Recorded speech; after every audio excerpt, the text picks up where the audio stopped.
हाँ जी, हाँ जी, phone silent ते ला लो जी, बहुत वधिया।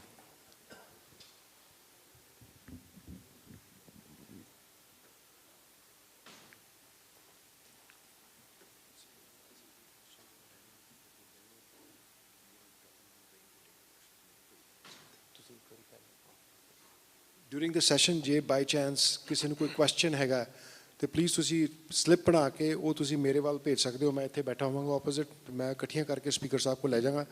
ਨਾਟ ਨੈਸੈਸਰੀ ਕਿ ਸਾਰੀਆਂ ਜਿਹੜੀਆਂ ਕੁਐਸਚਨਸ ਨੇ ਉਹ ਆਨਸਰ ਕੀਤੇ ਜਾਣਗੇ, ਕਿਉਂਕਿ ਕੱਲ੍ਹ ਕਾਫੀ ਕੁਐਸਚਨਸ ਆਨਸਰ ਹੋ ਚੁੱਕੇ ਨੇ ਅਤੇ ਜਿਹੜੇ ਤਾਂ ਡੁਪਲੀਕੇਟ ਹੋਏ ਅਸੀਂ ਉਸ ਵੇਲੇ ਉਹਨਾਂ ਨੂੰ ਵੀਡ ਆਊਟ ਕਰ ਦਾਂਗੇ ਅਤੇ ਤੁਹਾਨੂੰ ਜਿਹੜਾ ਕੱਲ੍ਹ ਦਾ ਡਿਸੀਜਨ ਸੀ ਉਹ ਦੱਸ ਦਾਂਗੇ।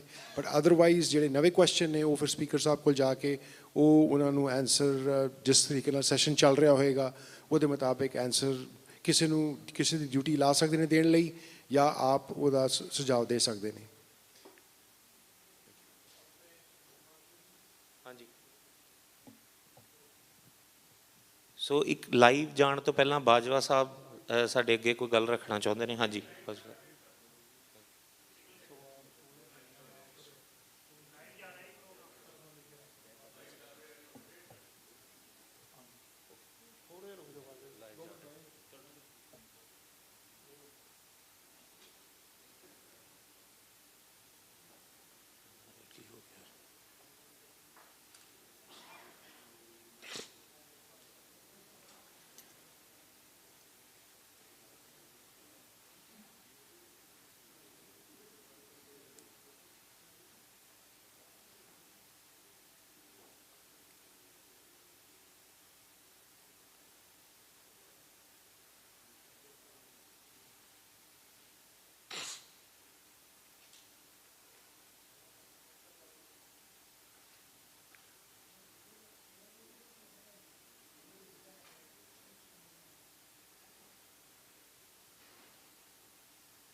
ਵਰਲਡ ਸਿੱਖ ਪਾਰਲੀਮੈਂਟ ਦੇ ਚੌਥੇ ਸੈਸ਼ਨ ਜੋ ਕਿ ਨਿਊਯਾਰਕ ਵਿਖੇ ਹੋ ਰਿਹਾ, ਆਪ ਜੀ ਸਾਰਿਆਂ ਦਾ ਬਹੁਤ ਬਹੁਤ ਸਵਾਗਤ ਹੈ। ਦੇਸ਼ ਵਿਦੇਸ਼ ਵਿੱਚ ਵੇਖ ਰਹੀਆਂ ਸੰਗਤਾਂ ਦਾ ਬਹੁਤ ਬਹੁਤ ਸਵਾਗਤ ਹੈ। ਆਓ ਗੱਜ ਵੱਜ ਕੇ ਫਤਿਹ ਦੀ ਸਾਂਝ ਪਾਈਏ ਅਤੇ ਸੈਸ਼ਨ ਦੀ ਸ਼ੁਰੂਆਤ ਕਰੀਏ। ਵਾਹਿਗੁਰੂ ਜੀ ਕਾ ਖਾਲਸਾ, ਵਾਹਿਗੁਰੂ ਜੀ ਕੀ ਫਤਿਹ। ਵਰਲਡ ਸਿੱਖ ਪਾਰਲੀਮੈਂਟ ਜੋ ਕਿ ਸਰਬੱਤ ਖਾਲਸਾ 2015 ਦੇ ਮਤੇ 'ਚੋਂ ਨਿਕਲੀ ਇੱਕ ਔਰਗਨਾਈਜੇਸ਼ਨ ਹੈ, ਪ੍ਰਣਾਈ ਹੋਈ ਹੈ ਸਰਬੱਤ ਖਾਲਸਾ ਅਤੇ ਅਕਾਲ ਤਖਤ ਦੇ ਮੂਲ ਸਿਧਾਂਤਾਂ ਨੂੰ। ਅੱਜ ਜਿੱਥੇ ਅਸੀਂ ਆਪ ਜੀ ਦੇ ਨਾਲ ਚੌਥੇ ਸੈਸ਼ਨ ਜੋ ਕਿ ਨਿਊਯਾਰਕ ਦੀ ਧਰਤੀ ਵਿਖੇ ਹੋਇਆ, ਪਹਿਲਾ ਸੈਸ਼ਨ ਫਰਾਂਸ, ਦੂਸਰਾ UK, ਤੀਸਰਾ ਕੈਨੇਡਾ ਅਤੇ ਚੌਥਾ ਹੁਣ ਨਿਊਯਾਰਕ ਦੀ ਧਰਤੀ 'ਤੇ USA ਵਿਖੇ ਹੋਇਆ। ਕੱਲ੍ਹ ਸਾਡਾ ਇੱਕ ਸੈਸ਼ਨ ਹੋਇਆ ਜਿਹਦੇ ਵਿੱਚ ਕਾਊਂਸਿਲ ਮੈਂਬਰਸ ਨੇ ਆਪਣੀਆਂ ਅਪਡੇਟਸ ਦਿੱਤੀਆਂ ਔਰ ਪੰਥਕ ਏਜੰਡਾ ਵਿਚਾਰੇ ਗਏ। ਅੱਜ ਅਸੀਂ ਜਿਹੜਾ ਇਸ ਨੂੰ ਤੁਹਾਡੇ ਸਾਰਿਆਂ ਨਾਲ ਸਾਂਝਾ ਕਰਾਂਗੇ ਜੋ ਕਿ ਵਰਲਡ ਸਿੱਖ ਪਾਰਲੀਮੈਂਟ ਦੀ ਕੀ ਵਿਜ਼ਨ ਹੈ ਅਤੇ ਕਿਸ ਤਰ੍ਹਾਂ ਅਸੀਂ ਪਿਛਲੇ ਜਿਹੜਾ ਕੁਛ ਸਾਲਾਂ ਦੇ ਵਿੱਚ ਜੋ ਜੋ ਕੰਮ ਕੀਤਾ ਹੈ ਉਹ ਵੀ ਆਪ ਜੀ ਦੇ ਨਾਲ ਸਾਂਝਾ ਕੀਤਾ ਜਾਏਗਾ। ਅਤੇ ਨਾਲ ਹੀ ਨਾਲ ਜਿਹੜੇ ਸਾਡੇ ਕੁਛ ਸਪੀਕਰਸ ਨੇ ਜਿਹੜੇ ਕਿ ਕੈਂਪੇਨਸ ਚਲਾ ਰਹੇ ਨੇ, ਚਾਹੇ ਉਹ ਸਿੱਖ ਪੈਰੈਂਟਿੰਗ ਦੇ ਨਾਲ ਰਿਲੇਟਡ ਹੋਏ ਜਾਂ ਸੇਵਿੰਗ ਪੰਜਾਬ ਦੇ ਨਾਲ, ਉਹਦੇ ਬਾਰੇ ਵੀ ਆਪ ਜੀ ਦੇ ਨਾਲ ਜਿਹੜੀ ਹੈ ਵਿਜ਼ਨ ਸਾਂਝੀ ਕੀਤੀ ਜਾਏਗੀ। ਇਸ ਤੋਂ ਪਹਿਲਾਂ ਕਿ ਅਸੀਂ ਇਸ ਪ੍ਰੈਸ ਸੈਸ਼ਨ, ਇਸ ਪ੍ਰੈਸ ਬਰੀਫਿੰਗ ਸੈਸ਼ਨ ਦੀ ਸ਼ੁਰੂਆਤ ਕਰੀਏ, ਸਭ ਤੋਂ ਪਹਿਲਾਂ ਅਸੀਂ ਯਾਦ ਕਰਨਾ ਚਾਹੁੰਦੇ ਹਾਂ ਕੌਮ ਦੇ ਉਹ ਸ਼ਹੀਦਾਂ ਨੂੰ ਜਿਨ੍ਹਾਂ ਦਾ ਕਿ ਕੱਲ੍ਹ ਜਿਹੜਾ ਸ਼ਹੀਦੀ ਦਿਹਾੜਾ ਆ ਰਿਹਾ, ਉਹ ਨੇ ਹਰਜਿੰਦਰ ਸਿੰਘ ਜੀ ਜਿੰਦਾ ਅਤੇ ਸੁਖਦੇਵ ਸਿੰਘ ਜੀ ਸੁੱਖਾ, ਜਿਨ੍ਹਾਂ ਨੇ ਜਰਨਲ ਵੈਦਿਆ ਨੂੰ ਸੌਦਾ ਲਾ ਕੇ ਸਿੱਖ ਕੌਮ ਦੀ ਪੱਗ ਜਿਹੜੀ ਹੈ ਉਹ ਮੁੜ ਦੁਬਾਰਾ ਬਹਾਲ ਕੀਤੀ। ਆਓ ਗੱਜ ਵੱਜ ਕੇ ਜਕਾਰੇ ਦੇ ਰੂਪ ਵਿੱਚ ਉਹਨਾਂ ਸ਼ਹੀਦਾਂ ਨੂੰ ਯਾਦ ਕਰਦੇ ਹੋਏ ਆਪਣੀ ਸ਼ਰਧਾਂਜਲੀ ਦਈਏ।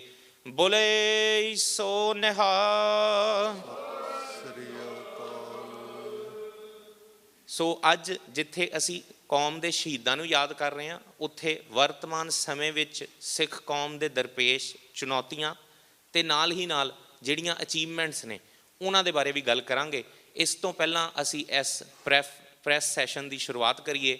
ਮੈਂ ਬੇਨਤੀ ਕਰਦਾ ਸਾਡੇ speaker of the house doctor Amarjit Singh ji, who needs no introduction. ਅਸੀਂ ਸਾਰੇ ਜਾਣਦੇ ਹਾਂ ਕਿ ਇੱਕ ਐਕਟਿਵਿਸਟ ਨੇ, ਮੀਡੀਆ ਪਰਸਨੈਲਿਟੀ ਨੇ, ਔਰ ਲੰਮੇ ਸਮੇਂ ਤੋਂ ਬੜੀ ਬਰੀਕੀ ਦੇ ਨਾਲ ਜਿਹੜੀ ਜੀਓ ਪੋਲੀਟਿਕਸ ਹੈ, ਜਿਹੜੀ ਸਿੱਖਾਂ ਨੂੰ ਇੰਪੈਕਟ ਕਰਦੀ ਹੈ, ਅਫੈਕਟ ਕਰਦੀ ਹੈ, ਉਹਦੇ 'ਤੇ ਜਿਹੜਾ ਮੀਡੀਆ ਦੇ ਰੂਪ ਦੇ ਵਿੱਚ ਸਨਮੁਖ ਹੋ ਕੇ ਸੰਗਤਾਂ ਨੂੰ ਗਾਈਡ ਵੀ ਕਰਦੇ ਨੇ ਔਰ ਇੱਕ ਸਟੇਟਸਮੈਨ ਦੇ ਤਰੀਕੇ ਦੇ ਨਾਲ ਜਿਹੜਾ ਸਿੱਖ ਕੌਮ ਬਾਰੇ ਸੋਚਦੇ ਨੇ।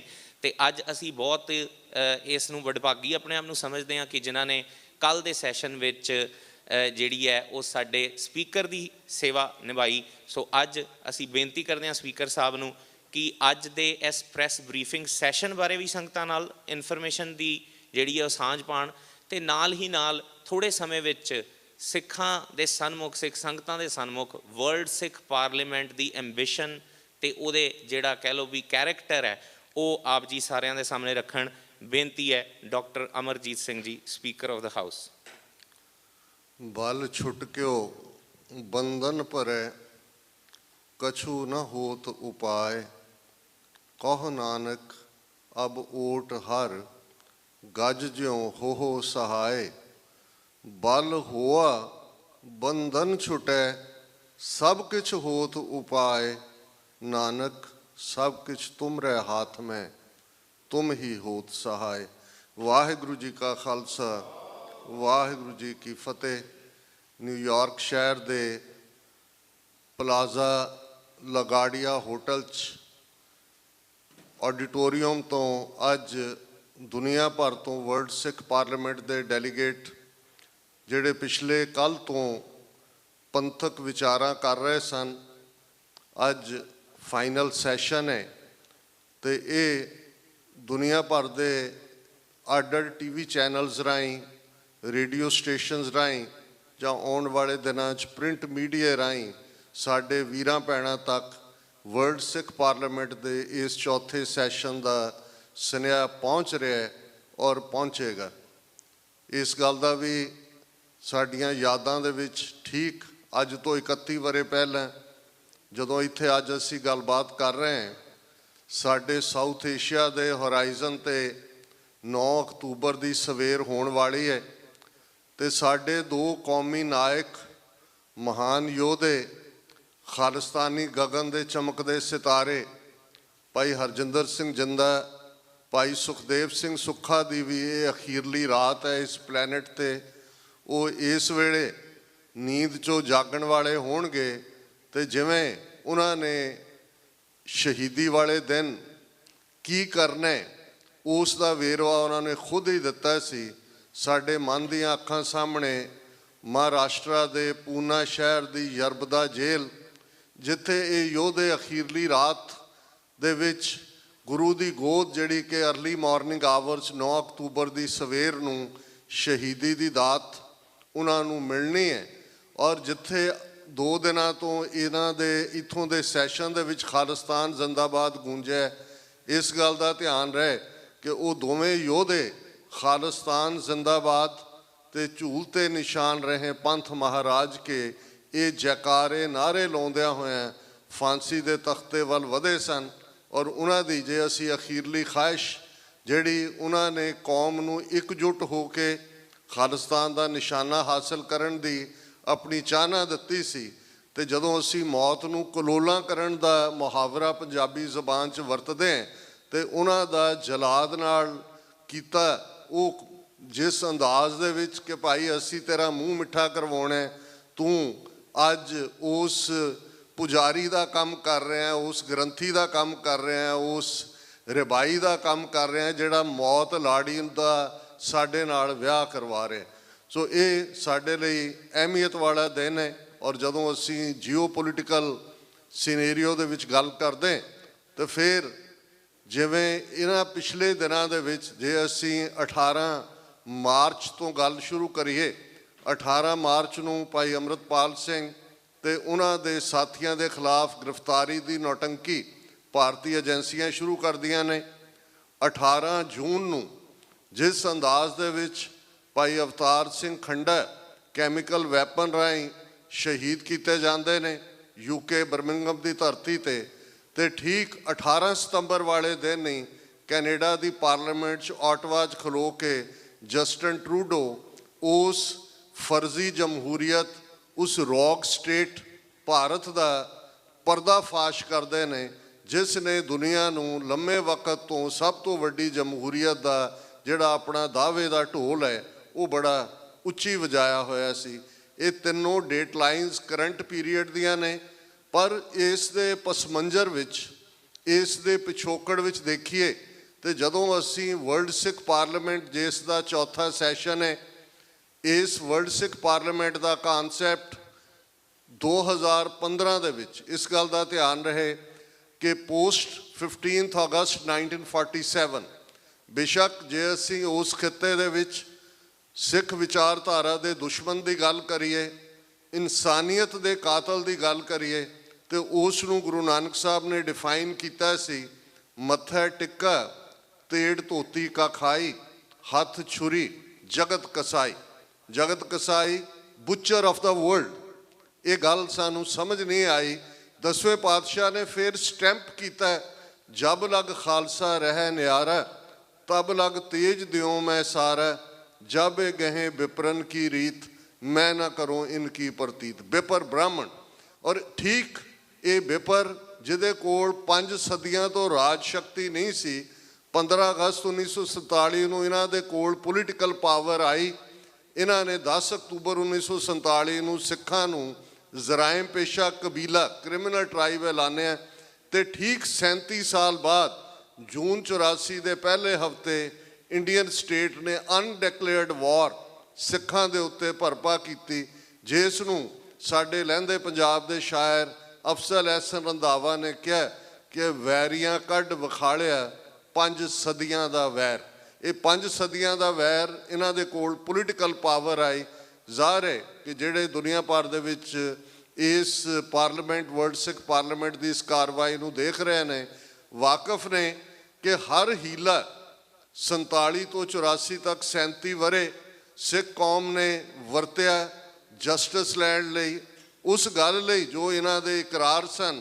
ਜੇ ਇਹਨਾਂ ਦੇ ਪਹਿਲੇ ਪ੍ਰਾਈਮ ਮਿਨਿਸਟਰ ਨਹਿਰੂ ਦੇ ਲਫ਼ਜ਼ਾਂ 'ਚ ਕਹਿਣਾ ਹੋਏ ਤੇ ਉਸ ਦਾ ਇਕਰਾਰ ਕਿ I have no objection if the brave Sikhs of Punjab are given a province in the north of India so that they may also be able to enjoy, experience the glow of freedom। ਉਸ ਉਹਨਾਂ ਇਕਰਾਰਾਂ ਦਾ ਕੀ ਬਣਿਆ? 37 ਵਰੇ ਬਾਅਦ ਜਦੋਂ ਟੈਂਕਾਂ ਤੋਪਾਂ ਦੇ ਨਾਲ ਸਿੱਖ ਕੌਮ ਦੇ ਉੱਤੇ ਇਹ ਟੋਟਲ ਵਾਰ ਹੈ। ਇਸ ਗੱਲ ਦਾ ਧਿਆਨ ਰਹੇ, ਇਹ ਮਹਿਜ਼ ਘੱਲੂਘਾਰੇ ਤੱਕ ਮਹਿਦੂਦ ਨਹੀਂ ਹੈ, ਇਹ ਕੋਈ ਸਾਕਾ ਨੀਲਾ ਤਾਰਾ ਨਹੀਂ ਹੈ, ਇਹ ਕੋਈ ਆਪਰੇਸ਼ਨ ਬਲੂ ਸਟਾਰ ਨਹੀਂ ਹੈ, ਇਹ ਫੁੱਲ ਸਕੇਲ ਟੋਟਲ ਵਾਰ, ਸਰਵਨਾਸ਼ ਦੀ ਜੰਗ ਜਿਸ ਨੂੰ ਕਿਹਾ ਜਾਂਦਾ ਸੀ ਬੀਜਨਾਸ਼। ਔਰ ਇਹ ਸਾਰੇ ਹੀ ਆਸਪੈਕਟ ਤੋਂ physical, mental, social, psychological, historical, economical, ਅੱਜ ਜੈਨੋਸਾਈਡ ਸਿਰਫ ਫਿਜ਼ੀਕਲ ਜੈਨੋਸਾਈਡ ਤੱਕ ਮਹਿਦੂਦ ਨਹੀਂ ਹੈ। ਔਰ ਸਾਨੂੰ ਉਹ ਬੋਲ ਯਾਦ ਨੇ ਆਪਣੇ ਯੋਧੇ 20ਵੀਂ ਸਦੀ ਦੇ ਮਹਾਨ ਸਿੱਖ ਸੰਤ ਜਰਨੈਲ ਸਿੰਘ ਜੀ ਖਾਲਸਾ ਪਿੰਡਾਂ ਵਾਲਿਆਂ ਦੇ, ਜਿਨ੍ਹਾਂ ਨੇ ਫਰਮਾਇਆ ਸੀ ਕਿ ਅਸੀਂ ਇਹਨਾਂ ਦੇ ਨਾਲ ਰਹਿਣਾ ਚਾਹੁੰਦੇ ਬਰਾਬਰ ਦੇ ਸ਼ਹਿਰੀ ਬਣ ਕੇ। ਜਿਸ ਦਿਨ ਭਾਰਤੀ ਹਕੂਮਤ, ਭਾਰਤੀ ਫੌਜ ਦੇ ਪੈਰ ਦਰਬਾਰ ਸਾਹਿਬ ਦੀ ਹਦੂਦ ਵਿੱਚ ਪਏ, ਖਾਲਿਸਤਾਨ ਦੀ ਨੀਂਹ ਰੱਖੀ ਜਾਵੇਗੀ।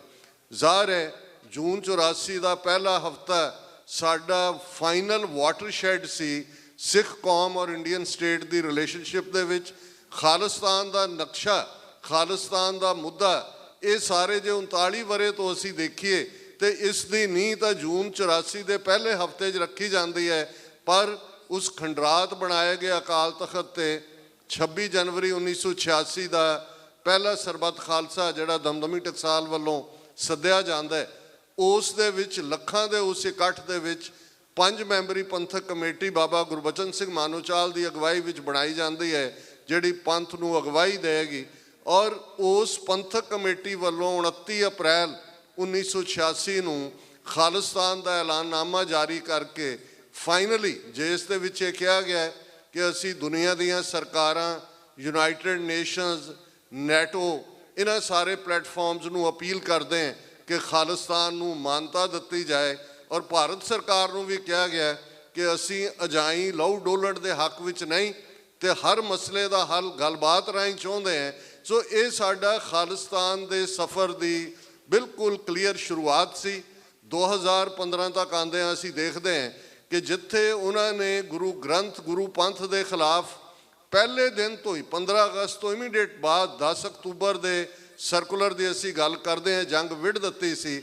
ਔਰ ਕਿਸ ਅੰਦਾਜ਼ ਦੇ ਵਿੱਚ ਡਿਪਲੋਮੈਟਿਕ ਪਾਸਪੋਰਟਸ ਦੇ ਨਾਲ ਉਹ ਰਾਧਾ ਸੁਆਮੀ, ਨਰਕਧਾਰੀ, ਔਰ ਜੇ ਪੋਸਟ 84 ਦੌਰ 'ਚ ਦੇਖੀਏ ਤਾਂ ਫਿਰ ਉਹ ਆਸ਼ੂਤੋਸ਼ੀਏ, ਭਨਿਆਰਾ, ਸੌਦਾ ਸਾਧ, ਪਤਾ ਨਹੀਂ ਕਿੰਨੇ ਕੁ ਨੇ ਇਹ ਵਾਰ। ਲੇਕਿਨ 2015 ਤੱਕ ਪਹੁੰਚਦੇ ਹਾਂ, ਜੇ ਅਸੀਂ ਤਿੰਨੋਂ ਹੀ ਘਟਨਾਵਾਂ ਬਰਗਾੜੀ, ਬਹਿਬਲ ਕਲਾਂ, ਕੋਟ ਕਪੂਰਾ ਨੂੰ ਦੇਖੀਏ ਤੇ ਉਹ ਫਾਈਨਲ ਕਲਾਈਮੈਕਸ ਸੀ ਕਿ ਉਹਨਾਂ ਨੇ ਗੁਰੂ ਗ੍ਰੰਥ ਸਾਹਿਬ ਦਾ ਸਾਹਮਣੇ ਸਿੱਖਾਂ ਦੇ ਉਸ ਗੜ੍ਹ ਦੇ ਵਿੱਚ, ਮਾਲਵੇ ਦੇ ਵਿੱਚ, ਜਿਸ ਅੰਦਾਜ਼ ਦੇ ਵਿੱਚ ਇਹ ਸੌਦਾ ਸਾਧ ਜਿਹੜਾ ਇਹਨਾਂ ਏਜੰਸੀਆਂ ਦੇ ਕ੍ਰੀਏਟ ਕੀਤੇ ਲੋਕ ਨੇ, ਉਹ ਸਾਰੇ ਨੂੰ ਬੇਅਦਬ ਕੀਤਾ। ਔਰ ਉਸ ਰੋਹ 'ਚੋਂ ਜਦੋਂ ਅਸੀਂ ਪਰੰਪਰਾ ਦੀ ਗੱਲ ਕਰਦੇ ਹਾਂ, ਸਰਬੱਤ ਖਾਲਸਾ ਕੰਸੈਂਸਸ ਨਾਲ ਫੈਸਲੇ ਲੈਣੇ, ਜਿਵੇਂ ਪਿਛਲੇ 2 ਦਿਨ ਤੋਂ ਤੁਸੀਂ ਸਭ ਆਪਸੀ ਸਿਰ ਜੋੜ ਕੇ ਵਿਚਾਰਾਂ ਕੀਤੀਆਂ ਨੇ, ਇਹ ਗੁਰਮਤ ਦਾ ਰਸਤਾ ਹੈ। ਗੁਰਮੁਖ ਬੈਸੇ ਸਫਾ ਵਿਚਾਏ, ਇਹੀ ਗੁਰਮਤ ਦਾ ਤਰੀਕਾ ਹੈ।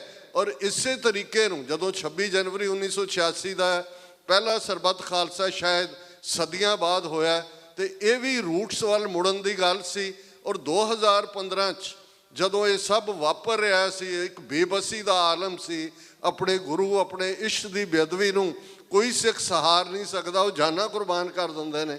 ਤੇ ਉਸ ਵੇਲੇ ਫਿਰ ਅਸੀਂ ਪਰੰਪਰਾ ਵੱਲ ਮੁੜੇ ਔਰ ਚੱਬੇ ਦੀ ਧਰਤੀ 'ਤੇ, ਉਹ ਇਤਿਹਾਸਕ ਧਰਤੀ ਜਿਸ ਖਿੱਤੇ ਦੇ ਵਿੱਚ ਕਦੇ ਬਾਬਾ ਦੀਪ ਸਿੰਘ ਸ਼ਹੀਦ ਨੇ, ਜਿਹੜੇ ਦਮਦਮਾ ਸਾਹਿਬ ਤੋਂ ਆਏ ਸਨ, ਉਹਨਾਂ ਦੇ ਨਾਲ ਸੈਂਕੜਿਆਂ ਹੋਰ ਸਿੰਘ ਸਨ। ਔਰ ਉੱਥੇ ਖੰਡੇ ਦੇ ਨਾਲ ਇੱਕ ਲੀਕ ਵਾਈ ਗਈ ਸੀ ਕਿ ਆਓ ਭਾਈ, ਜਿਨ੍ਹਾਂ ਨੇ ਗੁਰੂ ਦੇ ਲਈ, ਦਰਬਾਰ ਸਾਹਿਬ ਦੇ ਲਈ, ਗੁਰੂ ਦੀ ਆਨ ਸ਼ਾਨ ਦੇ ਲਈ ਕੁਰਬਾਨੀਆਂ ਕਰਨੀਆਂ ਨੇ, ਉਹ ਲੀਕ ਟੱਪ ਕੇ ਇੱਧਰ ਆਓ, ਜਿਨ੍ਹਾਂ ਨੂੰ ਜਾਨਾਂ ਪਿਆਰੀਆਂ ਨੇ ਉਹ ਘਰਾਂ ਨੂੰ ਮੁੜ ਜਾਓ। ਚੱਬੇ ਦੀ ਧਰਤੀ 'ਤੇ 2015 ਦਾ ਸਰਬੱਤ ਖਾਲਸਾ ਹੁੰਦਾ। TV 84 ਚੈਨਲ ਨੇ ਉੱਥੋਂ ਉਹਨੂੰ ਡਾਇਰੈਕਟ ਲਾਈਵ ਕਵਰ ਕੀਤਾ ਸੀ। ਕੋਈ ਝੁਠਲਾ ਨਹੀਂ ਸਕਦਾ। ਜਿਵੇਂ 26 ਜਨਵਰੀ 1986 ਦੇ ਸਰਬੱਤ ਖਾਲਸਾ 'ਚ ਲੱਖਾਂ ਸਿੱਖ ਸੰਗਤਾਂ ਆਪ ਮੁਹਾਰੇ ਰੁਕਾਵਟਾਂ ਦੇ ਬਾਵਜੂਦ ਪਹੁੰਚੀਆਂ ਸਨ, ਚੱਬੇ ਦੇ ਸਰਬੱਤ ਖਾਲਸਾ 'ਚ ਭਾਈ ਮਨਵੀਰ ਸਿੰਘ ਬੈਠੇ ਨੇ, ਇਹਨਾਂ ਨੇ ਪਾਰਟਿਸਪੇਸ਼ਨ ਵੀ ਕੀਤੀ ਸੀ। 4 ਤੋਂ 5 ਲੱਖ ਦੀ ਗਿਣਤੀ ਸੀ। ਔਰ ਜਿਵੇਂ ਉਸ ਸਰਬੱਤ ਖਾਲਸਾ ਨੇ ਮਤੇ ਕੀਤੇ, ਜਥੇਦਾਰ ਜਗਤਾਰ ਸਿੰਘ ਹਵਾਰਾ, ਜੇ ਤੁਸੀਂ ਬੈਕ ਵਾਲ 'ਤੇ ਦੇਖੋਗੇ ਤੇ ਸੰਤ ਜਰਨੈਲ ਸਿੰਘ ਖਾਲਸਾ ਪਿੰਡਾਂ ਵਾਲਿਆਂ ਦੇ ਨਾਲ ਉਹਨਾਂ ਦੀ ਤਸਵੀਰ, ਕਿਉਂਕਿ ਉਹਨਾਂ ਦੀ ਸਰਪ੍ਰਸਤੀ ਹੈ। ਇਸੇ ਸਰਬੱਤ ਖਾਲਸਾ ਨੇ 2015 ਦੇ ਨੇ ਉਹਨਾਂ ਨੂੰ ਅਕਾਲ ਤਖਤ ਸਾਹਿਬ ਦਾ ਜਥੇਦਾਰ ਥਾਪਿਆ ਸੀ। ਔਰ ਉਸੇ ਸਰਬੱਤ ਖਾਲਸਾ 'ਚ ਜਿਹੜੇ ਮਤੇ ਪਾਸ ਕੀਤੇ ਗਏ, ਉਹਦੇ 'ਚ ਇੱਕ ਮਤਾ ਸੀ ਕਿ ਦੁਨੀਆ ਵਿੱਚ ਸਿੱਖਾਂ ਦੀ ਨੁਮਾਇੰਦਗੀ ਕਰਨ ਦੇ ਲਈ ਇੱਕ ਅੰਬਰੇਲਾ ਦੇ ਤੌਰ 'ਤੇ ਵਰਲਡ ਸਿੱਖ ਪਾਰਲੀਮੈਂਟ ਦਾ ਗਠਨ ਕੀਤਾ ਜਾਏ। ਸੋ ਸਾਡੀਆਂ ਰਿਲੀਜੀਅਸ ਰੂਟਸ ਆਪਣੀ ਪਰੰਪਰਾ 'ਚ ਨੇ, ਆਪਣੇ ਸਰਬੱਤ ਖਾਲਸਾ 'ਚੋਂ ਵਰਲਡ ਸਿੱਖ ਪਾਰਲੀਮੈਂਟ ਨੇ ਆਪਣੀ ਸਟਰੈਂਥ ਕੱਢੀ ਹੈ। ਬੇਸ਼ੱਕ ਸਟਰਗਲਸ ਦੇ ਹਵਾਲੇ ਨਾਲ ਅਸੀਂ ਕੁਰਦਾਂ ਦੀ ਪਾਰਲੀਮੈਂਟ, ਫਲਸਤੀਨੀਆਂ ਦੀ ਪਾਰਲੀਮੈਂਟ, ਅਰਮੀਨੀਅਨਸ ਦੀ ਪਾਰਲੀਮੈਂਟ, ਬਹੁਤ ਸਾਰੀ ਗੱਲ ਕਰ ਸਕਦੇ ਹਾਂ, ਪਰ ਅਸੀਂ ਸਟਿਕ ਕਰਾਂਗੇ ਆਪਣੀ ਉਸ ਪਰੰਪਰਾ ਦੇ ਤਹਿਤ। ਔਰ ਕਿਵੇਂ ਇਹਨਾਂ ਅਗਲੇ 2015 ਤੋਂ ਬੇਸ਼ੱਕ ਅੱਜ ਅਸੀਂ 8 ਸਾਲ ਬਾਅਦ ਗੱਲ ਕਰ ਰਹੇ ਹਾਂ, ਕੋਵਿਡ ਨੇ 2 ਸਾਲ ਜ਼ਾਇਆ ਕੀਤੇ, ਲੇਕਿਨ ਅੱਜ ਜਿਹੜੇ ਬੇਬੀ ਸਟੈਪ, ਪਹਿਲੀ ਜਿਹੜੀ ਸਮਿਟ ਵਰਲਡ ਸਿੱਖ ਪਾਰਲੀਮੈਂਟ ਦੀ ਪੈਰਿਸ ਦੇ ਵਿੱਚ ਹੋਈ, ਦੂਸਰੀ ਲੰਡਨ ਦੇ ਵਿੱਚ ਹੋਈ, ਫਿਰ ਪੋਸਟ ਕੋਵਿਡ ਪਿਛਲੇ ਸਾਲ ਟੋਰਾਂਟੋ ਦੇ ਵਿੱਚ ਹੋਈ, ਔਰ ਅੱਜ ਚੌਥਾ ਸੈਸ਼ਨ ਨਿਊਯਾਰਕ ਦੇ ਵਿੱਚ ਹੋ ਰਿਹਾ ਹੈ। ਬੇਬੀ ਸਟੈਪ ਲੈਂਦਿਆਂ ਅੱਜ ਵਰਲਡ ਸਿੱਖ ਪਾਰਲੀਮੈਂਟ ਉਸ ਮੁਕਾਮ 'ਤੇ ਪਹੁੰਚੀ ਹੈ। ਬਹੁਤ ਜਲਦ ਅੱਜ ਦਾ ਇਹ, ਕਿਉਂਕਿ ਪ੍ਰੋਗਰਾਮ ਲਾਈਵ ਚੱਲੇਗਾ ਔਰ ਅਸੀਂ ਆਪਣੇ ਦਰਸ਼ਕਾਂ ਨੂੰ ਔਰ ਸਰੋਤਿਆਂ ਨੂੰ ਵੀ ਇਹ ਅਪੀਲ ਵੀ ਕਰਾਂਗੇ ਕਿ ਜੁੜੇ ਰਹੋ। ਜਿਨ੍ਹਾਂ ਨੂੰ ਬਹੁਤ ਵਾਰੇ ਹੁੰਦਾ ਹੈ ਇੱਕ ਜਿਹੜਾ ਆਰਗੂਮੈਂਟ ਸਾਡੇ ਦੁਸ਼ਮਣ ਨੇ ਜਿਹੜਾ ਉਹ ਘੁਮਾਇਆ ਔਰ ਅਸੀਂ ਜਿਹੜਾ ਬਹੁਤ ਵਾਰ ਉਹਨੂੰ ਰਿਪੀਟ ਕਰਦੇ ਹਾਂ। ਉਹਨਾਂ 'ਚ ਇੱਕ ਇਹ ਹੁੰਦਾ ਹੈ ਕਿ ਜੀ ਕੋਈ ਦੇਖੋ ਜੀ ਇਹ ਤਾਂ ਰਲ ਕੇ ਨਹੀਂ ਚੱਲਦੇ ਜੀ, ਗੁਰਦੁਆਰੇ ਨਹੀਂ ਇਹਨਾਂ ਤੋਂ ਚੱਲਦੇ ਦੂਜੇ। ਤੁਸੀਂ ਦੇਖੋਗੇ ਕਿ ਕਿਵੇਂ ਵਰਲਡ ਸਿੱਖ ਪਾਰਲੀਮੈਂਟ ਦੀ ਕਮਾਂਡ ਥੱਲੇ ਜਿਹੜੀਆਂ 10 ਕੌਂਸਲਸ ਹੋਣ ਦੇ ਵਿੱਚ ਆਈਆਂ, ਰਿਲੀਜੀਅਸ ਕੌਂਸਲ ਵੀ ਹੈ, ਐਜੂਕੇਸ਼ਨਲ ਵੀ ਹੈ, ਰਾਈਟ ਆਫ ਸੈਲਫ ਡਿਟਰਮੀਨੇਸ਼ਨ ਵਾਲੀ ਵੀ ਹੈ, ਇਕਨੋਮਿਕਲ ਵੀ ਹੈ। ਕਿਵੇਂ ਸਾਡੇ ਨੌਜਵਾਨਾਂ ਨੇ ਖਾਸ ਤੌਰ 'ਤੇ UK ਔਰ ਯੂਰਪ ਦੀ ਟੀਮ ਕਿਵੇਂ ਡੈਡੀਕੇਸ਼ਨ ਨਾਲ, ਸਿਰਫ ਇੱਥੇ ਗੱਲਾਂ ਕਰਨ ਤੱਕ ਮਹਿਦੂਦ ਨਹੀਂ ਹੈ, ਪੰਜਾਬ ਦੀ ਧਰਤੀ 'ਤੇ ਜਿਹਨੂੰ ਬੇਸ਼ੱਕ ਉਜਾੜਨ ਦੇ ਲਈ ਪਿਛਲੇ 75 ਸਾਲਾਂ 'ਚ ਉਹਨਾਂ ਨੇ ਟਿੱਲ ਲਾਇਆ, ਉਹ ਗਰਾਊਂਡ ਵਾਟਰ ਲੈਵਲ ਹੋਏ, ਉਹ ਕੈਂਸਰ ਦੇ ਇੰਸੀਡੈਂਸ ਹੋਏ, ਉਹ ਕ੍ਰਾਈਮ ਹੋਏ, ਉਹ ਟਬੈਕੋ ਹੋਏ, ਉਹ ਸ਼ਰਾਬ ਹੋਏ, ਕੋਕੇਨ ਹੋਏ, ਹੈਰੋਇਨ ਹੋਏ, ਜਿਸ ਲੈਵਲ ਦੇ ਉੱਤੇ ਪੰਜਾਬ ਨੂੰ ਤਬਾਹ ਕਰਨ ਦੇ ਲਈ ਸਾਰੇ ਹੀ ਹਥਿਆਰ ਝੋਕੇ ਹੋਏ ਨੇ। ਲੇਕਿਨ ਵਰਲਡ ਸਿੱਖ ਪਾਰਲੀਮੈਂਟ ਦੀ ਸਰਕਰਦਗੀ ਦੇ ਥੱਲੇ ਬਹੁਤ ਕੰਮ ਗਰਾਊਂਡ ਲੈਵਲ 'ਤੇ ਹੋ ਰਿਹਾ। ਕੁਛ ਡਿਸਕਸ ਕੀਤਾ ਜਾਏਗਾ, ਕੁਛ ਡਿਸਕਸ ਨਹੀਂ ਹੋਏਗਾ, ਲੇਕਿਨ ਬਹੁਤ ਵੱਡੇ ਪੈਮਾਨੇ 'ਤੇ ਇਹ ਮਹਿਜ਼ ਇੱਕ ਸੁਪਨਾ ਨਹੀਂ ਹੈ, ਇਹ ਸੁਪਨਾ ਸਾਕਾਰ ਕਰਨ ਵਾਲਾ ਪਲੇਟਫਾਰਮ ਹੈ। ਸੁਪਨਾ ਤਾਂ ਜ਼ਾਹਰ ਹੈ ਜਿਸ ਕਾ ਰਾਜ ਤਿਸੀ ਕਾ, ਉਸ ਦਾ ਹੀ ਜਿਹਦਾ ਰਾਜ ਹੁੰਦਾ, ਜਿਸੀ ਕੀ ਸਰਕਾਰ ਹੈ ਤਿਸੀ ਕਾ ਸਭ ਕੋਏ। ਇਹ ਤਾਂ ਪੋਲੀਟੀਕਲ ਪਾਵਰ ਦੇ ਨਾਲ ਜੁੜਿਆ ਹੁੰਦਾ ਹੈ ਔਰ ਇੱਕ ਵੱਡੇ ਤਬਕੇ ਨੂੰ ਜਿਸ ਨੇ ਗੁਲਾਮੀ ਨੂੰ ਕਬੂਲ ਲਿਆ ਹੋਏ ਉਸ 'ਚੋਂ ਕੱਢਣਾ। ਗੁਰੂ ਨਾਨਕ ਸਾਹਿਬ ਨੇ 3 ਗੁਲਾਮੀ ਦੀਆਂ ਡੈਫੀਨੇਸ਼ਨਸ ਦਿੱਤੀਆਂ ਸੀ ਬੋਲੀ ਦੇ ਹਵਾਲੇ ਨਾਲ, ਘਰ ਘਰ ਮੀਆਂ ਸਭਨਾ ਜੀਆਂ ਬੋਲੀ ਅਵਰ ਤੁਹਾਰੀ, ਕਿ ਕਿਵੇਂ ਦੁਸ਼ਮਣ ਦੀ ਬੋਲੀ ਅਲਟੀਮੇਟ। ਅੱਜ ਪੰਜਾਬ 'ਚ ਜਿਸ ਘਰ 'ਚ ਫੋਨ ਕਰੋ ਅੱਗੋਂ ਭਈਆ ਬੋਲ ਰਿਹਾ ਹੁੰਦਾ, ਜਿਹੜਾ ਦੂਸਰਾ ਵੀ ਬੋਲ ਰਿਹਾ ਹੁੰਦਾ ਉਹ ਵੀ ਹਿੰਦੀ ਬੋਲ ਰਿਹਾ ਹੁੰਦਾ। ਇਹ ਜਿਹੜੀ ਹੈ ਗੁਲਾਮੀ ਹੈ। ਪਹਿਰਾਵੇ ਦੀ ਗੱਲ, ਨੀਲ ਬਸਤਰ ਪਹਿਰ ਹੋਵੇ ਪ੍ਰਵਾਨ, ਮਲੇਛ ਧਾਨ ਲੈ ਪੂਜੇ ਪੁਰਾਣ, ਕਿ ਕਿਵੇਂ ਤੁਸੀਂ ਪਹਿਰਾਵਾ ਵੀ ਉਹ ਪਹਿਨਦੇ ਹੋ ਜਿਹੜਾ ਦੁਸ਼ਮਣ ਨੂੰ ਚੰਗਾ ਲੱਗਦਾ। ਅੱਜ ਤੁਸੀਂ ਉਹ ਫੰਮਣੀ ਬੰਨਣ ਵਾਲੇ, ਮੱਥੇ 'ਤੇ ਟਿੱਕਾ ਲਾਉਣ ਵਾਲੇ, ਹਵਨ ਕਰਾਉਣ ਵਾਲੇ, ਜਗਰਾਤੇ ਕਰਾਉਣ ਵਾਲੇ, ਕਿੰਨੀ ਵੱਡੀ ਭੀੜ ਹੈ। ਔਰ ਜਦੋਂ ਅਸੀਂ ਇਸ ਸਾਰੇ ਨੂੰ ਆਹਾਰ ਦੀ ਗੱਲ ਕਰਦੇ ਹਾਂ, ਉਹੀ ਫਿਰ ਫੂਡ ਨਾਲ ਵੀ ਜੁੜਿਆ ਹੁੰਦਾ। ਸੋ ਇਹਨਾਂ ਸਾਰਿਆਂ 'ਚੋਂ ਕੱਢਣ ਦੇ ਲਈ ਕੰਮ ਮਲਟੀਪਲ ਲੈਵਲ 'ਤੇ ਹੋਣਾ। ਲੇਕਿਨ ਵਰਲਡ ਸਿੱਖ ਪਾਰਲੀਮੈਂਟ ਨੇ ਆਪਣੇ ਇਸ ਛੋਟੇ ਜਿਹੇ ਸਫ਼ਰ ਦੇ ਵਿੱਚ ਬਹੁਤ ਕੁਝ ਹਾਸਲ ਕੀਤਾ। ਔਰ ਅੱਜ ਜਿਹੜਾ 18 ਸਤੰਬਰ ਤੋਂ ਬਾਅਦ ਸਾਡੇ ਸਾਹਮਣੇ ਚੈਲੰਜਸ ਨੇ, ਖਾਸ ਤੌਰ 'ਤੇ ਜਸਟਿਨ ਟਰੂਡੋ ਕੈਨੇਡਾ ਮੁਲਕ ਜਿਹੜਾ 5 ਆਈਜ਼ ਕੰਟਰੀਜ਼ ਦਾ ਮੈਂਬਰ ਹੈ, ਜਿਸ ਦੇ ਵਿੱਚ America, Canada, UK, Australia, New Zealand ਸ਼ਾਮਲ ਨੇ, ਜਿਹੜਾ ਨੈਟੋ ਦਾ ਫਾਊਂਡਿੰਗ ਮੈਂਬਰ ਹੈ। ਔਰ ਇਹ ਪਹਿਲੀ ਵਾਰ ਹੋਇਆ ਇਹਨਾਂ 39 ਸਾਲਾਂ 'ਚ ਸਾਡਾ ਜਿਹੜਾ ਯਤਨ ਰਿਹਾ ਕਿ ਭਾਈ ਅਸੀਂ ਕੋਈ ਆਤੰਕਵਾਦੀ, ਅਲਗਾਵਵਾਦੀ, ਉਗਰਵਾਦੀ ਨਹੀਂ ਹੈ, ਅਸੀਂ ਸੱਤਵਾਦੀ ਹਾਂ। ਪਰ ਅਕਾਲ ਪੁਰਖ ਦੀ ਖੇਡ ਦੇਖੋ, ਇਹ ਹਮੇਸ਼ਾ ਸਿੱਖ ਕੌਮ ਫੇਥ ਦੇ ਉੱਤੇ ਖੜੀ ਹੈ। ਅਸੀਂ ਫੇਥ ਦੇ ਨਾਲ 18ਵੀਂ ਸਦੀ 'ਚ ਮੁਗਲਿਆ ਸਾਮਰਾਜ ਨੂੰ ਡਿਫੀਟ ਕੀਤਾ, ਦਰਾ ਖੈਬਰ ਪਾਰ ਦੇ ਧਾੜਵੀਆਂ ਨੂੰ ਵਾਪਸ ਜਾਣ 'ਤੇ ਮਜਬੂਰ ਕੀਤਾ, ਉਹਨਾਂ ਦਾ ਰਾਹ ਰੋਕਿਆ, ਅੰਗਰੇਜ਼ਾਂ ਨੂੰ ਭਜਾਇਆ। ਔਰ ਇਹ 39 ਵਰ੍ਹਿਆਂ ਬਾਅਦ ਸਤਿਗੁਰੂ ਦਾ ਕ੍ਰਿਸ਼ਮਾ ਵਾਪਰਦਾ ਹੈ ਕਿ with the stroke of the pen, ਕੁਛ ਮਿੰਟ ਦੀ ਉਸ ਪ੍ਰੈਜੈਂਟੇਸ਼ਨ ਤੋਂ ਬਾਅਦ ਇੰਡੀਆ ਵੱਲ ਉਂਗਲਾਂ ਉੱਠਦੀਆਂ ਨੇ ਕਿ ਇਹ ਰੋਗ ਸਟੇਟ ਹੈ। ਦੁਨੀਆ ਭਰ ਦੀਆਂ ਪਬਲੀਕੇਸ਼ਨਸ ਪਿਛਲੇ 2 ਹਫ਼ਤੇ ਤੋਂ, Washington post, New York Times, Bloomberg, guardian, Times of London, ਤੁਸੀਂ ਕੋਈ ਮੀਡੀਆ ਔਰ ਈਵਨ CNN ਵਰਗੇ ਚੈਨਲ ਉਹ ਕਵਰ ਕਰ ਰਹੇ ਨੇ ਕਿ ਭਾਈ ਇਹ ਤਾਂ ਪੁਤਿਨ ਵਾਂਗ ਜੋ ਕੰਮ KGB ਕਰਦੀ ਸੀ ਉਹ ਇੰਡੀਆ ਦੀ ਰਾਹ ਕਰ ਰਹੀ ਹੈ। ਔਰ ਅਸੀਂ ਸ਼ਹੀਦ ਭਾਈ ਹਰਦੀਪ ਸਿੰਘ ਨਿੱਜਰ ਉਹਨਾਂ ਨੂੰ ਵੀ ਆਪਣੀਆਂ ਯਾਦਾਂ 'ਚ ਲਿਆਂਦੇ ਹਾਂ। ਠੀਕ ਉਸ ਤੋਂ 3-4 ਦਿਨ ਪਹਿਲਾਂ ਭਾਈ ਅਵਤਾਰ ਸਿੰਘ ਖੰਡਾ, ਜਿਨ੍ਹਾਂ ਦੀ ਸ਼ਹਾਦਤ UK 'ਚ ਹੁੰਦੀ ਹੈ, ਸੈਸ਼ਨ ਸ਼ੁਰੂ ਹੋਣ ਤੋਂ ਕੁਝ ਮਿੰਟ ਪਹਿਲਾਂ ਹੀ ਭਾਈ ਅਵਤਾਰ ਸਿੰਘ ਖੰਡਾ ਦੇ ਮਾਤਾ ਜੀ ਨਾਲ ਗੁਫ਼ਤਗੂ ਹੋ ਰਹੀ ਸੀ। ਮੈਂ ਸਮਝਦਾ ਹਾਂ ਵੀ ਜੋ ਸਿਦਕ ਸਬਰ ਦੀਆਂ ਮੂਰਤਾਂ, ਇਹ ਸਾਡੀਆਂ ਮਾਵਾਂ ਨੇ ਜਿਨ੍ਹਾਂ ਨੇ ਕਿਵੇਂ ਆਪਣੇ ਪੁੱਤਰਾਂ ਨੂੰ ਇਸ ਰਸਤੇ 'ਤੇ ਤੋਰਿਆ। ਉਹਨਾਂ ਦੇ ਪਤੀ ਵੀ ਸ਼ਹੀਦ ਨੇ।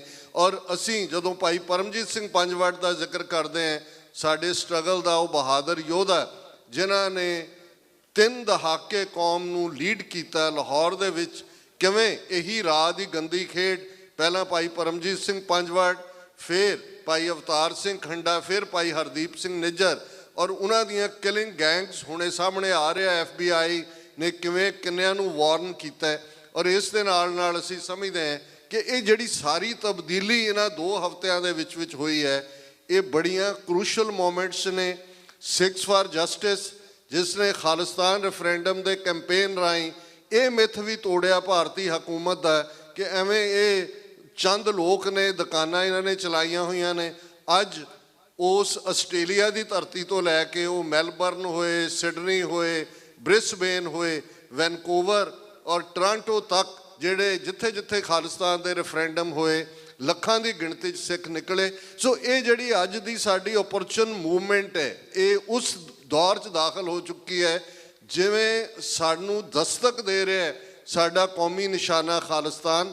ਔਰ ਇਹ ਬੜਾ ਜ਼ਰੂਰੀ ਹੈ।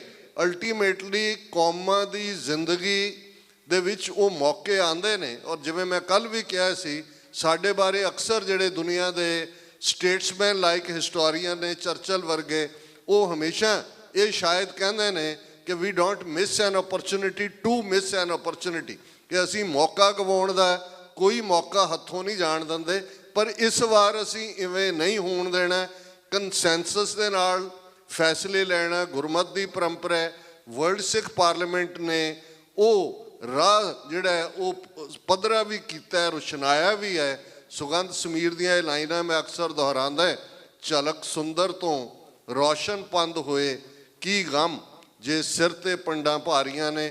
ਡੈਲੀਗੇਟ ਦੁਨੀਆ ਭਰ ਤੋਂ ਆਏ ਨੇ, ਜਿਹੜੇ ਨਹੀਂ ਵੀ ਆ ਸਕੇ ਉਹ ਜੁੜੇ ਨੇ, ਉਹਨਾਂ ਦੇ ਮੈਸੇਜਸ ਨੇ। ਔਰ ਅੱਜ ਵੱਡੀ ਕਮਿਊਨਿਟੀ ਵੀ ਨਿਊਯਾਰਕ, ਨਿਊ ਜਰਸੀ ਦੀ, ਉਹਨਾਂ ਦੇ ਗੁਰਦੁਆਰਿਆਂ ਦੇ ਨੁਮਾਇੰਦੇ, ਲੋਕਲ ਪੋਲੀਟੀਕਲ ਨੁਮਾਇੰਦੇ, ਉਹ ਵੀ ਸ਼ਿਰਕਤ ਕਰਨਗੇ। ਸੋ ਅਸੀਂ ਇਹ ਜਿੱਥੇ ਸ਼ੁਭ ਕਾਮਨਾਵਾਂ ਦਿੰਦੇ ਆ ਉਹਨਾਂ ਸਾਰਿਆਂ ਨੂੰ, ਕਿਉਂਕਿ ਇਸ ਕਿਸਮ ਦੇ ਕੰਮ ਦੇ ਲਈ ਕਿੰਨੀਆਂ ਰਾਤਾਂ ਕੌਣ ਜਾਗਿਆ, ਕਿਹਨੇ ਕਿੰਨੀ ਮਿਹਨਤ ਕੀਤੀ ਹੈ। ਤੁਸੀਂ ਸਾਰੇ ਟਿਕਟਾਂ ਖਰਚ ਕੇ ਆਪਣਾ ਵਕਤ ਕੱਢ ਕੇ ਆਏ ਹੋ।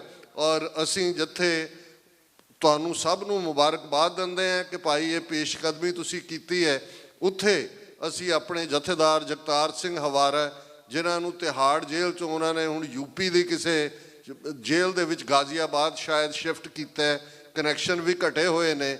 ਲੇਕਿਨ ਜੇ ਚੜ੍ਹਦੀ ਕਲਾ ਦਾ ਪ੍ਰਤੀਕ ਦੇਖਣਾ ਹੋਏ, ਪੈਰਾਂ 'ਚ ਬੇੜੀਆਂ, ਹੱਥਾਂ 'ਚ ਹੱਥਕੜੀਆਂ, ਬੈਕਬੋਨ ਦੀ ਪੇਨ, ਲੇਕਿਨ ਇਹਦੇ ਬਾਵਜੂਦ ਜਦੋਂ ਉਹ ਜੱਜਾਂ ਦੇ ਸਾਹਮਣੇ ਭਾਵੇਂ ਥਰੂ ਵੀਡੀਓ ਹੀ ਪੇਸ਼ ਹੁੰਦੇ ਨੇ, ਖਾਲਿਸਤਾਨ ਜ਼ਿੰਦਾਬਾਦ ਫਿਜ਼ਾ ਦੇ ਵਿੱਚ ਗੂੰਜਦਾ। ਸੋ ਇਹ ਸਿੱਖੀ ਸਪਿਰਿਟ ਹੈ, ਸਾਡਾ ਈਮਾਨ ਹੈ, ਸਾਡਾ ਇਤਕਾਦ ਹੈ। 10ਵੇਂ ਪਾਤਸ਼ਾਹ ਦਾ ਸਾਜਿਆ ਪੰਥ ਹੈ। ਗੁਰੂ ਨੇ ਪੰਥ ਨੂੰ ਬੇਘਰੇ ਨਹੀਂ ਰਹਿਣ ਦੇਣਾ। ਇਹ ਇਕਰਾਰਨਾਮਾ ਹੈ ਗੁਰੂ ਦਾ ਪੰਥ ਦੇ ਨਾਲ ਕਿ ਪੰਥ ਖਾਲਸਾ ਖੇਤੀ ਮੇਰੀ, ਹਉ ਸੰਭਾਲ ਕਰੋ ਤਿਸਕੇਰੀ। ਸਤਿਗੁਰੂ ਰਹਿਮਤ ਕਰਨ। ਇਹ ਬਹੁਤ ਜਲਦੀ ਇਹ ਵਰਲਡ ਸਿੱਖ ਪਾਰਲੀਮੈਂਟ ਅੱਜ ਅਸੀਂ ਇਨ ਐਗਜ਼ਾਈਲ ਚੌਥਾ ਸੈਸ਼ਨ ਕਰ ਰਹੇ ਹਾਂ, ਬਟ ਉਹ ਬਹੁਤ ਜਲਦ ਉਹ ਵਕਤ ਆਉਣ ਵਾਲਾ ਹੈ ਕਿ ਅਸੀਂ ਗੁਰੂਆਂ ਦੀ ਉਸ ਵਰੋਸਾਈ ਧਰਤੀ 'ਤੇ, ਜਿੱਥੇ ਨੀਲੇ ਦੇ ਸ਼ਾਹ ਸਵਾਰ ਦੇ ਘੋੜਿਆਂ ਦੀ ਆਵਾਜ਼, ਜਿੱਥੇ ਉੱਥੋਂ ਦੇ ਦਰਿਆ ਸੁਖਮਣੀ ਪੜ੍ਹਦੇ ਹਾਂ, ਜਿੱਥੇ ਹਵਾਵਾਂ ਦੇ ਵਿੱਚ ਜਪਜੀ ਹੈ, ਅਸੀਂ ਉਸ ਧਰਤੀ 'ਤੇ ਹੀ ਇਹ ਪਾਰਲੀਮੈਂਟ ਦਾ ਸੈਸ਼ਨ ਕਰਾਂਗੇ। ਇਹਨਾਂ ਲਫ਼ਜ਼ਾਂ ਨਾਲ ਅੱਜ ਦੇ ਇਸ ਓਪਨ ਸੈਸ਼ਨ ਦਾ ਆਗਾਜ਼ ਹੁੰਦਾ ਹੈ। ਵਾਹਿਗੁਰੂ ਜੀ ਕਾ ਖਾਲਸਾ, ਵਾਹਿਗੁਰੂ ਜੀ ਕੀ ਫਤਿਹ। ਬੋਲੇ ਸਤਿ ਸ੍ਰੀ ਅਕਾਲ। ਸਾਡੇ ਸਪੀਕਰ ਸਾਹਿਬ ਡਾਕਟਰ ਅਮਰਜੀਤ ਸਿੰਘ ਜੀ, ਜਿਨ੍ਹਾਂ ਦੀ ਸਪੀਚ ਅਸੀਂ ਜਦ ਵੀ ਸੁਣਦੇ ਹਾਂ ਸਾਨੂੰ ਕੁਛ ਨਾ ਕੁਛ ਨਵਾਂ ਸਿੱਖਣ ਨੂੰ ਮਿਲਦਾ। ਸੋ ਬਹੁਤ ਧੰਨਵਾਦੀ ਹਾਂ ਸਪੀਕਰ ਸਾਹਿਬ ਦਾ, ਜਿਹੜੇ ਸਾਨੂੰ ਇਜਾਜ਼ਤ ਦੇਣ ਤੇ ਅਸੀਂ ਇਹ ਸੈਸ਼ਨ ਦੀ ਸ਼ੁਰੂਆਤ ਕਰੀਏ। ਸ਼ੁਰੂਆਤ ਹੋਏ ਜੀ, ਬਹੁਤ ਧੰਨਵਾਦ। ਸੋ ਜਿਸ ਤਰ੍ਹਾਂ ਡਾਕਟਰ ਸਾਹਿਬ ਨੇ ਤਕਰੀਬਨ ਮੈਨੂੰ ਲੱਗਦਾ ਵੀ ਜਿਹਨੂੰ ਕਹਿੰਦੇ ਕੁੱਜੇ 'ਚ ਸਮੁੰਦਰ ਬੰਨ੍ਹ ਦੇਣਾ, ਜੋ ਹਿਸਟਰੀ ਸਾਡੀ ਸਿੱਖ ਕੌਮ ਦੀ ਔਰ ਜੋ ਵਰਤਮਾਨ ਸਿਚੁਏਸ਼ਨ ਦੇ ਜੋ ਸਾਨੂੰ ਚੈਲੰਜਸ ਨੇ ਔਰ ਜਿਹੜੇ ਇਵੈਂਟਸ ਖਾਸ ਕਰਕੇ ਇਸ ਵੇਲੇ ਹੋਏ, ਮੈਂ ਜ਼ਰੂਰ ਚਾਹੁੰਦਾ ਵੀ ਸੰਗਤ ਰੂਪੀ ਅਸੀਂ ਇੱਕ, ਜਿਸ ਤਰ੍ਹਾਂ ਇੱਕ ਆਮ ਭਾਸ਼ਾ 'ਚ ਅਸੀਂ ਕਹਾਵਤ ਕਹਿੰਦੇ ਹਾਂ, ਜਦੋਂ ਡੁੱਲਦਾ ਖੂਨ ਸ਼ਹੀਦਾਂ ਦਾ ਤਕਦੀਰ ਬਦਲਦੀ ਕੌਮਾਂ ਦੀ। ਅਤੇ ਅੱਜ ਵਾਕਈ ਗੱਲ ਇਹ ਹੈ ਕਿ ਜਿਹੜੇ ਸ਼ਹੀਦ ਹਰਦੀਪ ਸਿੰਘ ਨਿੱਜਰ ਦਾ ਡੁੱਲਿਆ ਖੂਨ, ਜਿੰਨੀਆਂ ਗੋਲੀਆਂ ਮੇਰੇ ਖਿਆਲ ਨਾਲ ਉਹਨਾਂ ਦੇ ਸਰੀਰ ਨੂੰ ਵੱਜੀਆਂ, ਉਨੇ ਸਾਲ ਸਾਡਾ ਸੰਘਰਸ਼ ਖਾਲਿਸਤਾਨ ਦਾ ਹੋਰ ਅੱਗੇ ਨੂੰ ਚਲਾ ਗਿਆ। ਸੋ ਮਹਾਰਾਜ ਨੇ ਜਿਹੜੀ ਹੈ ਉਹਨਾਂ ਦੀ ਸ਼ਹੀਦੀ ਦਾ ਵੀ ਮੁੱਲ ਪਾਇਆ, ਉਹਨਾਂ ਦੀ ਜ਼ਿੰਦਗੀ ਦਾ ਵੀ ਮੁੱਲ ਪਾਇਆ ਅਤੇ ਸ਼ਹੀਦੀ ਦਾ ਵੀ ਮੁੱਲ ਪਾਇਆ। ਆਓ ਰਲ ਮਿਲ ਕੇ ਜਕਾਰੇ ਰੂਪ 'ਚ ਉਹਨਾਂ ਨੂੰ ਜਿਹੜੀ ਹੈ ਅੱਜ ਦੇ ਇਸ ਇਜਲਾਸ ਤੋਂ ਸ਼ਰਧਾਂਜਲੀ ਦਈਏ। ਬੋਲੇ ਸੋ ਨਿਹਾਲ, ਸਤਿ ਸ੍ਰੀ ਅਕਾਲ, ਜ਼ਿੰਦਾਬਾਦ, ਜ਼ਿੰਦਾਬਾਦ ਖਾਲਿਸਤਾਨ ਖਾਲਿਸਤਾਨ। ਸੋ ਅੱਜ ਦੇ ਇਸ ਸੈਸ਼ਨ ਦੀ ਸ਼ੁਰੂਆਤ ਕਰਨ ਤੋਂ ਪਹਿਲਾਂ, ਕਿਉਂਕਿ ਇਹ ਵਰਲਡ ਵਾਈਡ ਇਸ ਨੂੰ ਮੀਡੀਆ ਵੀ ਕਵਰ ਕਰ ਰਿਹਾ ਔਰ ਸਾਡੇ ਕੋਲ ਕੁਛ ਇੱਕ ਆਬਜ਼ਰਵਰਸ ਵੀ ਨੇ, ਮੈਂ ਬਹੁਤ ਕੁਇਕਲੀ ਟੱਚ ਕਰਨਾ ਹੈ ਕਿ ਜਿਹੜੀ ਇਹ ਸਰਬੱਤ ਖਾਲਸਾ ਦੇ 2015 ਦੇ ਮਤੇ 'ਚੋਂ ਨਿਕਲੀ ਜਿਹੜੀ ਵਰਲਡ ਸਿੱਖ ਪਾਰਲੀਮੈਂਟ ਹੈ, ਉਹਦੀ ਇਨਸੈਪਸ਼ਨ ਕਿੱਦਾਂ ਹੋਈ। ਸੋ ਜਿਸ ਤਰ੍ਹਾਂ ਕਿ ਤੁਸੀਂ ਦੇਖ ਸਕਦੇ ਹੋ ਕਿ ਚੱਬੇ ਦੀ ਧਰਤੀ 'ਤੇ 2015 ਵਿੱਚ ਇੱਕ ਸਰਬੱਤ ਖਾਲਸਾ ਕੀਤਾ ਜਾਂਦਾ ਹੈ। ਕਰਨ ਦੀ ਵਜ੍ਹਾ ਸਿਰਫ ਇੱਕ ਕਿ ਅਕਾਲ ਤਖਤ ਤੋਂ ਇੱਕ ਉਸ ਸਮੇਂ ਦੇ ਵਰਤਮਾਨ ਸਮੇਂ ਦੇ ਉਸ ਸਮੇਂ ਦੇ ਜਥੇਦਾਰ ਨੇ ਜੋ ਇੱਕ ਫੈਸਲਾ ਲਿਆ ਸੌਦਾ ਸਾਧ ਨੂੰ ਮਾफ़ ਕਰਨ ਦਾ, ਉਹਨੂੰ ਸਿੱਖ ਕੌਮ ਹਜ਼ਮ ਨਹੀਂ ਕਰ ਸਕੀ ਔਰ ਉਹਦੇ ਵਿਰੋਧ ਵਿੱਚ ਸਰਬੱਤ ਖਾਲਸਾ ਕਰਕੇ ਇੱਕ ਪੈਰਲਲ ਸਿਸਟਮ ਦੀ ਰਚਨਾ ਕੀਤੀ। ਉਸ ਸਰਬੱਤ ਖਾਲਸਾ 'ਚੋਂ ਜਿਹੜਾ ਸਭ ਤੋਂ ਵੱਡਾ ਫੈਸਲਾ ਨਿਕਲਿਆ ਉਹ ਸੀਗਾ ਕਿ ਜਥੇਦਾਰ ਜਗਤਾਰ ਸਿੰਘ ਹਵਾਰਾ ਨੂੰ ਅਕਾਲ ਤਖਤ ਸਾਹਿਬ ਦਾ ਜਥੇਦਾਰ ਥਾਪਣਾ। ਦੋਵੇਂ ਹੱਥਾਂ ਖੜੇ ਕਰਕੇ ਲੱਖਾਂ ਦੀ ਸੰਗਤ ਨੇ ਇਸ ਫੈਸਲੇ ਨੂੰ ਪ੍ਰਵਾਨਗੀ ਦਿੱਤੀ।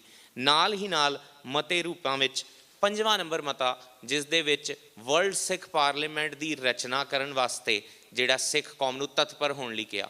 2015 ਤੋਂ 18 ਤੱਕ ਅਸੀਂ ਵੱਖ-ਵੱਖ ਕਮੇਟੀਆਂ ਦੇ ਰੂਪ ਵਿੱਚ ਇਸ ਮਤੇ ਨੂੰ ਪ੍ਰਵਾਨਗੀ ਔਰ ਇਸ ਨੂੰ ਅਮਲੀ ਜਾਮਾ ਪਹਿਨਾਉਣ ਲਈ ਅਸੀਂ ਕੋਸ਼ਿਸ਼ਾਂ ਕਰਦੇ ਰਹੇ ਅਤੇ ਅੰਤ ਜਥੇਦਾਰ ਜਗਤਾਰ ਸਿੰਘ ਹਵਾਰਾ ਦੇ ਦਿਸ਼ਾ ਨਿਰਦੇਸ਼ਾਂ ਅਨੁਸਾਰ ਇੱਕ ਕੋਆਰਡੀਨੇਸ਼ਨ ਕਮੇਟੀ ਬਣਾ ਕੇ ਇੱਕ ਨਿਊਯਾਰਕ ਦੀ ਇਸੇ ਧਰਤੀ 'ਤੇ ਜਿਹੜਾ ਇੱਕ ਇਵੈਂਟ ਕੀਤਾ ਗਿਆ 3 ਮਾਰਚ 2018 ਨੂੰ। ਕੌਮ ਤੋਂ ਹੀ ਪੁੱਛਿਆ ਗਿਆ ਕਿ ਕਿਸ ਤਰ੍ਹਾਂ ਦੀ ਪਾਰਲੀਮੈਂਟ ਹੋਣੀ ਚਾਹੀਦੀ ਹੈ। ਅਕਸਰ SGPC ਨੂੰ ਸਿੱਖਾਂ ਦੀ ਮਿਨੀ ਪਾਰਲੀਮੈਂਟ ਕਿਹਾ ਜਾਂਦਾ ਸੀ, ਪਰ ਅਸੀਂ ਵੇਖਿਆ ਕਿ ਓਵਰ ਟਾਈਮ ਉਹ ਸਿੱਖਾਂ ਦਾ ਵੈਸਟਡ ਇੰਟਰਸਟ ਰੀਪ੍ਰਜੈਂਟ ਨਹੀਂ ਕਰ ਪਾ ਰਹੀ ਸੀ, ਸਿੱਖ ਕੌਮ ਦੀ ਤਰਜਮਾਨੀ ਨਹੀਂ ਕਰ ਪਾ ਰਹੀ ਸੀ। ਇਸ ਲਈ ਇੱਕ ਜਿਹੜਾ ਇੱਕ ਵਨ ਨੇਸ਼ਨ ਥਿਊਰੀ ਤੋਂ ਬਾਹਰ ਨਿਕਲਦੇ ਹੋਏ ਇੱਕ ਸਮੂਹ ਸਿੱਖਾਂ ਦੀ ਪਾਰਲੀਮੈਂਟ ਰਚਣ ਦੀ ਜਿਹੜੀ ਹੈ ਉਹ ਆਗਾਜ਼ ਕੀਤਾ ਗਿਆ ਔਰ 300 ਤੋਂ ਵੱਧ ਲੋਕਾਂ ਨੇ ਇਸ ਇਵੈਂਟ ਨੂੰ ਅਟੈਂਡ ਕੀਤਾ। 150 ਤੋਂ ਵੱਧ ਜਥੇਬੰਦੀਆਂ ਨੇ ਵਰਲਡ ਸਿੱਖ ਪਾਰਲੀਮੈਂਟ ਦੀ ਇਨਸੈਪਸ਼ਨ ਲਈ ਹਾਮੀ ਭਰੀ ਔਰ ਨਾਲ ਹੀ ਨਾਲ ਦਿੱਤੇ ਸੁਝਾਵਾਂ ਤੋਂ ਜਿਹੜਾ ਤਕਰੀਬਨ 3-4 ਮੋਟੀਆਂ ਡੋਮੇਨਸ ਜਿਹੜੀਆਂ ਨੇ ਉਹ ਸਾਡੇ ਸਾਹਮਣੇ ਆਈਆਂ ਕਿ ਸਿੱਖਾਂ ਨੂੰ ਆਪਣੇ ਆਜ਼ਾਦ ਘਰ ਲਈ ਕਿਸ ਤਰੀਕੇ ਦੇ ਨਾਲ ਫਲਪੂਰਵਕ ਸੰਘਰਸ਼ ਕਰਨ ਦੀ ਲੋੜ ਹੈ, ਸਿੱਖ ਇੰਸਟੀਟਿਊਸ਼ਨਸ ਨੂੰ ਰਿਪੇਅਰ ਕਰਨ ਦੀ ਲੋੜ ਹੈ ਔਰ ਸਿੱਖ ਕੌਮ ਦੇ ਜਿਹੜੇ ਅੰਦਰੂਨੀ ਮਸਲੇ ਨੇ ਉਹਨਾਂ ਦੀ ਨਬਜ਼ ਫੜਨ ਦੀ ਲੋੜ ਹੈ। ਅਤੇ ਨਾਲ ਹੀ ਨਾਲ ਕੁਛ ਇੱਕ ਅਜਿਹੀ ਇਸ ਤਰ੍ਹਾਂ ਦੀ ਰੀਪ੍ਰਜੈਂਟੇਟਿਵ ਬਾਡੀ ਹੋਵੇ ਜਿਹੜੀ ਸਿਲੈਕਟਿਵ ਅਤੇ ਡੈਮੋਕ੍ਰੇਟਿਕ ਦੋਵੇਂ ਪ੍ਰਿੰਸੀਪਲਸ ਦੇ ਨਾਲ ਸਿੱਖੀ ਸਿਧਾਂਤਾਂ ਦੇ ਅਨੁਕੂਲ ਰਹਿ ਕੇ ਕੰਮ ਕਰੇ। ਵਰਲਡ ਸਿੱਖ ਪਾਰਲੀਮੈਂਟ ਦੀ ਇਸੇ ਸ਼ੁਰੂਆਤ ਲਈ ਇਸ ਨਿਊਯਾਰਕ ਦੀ ਕਾਨਫਰੰਸ ਤੋਂ ਬਾਅਦ 13 ਅਗਸਤ 2018 ਨੂੰ ਇੱਕ ਕਮੇਟੀ ਦੀ ਸਿਰਜਣਾ ਕੀਤੀ ਗਈ, ਜਿਸ ਵਿੱਚ 8 ਵੱਖ-ਵੱਖ ਦੇਸ਼ਾਂ ਤੋਂ ਮੈਂਬਰ ਲਏ ਗਏ ਔਰ ਉਹਨਾਂ ਨੂੰ ਵਰਲਡ ਸਿੱਖ ਪਾਰਲੀਮੈਂਟ ਨੂੰ ਜਿਹੜਾ ਅਮਲੀ ਜਾਮਾ ਪਹਿਨਾਉਣ ਲਈ ਜਿਹੜਾ ਦਿਸ਼ਾ ਨਿਰਦੇਸ਼ ਜਗਤਾਰ ਸਿੰਘ ਹਵਾਰਾ ਵੱਲੋਂ ਦਿੱਤੇ ਗਏ। ਇਸ ਤੋਂ ਬਾਅਦ ਪੈਰਿਸ ਦਾ ਸੈਸ਼ਨ, ਜੋ ਕਿ ਸਾਡਾ ਪਹਿਲਾ ਸੈਸ਼ਨ ਸੀ, ਤਕਰੀਬਨ 2 ਮਹੀਨੇ ਬਾਅਦ 2018 ਦੇ ਸਤੰਬਰ ਦੇ ਮਹੀਨੇ 'ਚ ਹੁੰਦਾ ਹੈ ਔਰ ਉਹਦੇ ਵਿੱਚ ਇੱਕ ਮਿਸ਼ਨ ਸਟੇਟਮੈਂਟ ਜਿਹੜੇ ਨੀਅਰਲੀ ਜਿਹੜੇ ਅਗਲੇ 2 ਸਾਲਾਂ ਦੇ ਗੋਲਸ ਔਰ ਨਾਲ ਹੀ ਨਾਲ ਇੱਕ ਸਟਰਕਚਰ ਨੂੰ ਅਡੋਪਟ ਕੀਤਾ ਜਾਂਦਾ। ਮੈਂ ਜ਼ਰੂਰ ਇਸ ਬਾਰੇ ਜਿਹੜਾ ਸਟ੍ਰੈਸ ਕਰਾਂਗਾ ਕਿ ਜਿਹੜੇ ਸਾਡੇ ਪ੍ਰਸਪੈਕਟਿਵ ਮੈਂਬਰਸ ਨੇ ਔਰ ਜਿਹੜੇ ਸਾਨੂੰ ਜਿਹੜੇ ਸਰੋਤੇ ਜਿਹੜੇ ਨੇ ਦੇਖ ਰਹੇ ਨੇ ਦੇਸ਼ ਵਿਦੇਸ਼ ਵਿੱਚ, ਕਿ ਵਰਲਡ ਸਿੱਖ ਪਾਰਲੀਮੈਂਟ ਦਾ ਜਿਹੜਾ ਸਟਰਕਚਰ ਹੈ ਉਹ ਇੱਕ ਬਹੁਤ ਡੈਮੋਕ੍ਰੇਟਿਕ ਸਟਰਕਚਰ ਹੈ। ਅਸੀਂ ਜਿਹੜੇ ਸਿੱਖ ਕੌਮ ਦੀ ਡੈਮੋਗ੍ਰਾਫਿਕਸ ਨੂੰ ਦੇਖਦੇ ਹੋਏ ਕਿ ਸਾਡੀ ਪੋਪੂਲੇਸ਼ਨ ਕਿਸ ਦੇਸ਼ ਵਿੱਚ ਕਿੰਨੀ ਹੈ, ਉਸ ਅਕੋਰਡਿੰਗ ਮੇਨ ਮੈਂਬਰਸ ਦੀਆਂ ਕਮੇਟੀਆਂ ਅਤੇ ਰੀਜਨਸ ਬਣਾਏ ਗਏ। US, Canada, Europe, UK, Australia, New Zealand ਔਰ ਇੰਡੀਅਨ ਸਬ ਕੰਟੀਨੈਂਟ, ਇਹ ਜਿਹੜਾ ਵੱਖ-ਵੱਖ ਭਾਗਾਂ ਦੇ ਵਿੱਚ ਸਿੱਖਾਂ ਦੀ ਪੋਪੂਲੇਸ਼ਨ ਔਰ ਮੈਂਬਰਸ਼ਿਪ ਨੂੰ ਵੰਡਿਆ ਗਿਆ ਔਰ ਨਾਲ ਹੀ ਨਾਲ 10 ਕਾਉਂਸਲਾਂ ਸਿਰਜ ਕੇ ਜਿਹੜਾ ਉਹਨਾਂ ਨੂੰ ਜਿਹੜਾ ਕੰਮ ਜਿਹੜਾ ਉਸ ਮੈਂਬਰਾਂ ਨੂੰ ਦੇਣਾ, ਉਸ ਦੇ ਬਾਰੇ ਬੜਾ ਇੱਕ ਸਿਸਟਮ ਬਣਾਇਆ ਗਿਆ।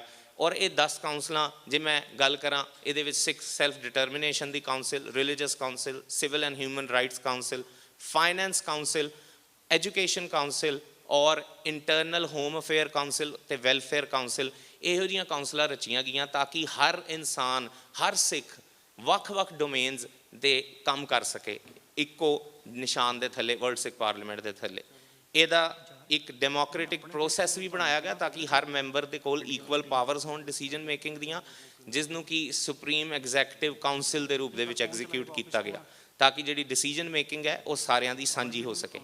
ਹੁਣ ਤੱਕ ਜੇ ਅਸੀਂ ਸਮ ਅਪ ਕਰਨਾ ਹੋਏ ਤਾਂ ਜਿਹੜੀ ਸਾਡੀ ਪ੍ਰੋਗਰੈਸ ਹੈ ਤਕਰੀਬਨ ਜਿਹੜੇ ਲੌਬਿੰਗ ਐਫਰਟਸ ਨੇ ਉਹ ਵੱਖ-ਵੱਖ ਕੰਟਰੀਆਂ 'ਚ ਕੀਤੇ ਗਏ ਨੇ। ਤਕਰੀਬਨ 15 ਵੱਖ-ਵੱਖ ਕੰਟਰੀਜ਼ ਦੇ ਨਾਲ ਇਸ ਵੇਲੇ ਲੌਬਿੰਗ ਐਫਰਟਸ ਜਿਹੜੇ ਨੇ ਚੱਲ ਰਹੇ ਨੇ। ਦੂਸਰਾ ਜਿਹੜੀ ਇੰਟਰਸਟੇਟ ਲੌਬਿੰਗ ਹੈ US ਦੇ ਵਿਦਿਨ ਨੀਅਰਲੀ 5 ਵੱਖ-ਵੱਖ ਸਟੇਟਾਂ ਤੋਂ 20 ਤੋਂ ਵੱਧ ਰੈਜ਼ੋਲੂਸ਼ਨ ਪੈ ਚੁੱਕੇ ਨੇ, ਜਿਹਦੇ ਵਿੱਚ ਸਿੱਖ ਜੈਨੋਸਾਈਡ, ਜਿਸ ਤਰ੍ਹਾਂ ਕਿ ਕਨੈਟੀਕਟ ਦੀ ਜੇ ਗੱਲ ਕਰੀਏ, ਅਸੀਂ ਆਉਣ ਵਾਲੇ ਸਮੇਂ 'ਚ ਤੁਹਾਨੂੰ ਹੋਰ ਵੀ ਜਾਣਕਾਰੀ ਦੇਵਾਂਗੇ। ਸਿੱਖ ਡੈਕਲੇਰੇਸ਼ਨ ਆਫ ਇੰਡੀਪੈਂਡੈਂਸ, ਜੋ ਕਿ ਸਰਬੱਤ ਖਾਲਸਾ ਦਾ ਖਾਲਿਸਤਾਨ ਦੇ ਰੂਪ 'ਚ ਮਤ ਹੈ, ਈਵਨ ਉਹਦੇ ਵੀ ਰੈਜ਼ੋਲੂਸ਼ਨ ਸਟੇਟ ਲੈਵਲ 'ਤੇ ਵਰਲਡ ਸਿੱਖ ਪਾਰਲੀਮੈਂਟ ਦੇ ਐਫਰਟਸ ਤੋਂ ਪਾਸ ਹੋਏ ਨੇ। ਨਾਲ ਹੀ ਨਾਲ ਰੇਸ਼ੀਅਲ ਹੇਟ ਕ੍ਰਾਈਮ ਨੂੰ ਇਨਕਾਊਂਟਰ ਕਰਨ ਵਾਸਤੇ, ਸਿੱਖਾਂ ਦੇ ਅਹਿਮ ਦਿਨਾਂ ਨੂੰ ਰੈਕੋਗਨਾਈਜ਼ ਕਰਨ ਵਾਸਤੇ ਵੀ ਵਰਲਡ ਸਿੱਖ ਪਾਰਲੀਮੈਂਟ ਵੱਲੋਂ ਕਾਫੀ ਕੰਮ ਕੀਤੇ ਗਏ ਨੇ, ਜਿਹਦੇ ਬਾਰੇ ਆਉਣ ਵਾਲੇ ਸਮੇਂ 'ਚ ਤੁਹਾਨੂੰ ਜਾਣਕਾਰੀ ਦਿੱਤੀ ਜਾਏਗੀ। ਐਜੂਕੇਸ਼ਨ, ਜਿਹੜੀ ਕਿ ਡਾਇਸਪੋਰਾ ਨੂੰ, ਆਪਣੇ ਸੰਗਤਾਂ ਨੂੰ ਇੰਟਰਨਲੀ ਐਜੂਕੇਟ ਕਰਨਾ ਪੰਜਾਬ ਦੇ ਮਸਲਿਆਂ 'ਤੇ, ਪੈਰੈਂਟਿੰਗ ਦੇ ਮਸਲੇ 'ਤੇ, ਪੋਲੀਟਿਕਸ, ਰਿਲੀਜੀਅਸ ਅਤੇ ਸਪਿਰਿਚੁਅਲਿਟੀ 'ਤੇ ਵੱਖ-ਵੱਖ ਕੈਂਪੇਨਸ ਜਿਹੜੀਆਂ ਨੇ ਉਹ ਚਲਾਈਆਂ ਗਈਆਂ। ਜੇ ਅਸੀਂ ਮੁੱਖ ਤੌਰ 'ਤੇ ਗੱਲ ਕਰੀਏ, ਸੇਵਿੰਗ ਪੰਜਾਬ ਔਰ ਸਿੱਖ ਪੈਰੈਂਟਿੰਗ ਕੋਰਸ, ਸਿੱਖ ਇਨਲਾਈਟਮੈਂਟ ਕੋਰਸ, ਇਸ ਤਰ੍ਹਾਂ ਦੀਆਂ ਕੈਂਪੇਨਸ ਜਿਹੜੀਆਂ ਨੇ ਉਹ ਵਰਲਡ ਸਿੱਖ ਪਾਰਲੀਮੈਂਟ ਵੱਲੋਂ ਚਲਾਈਆਂ ਗਈਆਂ, ਜਿਨ੍ਹਾਂ ਨੂੰ ਕਿ ਤਕਰੀਬਨ 100 ਤੋਂ ਵੱਧ ਵੈਨਿਊਜ਼ ਅਤੇ 30 ਤੋਂ ਵੱਧ ਕੰਟਰੀਜ਼ ਦੇ ਵਿੱਚ ਆਲਰੇਡੀ ਇਹ ਸੈਮੀਨਾਰਸ ਹੋ ਚੁੱਕੇ ਨੇ ਔਰ ਵੱਖ-ਵੱਖ ਲੋਕ ਵੱਖ-ਵੱਖ ਕਪੈਸਿਟੀਜ਼ 'ਚ ਵਰਲਡ ਸਿੱਖ ਪਾਰਲੀਮੈਂਟ ਦੇ ਨਾਲ ਜੁੜੇ ਹੋਏ ਨੇ। ਮੀਡੀਆ ਕੈਂਪੇਨਸ ਰਨ ਕਰਨੀਆਂ, ਕਰੰਟ ਇਸ਼ੂਜ਼ ਨੂੰ ਸਪੋਰਟ ਕਰਨਾ, ਉਹਨਾਂ ਦੇ ਬਾਰੇ ਅਵੇਅਰਨੈਸ ਦੇਖਣਾ, ਔਰ ਨਾਲ ਹੀ ਨਾਲ ਵੱਖ-ਵੱਖ ਇੰਸਟੀਟਿਊਸ਼ਨਸ, ਜੋ ਕਿ 150 ਤੋਂ ਵੱਧ ਇੰਸਟੀਟਿਊਸ਼ਨ ਵਰਲਡ ਸਿੱਖ ਪਾਰਲੀਮੈਂਟ ਦਾ ਪਾਰਟ ਨੇ, ਉਹਨਾਂ ਨੂੰ ਲੌਜਿਸਟਿਕ ਸਪੋਰਟ ਪ੍ਰੋਵਾਈਡ ਕਰਨਾ, ਚਾਹੇ ਉਹ ਚੈਰਿਟੀਜ਼ ਹੋਣ ਅਤੇ ਚਾਹੇ ਉਹ ਕੋਈ ਕੈਂਪੇਨ ਗਰੁੱਪਸ ਹੋਣ। ਸੋ ਵਰਲਡ ਸਿੱਖ ਪਾਰਲੀਮੈਂਟ ਦੀ ਜਿਹੜੀ ਕੰਟਰੀਬਿਊਸ਼ਨ ਹੈ ਉਹਦੇ ਬਾਰੇ ਸਾਡੇ ਅੱਜ ਮੈਂਬਰਸ ਸਾਹਿਬਾਨ ਗੱਲ ਕਰਨਗੇ, ਔਰ ਮੈਂ ਜ਼ਰੂਰ ਬੇਨਤੀ ਕਰਦਾ US ਚੈਪਟਰ ਤੋਂ ਸਵਰਨਜੀਤ ਸਿੰਘ, ਜੋ ਕਿ ਕਨੈਟੀਕਟ ਦੇ ਵਾਸੀ ਨੇ ਔਰ ਬਹੁਤ ਹੀ ਇੱਕ active United nation NGO council ਦੇ ਮੈਂਬਰ ਨੇ, ਉਹਨਾਂ ਨੂੰ ਬੇਨਤੀ ਹੈ ਕਿ ਉਹ ਆਪਣੀ ਪ੍ਰੈਜੈਂਟੇਸ਼ਨ ਰੈਡੀ ਕਰ ਲੈਣ। ਨਾਲ ਹੀ ਨਾਲ ਗੁਰਪ੍ਰੀਤ ਸਿੰਘ ਜੀ, ਜੋ ਕਿ ਕੋਆਰਡੀਨੇਟਰ ਨੇ world Sikh parliament UK reason ਦੇ ਔਰ ਸੇਵਿੰਗ ਪੰਜਾਬ ਦੇ ਜਿਹੜੇ ਕਿ ਫਾਊਂਡਰ ਨੇ, ਉਹਨਾਂ ਨੂੰ ਵੀ ਬੇਨਤੀ ਹੈ ਕਿ ਉਹ ਆਪਣੀ ਪ੍ਰੈਜੈਂਟੇਸ਼ਨ ਰੈਡੀ ਕਰ ਲੈਣ। ਇਹਨਾਂ ਤੋਂ ਪਹਿਲਾਂ ਮੇਰੇ ਕੋਲ 2 ਸਾਡੇ ਕੌਮ ਦੇ ਅਜਿਹੇ ਸਪੀਕਰ ਜਿਨ੍ਹਾਂ ਦੀ ਕੰਟਰੀਬਿਊਸ਼ਨ ਤੁਸੀਂ ਸਾਰੇ ਆਏ ਬਗਾਏ ਦੇਖਦੇ ਹੋ।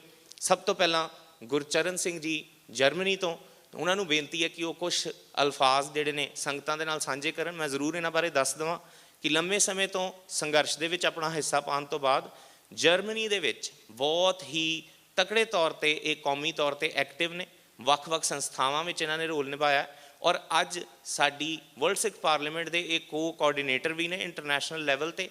ਔਰ ਨਾਲ ਹੀ ਨਾਲ ਜਰਮਨੀ ਦੇ ਵਿੱਚ ਜਿਹੜੇ ਇੰਡੀਆ ਦੇ ਸਪਾਈ ਜਿਹੜੇ ਕਿ ਏਜੰਸੀਜ਼ ਦੇ ਸਾਡੇ 'ਤੇ ਜਿਹੜਾ ਨਿਗਾਹ ਰੱਖਣ ਵਾਸਤੇ ਜਿਹੜੇ 4 ਜਸੂਸ ਛੱਡੇ ਗਏ ਸਨ, ਉਹਨਾਂ ਨੂੰ ਐਕਸਪੋਜ਼ ਕਰਨ ਵਿੱਚ ਵੀ ਇਹਨਾਂ ਦਾ ਬਹੁਤ ਵੱਡਾ ਹੱਥ ਹੈ ਔਰ ਜਰਮਨੀ ਸਰਕਾਰ ਨੇ ਉਹਨਾਂ ਜਾਸੂਸਾਂ 'ਤੇ ਕਾਰਵਾਈ ਵੀ ਕੀਤੀ। ਸੋ ਬੇਨਤੀ ਹੈ ਗੁਰਚਰਨ ਸਿੰਘ ਜੀ, ਜੋ ਕਿ ਜਰਮਨੀ ਤੋਂ ਅੱਜ ਸਾਡੇ ਨਾਲ ਇੱਥੇ ਮੌਜੂਦ ਨੇ, ਉਹਨਾਂ ਨੂੰ ਬੇਨਤੀ ਹੈ ਕਿ ਆ ਕੇ ਉਹ ਕੁਝ ਅਲਫਾਜ਼ਾਂ ਵਿੱਚ ਆਪ ਸੰਗਤ ਦੇ ਮੁਖਾਤਬ ਹੋਣ। ਵਾਹਿਗੁਰੂ ਜੀ ਕਾ ਖਾਲਸਾ, ਵਾਹਿਗੁਰੂ ਜੀ ਕੀ ਫਤਿਹ।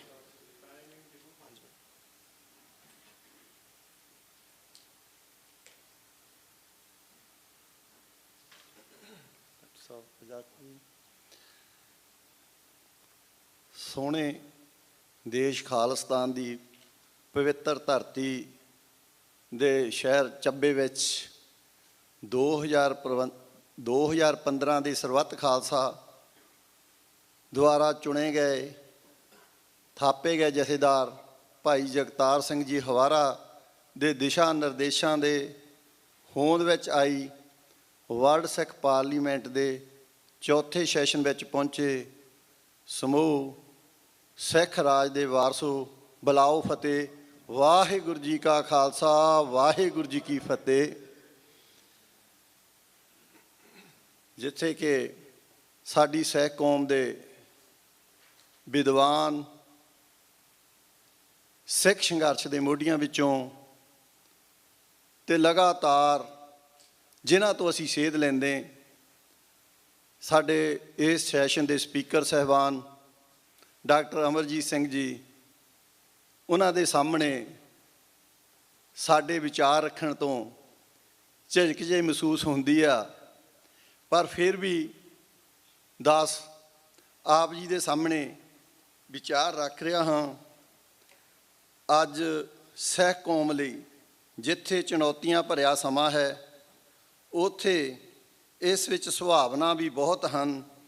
ਭਾਈ ਹਰਦੀਪ ਸਿੰਘ ਨਿੱਜਰ ਦੀ ਸ਼ਹਾਦਤ ਤੋਂ ਬਾਅਦ ਕੈਨੇਡਾ ਸਰਕਾਰ ਤੇ ਇਸ ਦੇ ਸਹਿਯੋਗੀ ਦੇਸ਼ਾਂ ਨੇ ਭਾਰਤ ਨੂੰ ਬੇਸ਼ੱਕ ਆਪਣੇ ਹਿੱਤਾਂ ਨੂੰ ਮੁੱਖ ਰੱਖ ਕੇ ਹੀ ਭਾਰਤ ਦੀ ਮਨੂਵਾਦੀ ਹਕੂਮਤ ਨੂੰ ਕਟਹਿਰੇ ਵਿੱਚ ਖੜਾਉਣ ਦੀ ਪ੍ਰਕਿਰਿਆ ਸ਼ੁਰੂ ਕੀਤੀ ਹੈ, ਪਰ ਸਿੱਖ ਕੌਮ ਨੂੰ ਇਹਨਾਂ ਹਾਲਾਤਾਂ ਨੂੰ ਬਹੁਤ ਹੀ ਸੰਜੀਦਾ, ਗੰਭੀਰਤਾ ਤੇ ਦੂਰ ਅੰਦੇਸ਼ੀ ਨਾਲ ਲੈਂਦੇ ਹੋਏ ਸਿੱਖ ਕੌਮ ਦੀ ਆਜ਼ਾਦੀ ਦੇ ਸੰਘਰਸ਼ ਵਾਸਤੇ ਮੀਡੀਆ ਦੇ ਨਾਲ ਜ਼ਮੀਨੀ ਪੱਧਰ ਤੇ ਬਹੁਤ ਕੁਝ ਕਰਨ ਦੀ ਲੋੜ ਹੈ।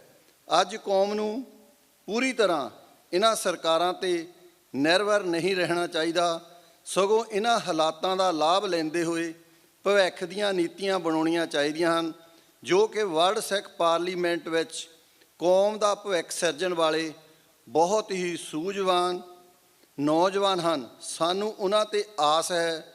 ਉੱਥੇ ਦਾਸ ਆਪਣੇ ਵੱਲੋਂ ਇਹਨਾਂ ਨੌਜਵਾਨਾਂ ਦੀ ਅਗਵਾਈ ਵਿੱਚ ਚੱਲਣ ਲਈ ਧੰਨ ਭਾਗ ਸਮਝਦਾ ਹੈ। ਉੱਥੇ ਇਹਨਾਂ ਨੂੰ ਪੂਰਾ ਸਹਿਯੋਗ ਦੇਣ ਲਈ ਅਸੀਂ ਵਚਨਬੱਧ ਹਾਂ। ਅੱਜ ਭਾਰਤੀ ਹਕੂਮਤ ਨੇ ਵਿਦੇਸ਼ਾਂ ਵਿੱਚ ਆਪਣੇ ਅੱਤਵਾਦੀ ਘਿਨਾਉਣੇ ਕਾਰਨਾਮਿਆਂ ਰਾਹੀਂ ਵਿਦੇਸ਼ਾਂ ਵਿੱਚ ਸਿੱਖ ਰਾਜ ਖਾਲਿਸਤਾਨ ਵਾਸਤੇ ਸੰਘਰਸ਼ੀਲਾਂ ਦੇ ਮਨਾਂ ਅੰਦਰ ਸਹਿਮ ਤੇ ਡਰ ਦਾ ਮਾਹੌਲ ਪੈਦਾ ਕਰਨ 'ਤੇ ਅਸੀਂ ਇਸ ਨੂੰ ਕਿਸ ਤਰ੍ਹਾਂ ਲੈ ਰਹੇ ਹਾਂ। ਕੁਝ ਵਿਦੇਸ਼ੀ ਸਰਕਾਰਾਂ ਨੂੰ ਆਪਣੇ ਬਚਾਅ ਰੱਖ ਲਈ ਯੋਗ ਗੁਹਾਰ ਲਾਉਣ ਵਿੱਚ ਕਿਸੇ ਵੀ ਤਰ੍ਹਾਂ ਦੀ ਕਮਜ਼ੋਰੀ ਦੀ ਬਜਾਏ ਇਹ ਕਹਿਣਾ ਬਣਦਾ ਹੈ ਕਿ ਜੋ ਭਾਰਤ ਸਰਕਾਰ ਵਿਦੇਸ਼ਾਂ ਵਿੱਚ ਸੰਘਰਸ਼ੀਲਾਂ 'ਤੇ ਵਾਰ ਕਰਨ ਤੋਂ ਬਾਜ ਨਾ ਆਈ, ਸਿੱਖ ਕੌਮ ਆਪਣੇ ਖਾਲਸੇ ਰਵਾਇਤਾਂ ਅਨੁਸਾਰ ਇਸ ਦਾ ਜਵਾਬ ਦੇਣ ਲਈ ਮਜਬੂਰ ਹੋਣਗੇ, ਤੇ ਜਿਸ ਦੀ ਜ਼ਿੰਮੇਵਾਰੀ ਵਿਦੇਸ਼ੀ ਸਰਕਾਰਾਂ ਤੇ ਭਾਰਤ ਸਰਕਾਰ 'ਤੇ ਹੋਵੇਗੀ। ਅਤੇ ਇਸ ਦੇ ਨਾਲ ਹੀ ਅੱਜ ਆਪਾਂ ਦੋ ਵਿਚਾਰ ਹਨ ਕਿ ਜਿਸ ਤਰੀਕੇ ਦੇ ਨਾਲ ਜੋ ਸਿਆਣੇ ਬਜ਼ੁਰਗ ਆਪਣੇ ਬੱਚਿਆਂ ਦੇ ਲਈ ਜੋ ਸਖਤ ਮਿਹਨਤ, ਸਖਤ ਘਾਲਣਾ ਘਾਲ ਕੇ ਉਹ ਉਹਨਾਂ ਦੇ ਲਈ ਜੋ ਆਪਣੀ ਜਾਇਦਾਦ, ਪ੍ਰੋਪਰਟੀ ਛੱਡ ਕੇ ਜਾਂਦੇ ਹਨ, ਅਤੇ ਨਾਲ ਉਹ ਉਹਨਾਂ ਬੱਚਿਆਂ ਨੂੰ ਇਹ ਵੀ ਸਿੱਖਿਆ ਦੇ ਕੇ ਜਾਂਦੇ ਹਨ ਕਿ ਇੱਥੇ ਆਪਣੀ ਕੌਮ ਅਤੇ ਮਨੁੱਖਤਾ ਪ੍ਰਤੀ ਜੋ ਤੁਹਾਡੇ ਫਰਜ਼ ਹਨ ਉਹਨਾਂ ਨੂੰ ਵੀ ਨਿਭਾਉਣਾ ਹੈ। ਜਿਹੜੇ ਲਾਇਕ ਪੁੱਤਰ ਹੁੰਦੇ ਹਨ ਜਾਂ ਉਹ ਆਪਣੇ ਮਾਪਿਆਂ ਦੇ ਉਹਨਾਂ ਕਦਮਾਂ 'ਤੇ ਚੱਲਦੇ ਹੋਏ ਉਹ ਜਿੱਥੇ ਉਹਨਾਂ ਦੀ ਬਣਾਈ ਹੋਈ ਦਿੱਤੀ ਹੋਈ ਜਾਇਦਾਦ ਵਿੱਚ ਵਾਧਾ ਕਰਦੇ ਹਨ ਅਤੇ ਉੱਥੇ ਨਾਲ ਹੀ ਕੌਮ ਅਤੇ ਸਮਾਜ ਲਈ ਵੀ ਵਿੱਚ ਹਿੱਸਾ ਪਾਉਂਦੇ ਹਨ। ਪਰ ਜਿਹੜੇ ਨਲਾਇਕ ਪੁੱਤਰ ਹਨ, ਉਹ ਜਿਹੜੇ ਨਲਾਇਕ ਪੁੱਤਰ ਉਹ ਆਪਣੇ ਉਹਨਾਂ ਬਜ਼ੁਰਗਾਂ ਦੀ ਜੋ ਬਣਾਈ ਹੋਈ ਜਾਇਦਾਦ ਦਾ ਅਤੇ ਜਿਸ ਤਰੀਕੇ ਦੇ ਨਾਲ ਦੁਰਉਪਯੋਗ ਕਰਕੇ ਉਹ ਨਲਾਇਕ ਬਣਦੇ ਹਨ, ਇਸੇ ਤਰ੍ਹਾਂ ਆਪਾਂ ਕੌਮ ਦੀ ਗੱਲ ਕਰੀਏ, ਜੋ ਸਾਡੀ ਕੌਮ ਦੇ ਵਡੇਰਿਆਂ ਨੇ ਜਿਨ੍ਹਾਂ ਨੇ ਕੁਰਬਾਨੀਆਂ ਕਰਕੇ ਸਾਡੀ ਸਿੱਖ ਕੌਮ ਦਾ ਜੋ ਸੁਨਹਿਰੀ ਇਤਿਹਾਸ ਸਿਰਜਿਆ ਹੈ, ਅਤੇ ਉਹਨਾਂ ਸਿਰਜੇ ਹੋਏ ਇਤਿਹਾਸ 'ਤੇ ਸਾਡੀ ਸਿੱਖ ਕੌਮ ਦੇ ਉਹਨਾਂ ਸੂਰਵੀਰ ਯੋਧਿਆਂ ਨੇ ਲਾਇਕ ਬਣ ਕੇ ਜਿਨ੍ਹਾਂ ਦਾ ਕੱਲ੍ਹ ਨੂੰ ਸ਼ਹਾਦਤ ਦਿਹਾੜਾ ਹੈ, ਭਾਈ ਹਰਜਿੰਦਰ ਸਿੰਘ ਜਿੰਦਾ, ਭਾਈ ਸੁਖਦੇਵ ਸਿੰਘ ਸੁੱਖਾ, ਉਹਨਾਂ ਨੂੰ ਜਿੱਥੇ ਅਸੀਂ ਸ਼ਰਧਾ ਦੇ ਫੁੱਲ ਅਰਪਣ ਕਰਦੇ ਹਾਂ, ਅਤੇ ਇਸੇ ਤਰ੍ਹਾਂ ਸਾਡੀ ਕੌਮ ਦੇ ਉਹਨਾਂ ਹਜ਼ਾਰਾਂ ਯੋਧਿਆਂ ਨੇ ਆਪਣੇ ਲਾਇਕ ਪੁੱਤਰ ਬਣ ਕੇ ਸਿੱਖ ਕੌਮ ਦੇ ਆਜ਼ਾਦ ਘਰ ਲਈ ਜੋ ਸ਼ਹਾਦਤਾਂ ਦਿੱਤੀਆਂ ਹਨ। ਅੱਜ ਸਾਡਾ ਵੀ ਇਹ ਫਰਜ਼ ਬਣਦਾ ਹੈ ਵੀ ਜੇ ਅਸੀਂ ਵਾਕਿਆ ਹੀ ਲਾਇਕ ਪੁੱਤਰ ਹਾਂ ਅਤੇ ਸਾਡੇ ਉਹਨਾਂ ਪੁਰਖਿਆਂ ਨੇ ਜੋ ਸਾਡਾ ਇਹ ਸੁਨਹਿਰੀ ਇਤਿਹਾਸ ਸਿਰਜ ਕੇ ਗਏ ਹਨ, ਅਤੇ ਸਾਡਾ ਫਰਜ਼ ਬਣਦਾ ਕਿ ਅਸੀਂ ਉਸ ਸਿਰਜੇ ਹੋਏ ਇਤਿਹਾਸ ਨੂੰ ਹੋਰ ਉਹਦੇ ਵਿੱਚ ਵਾਧਾ ਕਰੀਏ ਅਤੇ ਉਸ ਨੂੰ ਸਿੱਖ ਕੌਮ ਦੇ ਆਜ਼ਾਦ ਘਰ ਖਾਲਿਸਤਾਨ ਵਿੱਚ ਬਦਲਣ ਦੀ ਆਪਣੀ ਜਿੰਨਾ ਵੀ ਯਥਾਯੋਗ ਆ ਉਹਦੇ ਵਿੱਚ ਆਪਣਾ ਹਿੱਸਾ ਪਾਈਏ। ਅਤੇ ਇਸ ਦੇ ਨਾਲ ਹੀ ਜੋ ਆਪਾਂ ਇਤਿਹਾਸ ਲਿਖਿਆ ਜਾਂਦਾ ਉਸ ਨੂੰ ਪੜ੍ਹ ਕੇ ਵਿਚਾਰਨ ਦੀ ਕੋਸ਼ਿਸ਼ ਕਰੀਏ। ਆ ਪਿਛਲੇ ਦਿਨਾਂ ਦੇ ਵਿੱਚ ਸਿੱਖ ਕੌਮ ਦੇ ਸਾਡੇ ਉਹ ਸਿਧਾਂਤਕ ਯੋਧੇ ਭਾਈ ਦਲਜੀਤ ਸਿੰਘ ਬਿੱਟੂ ਹੁਣਾਂ ਨੇ ਜੋ 2 ਕਿਤਾਬਾਂ ਹੋਂਦ ਵਿੱਚ ਆਈਆਂ, ਖਾੜਕੂ ਸਿੱਖ ਸੰਘਰਸ਼ ਦੀ ਸਾਖੀ, ਉਸ ਵਿੱਚ ਇੱਕ ਚੈਪਟਰ ਸੀ ਕਿ ਕਿਸ ਤਰੀਕੇ ਦੇ ਨਾਲ ਉਹਨਾਂ ਦੀ ਇੱਕ ਠਾਰ, ਉਸ ਠਾਰ 'ਤੇ ਉਹ 100 ਏਕੜ ਦੇ ਮਾਲਕ ਅਤੇ ਉਹਨਾਂ ਦੇ ਬਣਿਆ ਹੋਇਆ ਸਾਰਾ ਕਾਰੋਬਾਰ, ਬਣੇ ਹੋਏ ਕਾਰੋਬਾਰ ਦੀ ਨਾ ਪ੍ਰਵਾਹ ਕਰਦਿਆਂ ਹੋਇਆਂ ਉਹ ਸਾਡੇ ਇਹਨਾਂ ਸੂਰਵੀਰ ਯੋਧਿਆਂ ਨੂੰ ਆਪਣੀ ਪਨਾਹ ਦਿੰਦੇ ਰਹੇ। ਅਤੇ ਇੱਥੇ ਸੋਚਣ ਵਾਲੀ ਗੱਲ ਆਈ ਕਿ ਇੱਕ ਉਹ ਲੋਕ ਉਸ ਖਾਲਿਸਤਾਨ ਦੀ ਸਰਜ਼ਮੀਨ 'ਤੇ ਜਿਨ੍ਹਾਂ ਦਾ ਸਾਰਾ ਕੁਝ ਬਣਿਆ ਹੋਇਆ ਹੋਣ ਦੇ ਬਾਵਜੂਦ ਉਹਨੂੰ ਉੱਜੜਨ ਦੀ ਪਰਵਾਹ ਨਾ ਕਰਦਿਆਂ ਹੋਇਆਂ ਉਹ ਇਹਨਾਂ ਯੋਧਿਆਂ ਨੂੰ ਪਨਾਹ ਦਿੰਦੇ ਹਨ। ਪਰ ਦੂਸਰੇ ਪਾਸੇ ਅੱਜ ਅਫਸੋਸ ਨਾਲ ਕਹਿਣਾ ਪੈਂਦਾ ਕਿ ਅਸੀਂ, ਸਾਡਾ ਬਹੁਤ ਵੱਡਾ ਹਿੱਸਾ ਜਿਹੜਾ ਆ ਉਹ ਅੱਜ ਆਪਣੇ ਹੀ ਘਰ-ਬਾਰ ਬਣਾਉਣ ਦੇ ਵਿੱਚ ਜ਼ਿਆਦਾ ਖਰਚ ਕਰਦਾ, ਅਤੇ ਜਿਹੜਾ ਕੌਮੀ ਕਰਜ਼ ਆ ਉਹਨੂੰ ਕਈ ਵਾਰੀ ਅਸੀਂ ਅਣਗੌਲਦੇ ਹਾਂ। ਪਰ ਜਿੱਥੇ ਜਿੱਥੇ ਅੱਜ ਲੋੜ ਆ ਆਪਾਂ ਆਪਣੇ ਨਿੱਜੀ ਘਰ ਬਣਾਉਣੇ ਹਨ, ਉੱਥੇ ਆਪਣੀ ਕੌਮ ਦੇ ਘਰ ਵਿੱਚ ਆਪਾਂ ਹਿੱਸਾ ਪਾਈਏ। ਇੰਨੇ ਹੀ ਵਿਚਾਰ ਮੈਂ ਰੱਖਦਾ ਹੋਇਆ ਖੇਮਾ ਦਾ ਜੱਜ ਖਾਂ, ਭੁੱਲਾਂ ਚੁੱਕਾਂ ਦੀ ਖੇਮਾ। ਵਾਹਿਗੁਰੂ ਜੀ ਕਾ ਖਾਲਸਾ, ਵਾਹਿਗੁਰੂ ਜੀ ਕੀ ਫਤਿਹ। ਸੋ ਇਹ ਸਨ ਭਾਈ ਗੁਰਚਰਨ ਸਿੰਘ ਜੀ ਜਰਮਨੀ ਤੋਂ। ਮੇਰੇ ਅਗਲੇ ਬੁਲਾਰੇ ਇਸ ਸਟੇਜ ਤੋਂ ਹਰਜੀਤ ਸਿੰਘ ਜੀ ਬਾਜਵਾ, ਕੋ speaker Canadian chapter world Sikh parliament. ਉਹਨਾਂ ਨੂੰ ਬੇਨਤੀ ਹੈ ਕਿ ਸਟੇਜ 'ਤੇ ਆ ਕੇ ਮੁਖਾਤਬ ਹੋਣ। ਔਰ ਨਾਲ ਹੀ ਨਾਲ ਸਾਡੇ ਅਗਲੇ ਬੁਲਾਰੇ ਬਲਵਿੰਦਰ ਸਿੰਘ ਜੀ ਚੱਠਾ, ਜਿਹੜੇ ਵਰਜੀਨੀਆ ਤੋਂ ਸੈਲਫ ਡਿਟਰਮੀਨੇਸ਼ਨ ਕਾਊਂਸਿਲ ਤੋਂ ਨੇ, ਉਹਨਾਂ ਨੂੰ ਬੇਨਤੀ ਹੈ ਕਿ ਉਹ ਰੈਡੀ ਰਹਿਣ।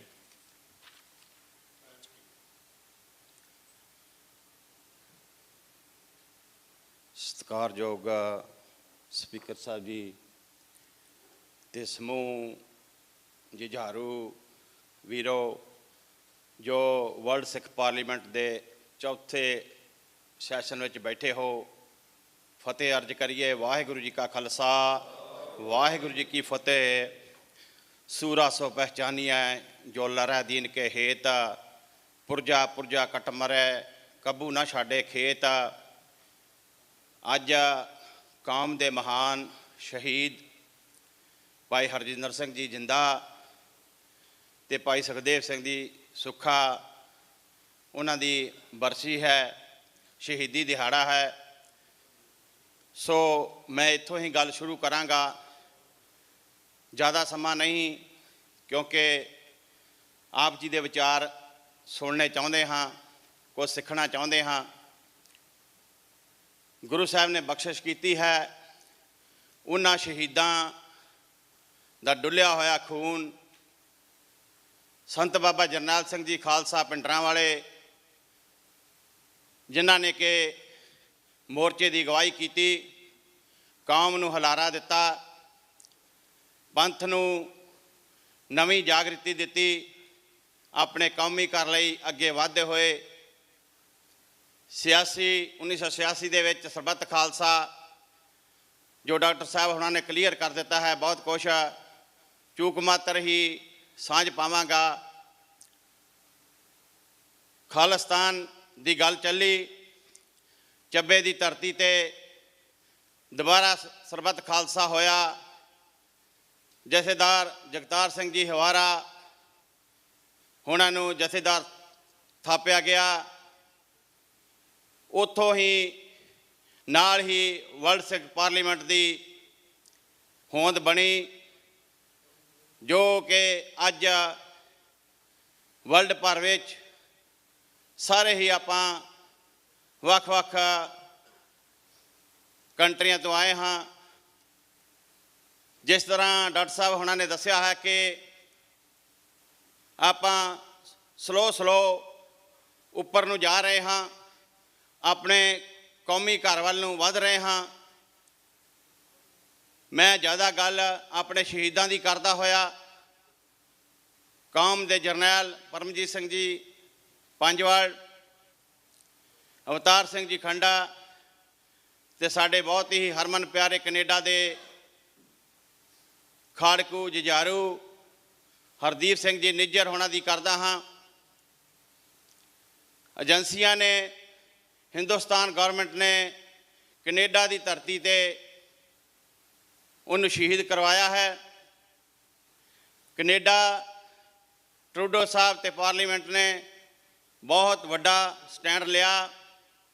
ਧੰਨਵਾਦ ਕਰਦੇ ਹੋਏ ਵਰਲਡ ਸਿੱਖ ਪਾਰਲੀਮੈਂਟ ਵੱਲੋਂ ਉਹਨਾਂ ਨੂੰ ਅਤੇ ਉਹਨਾਂ ਦੀ ਪਾਰਲੀਮੈਂਟ ਨੂੰ ਧੰਨਵਾਦ ਕਰਦੇ ਹਾਂ। ਨਾਲ ਹੀ ਜੇਕਰ ਅਸੀਂ ਖਾਲਿਸਤਾਨੀ ਹਾਂ, ਆਪਣੀ ਧਰਤੀ ਮੰਗਦੇ ਹਾਂ, ਗਵਾਚਿਆ ਹੋਇਆ ਰਾਜ ਦੁਬਾਰਾ ਹਾਸਲ ਕਰਨਾ ਚਾਹੁੰਦੇ ਹਾਂ, ਪਰ ਜੇ ਅਸੀਂ ਵੱਖ-ਵੱਖ ਸ਼ਹਿਰਾਂ ਵਿੱਚ, ਵੱਖ-ਵੱਖ ਦੇਸ਼ਾਂ ਵਿੱਚ ਬੈਠੇ ਹਾਂ, ਅਸੀਂ ਉੱਥੇ ਦੇ ਸਿਟੀਜ਼ਨ ਹਾਂ ਅਤੇ ਉੱਥੇ ਦੀ ਗੌਰਮੈਂਟ ਸਾਡੇ ਹੱਕਾਂ ਦੀ ਰਾਖੀ ਕਰਦੀ ਹੈ, ਅੱਗੇ ਆਉਂਦੀ ਹੈ, ਧੰਨਵਾਦ ਕਰਨਾ ਬਣਦਾ ਹੈ। ਮੈਂ ਟਰੂਡੋ ਸਾਹਿਬ ਦਾ ਅਤੇ ਪਾਰਲੀਮੈਂਟ ਦਾ ਧੰਨਵਾਦ ਕਰਦਾ ਹੋਇਆ ਆਪ ਸਭ ਜਥੇਬੰਦੀਆਂ ਨੂੰ ਵੀ ਬੇਨਤੀ ਕਰਦਾ ਹਾਂ ਕਿ ਸਮਾਂ ਬਹੁਤ ਨਾਜ਼ੁਕ ਚੱਲ ਰਿਹਾ ਹੈ, ਸੋਚ ਸਮਝ ਕੇ ਬਿਆਨਬਾਜ਼ੀ ਕਰਨੀ ਹੈ, ਇਕੱਤਰ ਹੋਣਾ ਹੈ, ਇਕੱਠੇ ਹੋਣਾ ਹੈ, ਅੱਗੇ ਵਧਣਾ ਹੈ। ਨਾਲ ਦੀ ਨਾਲ ਆਪਣੇ ਜੋ ਅਧਿਕਾਰ ਸਾਨੂੰ ਮਿਲੇ ਹਨ ਉਹਨਾਂ ਦੀ ਗੱਲ ਕਰਦੇ ਰਹਿਣਾ ਹੈ, ਕਿਉਂਕਿ ਖਾਲਿਸਤਾਨ ਜੋ ਕਿ ਬਹੁਤ ਹੀ ਨੇੜੇ ਪਹੁੰਚ ਚੁੱਕੇ ਹਾਂ, ਖਾਲਿਸਤਾਨ ਦੇ ਜਲਦੀ ਹੀ ਹੋਂਦ ਵਿੱਚ ਆਉਣ ਵਾਲਾ ਹੈ। ਸਾਰੇ ਇਕੱਤਰ ਹੋ ਕੇ ਹੰਬਲਾ ਮਾਰੀਏ, ਸ਼ਹੀਦਾਂ ਨੂੰ ਯਾਦ ਕਰੀਏ, ਸ਼ਹੀਦਾਂ ਦੇ ਪਾਏ ਹੋਏ ਪੂਰਨਿਆਂ 'ਤੇ ਚੱਲਦੇ ਹੋਏ। ਕੌਮੀ ਮੋਰਚੇ ਵੱਲੋਂ ਜੋ ਜਥੇਦਾਰ ਜਗਤਾਰ ਸਿੰਘ ਜੀ ਹਵਾਰਾ ਅਤੇ ਉਹਨਾਂ ਦੇ ਸਾਥੀ ਜੇਲ੍ਹ ਵਿੱਚ ਬੰਦ ਹਨ ਲੰਬੇ ਸਮੇਂ ਤੋਂ, ਉਹਨਾਂ ਲਈ ਜੋ ਕੌਮੀ ਮੋਰਚੇ ਵੱਲੋਂ ਮੋਰਚਾ ਲਾਇਆ ਹੈ ਉਹਦੀ ਵੀ ਹਮਾਇਤ ਕਰੀਏ, ਉਹਨਾਂ ਦੇ ਹੱਕ ਵਿੱਚ ਵੀ ਆਪਾਂ ਆਵਾਜ਼ ਚੁੱਕੀਏ। ਸੋ ਮੈਂ ਅੱਜ ਜ਼ਿਆਦਾ ਕੁਛ ਨਾ ਕਹਿੰਦਾ ਹੋਇਆ ਇੱਥੇ ਹੀ ਆਪਣਾ ਇਹ ਭਾਸ਼ਣ ਖਤਮ ਕਰਦਾ ਹਾਂ। ਸਾਰਿਆਂ ਨੂੰ ਇੱਕ ਵਾਰਾਂ ਜਗਤ ਜਲੰਦਾ ਰੱਖ ਲੈ ਆਪਣੀ ਕਿਰਪਾ ਧਾਰ, ਜਿਤ ਦੁਆਰੇ ਉੱਭਰੇ ਤੇਤੇ ਲਿਓ ਬਾਰ, ਨਾਨਕ ਨਾਮ ਚੜ੍ਹਦੀ ਕਲਾ, ਤੇਰੇ ਭਲੇ ਸਰਬੱਤ ਦਾ ਭਲਾ ਕਹਿੰਦਾ ਹੋਇਆ। ਵਾਹਿਗੁਰੂ ਜੀ ਕਾ ਖਾਲਸਾ, ਵਾਹਿਗੁਰੂ ਜੀ ਕੀ ਫਤਿਹ। ਸੋ ਇਹ ਸਨ ਹਰਜੀਤ ਸਿੰਘ ਜੀ ਬਾਜਵਾ ਜਿਨ੍ਹਾਂ ਨੇ ਸ਼ਹੀਦਾਂ ਦੀ ਗੱਲ ਕੀਤੀ। ਜੇ ਭਾਈ ਗੁਰਦਾਸ ਜੀ ਤੋਂ ਪੁੱਛੀਏ ਕਿ ਸ਼ਹੀਦ ਦਾ ਕੀ ਸਥਾਨ ਹੈ ਸਿੱਖ ਕੌਮ ਦੇ ਵਿੱਚ, ਅਤੇ ਇੱਕ ਵਾਰ ਆਉਂਦੀ ਹੈ, ਮੁਰਦਾ ਹੋਏ ਮੁਰੀਦ ਨਾ ਗੱਲੀ ਹੋਵਣਾ, ਸਾਬਰ ਸਿਦਕ ਸ਼ਹੀਦ ਭਰਮ ਭੋ ਖੋਵਣਾ। ਅਤੇ ਅੰਤ 'ਤੇ ਜਿਹੜੀ ਲਾਈਨ ਆਉਂਦੀ ਹੈ, ਚੰਨ ਮੁਬਾਰਕ ਈਦ ਪੁੱਗ ਖਲੋਵਣਾ, ਕਿ ਜਿਹੜਾ ਇੱਕ ਸ਼ਹੀਦ ਹੈ, ਜੇ ਕਿਸੇ ਚੰਦ ਦੀ ਵੈਲਿਊ ਜੇ ਪੁੱਛਣੀ ਹੋਵੇ ਈਦ ਦੇ ਚੰਦ ਦੀ, ਅਤੇ ਮੁਸਲਮਾਨ ਤੋਂ ਪੁੱਛੋ ਜਿਹੜਾ ਆਪਣਾ ਰੋਜ਼ਾ ਤੋੜਦਾ ਇੰਨੇ ਦਿਨਾਂ ਦਾ ਰੱਖਿਆ ਹੋਇਆ। ਅਤੇ ਭਾਈ ਗੁਰਦਾਸ ਜੀ ਕਹਿੰਦੇ ਜਿਹੜਾ ਇੱਕ ਸ਼ਹੀਦ ਹੈ, ਜਿਹੜਾ ਇੱਕ ਮੁਰੀਦ ਹੈ, ਉਹਦੀ ਉਹ ਸਥਾਨ ਹੈ ਸਿੱਖ ਕੌਮ ਦੇ ਵਿੱਚ ਕਿ ਉਹ ਸਦਾ ਹੀ ਚੰਦ ਵਾਂਗੂ ਚਮਕਦਾ ਰਹੇਗਾ। ਮੈਨੂੰ ਹਮੇਸ਼ਾ ਜਸਵੰਤ ਸਿੰਘ ਜੀ ਖਾਲੜਾ ਦੀ ਇੱਕ ਗੱਲ ਬਿਲਕੁਲ ਯਾਦ ਆਉਂਦੀ ਹੈ ਵੀ ਹੁਣ ਗੁਰੂ ਸਾਹਿਬ ਗੁਰਗੱਦੀ ਨਹੀਂ ਦਿੰਦੇ, ਪਰ ਇੱਕ ਚੀਜ਼, ਇੱਕ ਤੋਹਫੇ ਦੇ ਵਿੱਚ ਇੱਕ ਚੀਜ਼ ਦਿੰਦੇ ਨੇ। ਜੇ ਗੁਰੂਆਂ ਤੋਂ ਬਾਅਦ ਅਸੀਂ ਕਿਸੇ ਨੂੰ ਯਾਦ ਰੱਖਦੇ ਹਾਂ ਅਤੇ ਸ਼ਹੀਦਾਂ ਨੂੰ ਯਾਦ ਰੱਖਦੇ ਹਾਂ, ਸ਼ਹੀਦੀ ਦੀ ਜਿਹੜੀ ਦਾਤ ਹੈ ਉਹ ਅਣਮੁੱਲੀ ਦਾਤ। ਇਹਨਾਂ ਨੂੰ ਲੱਗਦਾ ਹੈ ਕਿ ਇਹ ਸਾਡੇ ਇੱਕ ਦੋ ਸਿਪਾਹੀ ਮਾਰ ਦੇਣਗੇ ਅਤੇ ਉਹ ਮਰ ਜਾਣਗੇ। ਇਹਨਾਂ ਨੂੰ ਪਤਾ ਨਹੀਂ ਜਦੋਂ ਇਹ ਸਾਡੀ ਕੌਮ ਦਾ ਕੋਈ ਸ਼ਖਸ ਮਾਰਦੇ ਨੇ ਉਹ ਸਦਾ ਲਈ ਅਮਰ ਹੋ ਜਾਂਦਾ, ਸ਼ਹੀਦ ਹੋ ਜਾਂਦਾ। ਕੰਧਾਂ 'ਤੇ ਗੁਰਦੁਆਰਿਆਂ ਦੀਆਂ ਉਹਨਾਂ ਦੀਆਂ ਤਸਵੀਰਾਂ ਲੱਗਦੀਆਂ ਨੇ, ਉਹ ਇੱਕ ਚਾਨਣ ਮੁਨਾਰਾ ਬਣ ਜਾਂਦੇ ਨੇ ਪੂਰੀ ਕੌਮ ਦੇ ਲਈ। ਸੋ ਆਓ ਇਸੇ ਮੁਰਾਦ 'ਤੇ ਮੈਂ ਆਪਣੇ ਅਗਲੇ ਬੁਲਾਰੇ ਬਲਵਿੰਦਰ ਸਿੰਘ ਜੀ ਚੱਠਾ ਜੋ ਕਿ ਵਰਜੀਨੀਆ ਤੋਂ ਨੇ, ਸੈਲਫ ਡਿਟਰਮੀਨੇਸ਼ਨ ਕਾਊਂਸਲ ਦੇ ਮੈਂਬਰ ਨੇ, ਔਰ ਵੱਖ-ਵੱਖ ਮੀਡੀਆ 'ਤੇ ਵੀ ਔਰ ਵੱਖ-ਵੱਖ ਤਰ੍ਹਾਂ 'ਤੇ। ਔਰ ਮੈਂ ਜ਼ਰੂਰ ਦੱਸ ਦੇਵਾਂ ਵੀ ਪਹਿਲੇ ਦਿਨ ਤੋਂ ਜਦੋਂ ਤੋਂ ਵਰਲਡ ਸਿੱਖ ਪਾਰਲੀਮੈਂਟ ਚੱਲੀ ਹੈ, ਹਰ ਸੈਸ਼ਨ ਭਾਈ ਸਾਹਿਬ ਨੇ ਅਟੈਂਡ ਕੀਤਾ, ਚਾਹੇ ਉਹ ਪੈਰਿਸ ਹੋਏ ਚਾਹੇ UK ਹੋਏ। ਔਰ ਇਹਨਾਂ ਦਾ ਅਸੀਂ ਸਵਾਗਤ ਵੀ ਕਰਦੇ ਹਾਂ, ਇਹਨਾਂ ਦਾ ਧੰਨਵਾਦ ਵੀ ਕਰਦੇ ਹਾਂ ਕਿ ਇੱਕ ਬਜ਼ੁਰਗ ਦੇ ਰੂਪ ਵਿੱਚ ਇਹਨਾਂ ਨੇ ਸਦਾ ਹੀ ਸਾਨੂੰ ਜਿਹੜਾ ਗਾਈਡੈਂਸ ਦਿੱਤੀ ਹੈ। ਮੈਂ ਬਹੁਤਾ ਸਮਾਂ ਨਾ ਲੈਂਦਿਆਂ ਹੋਇਆ ਭਾਈ ਸਾਹਿਬ ਨੂੰ ਇਨਵਾਈਟ ਕਰਨਾ ਜੀ।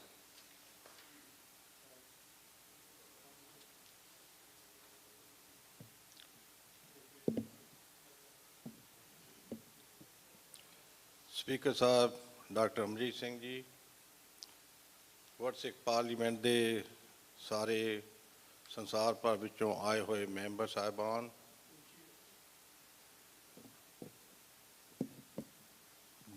ਬਾਕੀ ਸਿੱਖ ਜਥੇਬੰਦੀਆਂ ਦੇ ਆਏ ਹੋਏ ਨੁਮਾਇੰਦੇ, ਪੱਤਰਕਾਰ, ਟੀਵੀ ਸੱਜਣ, ਸਾਰਿਆਂ ਨੂੰ ਮੇਰੇ ਵੱਲੋਂ ਵਾਹਿਗੁਰੂ ਜੀ ਕਾ ਖਾਲਸਾ, ਵਾਹਿਗੁਰੂ ਜੀ ਕੀ ਫਤਿਹ। ਵਰਲਡ ਸਿੱਖ ਪਾਰਲੀਮੈਂਟ ਦਾ ਇਹ ਚੌਥਾ ਸੈਸ਼ਨ ਜੋ ਨਿਊਯਾਰਕ ਦੀ ਧਰਤੀ 'ਤੇ ਹੋ ਰਿਹਾ ਹੈ, ਉਸ ਵਿੱਚ ਸ਼ਾਮਲ ਹੋਣ ਲਈ ਆਪ ਸਭ ਆਏ ਹੋ।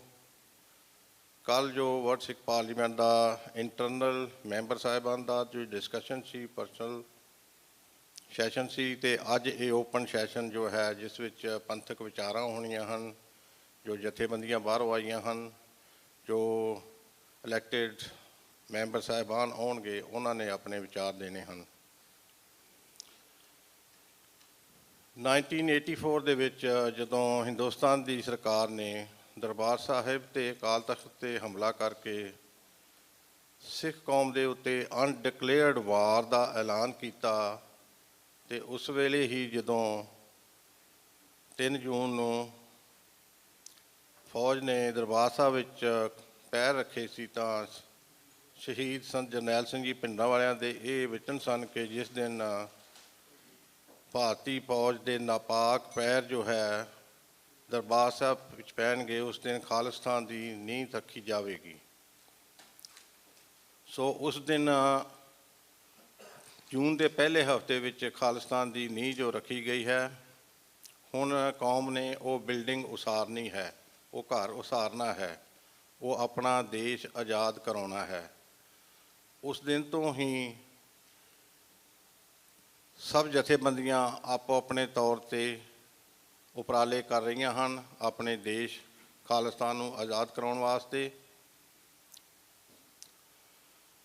2015 ਵਿੱਚ ਹੋਏ ਸਰਬੱਤ ਖਾਲਸਾ ਨੂੰ ਦੇ ਵਿੱਚ ਇਹ ਫੈਸਲਾ ਲਿਆ ਗਿਆ ਕਿ ਇੱਕ umbrella organisation world Sikh parliament ਬਣਾਈ ਜਾਵੇ, ਜਿਹੜੀ ਕਿ ਸਾਰੀਆਂ ਜਥੇਬੰਦੀਆਂ ਦੇ ਉੱਤੇ ਇੱਕ ਅੰਬਰੇਲੇ ਦੀ ਤਰ੍ਹਾਂ ਰਵੇ, ਅਤੇ ਸਾਰੀਆਂ ਜਥੇਬੰਦੀਆਂ ਜੋ ਕਿ ਸਿੱਖ ਕੌਮ ਦੇ ਭਲੇ, ਸਿੱਖ ਕੌਮ ਦੀ ਤਰੱਕੀ, ਸਿੱਖ ਕੌਮ ਦੀ ਆਜ਼ਾਦੀ ਲਈ ਕੰਮ ਕਰ ਰਹੀਆਂ ਹਨ, ਇਸ ਦੀ ਦਿਸ਼ਾ ਨਿਰਦੇਸ਼ ਕੰਮ ਕਰਨ। ਤੋਂ ਉਸ ਦਿਨ ਤੋਂ ਵਰਲਡ ਸਿੱਖ ਪਾਰਲੀਮੈਂਟ ਬਾਖੂਬੀ ਆਪਣੀ ਜ਼ਿੰਮੇਵਾਰੀ ਨਿਭਾ ਰਿਹਾ ਹੈ। ਇਸ ਵਿੱਚ ਜੋ ਕੌਂਸਲ ਹਨ, 10 ਕੌਂਸਲ ਵਰਲਡ ਸਿੱਖ ਪਾਰਲੀਮੈਂਟ ਦੀਆਂ, ਜਿਨ੍ਹਾਂ ਵਿੱਚ ਅਹਿਮ ਹੈ self determination, financial matters council, human rights council, education council, ਅਤੇ ਬਾਕੀ ਹੋਰ ਕੌਂਸਲਸ ਹਨ। ਉਹਨਾਂ ਵਿੱਚ ਜੋ ਨੁਮਾਇੰਦੇ ਹਨ ਉਹ ਆਪਣਾ ਯੋਗਦਾਨ ਪਾਉਂਦੇ ਹਨ ਆਪੋ ਆਪਣੇ ਕੌਂਸਲ ਦੇ ਵਿੱਚ। ਸਾਰੇ ਜੋ 5 ਰੀਜਨ ਹਨ ਉਹਨਾਂ ਦੇ ਵਿੱਚ ਇਹ ਕੌਂਸਲ ਕੰਮ ਕਰਦੀਆਂ ਹਨ, ਔਰ ਉਹ ਇੰਡੀਪੈਂਡੈਂਟ ਆਪਣੇ ਜੋ ਫੈਸਲੇ ਲੈਂਦੀਆਂ ਹਨ। ਵਰਲਡ ਸਿੱਖ ਪਾਰਲੀਮੈਂਟ ਕੋਲ ਬਹੁਤ ਵੱਡਾ ਖਜ਼ਾਨਾ ਹੈ ਜੋ ਆਪ ਸਿੱਖ ਕੌਮ ਨੂੰ ਉਹ ਦੇਣਾ ਚਾਹੁੰਦੇ ਹਨ, ਜਿਨ੍ਹਾਂ ਵਿੱਚ ਸਾਡੇ 2 ਪ੍ਰਮੁੱਖ ਜੋ UK ਤੋਂ ਆਏ ਹਨ, ਭਾਈ ਜਗਜੀਤ ਸਿੰਘ ਜੀ ਹੁਣੀ ਜੋ ਕਿ ਐਜੂਕੇਸ਼ਨ ਕਮੇਟੀ ਦੇ ਕੌਂਸਲ ਦੇ ਆਰਗੇਨਾਈਜ਼ਰ ਹਨ, ਔਰ ਭਾਈ ਗੁਰਪ੍ਰੀਤ ਸਿੰਘ ਜੀ ਜਿਨ੍ਹਾਂ ਨੇ ਇੱਕ ਸੇਵਿੰਗ ਪੰਜਾਬ ਆਰਗੇਨਾਈਜੇਸ਼ਨ ਜੋ ਬਣਾਈ ਹੋਈ ਹੈ। ਅਗਰ ਆਪ ਇਹਨਾਂ ਦੇ ਵਿਚਾਰ ਸੁਣੋ, ਇਹਨਾਂ ਦੇ ਜੋ ਕੰਮ ਹੈ ਜੋ ਇਹ ਸਿੱਖ ਕੌਮ ਵਾਸਤੇ ਕਰ ਰਹੇ ਹਨ, ਜੋ ਪੰਜਾਬ ਨੂੰ ਬਚਾਉਣ ਵਾਸਤੇ ਕੰਮ ਕਰ ਰਹੇ ਹਨ, ਇੱਕ ਇੱਕ ਲਾਈਨ, ਇੱਕ ਇੱਕ ਵਰਡ ਜੋ ਹੈ ਉਹ ਕੋਈ ਮਤਲਬ ਰੱਖਦਾ ਹੈ। ਉਹ ਦੱਸਦਾ ਹੈ ਕਿ ਪੰਜਾਬ ਨੂੰ ਬਚਾਉਣਾ ਕਿਸ ਤਰ੍ਹਾਂ ਹੈ, ਸਿੱਖਾਂ ਨੇ ਆਪਣਾ ਦੇਸ਼ ਬਣਾਉਣਾ ਕਿਸ ਤਰ੍ਹਾਂ ਹੈ, ਪੰਜਾਬ ਵਿੱਚ ਕੀ ਹੋ ਰਿਹਾ ਹੈ, ਪੰਜਾਬ ਦੇ ਪਾਣੀਆਂ ਨੂੰ ਕਿਸ ਤਰ੍ਹਾਂ ਗੰਧਲਾ ਕੀਤਾ ਗਿਆ ਹੈ, ਪੰਜਾਬ ਵਿੱਚ ਨਸ਼ੇ ਕਿਸ ਤਰ੍ਹਾਂ ਸੁੱਟੇ ਗਏ ਹਨ, ਪੰਜਾਬ ਦੀ ਐਜੂਕੇਸ਼ਨ ਨੂੰ ਕਿਸ ਤਰ੍ਹਾਂ ਬਰਬਾਦ ਕੀਤਾ ਹੈ, ਪੰਜਾਬ ਦੀ ਇਕੋਨਮੀ ਨੂੰ ਕਿਸ ਤਰ੍ਹਾਂ ਬਰਬਾਦ ਕਰ ਰਹੇ ਹਨ। ਸੋ ਇਹ ਸਾਰੀਆਂ ਗੱਲਾਂ ਇਹ ਤੁਹਾਨੂੰ ਵਰਲਡ ਸਿੱਖ ਪਾਰਲੀਮੈਂਟ ਦੇ ਅੰਡਰ ਇਹ ਕਰ ਰਹੇ ਹਨ, ਉਹ ਦੱਸਣਗੇ। ਮੈਂ ਆਪ ਸਭ ਨੂੰ ਬੇਨਤੀ ਕਰਦਾ ਹਾਂ ਕਿ ਆਓ ਸਾਰੇ ਇਕੱਠੇ ਹੋ ਕੇ ਵਰਲਡ ਸਿੱਖ ਪਾਰਲੀਮੈਂਟ ਨੂੰ ਸਪੋਰਟ ਕਰੀਏ। ਵਰਲਡ ਸਿੱਖ ਪਾਰਲੀਮੈਂਟ ਹੀ ਇੱਕ ਐਸਾ ਪਲੇਟਫਾਰਮ ਹੈ ਇਸ ਵੇਲੇ ਸਿੱਖਾਂ ਦੇ ਕੋਲ, ਜਿਹੜਾ ਕਿ ਸਿੱਖ ਕੌਮ ਨੂੰ ਬਹੁਤ ਅੱਗੇ ਲਿਜਾ ਸਕਦਾ ਹੈ। ਆਜ਼ਾਦੀ ਲੈਣ ਦੇ ਵਿੱਚ ਵਰਲਡ ਸਿੱਖ ਪਾਰਲੀਮੈਂਟ ਇੱਕ ਅਹਿਮ ਭੂਮਿਕਾ ਨਿਭਾ ਰਿਹਾ ਹੈ। ਜਿਵੇਂ ਕਿ ਆਪ ਜਾਣਦੇ ਹੋ ਕਿ ਜੋ ਇਹ ਪਿੱਛੇ 2 ਵੀਕ ਤੋਂ ਜੋ ਇੱਕ ਚਮਤਕਾਰ ਜੋ ਗੁਰੂ ਸਾਹਿਬਾਨ ਨੇ ਸਾਡੇ 'ਤੇ ਮਿਹਰਬਾਨੀ ਕੀਤੀ ਹੈ ਔਰ ਸ਼ਹੀਦਾਂ ਦੇ ਪਾਏ ਖੂਨ ਨੇ ਜੋ ਹੈ ਇਹ ਰੰਗ ਲਿਆਂਦਾ ਹੈ। ਭਾਈ ਹਰਦੀਪ ਸਿੰਘ ਜੀ ਨਿੱਜਰ, ਜਿਨ੍ਹਾਂ ਨੂੰ ਹਿੰਦੁਸਤਾਨ ਦੀ ਸਰਕਾਰ ਨੇ ਕੈਨੇਡਾ ਦੇ ਵਿੱਚ ਕਤਲ ਕੀਤਾ, ਸ਼ਹੀਦ ਕੀਤਾ, ਉਹਨਾਂ ਦਾ ਖੂਨ ਲੰਘ ਰਿਹਾ ਹੈ। ਤੋਂ 2 ਵੀਕ 3 ਵੀਕ ਪਹਿਲਾਂ ਜਸਟਿਨ ਟਰੂਡੋ ਨੇ ਜਿਸ ਤਰ੍ਹਾਂ ਪਾਰਲੀਮੈਂਟ ਵਿੱਚ ਖਲੋ ਕੇ ਹਿੰਦੁਸਤਾਨ ਦਾ ਨਾਪਾਕ ਚਿਹਰਾ ਸਾਰੀ ਦੁਨੀਆ ਵਿੱਚ ਨੰਗਾ ਕੀਤਾ ਹੈ, ਇਹ ਇੱਕ ਚਮਤਕਾਰ ਹੈ। ਇਸ ਨੇ ਇੱਕ ਵਾਰ ਜੋ ਸਾਡੀ ਆਜ਼ਾਦੀ ਦੀ ਲੜਾਈ ਹੈ ਉਸ ਨੂੰ ਟਰਨ ਅਰਾਊਂਡ ਕਰ ਦਿੱਤਾ ਹੈ, ਜਿਸ ਨੂੰ ਪਿਛਲੇ 40-50 ਸਾਲ ਤੋਂ ਹਿੰਦੁਸਤਾਨ ਦੀ ਸਰਕਾਰ ਭੰਡ ਰਹੀ ਸੀ ਕਿ ਸਿੱਖ ਅੱਤਵਾਦੀ ਹਨ, ਅਲਗਾਵਵਾਦੀ ਹਨ, ਟੈਰਰਿਸਟ ਹਨ, ਕਿਲਰ ਹਨ, ਇਹ ਬਹੁਤ ਖਤਰਨਾਕ ਲੋਕ ਹਨ। ਇੱਕ ਪੈਨ ਦੀ ਸਟ੍ਰੋਕ ਨਾਲ ਅੱਜ ਉਹ ਸਾਰਾ ਕੁਝ ਚੇਂਜ ਹੋ ਗਿਆ ਹੈ। ਅੱਜ ਟੈਰਰਿਸਟ ਹਿੰਦੁਸਤਾਨ ਦੀ ਗੌਰਮੈਂਟ ਹੈ। ਅੱਜ ਟੈਰਰਿਸਟ ਉਹ ਲੋਕ ਹਨ ਜਿਹੜੇ ਕਿ ਲੋਕਾਂ ਨੂੰ ਮਾਰਦੇ ਹਨ, ਜਿਹੜੇ ਕਿ ਲੋਕਾਂ ਨੂੰ ਲੁੱਟਦੇ ਹਨ, ਜਿਹੜੇ ਕਿ ਲੋਕਾਂ ਨੂੰ ਦਬਾ ਕੇ ਰੱਖਿਆ ਹੋਇਆ ਹੈ। ਉਹਨਾਂ ਵਿੱਚ ਸਿੱਖ ਵੀ ਏਕ ਹਨ। ਸੋ ਆਓ ਇਸ ਜੋ ਸਮਾਂ ਇਸ ਵੇਲੇ ਸਿੱਖ ਕੌਮ 'ਤੇ ਆਇਆ ਹੈ, ਜਿਹੜਾ ਕਿ ਸਾਨੂੰ ਜਿਹੜਾ ਕਿ ਸਾਨੂੰ ਆਵਾਜ਼ ਮਾਰ ਰਿਹਾ ਹੈ ਕਿ ਸਿੱਖੋ ਇਕੱਠੇ ਹੋ ਕੇ ਆਪਣਾ ਰਾਜ ਭਾਗ ਲਓ। ਸੋ ਇਹ ਸਾਰੀਆਂ ਸਟ੍ਰੈਟਜੀਆਂ ਇਕੱਠੇ ਹੋ ਕੇ ਇਸ ਤਰ੍ਹਾਂ ਮੀਟਿੰਗਾਂ ਕਰਕੇ, ਇਸ ਤਰ੍ਹਾਂ ਇਕੱਠ ਕਰਕੇ, ਇਸ ਤਰ੍ਹਾਂ ਇਨਡੋਰ ਮੀਟਿੰਗ ਕਰਕੇ, ਇਹ ਸਾਰੀ ਸਟ੍ਰੈਟਜੀ ਬਣਾ ਕੇ ਆਪਣਾ ਆਜ਼ਾਦ ਮੁਲਕ ਖਾਲਿਸਤਾਨ ਲਈਏ। ਮੇਰੀਆਂ ਇੰਨੀਆਂ ਕੁ ਬੇਨਤੀਆਂ ਪ੍ਰਵਾਨ ਕਰਨੀਆਂ ਜੀ। ਹੋਈਆਂ ਭੁੱਲਾਂ ਚੁੱਕਾਂ ਦੀ ਖਿਮਾ। ਵਾਹਿਗੁਰੂ ਜੀ ਕਾ ਖਾਲਸਾ, ਵਾਹਿਗੁਰੂ ਜੀ ਕੀ ਫਤਿਹ।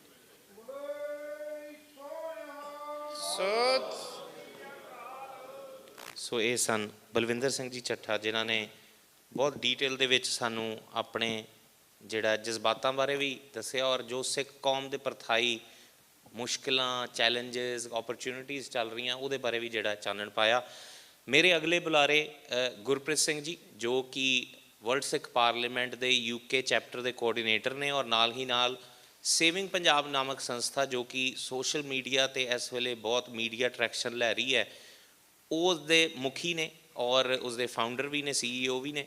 ਸੋ ਅੱਜ ਉਹ ਸਾਡੇ ਨਾਲ 2 ਵਿਸ਼ਿਆਂ 'ਤੇ ਗੱਲਬਾਤ ਕਰਨਗੇ।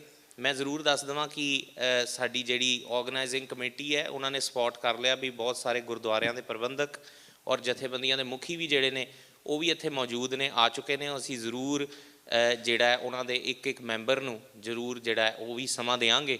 ਪਰ ਅਗਲੇ 30 ਤੋਂ 35 ਮਿੰਟ ਵਾਸਤੇ ਸਾਡੇ ਕੋਲ ਗੁਰਪ੍ਰੀਤ ਸਿੰਘ ਜੀ, ਜਿਸ ਤਰ੍ਹਾਂ ਮੈਂ ਦੱਸਿਆ ਸੇਵਿੰਗ ਪੰਜਾਬ, ਇਹ ਖੁਦ ਹੀ ਆਪਣੀ ਕਹਾਣੀ ਜਿਹੜੀ ਹੈ ਬਖੂਬੀ ਦੱਸਣਗੇ।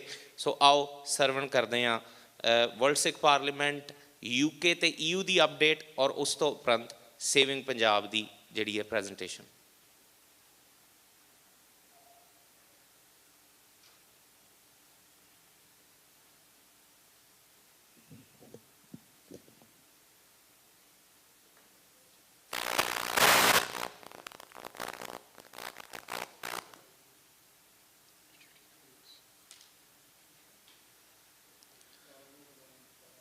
ਸਤਿਗੁਰੂ ਗਰੀਬ ਨਿਵਾਜ ਦੀ ਸਾਜੀ ਨਿਵਾਜੀ ਗੁਰੂ ਰੂਪ, ਗੁਰੂ ਖਾਲਸਾ ਸਾਧ ਸੰਗਤ ਜੀ, ਗੁਰੂ ਦੀ ਬਖਸ਼ੀ ਹੋਈ ਫਤਿਹ ਦਾ ਜਵਾਬ ਦੇਣਾ। ਵਾਹਿਗੁਰੂ ਜੀ ਕਾ ਖਾਲਸਾ, ਵਾਹਿਗੁਰੂ ਜੀ ਕੀ ਫਤਿਹ। ਦਾਸ ਨੂੰ ਹੁਕਮ ਹੋਇਆ ਆਪਣੇ ਜਨਰਲ ਸੈਕਟਰੀ ਮਨਪ੍ਰੀਤ ਸਿੰਘ ਵੱਲੋਂ ਕਿ UK ਤੇ EU ਦੀ ਜਿਹੜੀ ਆਪਣੇ ਯੂਰਪ ਦੀ ਅਪਡੇਟ ਦੇਣੀ, ਕਿ ਜਿਹੜੀ ਪਿਛਲੇ 1 ਸਾਲ ਦੇ ਵਿੱਚ ਜਾਂ 1-2 ਸਾਲਾਂ ਦੇ ਵਿੱਚ ਜੋ ਸਾਡੀ ਐਕਟੀਵਿਟੀ ਹੋਈ ਆ ਉਹਦੇ ਉੱਤੇ ਦਾਸ ਕੁਝ ਚਾਨਣਾ ਪਾਊਗਾ। ਜਿਹੜਾ ਆਪਣਾ ਵਰਲਡ ਸਿੱਖ ਪਾਰਲੀਮੈਂਟ ਦਾ ਇੱਕ ਜਿਹੜਾ ਬ੍ਰਾਂਚ ਸੀਗਾ, ਜਦੋਂ ਯੂਕਰੇਨ ਦੇ ਵਿੱਚ ਜੰਗ ਲੱਗਦੀ ਆ, ਉਹਦੇ ਪੱਖੋਂ ਆਪਣੇ ਭਾਈ ਬਗਵੀਰ ਸਿੰਘ ਅਤੇ ਯੂਨਾਈਟਿਡ ਸਿੱਖਸ ਅਤੇ ਭਾਈ ਹਰਦਿਆਲ ਸਿੰਘ ਇਹਦੇ ਉੱਤੇ ਹੋਰ ਚਾਨਣਾ ਪਾਓਗੇ। ਪਰ ਜਦੋਂ ਇਸ ਦਾ ਇਹਨਾਂ ਨੇ ਕਾਫੀ ਤਰ੍ਹਾਂ ਆਊਟਰੀਚ ਵਰਕ ਉੱਥੇ ਜਾ ਕੇ ਕੀਤਾ, ਉੱਥੇ ਉਹਨਾਂ ਨੇ ਜਾ ਕੇ ਲੌਬਿੰਗ ਕੀਤੀ, ਸਰਕਾਰਾਂ ਦੇ ਨਾਲ ਤਾਲਮੇਲ ਕੀਤਾ, ਅਤੇ ਇਹਦੇ ਵਿੱਚ ਜਿਹੜੇ ਉੱਥੇ ਮਹਾਰਾਜ ਦੇ ਸਰੂਪ ਸੀਗੇ ਗੁਰਦੁਆਰਿਆਂ ਦੇ ਵਿੱਚ, ਉਹਨਾਂ ਨੇ ਆਪਣਾ ਉਹਦੇ ਵਿੱਚ ਇਕਜੁੱਟ ਹੋ ਕੇ ਉਹ ਸਰੂਪ ਮਹਾਰਾਜ ਦੇ ਮੁੜ ਕੇ UK ਨੂੰ ਲਿਆਂਦੇ। ਇਹ ਇੱਕ ਆਊਟਰੀਚ ਵਰਕ ਸੀਗਾ।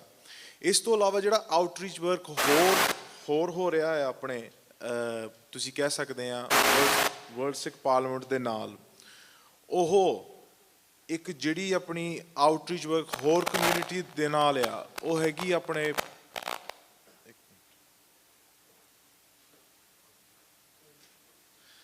ਆਊਟਰੀਚ ਵਰਕ ਜਿਹੜੀ ਆਪਣੀ ਹੋ ਰਹੀ ਆ ਹੋਰ ਕਮਿਊਨਿਟੀਆਂ ਦੇ ਨਾਲ, ਜਿੱਦਾਂ ਕਸ਼ਮੀਰ ਦੇ ਕਾਨਫਰੰਸਾਂ ਦੇ ਵਿੱਚ ਜਾਣਾ ਤੇ ਉੱਥੇ ਜਿਹੜੀ ਉਹਨਾਂ ਦੀ ਖੁਦਮੁਖਤਿਆਰੀ ਦੀ ਗੱਲ ਹੋ ਰਹੀ ਆ, ਉੱਥੇ ਜਾ ਕੇ ਅਸੀਂ ਆਪਣਾ ਪੇਸ਼ ਕਰਨਾ ਕਿ ਅਸੀਂ ਵੀ ਇੱਕ ਗੁਲਾਮ ਕੌਮ ਆ। ਇੱਥੇ ਖਾਸ ਕਰਕੇ ਇੱਕ ਜਿਹੜੀ ਗੱਲ ਸਾਡੀ ਹੋਈ ਆ, ਜਿਹੜੀ ਦਾਸ ਦੀ ਸਟੱਡੀ ਹੋਈ ਸੀਗੀ ਪੰਜਾਬ ਦੇ ਪ੍ਰਤੀ, ਪੰਜਾਬ ਦੇ ਨਸ਼ਿਆਂ ਪ੍ਰਤੀ, ਪੰਜਾਬ ਦੇ ਵਿੱਚ ਜੋ ਉੱਥੇ ਨਸਲਖੁਸ਼ੀ ਹੋ ਰਹੀ ਆ, ਨਸ਼ਿਆਂ ਦੇ ਦੌਰ ਕਰਕੇ ਹੋ ਰਹੀ ਆ, ਜਾਂ ਹੋਰ ਫਰਟੀਲਿਟੀਜ਼ ਇਸ਼ੂਜ਼ ਕਰਕੇ ਹੋਈ ਆ। ਇਹ ਜਿਹੜੀ ਦਾਸ ਦੀ ਸਟੱਡੀ ਆ, ਦਾਸ ਦੇ ਰਿਸਰਚਰ ਨੇ ਉਹਨਾਂ ਨੇ ਇੱਕ ਗੱਲ ਦੇਖੀ ਆ ਕਿ ਜਿਸ ਮੁਲਕ ਦੇ ਵਿੱਚ, ਭਾਰਤ ਦੇ ਮੁਲਕ, ਜਿੱਥੇ ਸਟੇਟਾਂ ਦੇ ਵਿੱਚ ਜਿੱਥੇ ਵੀ ਕੋਈ ਖੁਸ਼ਬੂ ਆਈ ਆ ਉਹ ਗੱਲ ਦੀ ਕਿ ਅਸੀਂ ਆਜ਼ਾਦੀ ਚਾਹੁੰਦੇ ਹਾਂ, ਉਸ ਸਟੇਟਾਂ ਦੇ ਵਿੱਚ ਖਾਸ ਕਰਕੇ ਉਹ ਗੱਲਾਂ ਪ੍ਰੋਮਿਨੈਂਟ ਆ। ਇੱਕ ਤਾਂ ਨਸ਼ਾ, ਇੱਕ ਤਾਂ ਫਰਟੀਲਿਟੀ ਰੇਟ ਲੋ ਆ, ਇੱਕ ਤਾਂ ਕ੍ਰਾਈਮ ਤੇ ਸਿਹਤ ਦੀਆਂ ਬਿਮਾਰੀਆਂ। ਇਹਦੇ ਉੱਤੇ ਅਸੀਂ ਇੱਕ ਕੁਛ ਤਿਆਰ ਕਰਨ ਦੀ ਕੋਸ਼ਿਸ਼ ਕਰ ਰਹੇ ਹਾਂ ਕਿ ਅਸੀਂ ਇੱਕ ਪੇਪਰ ਇਹਦੇ ਉੱਤੇ ਤਿਆਰ ਕਰੀਏ ਕਿ ਉਹ ਤਿਆਰ ਕਰਨ ਦੇ ਵਿੱਚ ਦਿਖਾ ਲਈਏ ਕਿ ਇਹ ਜਿਹੜੀ ਚੀਜ਼ ਇਹ ਉਹ ਸਟੇਟਾਂ ਦੇ ਵਿੱਚ ਕਿਉਂ ਆ ਜਿੱਥੇ ਕੋਈ ਖੁਦਮੁਖਤਿਆਰੀ ਦੀ ਗੱਲ ਜਾਂ ਕੋਈ ਆਜ਼ਾਦੀ ਦੀ ਗੱਲ ਹੋ ਰਹੀ ਆ। ਇਹਦੇ ਉੱਤੇ ਦਾਸ ਬਾਅਦ ਵਿੱਚ ਕੁਝ ਡੇਟਾ ਵੀ ਪੇਸ਼ ਕਰੂਗਾ। ਫਿਰ ਯੂਕੇ ਦੀ ਧਰਤੀ ਦੇ ਉੱਤੇ 3 ਨੌਜਵਾਨਾਂ ਨੂੰ ਰਾਤ 5 ਵਜੇ ਉਹਨਾਂ ਦੇ ਡੋਰਾਂ ਭੰਨ ਕੇ ਉਹਨਾਂ ਦੇ ਸਿਰ ਦੇ ਉੱਤੇ ਸਹਿ ਰੱਖ ਕੇ ਉਹਨਾਂ ਨੂੰ ਐਕਸਟ੍ਰੈਡੀਸ਼ਨ ਕਰਨ ਦੀ ਕੋਸ਼ਿਸ਼ ਕੀਤੀ। ਇਸ ਦੇ ਵਿੱਚ ਵਰਲਡ ਸਿੱਖ ਪਾਰਲੀਮੈਂਟ ਦੇ ਮੈਂਬਰਾਂ ਨੇ ਅਹਿਮ ਆਪਣਾ ਰੋਲ ਨਿਭਾਇਆ। ਭਾਈ ਮਨਪ੍ਰੀਤ ਸਿੰਘ, ਭਾਈ ਜਗਜੀਤ ਸਿੰਘ, ਦਾਸ ਦੇ ਪਰਿਵਾਰਾਂ ਦੇ ਵਿੱਚ ਉਹ ਨੌਜਵਾਨ ਸੀਗੇ ਤੇ ਉਹਨਾਂ ਦੇ ਸਿਰਾਂ ਦੇ ਉੱਤੇ 1-1 ਲੱਖ ਪਾਉਂਡ ਦਾ ਬੇਲ ਲਾਇਆ ਸੀਗਾ ਤੇ ਉਹਨਾਂ ਨੂੰ ਵੀ ਸਾਨੂੰ 2 ਘੰਟੇ ਦਿੱਤੇ ਗਏ ਸੀਗੇ ਕਿ ਤੁਸੀਂ ਉਹ 2 ਘੰਟਿਆਂ ਦੇ ਵਿੱਚ ਉਹ ਬੇਲ ਮੁੜ ਕੇ ਦੇਣਾ। ਤਾਂ ਇਹ ਸਿੰਘਾਂ ਨੇ ਆਪਣਾ ਹਮਲਾ ਮਾਰਿਆ ਤੇ ਉਹ ਬੇਲ ਉਹਨਾਂ ਦਾ ਪਹੁੰਚਦਾ ਕਰ ਦਿੱਤਾ ਬਹੁਤ ਵਧੀਆ ਤਰੀਕੇ ਦੇ ਨਾਲ। ਤੇ ਜਿਹੜਾ ਹੀ ਕੈਂਪੇਨ ਚੱਲੀ ਸੀਗੀ ਕਿ 3 ਐਕਸਟ੍ਰੈਡੀਸ਼ਨਸ ਦੀ ਇਹ ਨਹੀਂ ਜਾਣ ਦੇਣੀ, ਉਹਦੇ ਕਰਕੇ ਵਰਲਡ ਸਿੱਖ ਪਾਰਲੀਮੈਂਟ ਨੇ ਬਹੁਤ ਅਹਿਮ ਰੋਲ ਨਿਭਾਇਆ। ਜਿਹੜੀ ਆਪਣੇ ਬੰਦੀ ਸਿੰਘਾਂ ਦੀ ਰਿਹਾਈ ਦੀ ਗਈ ਹੈ, ਆਪਣੇ our political prisoners currently in India at the moment that have been in jail for the last 30 years, World Sikh Parliament has been at the forefront in fighting for their quick release। ਜਿਹੜੀ ਉਹਨਾਂ ਦੀ ਰਿਹਾਈ ਵਾਸਤੇ ਆਪਣੇ world Sikh parliament ਦੇ ਮੈਂਬਰਾਂ ਨੇ ਜਿਹੜਾ ਕੌਮੀ ਇਨਸਾਫ ਮੋਰਚਾ ਆ ਜਾਂ ਆਪਣਾ ਜੋ ਕੁਝ ਉੱਥੇ ਪੰਜਾਬ ਦੇ ਵਿੱਚ ਹੋ ਰਿਹਾ ਆ, ਇਹਦੇ ਉੱਤੇ ਬੰਦੀ ਸਿੰਘਾਂ ਨੇ 30 ਸਾਲ ਕੱਟ ਲਏ। ਦਾਸ ਇਹਦੀ ਗਿਣਤੀ ਕਰ ਰਿਹਾ ਸੀਗਾ 30 ਸਾਲ ਕਿੰਨੇ ਹੁੰਦੇ ਆ। 30 ਸਾਲ ਹੁੰਦੇ ਆ ਲਗਭਗ 10,000 ਦਿਨ। ਸਾਧ ਸੰਗਤ ਜੀ, ਇਹ ਕੋਈ ਕਹਿਣ ਨੂੰ ਸੌਖੀ ਗੱਲ ਆ। 10,000 ਦਿਨ ਆਪਣੇ ਸਿੰਘ ਆਪਣੇ ਵਾਸਤੇ, ਸਾਡੇ ਵਾਸਤੇ ਉਹ ਜੇਲ੍ਹਾਂ 'ਚ ਅੱਜ ਵੀ ਮੌਜੂਦ ਆ। ਤੇ ਇਹ ਬਹੁਤ ਜ਼ਰੂਰੀ ਹੈ ਕਿ ਇਹ ਜਿਹੜਾ ਪੋਲੀਟੀਕਲ ਪ੍ਰਿਜ਼ਨਰਸ ਦਾ ਅਸੀਂ ਜਿਹੜਾ ਇਹ ਮੁੱਦਾ ਉਠਾਇਆ, ਇਹਨੂੰ ਅਸੀਂ ਇਹਦੇ ਉੱਤੇ ਮੁਜ਼ਾਹਰੇ ਵੀ ਕੀਤੇ ਤੇ ਕਾਫੀ ਇਹਦੇ ਉੱਤੇ ਅਸੀਂ ਕੋਸ਼ਿਸ਼ ਕਰ ਰਹੇ ਹਾਂ ਕਿ ਆਪਣੇ ਸਿੰਘ ਕਿਸੇ ਨਾ ਕਿਸੇ ਤਰ੍ਹਾਂ ਬਾਹਰ ਆ ਜਾਣ। ਫਿਰ ਪਿਛਲੇ ਸਾਲ ਅਸੀਂ ਦਾਸ ਮਨਪ੍ਰੀਤ ਸਿੰਘ ਅਤੇ ਕੌਰ ਸਿੰਘ ਜਿਹੜੇ ਪਾਕਿਸਤਾਨ ਸਰਕਾਰ ਵੱਲੋਂ ਉੱਥੇ ਸਾਕਾ ਨਨਕਾਣਾ ਦੇ ਉੱਤੇ ਜਾ ਕੇ ਕਾਨਫਰੰਸਾਂ ਅਸੀਂ ਅਟੈਂਡ ਕੀਤੀਆਂ, ਜਿਹਦੇ ਕਰਕੇ ਉੱਥੇ ਸਾਡੇ ਨਾਲ ਕਈ ਲਾਇਬ੍ਰੇਰੀਆਂ ਦੇ ਵਿੱਚ ਕਈ ਸੰਸਥਾਵਾਂ ਦੇ ਨਾਲ ਗੱਲ ਹੋਈ ਤੇ ਉੱਥੇ ਆਪਣਾ ਜਿਹੜਾ ਹਿਸਟਰੀ ਦਾ ਉੱਥੇ ਅਸੀਂ ਆਪਣਾ ਇੱਕ ਰੋਲ ਨਿਭਾਇਆ ਕਿ ਵਰਲਡ ਸਿੱਖ ਪਾਰਲੀਮੈਂਟ ਵੱਲੋਂ ਆਹ ਜਿਹੜਾ ਸਾਖਾ ਨਨਕਾਣੇ ਦਾ ਇਹਦਾ ਪ੍ਰਚਾਰ ਹੋਵੇ ਤੇ ਅਸੀਂ ਉੱਥੇ ਜਾ ਕੇ ਆਪਣੀ ਗੱਲ ਵੀ ਕਰ ਸਕੀਏ। ਇਸ ਤੋਂ ਇਲਾਵਾ ਵਰਲਡ ਸਿੱਖ ਪਾਰਲੀਮੈਂਟ ਦੀ ਯੂਕੇ ਫਰੈਕਸ਼ਨ ਨੇ ਅਸੀਂ ਲਗਾਤਾਰ ਹਰੇਕ ਮਹੀਨੇ, ਹਰੇਕ ਹਫ਼ਤੇ ਕੋਈ ਨਾ ਕੋਈ ਟੀਵੀ ਸ਼ੋਅ, ਵੈਬੀਨਾਰ, ਕਾਨਫਰੰਸ ਤੁਸੀਂ ਦੇਖ ਸਕਦੇ ਆ। ਇੱਕ ਸਾਡੀ ਰੈਕਗਨਾਈਜ਼ਿੰਗ ਦ ਹੋਲੋਕਾਸਟ ਵੈਬੀਨਾਰ ਹੋਈ ਸੀਗੀ ਜੋ ਜੂਇਸ਼ ਕਮਿਊਨਿਟੀ ਦੇ ਨਾਲ ਕਿ ਸਿੱਖਾਂ ਦੀ ਜਿਹੜੀ ਹੋਲੋਕਾਸਟ ਜਾਂ ਸਿੱਖਾਂ ਦੀ ਜੈਨੋਸਾਈਡ ਹੈ ਉਹ ਕਿਸ ਤਰ੍ਹਾਂ ਮੇਲ ਖਾਂਦੀ ਆ ਸਿੱਖਾਂ ਦੀ ਜੈਨੋਸਾਈਡ ਦੇ ਨਾਲ। ਤੇ ਹੋਰ ਕਾਫੀ ਕੁਝ ਵੈਬੀਨਾਰਸ ਵੀ ਅਸੀਂ ਕੀਤੇ। ਟੀਵੀ ਸ਼ੋਜ਼ ਦਾਸ ਮਨਪ੍ਰੀਤ ਸਿੰਘ ਜਿਹੜੇ ਵੱਖ-ਵੱਖ ਯੂਕੇ ਦੇ ਚੈਨਲ ਆ, ਪੋਲੀਟਿਕਸ ਪੰਜਾਬ, ਅਕਾਲ ਚੈਨਲ, ਸਿੱਖ ਚੈਨਲ, ਜਿਹੜੇ ਵੀ ਚੈਨਲ ਆਪਣੇ ਸਾਨੂੰ ਕੋਈ ਸਮਾਂ ਦਿੰਦੇ ਸੀਗੇ ਅਸੀਂ ਉੱਥੇ ਜਾ ਕੇ ਆਪਣੀ ਪੰਜਾਬ ਦੀ, ਆਪਣੇ ਖੁਦ ਮੁਖਤਿਆਰੀ ਦੀ ਗੱਲ ਅੱਜ ਵੀ ਕਰਦੇ ਹਾਂ ਤੇ ਕਰਦੇ ਵੀ ਰਹੇ ਹਾਂ। ਉਹ ਵੀ ਵਰਲਡ ਸਿੱਖ ਪਾਰਲੀਮੈਂਟ ਦੇ ਹੁੰਦੇ। ਤੇ ਜਿਹੜੇ ਪਿਛਲੇ ਸਾਲਾਂ ਦੇ ਵਿੱਚ ਅਸੀਂ ਜਿਹੜੀਆਂ ਡੈਮੋਨਸਟ੍ਰੇਸ਼ਨਾਂ ਕੀਤੀਆਂ ਬੰਦੀ ਸਿੰਘਾਂ ਰਿਹਾਈ ਵਾਸਤੇ ਜਾਂ ਆਪਣੇ ਭਾਈ ਅਵਤਾਰ ਸਿੰਘ ਖੰਡਾ ਵਾਸਤੇ ਜਾਂ ਆਪਣੇ ਭਾਈ ਅੰਮ੍ਰਿਤਪਾਲ ਸਿੰਘ ਵਾਸਤੇ ਜਾਂ ਹੋਰ ਵੀ ਆਪਣੇ ਭਾਈ ਨਿੱਜਰ ਸ਼ਹੀਦ ਭਾਈ ਨਿੱਜਰ ਹੋਣਾ ਵਾਸਤੇ ਜੋ ਵੀ ਕੁਛ ਆਪਣਾ ਮੌਜੂਦਾ ਹੁੰਦਾ ਆ ਵਰਲਡ ਸਿੱਖ ਪਾਰਲੀਮੈਂਟ ਦੇ ਮੈਂਬਰ ਹੱਥ ਚੜ੍ਹ ਕੇ ਆਪਣੀ ਸੇਵਾ ਅਹਿਮ ਨਿਭਾਉਂਦੇ ਆ ਉੱਥੇ ਅੱਗੇ ਜਾ ਕੇ ਮੁਜ਼ਾਹਰਿਆਂ ਦੇ ਵਿੱਚ ਸੇਵਾ ਨਿਭਾਉਂਦੇ ਆ ਆਰਗੇਨਾਈਜ਼ ਕਰਦੇ ਆ ਕਾਰ ਰੈਲੀਆਂ ਕਰਦੇ ਆ ਤੇ ਇਹਦੇ ਵਿੱਚ ਇਹ ਆ ਕਿ ਜਿਹੜੀ ਆਹ ਸਾਡੀ ਇੱਕ ਅੰਦਰ ਅੱਗ ਉਹ ਬੁਝ ਨਾ ਜਾਵੇ ਤੇ ਅਗਲੀ ਪੀੜ੍ਹੀ ਨੂੰ ਵੀ ਪਤਾ ਲੱਗੇ ਕਿ ਹਲੇ ਵੀ ਅਸੀਂ ਆਪਣੀ ਆਜ਼ਾਦੀ ਦੀ ਗੱਲ ਕਰਨ ਨੂੰ ਤਿਆਰ ਆ ਨਿਡਰ ਹੋ ਕੇ। ਇਸ ਤੋਂ ਇਲਾਵਾ ਪਿਛਲੇ ਸਾਲ ਅਸੀਂ ਆਪਣੇ ਖਾਲਿਸਤਾਨ ਡੇ ਦੇ ਉੱਤੇ ਫਰਾਂਸ ਵਿੱਚ ਆਪਣਾ ਖਾਲਿਸਤਾਨ ਝੰਡਾ ਲਹਿਰਾਇਆ ਉੱਥੇ ਉਹਦੀ ਆਪਣੀ ਸੈਰਮਨੀ ਖਾਲਿਸਤਾਨ ਨਿਸ਼ਾਨ ਸਾਹਿਬ ਦੀ ਕੀਤੀ ਤਾਂ ਉੱਥੇ ਇੱਕ ਕਾਨਫਰੰਸ ਵੀ ਕੀਤੀ ਜਿਹਦੇ ਵਿੱਚ ਕਾਫੀ ਅਸੀਂ ਆਪਣੇ ਮਤੇ ਪਾਏ ਯੂਰਪ ਦੀ ਸਾਰੀ ਸੰਗਤ ਉੱਥੇ ਪਹੁੰਚੀ ਸੀਗੀ ਹਰੇਕ ਹਾਲੈਂਡ ਦੇ ਨੁਮਾਇੰਦੇ ਜਰਮਨ ਦੇ ਨੁਮਾਇੰਦੇ ਤੇ ਸਾਰੇ ਇਕੱਠੇ ਹੋ ਕੇ ਅਸੀਂ ਉੱਥੇ ਫਰਾਂਸ ਦੇ ਵਿੱਚ ਆਪਣਾ ਇੱਕ ਕਾਨਫਰੰਸ ਵੀ ਕੀਤੀ। ਉਸ ਤੋਂ ਇਲਾਵਾ ਇੱਕ ਜਰਮਨ ਦੇ ਵਿੱਚ ਵੀ ਕਾਨਫਰੰਸ ਕੀਤੀ ਪਿਛਲੇ ਸਾਲ ਜਿਹਦੇ ਕਰਕੇ ਭਾਈ ਪੰਜਵਰ ਦੀ ਸ਼ਹੀਦੀ ਤੋਂ ਬਾਅਦ ਅਸੀਂ ਸਲਾਹ ਮੁਸ਼ਰੇ ਕੀਤੇ ਕਿ ਹੁਣ ਇਹਦੇ ਅਗਲੇ ਸਟੈਪ ਕੀ ਆ ਕਿ ਸ਼ਹੀਦੀਆਂ ਤਾਂ ਹੁਣ ਪੈ ਰਹੀਆਂ ਆ ਪਰ ਅਸੀਂ ਹੁਣ ਇਕਜੁੱਟ ਕਿੱਦਾਂ ਹੋਈਏ ਤੇ ਇਸ ਕੌਮ ਨੂੰ ਅਸੀਂ ਅੱਗੇ ਕਿੱਦਾਂ ਲਿਜਾਈਏ।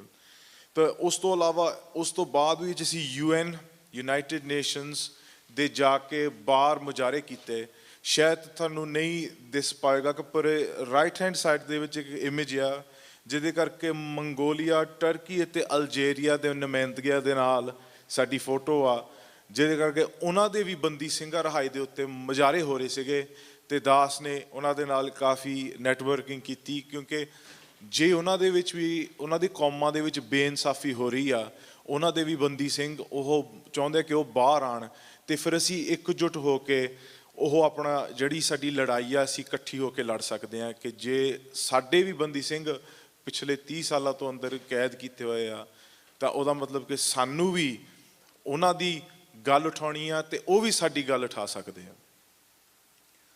ਇਸ ਤੋਂ ਇਲਾਵਾ ਭਾਈ ਜਸਵਿੰਦਰ ਸਿੰਘ ਹਾਲੈਂਡ ਦੀ ਇੱਕ ਪੋਲੀਟੀਕਲ ਪਾਰਟੀ ਦੇ ਵਿੱਚ ਉਹਨਾਂ ਨੇ ਕਾਫੀ ਹੁਣ ਅਹਿਮ ਰੋਲ ਨਿਭਾਇਆ ਹੈ ਇੱਕ ਸੋਸ਼ਲਿਸਟ ਪਾਰਟੀ ਆ ਜਿਹਦੇ ਕਰਕੇ ਇਹਨਾਂ ਦਾ ਕਾਫੀ ਉੱਥੇ ਹੁਣ ਇਸ ਵੇਲੇ ਨਾਂ ਚੱਲ ਰਿਹਾ ਆ ਆਪਣੇ ਤੇ ਇਹ ਆਪਣੇ ਵਰਲਡ ਸਿੱਖ ਪਾਰਲੀਮੈਂਟ ਦੀ ਇੱਕ ਨੁਮਾਇੰਦਗੀ ਕਰਦੇ ਆ।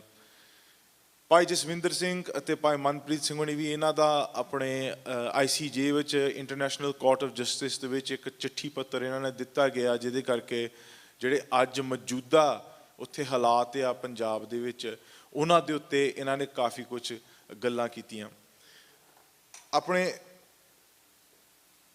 ਦਾਸ I was given the opportunity last year January to attend the United Nations for the 53rd session and the topic was the demonization and otherization of minorities। ਉੱਥੇ ਦਾਸ ਨੇ ਆਪਣੇ ਜਿਹੜੀ ਘੱਟ ਗਿਣਤੀ ਲੋਕਾਂ ਦੇ ਉੱਤੇ ਜਾ ਕੇ ਆਪਣੀ ਪ੍ਰੈਜੈਂਟੇਸ਼ਨ ਕੀਤੀ ਤਾਂ I spoke particularly about the fascism in India at the moment regarding Hindutva and how minorities in India are being discriminated on a huge level। Straight after that ਜਨਵਰੀ ਤੋਂ ਬਾਅਦ ਮਾਰਚ ਦੇ ਵਿੱਚ ਇੱਕ ਜਨਰੇਸ਼ਨਲ ਇੱਕ event ਹੋਇਆ ਜਿਹਨੂੰ ਕਹਿੰਦੇ ਆ ਇੰਟਰਨੈਸ਼ਨਲ ਵਾਟਰ ਕਾਨਫਰੰਸ ਉਹਦਾ ਪਹਿਲਾ ਸੀਗਾ 1977 ਦੇ ਵਿੱਚ there was an international water conference which took place in 1977 and I was invited to come speak about Punjab's issues. You can see the posters on the actual screen there and this event was a once in a generation event where we were given the chance to display some of the research we have done on Punjab's groundwater depletion and I will share some of them statistics with you guys here today। ਅੱਜ ਜਿਹੜੀ ਪੰਜਾਬ ਦੇ ਮੌਜੂਦਾ ਹਾਲਾਤ ਬਾਰੇ ਮੈਂ ਦਾਸ ਬਾਅਦ ਵਿੱਚ ਗੱਲ ਕਰੂੰਗਾ but one of the things that took place within these chambers the opening ceremony the open conversation was the biggest extractor of groundwater in the entire country in the entire world is India। Even after China, even after America, we are extracting the most, well not we, India is extracting the most groundwater more than any country in the world. And I had read the last 5 groundwater reports on India. And the statistics show that Punjab was #1 by a huge margin in groundwater extraction. ਜਿਹੜੀ ਹੇਠਲਾ ਪਾਣੀ ਜ਼ਮੀਨ ਤੋਂ ਕੱਢਣ ਦੇ ਵਿੱਚ Punjab India ਦੇ ਵਿੱਚ ਪਹਿਲੇ ਨੰਬਰ ਤੇ ਆ ਤੇ ਇੰਡੀਆ ਪੂਰੇ ਦੁਨੀਆ ਦੇ ਵਿੱਚ ਪਹਿਲੇ ਨੰਬਰ ਤੇ ਆ ਇਹਦਾ ਮਤਲਬ ਕਿ ਪੰਜਾਬ ਦੁਨੀਆ ਦੇ ਵਿੱਚ ਹੇਠਲੋਂ ਪਾਣੀ ਕੱਢਣ ਤੋਂ ਪਹਿਲੇ ਨੰਬਰ 'ਚ ਆ that means in the entire world Punjab is #1 for groundwater extraction. And what does that mean? Why is it important? Well, I'll tell you why it's important. We're known as the breadbasket. We feed the nation. If the nation relies on Punjab, where we procure 42% of its wheat, feeding 1.4 billion people, 16% of its cotton, 20% of its rice, and that is being parched of water, then what is the future? So, isto alawa, we did a lot of education campaigns. Jagjit Singh will be explaining. He's creating these courses, the Sikh parenting course. He's doing many other courses, such as the Enlightenment course, which has also been done. Saving Punjab set up a few projects, such as a dissertation project, so reaching out to the academics of the next generation, asking them to do their thesis or their studies on their PhDs, Punjab specific, so that it's a mutualistic relationship. We already have research which we could help them with, but they are producing research which will give us a fresh lens and a fresh pair of eyes on the issues in Punjab. So this was the regional update. I'm going to regional the update de diti a. Das ਹੁਣ ਕੁਝ ਕੁ ਗੱਲਾਂ ਕਰੂਗਾ ਆਪਣੇ Saving Punjab ਦੀ ਜਿਹੜੀ research ਬਾਰੇ. I'm going to just share a few statistics with what the current situation in Punjab is. Bear with me.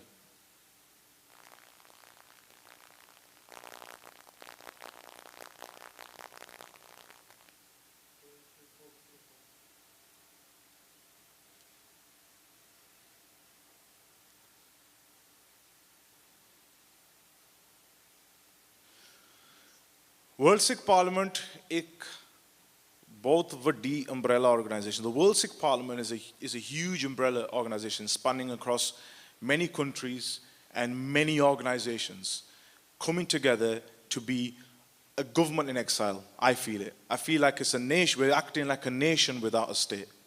What's stopping us from acting as such?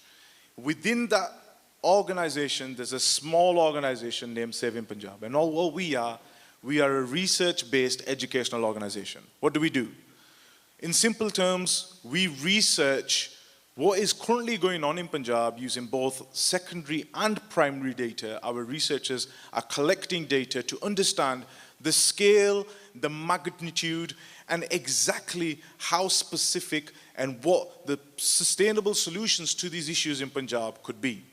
Now, we have currently over 20 volunteers that are academics. 4 of them are PhD in agriculture and the drugs issues. And they are looking at the current issues in Punjab to find sustainable solutions. So just to give you a bit of an idea of how big and what Punjab is. Punjab is a tiny state in the north part of India. And it's only a 1.5% geographical area. It's tiny. And if you were to compare Punjab to a country in terms of its geographical area, it's around the size of Costa Rica. In terms of Punjab's population size, Punjab has a population of around 28 million, verging on about 29 million now.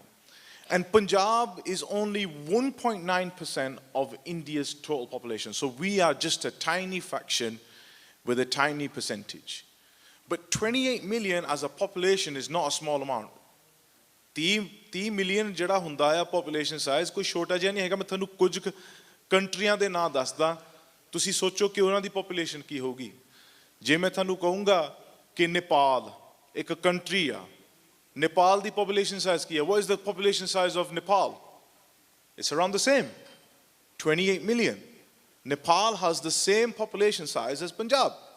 So if we're talking about Punjab's issues, it's equivalent of me talking about the amount of issues that might be in a country the size of Nepal. Now the issues in Punjab are not isolated. जे पंजाब दे मुद्दे आ इस वेले ਉਹ isolated ਨਹੀਂ ਹੈਗੇ, ਉਹ ਇੱਕ ਮੁੱਦਾ ਨਹੀਂ ਹੈਗਾ, ਹਰੇਕ ਮੁੱਦਾ ਪੰਜਾਬ ਦਾ ਇੱਕ ਹੋਰ ਮੁੱਦੇ ਦੇ ਨਾਲ ਜੁੜਿਆ ਹੋਇਆ ਹੈ. every single part of them issues are connected to other issues. How? I'll give you an example. Agriculture, kisani. If I'm in agriculture, I need water. Pani jaruri hai. But if your water's running out, that directly will link to mental health illnesses, depression, anxiety. And mental health illnesses are directly in correlation with health and debt. And debt is directly linked to crime. Crime is again linked to unemployment. And all these things, eventually, they have some kind of domino effect. If I'm ill, I have to pay my medical bills. If I can't pay my medical bills, I'm going to be in debt. If I'm in debt, I might resort to drugs because I need to deal with my mental upset. So it's how we see Punjab's issues not as one isolated statistic. We see them as a huge, I'd say a web. And once someone falls into that web, it's very hard for them to get out of that web. ਇੱਕ ਜਾਲ ਆ, ਜੇ ਪੰਜਾਬ ਦੇ ਵਿੱਚੋਂ ਇੱਕ ਮੁੱਦੇ ਚੋਂ ਫਸ ਜਾਂਦਾ ਬੰਦਾ, ਉਹ ਬਹੁਤ ਔਖਾ ਹੈ ਉਸ ਜਾਲ ਤੋਂ ਨਿਕਲਣ ਤੋਂ. ਇਹ ਜਾਲ ਦੇ ਵਿੱਚ ਇੱਕੋ ਹੀ ਇੱਕ ਸੋਲੂਸ਼ਨ ਹੈ ਇਸ ਵੇਲੇ, ਤੋਂ ਸਾਰੇ ਜਾਣਦੇ ਆ ਕੀ ਆ, migration, out migration. There's only one solution that Punjabis are hearing or seeing, and America knows it, Canada especially knows it, Toronto. From all the issues that are surrounding Punjab, there's only one solution that Punjabis are seeing right now, and that's migration. I'm going to start my story of Punjab with water. Water is absolutely central and paramount to Punjab. Why? Because the name is based on water. Punjab is the land of 5 rivers. Punjab da naam 5 ਦਰਿਆਵਾਂ ਦੀ ਧਰਤੀ ਆ. ਪਰ ਪਾਣੀ ਦੀ ਜਿਹੜੀ ਗੱਲ ਆ, ਜਿਹੜੀ ਗੁਰਬਾਣੀ ਫਰਮਾਨ ਕਰਦੇ ਆ, ਮਹਾਰਾਜ ਕਹਿੰਦੇ ਆ ਕਿ ਜਦੋਂ ਸ੍ਰਿਸ਼ਟੀ ਸਾਜੀ ਆ, ਕੀਤਾ ਪਸਾਓ ਏਕੋ ਕੋਹਾਓ, ਤਿਸਤੇ ਹੋਏ ਲੱਖ ਦਰਿਆਓ. ਤੇ ਦਰਿਆ ਦੀ ਜਿਹੜੀ ਮਹਾਰਾਜ ਨੇ ਗੱਲ ਕੀਤੀ ਆ, ਪਹਿਲਾ ਪਾਣੀ ਜੀਓ ਹੈ ਜਿਤ ਹਰਿਆ ਸਭ ਕੋਏ. ਮਹਾਰਾਜ ਨੇ ਕਿਹਾ ਕਿ ਜਿਹੜਾ ਸ੍ਰਿਸ਼ਟੀ ਵੀ ਸਾਜੀ ਆ, ਜੀਵ ਵੀ ਆਉਂਦੇ ਆ, ਉਹ ਪਾਣੀ ਤੋਂ ਪਹਿਲਾਂ ਸ਼ੁਰੂਆਤ ਹੈ. This is why water is the basis of life. You could live, maybe weeks without food, but it's only days that you can live without water. Now, to understand why Punjab, the land of 5 rivers, has an issue with water, I want you to focus on some of the statistics I'm going to show you. Punjab has 5 rivers. The 5 rivers of Punjab have a natural allocation of 17.17 million acre-feet of water annually. Let me explain what million acre-feet means. In 1 acre of land full with 1 foot of water is 1 acre-foot. We have 17.17 million acre-feet. And just on the statistics of that, that is the allocation that is flowing through the rivers of Punjab at the moment. Well, not at the moment. Because what was done, Punjab's water was dammed illegally, and I'm going to say illegally, not my opinion, this is statistical information. Please look up the 1966 Reorganization Act, Act 78, Act 79, and Act 80, where Punjab's water was unconstitutionally against international riparian law by the World Bank. Punjab's waters were diverted to other states. Punjab currently only gets around 25% of its allocated water. Gair kanuni taur de utte, unconstitutionally, anti-riparian laws de mukh rakh ke Punjab da pani vandiya gaya, bina Punjab nu puche. Constitution ਦੇ ਵਿੱਚ ਚੇਂਜਾਂ ਕੀਤੀਆਂ ਗਈਆਂ ਕਿ ਪੰਜਾਬ ਦਾ ਜਿਹੜਾ ਪਾਣੀ ਇਹਦੀ allocation ਵੱਖਰੀ ਕੀਤੀ ਜਾਵੇ. Now, because there was no influx of water for the last 30 years, farmers needed to irrigate their fields. What did they do? The next statistic I want to bring your attention to is canal irrigation and tube well irrigation. Why is this an issue? Naturally ਪਹਿਲਾਂ ਤੁਹਾਡਾ ਜਿਹੜਾ ਸਿੰਚਾਈ ਹੁੰਦੀ ਸੀਗੀ ਉਹ ਨਹਿਰੀ ਸਿੰਚਾਈ ਹੁੰਦੀ ਸੀਗੀ, ਪਰ ਜਦੋਂ ਦਰਿਆ ਖਾਲੀ ਹੋ ਗਏ ਨਹਿਰੀ ਸਿੰਚਾਈ ਨਹੀਂ ਰਹੀ, ਫਿਰ ਕੀ ਕੀਤਾ ਗਿਆ ਮਜਬੂਰ ਕਿਸਾਨਾਂ ਨੂੰ ਟਿਊਬਵੈੱਲਾਂ ਲਾਉਣੀਆਂ। It became paramount that the farmers had to use tube wells. My calculation, out of the 50,362 square kilometers of Punjab, the cultivatable land is around 40,200 square kilometers, out of which is being cultivated on is around 40,000 square kilometers. So if you look at the cultivated land, ਜਿਹਨੂੰ ਤੁਸੀਂ ਕਹਿ ਸਕਦੇ ਆ ਕਾਸ਼ਤਯੋਗ ਜਿਹੜੀ ਜ਼ਮੀਨ ਆ ਉਹਦੇ ਉੱਤੇ 50,000 ਤੋਂ ਵਿੱਚੋਂ 40,000 ਦੇ ਉੱਤੇ ਕੁਝ ਬੀਜਿਆ ਜਾਂਦਾ, around 95%. If you look at the statistics of 40,000 square kilometers of land that is cultivated at the moment, we have 1.6 million tube wells. The statistics I calculated that within 1 kilometer radius, we have 16 tube wells pumping up groundwater. Now what's the issue? If tube wells increased, what happened to the groundwater? Depleted. Depleted to such a level now that experts are saying Punjab is going to become a desert. The statistics you can see for yourself. The statistics are showing that Punjab is becoming in a red zone further and further and further. Not just my statistics, NASA is saying it. These statistics are from NASA, which show Punjab is in a critical red zone for its water. And again, other studies that we have done, you can go check this on the Saving Punjab website, which show that 80%, 82% now, that is last year's statistic. The new statistic is 82% of the zones underneath groundwater are now in red. What is this done? Because the groundwater is depleting, we are now getting uranium-rich water. So Punjab is #1 for uranium. Not just for uranium, for arsenic. We're the highest in terms of arsenic contamination in the entire country. Just this 1.5 geographical area.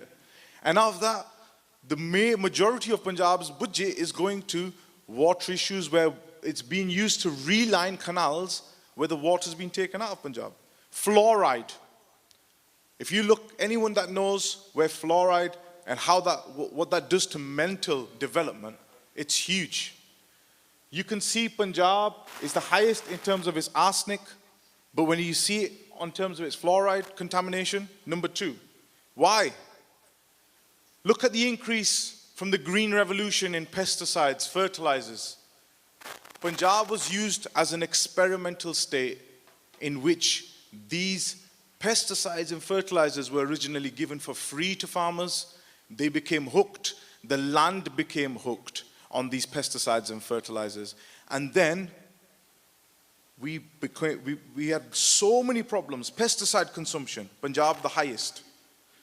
And what does that do? This is a report by Cancer Research. Look where Punjab is. The highest. If you don't believe me, Google on your phones the word cancer train. There's a train that goes from Punjab every night that goes from Batinda to Bikaner full of cancer patients. Why? Because Punjab has a huge cancer problem. Not me saying it. NBC News is calling Punjab the cancer capital of India. I'm not saying it. And you can see the high alert Punjab is on for its cancer issues. I'm going through this really fast. मैं बहुत जल्दी दे नाल presentation दे रहा क्योंकि मेरे को 5 minute ही आ ते स्लाइडां मैं उदा this is an hour and a half presentation. I'm trying to do it in 15 minutes. So excuse me if I'm rushing a little bit. But the research is there.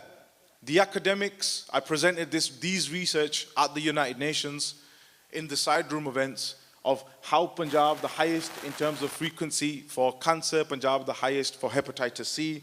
Punjab is known as the hepatitis C. Look at the statistics. This tiny state of a 1.9 population, 1.53 geographical area, is the highest in heart disease, is the highest, second highest in diabetes-related deaths, highest in hypertension, highest in women over 40 being blind, highest in terms of the arsenic in its water. It's got the highest data for hepatitis C. It's got the highest in obesity. The fertility rates are the highest. I'm going to show you more statistics. Mental health. The statistics will blow your mind away. Across Punjab, is there any places where you can access, elderly can access help for mental health? There isn't. The facilities aren't there because mental health is a taboo subject. Farmer suicides fall in within these statistics.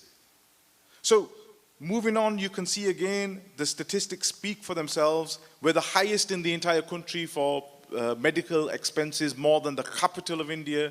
We're the highest in terms of convicted people for drugs. We have got the highest. So I'm going on to the drugs topic. This document here is by the CIA government. You can see it.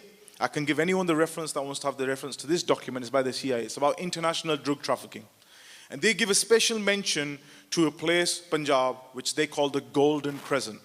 And the Golden Crescent is known as the major corridor of Asia's drugs. ਕਹਿੰਦੇ ਕਿ ਪੰਜਾਬ ਆ ਜਿਹੜਾ ਪੂਰੇ Asia ਦੀ drug Punjab ਦੇ corridor through ਜਾਂਦੀ ਹੈ. And the statistics will blow your mind in terms of prices of drugs in Punjab compared to the rest of India. You go to Punjab to buy drugs and you buy them anywhere else, the prices change 5-fold. 5 guna zyada. So understanding why is this happening? If you know, Bill Clinton once said that the Pakistan and India border across Punjab is the most volatile place on earth. It's the most heavily guarded place on earth, especially Punjab. If drugs are coming into Punjab, then why? If it's such a militarized area and so heavily guarded, how are the drugs allowed to come into India if it is that the drugs are coming from another state? Why is there no drugs in the other states that are border states? It's a question that needs to be asked. But looking at the statistics from 2000 to 2015, 2000 to leke 2015 tak, kidan thara drug da rate gaya, chitta kitho aaya, where did opium, where did heroin come from in Punjab? And not just that, this is a data by the Tribune. Alcoholism is the highest amongst children in Punjab. Think about that for a statistic. Your children have the highest statistic for drinking alcohol in the entire country, then what's your future? Moving on. Highest people convicted for drugs. Out of the 1.3 billion, 1.4 billion people, out of them that are convicted for drugs, 44% are from Punjab. Just imagine that statistic. We're just a 1.9 population. Asi 2% of the population, yeah. But 2% of the population, 45% ਜਿਹੜੇ ਲੋਕ ਜੇਲ੍ਹਾਂ 'ਚ ਜਾਂ ਨਸ਼ਿਆਂ ਕਰਕੇ ਉਹ ਪੰਜਾਬ ਤੋਂ ਛੋਟੇ ਜਿਹੇ ਸੂਬੇ ਤੋਂ. Highest in the NCRB NDPD Acts report, third highest in overdose deaths. We're the highest in terms of inmates that have addiction to drugs. You can see the story that's building. Industry. Statistics show that in the last decade there's been 20,000 industries that have left Punjab. Why? Kyun industry gayi? Special economic zones that were created outside of Punjab to send the industry out. And then not just that, the muscle drain and the brain drain. I'm going to show you a statistic now. Please look at it with the utmost attention.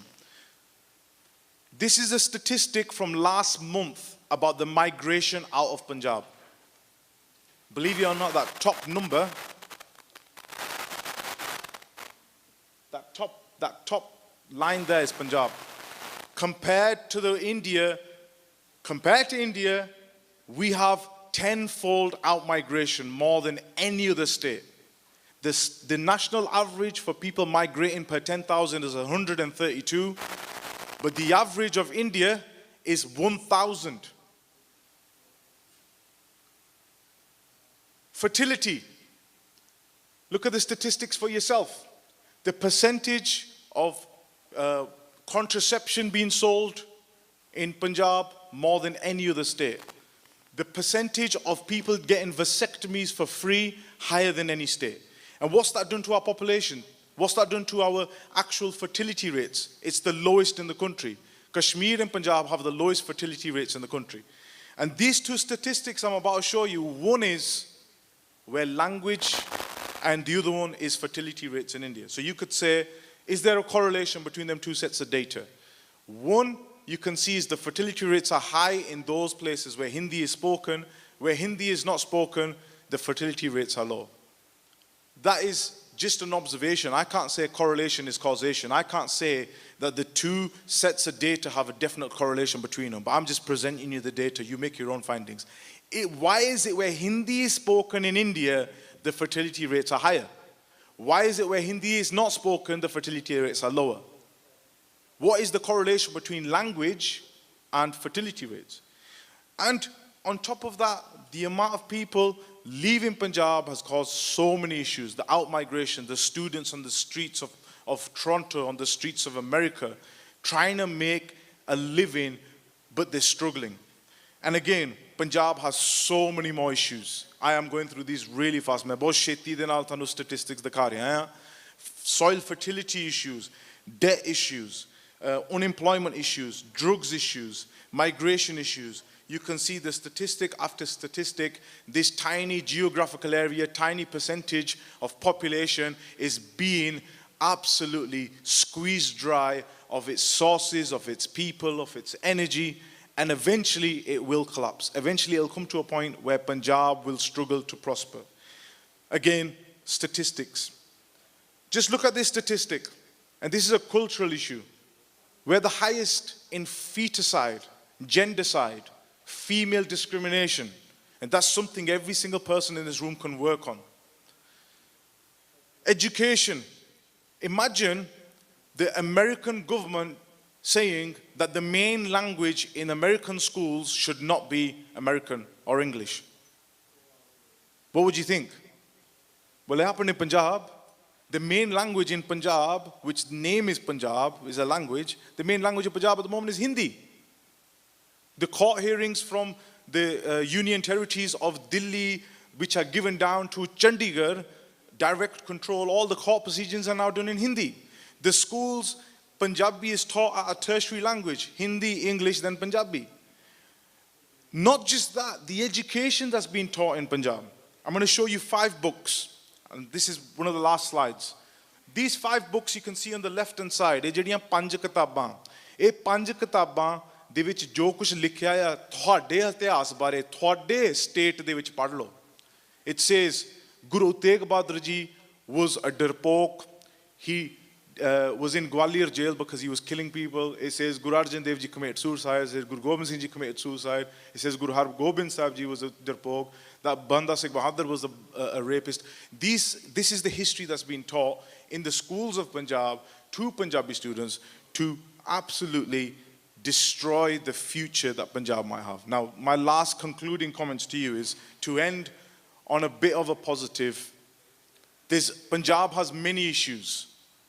Punjab ਵਿੱਚ ਬਹੁਤ ਮੁੱਦੇ ਆ ਪਰ ਅਸੀਂ ਹਮਲਾ ਮਾਰਨਾ ਆ ਅਸੀਂ ਕੁਝ ਕਰਨਾ ਆ. We have to do something. We have to act on it right now. We protested in the streets of Delhi for MSP, but we will have to protest in the streets of Delhi just for our simple human rights, which is water, because the water is running out. And if you don't believe me, type in these 2 words, Hirpur, Ropad, 72 bells. ਹੀਰਪੁਰ ਦੇ ਵਿੱਚ ਇੱਕ ਪਿੰਡ ਆ ਉਹਦੇ ਵਿੱਚ ਰਾਤੋਂ ਰਾਤ 70 ਟਿਊਬਵੈਲਾਂ ਬੰਦ ਹੋ ਗਈਆਂ. ਜਿਹੜੀ ਜੰਗ ਅਸੀਂ ਪੰਜਾਬ ਦੀ ਪਾਣੀ ਦੀ ਕਹਿ ਰਹੇ ਹਾਂ ਸ਼ੁਰੂ ਹੋ ਗਈ ਆ. The war on water has begun. Your villages have now begun to start running out of water, and then the future is not going to look positive if we don't act on it now. My simple solutions at the moment is become knowledgeable on your own villages. Everyone focus on your own villages. If you want to know more about what Saving Punjab is trying to do to deal with these, to bring in sustainable solutions, please reach out to us on our social medias. The World Sikh Parliament, we are a tiny fraction of them. Reach out to them. They can put you in direction with us. We are launching one of our biggest projects to date, which is the My Pind project, towards the end of this year or the beginning of next year. It's in pilot mode at the moment. Please keep healed. ਇੰਨੀਆਂ ਹੀ ਬੇਨਤੀਆਂ ਪ੍ਰਵਾਨ ਕਰਨੀਆਂ. ਦਾਸ ਮਾਫੀ ਮੰਗਦਾ, ਸਮਾਂ ਜ਼ਿਆਦਾ ਲੈ ਗਿਆ ਆ. ਵਾਹਿਗੁਰੂ ਜੀ ਕਾ ਖਾਲਸਾ, ਵਾਹਿਗੁਰੂ ਜੀ ਕੀ ਫਤਿਹ.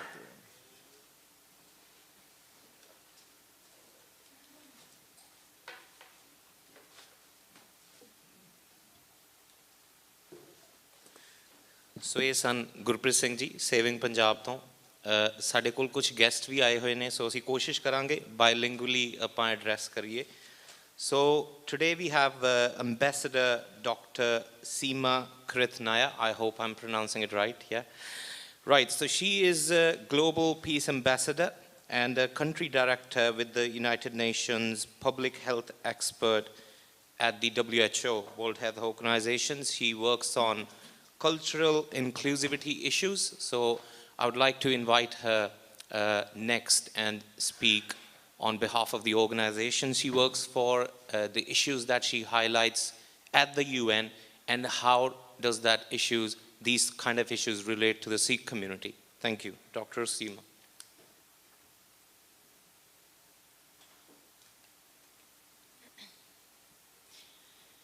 Sat Sri Akal.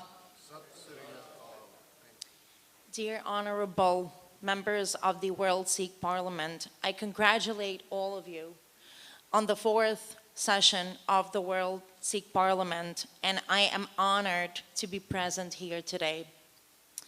Thank you for having me. It is extremely important to continue recognizing that the Sikh community is being represented not only on a local level, but on a national and international level. And we do need to re-recognize that the Sikh community is facing challenges around the world, being a minority. However, if we look at minorities, we no longer can use the term minority, because every single community on this earth has its own vibrancy, dynamics, outstanding traits, different types of initiatives, protocol, law, and many different other concepts that are extremely significant to the survival of the universe. With that being said, I would like to mention that the main problem, the main issue in not recognizing a particular community that can not only be beneficial, but can raise the entire world to limitless heights, is lack of education, lack of consideration, lack of compassion, arrogance, and ignorance towards communities, therefore calling them, quotation marks, minorities. What is the reason we call the Sikh community a minority? I bet nobody would have the answer to that. Because the Sikh community exists. There is a very visible representation in many different regards, in public health, in education, in diplomacy. So why do we call the Sikh community a minority community? Because many of us that are not representatives of the Sikh community are not educated well enough to see why we should not call it a minority. This goes very deep into the roots of preserving, creating, establishing, and maintaining the concept of human rights and equality. And we need to understand that as we get older and as centuries go forward and not backward, the terms human rights, human equality, elimination of hatred, cultural inclusivity, preserving cultural inclusivity must not fade away. They have to stick around, and not just stick around. We must not only pronounce those terms to show off that we know language, because humans were not given language to show off. Humans were given language to be able to express themselves more superiorly to the other species, which means that human rights, cultural inclusivity, are extremely important. Look at what's going on around the world. Very recently, we have been and are still witnessing a major war in Ukraine, and since yesterday, a major war in Israel. We're talking about Europe here. However, it doesn't even matter what continent the war strikes. What matters is cultural disbalance, hate because of the ignorance. As a result, of course, there are gaps in public health. Who has the time and who has the thought and energy to even think about underprivileged areas around the world that are suffering with multiple gaps, several gaps in public health, education, political misstructuring, diplomatic misstructuring as well? Who's thinking about that if there's cultural arrogance and hate that is very sadly and tragically prevailing, and which we must absolutely start going against? We should absolutely start objecting to it, not using speeches. As I have officially posted yesterday on social media outlets, we have to start building peace with our own hands, because it looks like no one is going to do that if we don't.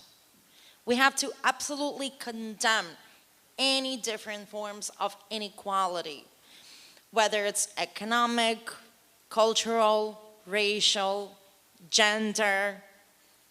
We must absolutely push human rights through action, and action is the key word. No more time for beautiful speeches, although it is extremely important to make ourselves very nicely and loudly heard. However, we must take action, and it all starts here. By exemplifying, by amplifying communities like the Sikh community, like the Ukrainian community, like the Jewish community.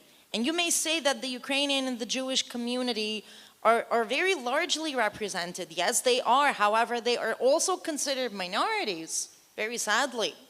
Why? Because we live in the United States, and the United States is not our native country, and therefore we're considered a community inside a large nation. I am saying this from the standpoint of someone who was born and raised in Ukraine and is Jewish. So very sadly, two countries that are directly linked to my heritage are being totally destroyed because of a war, because of the cultural hatred.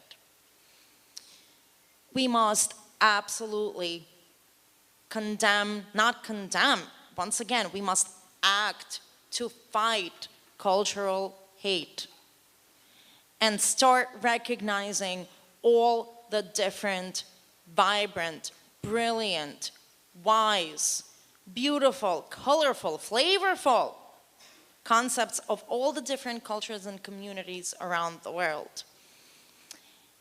Looking at the statistics mentioned by the previous speaker, I was devastated to see how pretty much in all health and medicine disciplines, Punjab is the highest in the negative state of the word. Highest in obesity, highest in child alcohol, which is absolutely unheard of, highest in cardiovascular diseases. However, I must actually say that this community right here is the highest, in my book at least, as a WHO expert, in performing, in surgical performance, in surgical performing excellence, by the way. This is what I consider the top of the top of the top. However, this should not be because of the highest statistics in medical and health issues and compromises. And once again, this is not because we do not know how to treat the diseases. This is not because we don't know how to intervene or entertain the art and science of medicine. This is because all the other cultures around the world think we are small. And it is in our hands, like I said, to start building peace with our own hands. I am exceptionally proud that the Sikh community is showing an example to all of us by having decided to shape their future a different way. And in order for it to continue showing that example and keep shining despite all obstacles and challenges, we are here to utmostly support them in their endeavors. I am expressing my most heartfelt gratitude for the honorable members of the World Sikh Parliament of having invited me to participate in this historic session, and I offer my utmost support and assistance in all of your actions and initiatives, and I wish you continuous success in all of your endeavors and in reaching your most desired goals. Thank you very much.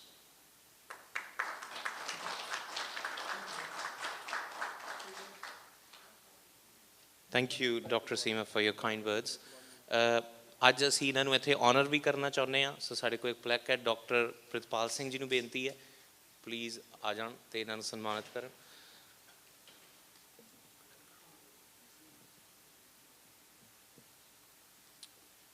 Vicky ਭਾਜੀ।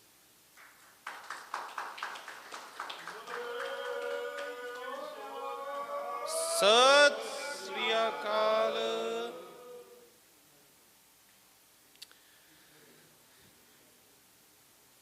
ਜਿਹੜੀਆਂ ਗੱਲਾਂ ਅੱਜ ਇਹਨਾਂ ਨੇ ਕੀਤੀਆਂ ਤਕਰੀਬਨ ਕੱਲ੍ਹ ਅਸੀਂ ਆਪਣੀਆਂ ਪ੍ਰੈਜੈਂਟੇਸ਼ਨਸ 'ਚ ਗੱਲਾਂ ਦੁਹਰਾਈਆਂ ਸੀ। ਜਿਹੜੀ ਇੱਕ ਸਾਂਝ ਹੈ ਯੂਕਰੇਨੀਅਨ ਲੋਕਾਂ ਦੀ ਸਿੱਖਾਂ ਦੇ ਨਾਲ, ਉਹਦੇ ਬਾਰੇ ਅਸੀਂ ਚਾਹੁੰਦੇ ਹਾਂ ਵੀ ਇਹਨਾਂ ਦੇ ਹੁੰਦਿਆਂ ਅਸੀਂ ਗੱਲ ਕਰੀਏ ਤਾਂ ਕਿ ਇਹਨਾਂ ਨੂੰ ਪਤਾ ਲੱਗੇ ਵੀ ਜਿਹੜੀ ਸਿੱਖ ਕਮਿਊਨਿਟੀ ਉਹ ਕਿਸ ਤਰੀਕੇ ਦੇ ਨਾਲ ਕਿਸ ਲੈਵਲ 'ਤੇ ਕੰਮ ਕਰ ਰਹੀ ਹੈ ਯੂਕਰੇਨ ਦੇ ਵਿੱਚ, ਕਿ ਜਿਹੜੀ ਸਾਂਝੀਵਾਲਤਾ ਦੀ ਗੱਲ ਇਹ ਕਰਦੇ ਨੇ, ਜਿਹੜੀਆਂ ਮਾਰਜਨਲਾਈਜ਼ਡ ਕਮਿਊਨਿਟੀਆਂ ਦੇ ਇੰਟਰਸਟ ਇਹ ਪ੍ਰੋਟੈਕਟ ਕਰਦੇ ਨੇ UNO ਦੇ ਵਿੱਚ ਜਾਂ WHO ਵਿੱਚ। ਅਸੀਂ ਚਾਹੁੰਦੇ ਹਾਂ ਵੀ ਇਹਨਾਂ ਨੂੰ ਇਹ ਵੀ ਪਤਾ ਲੱਗੇ ਵੀ ਜਿਹੜੀ ਸਿੱਖ ਕਮਿਊਨਿਟੀ ਉਹ ਕਿੱਦਾਂ ਦੇ ਮਿਸ਼ਨਸ ਕਰ ਰਹੀ ਹੈ। ਅਤੇ ਮੈਂ ਬੇਨਤੀ ਕਰਦਾ ਕਿ ਸਾਡੇ ਨੈਕਸਟ ਬੁਲਾਰੇ ਭਗਵੀਰ ਸਿੰਘ ਜੀ ਜੋ ਕਿ ਰੀਪ੍ਰਜੈਂਟ ਕਰ ਰਹੇ ਨੇ ਵੈਲਫੇਅਰ ਕਾਊਂਸਿਲ ਨੂੰ, ਉਹਨਾਂ ਨੂੰ ਬੇਨਤੀ ਹੈ ਕਿ ਆ ਕੇ ਉਹ ਆਪਣੀ ਕੱਲ੍ਹ ਵਾਲੀ ਜਿਹੜੀ ਪ੍ਰੈਜੈਂਟੇਸ਼ਨ ਹੈ ਉਹ ਸੰਗਤਾਂ ਦੇ ਸਨਮੁਖ ਰੱਖਣ ਜੀ।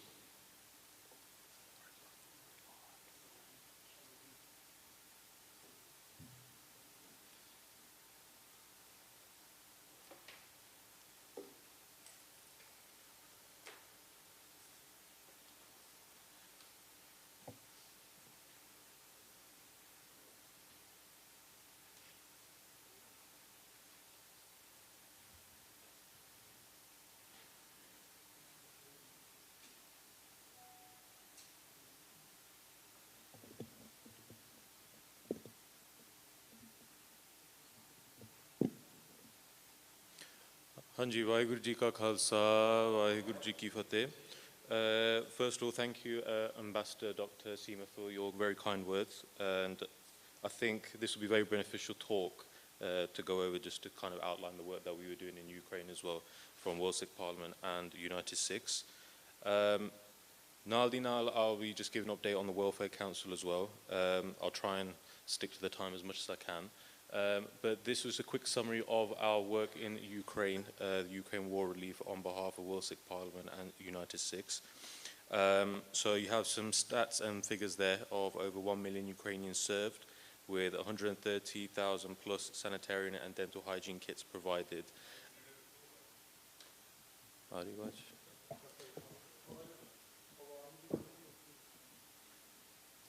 ठीक है जी. And another big mission of United Sikhs with the work that was happening in Ukraine was the women, elderly and children's heated tent that was being provided, which was very much unique to the Medica border there. So when the NGOs and Khas karke United Nations and the Ukrainian forces, that they would first contact United Sikhs when it came to vulnerable individuals, and we were the ones on the ground providing that shelter and support for them. Some more images of the work that was going on, and a few points of the legal advice we're providing and repairing the bomb shelters, providing the hot meals, and setting up sanitary areas. Other NGOs were there also, Sikh organizations such as Khalsa Aid and SWAT Nishkam, also from the UK. Few images there from the Medica-Ukraine border. On the left was on the Medica-Ukraine side. As you can see, the forces were there and very long queues to get over.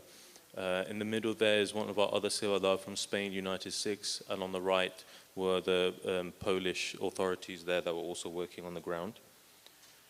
Our journey started off from Singh Sabha Darbi Gurdwara and the National Sikh Museum in Derby.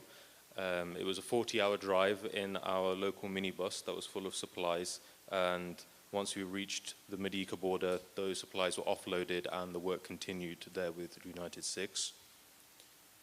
And a big sort of shout out and thank you to the European Sangat, Jaswinder Singh from Amsterdam and Dutch Sikh Association from Amsterdam also, that provided their support on the ground and ongoing supplies. Another big mission that was carried out with United Sikhs was the extraction of Sarups. So this was when the bombing was going on quite severely in Mariupol. There were Sarups from a Gurdwara Sahib in Odessa, and obviously with Guru Sahib and maintaining the respect of the Sarups there, it was a very necessary step for that extraction to take place. So that extraction was carried out by a Gora Sikh who went through United Sikhs and Gurpal Singh of National Sikh Museum Derby. So those Sarups came out of Ukraine into Poland and then came to the UK, where they're now being housed at the National Sikh Museum until it is safe to return them back to Ukraine. So that was a quick update of very, very sort of broad description of the work that's going on there. The work is carrying on there, and United Sikhs are also working in Armenia with the exodus going on, and also in Manipur, where there's a current crisis. But our focus mainly, at least my focus for speaking today, is to try and analyze and explain what impact our work there had on the World Sikh Parliament, which is the focus of all of our organizations and our respected umbrella organization.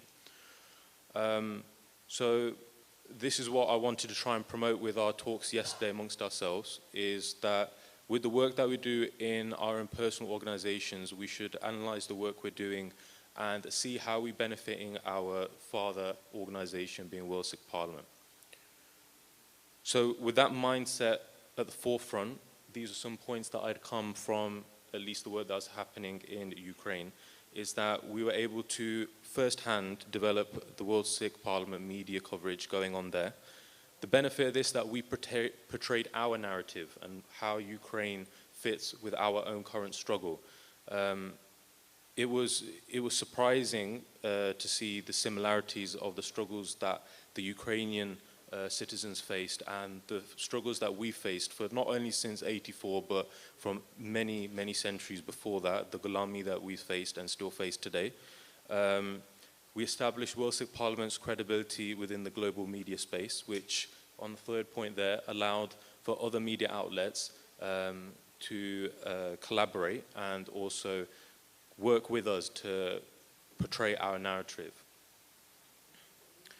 Another big thing was being able to network with local officials. So an image here is of the main Sevadar of World Sikh Parliament and United Sikhs with Mayor Oksana Pavuska of the Shaney town. Hopefully I pronounced that correctly, but try my best.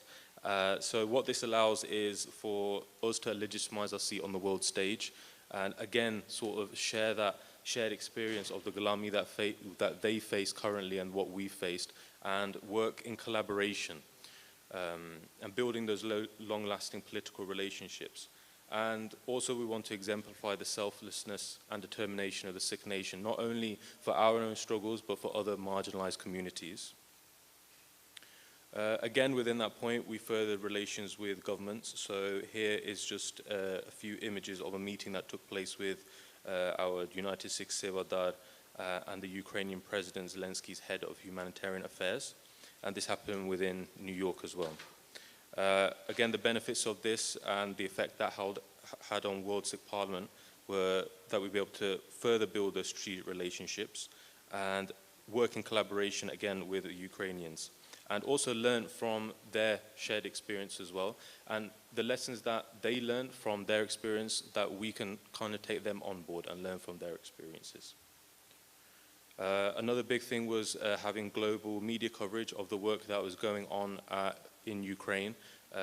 But these images here are from the media coverage that was provided from focusing on the extraction of the Sarups. So that was with the BBC UK, ITV UK, and BBC Radio 4.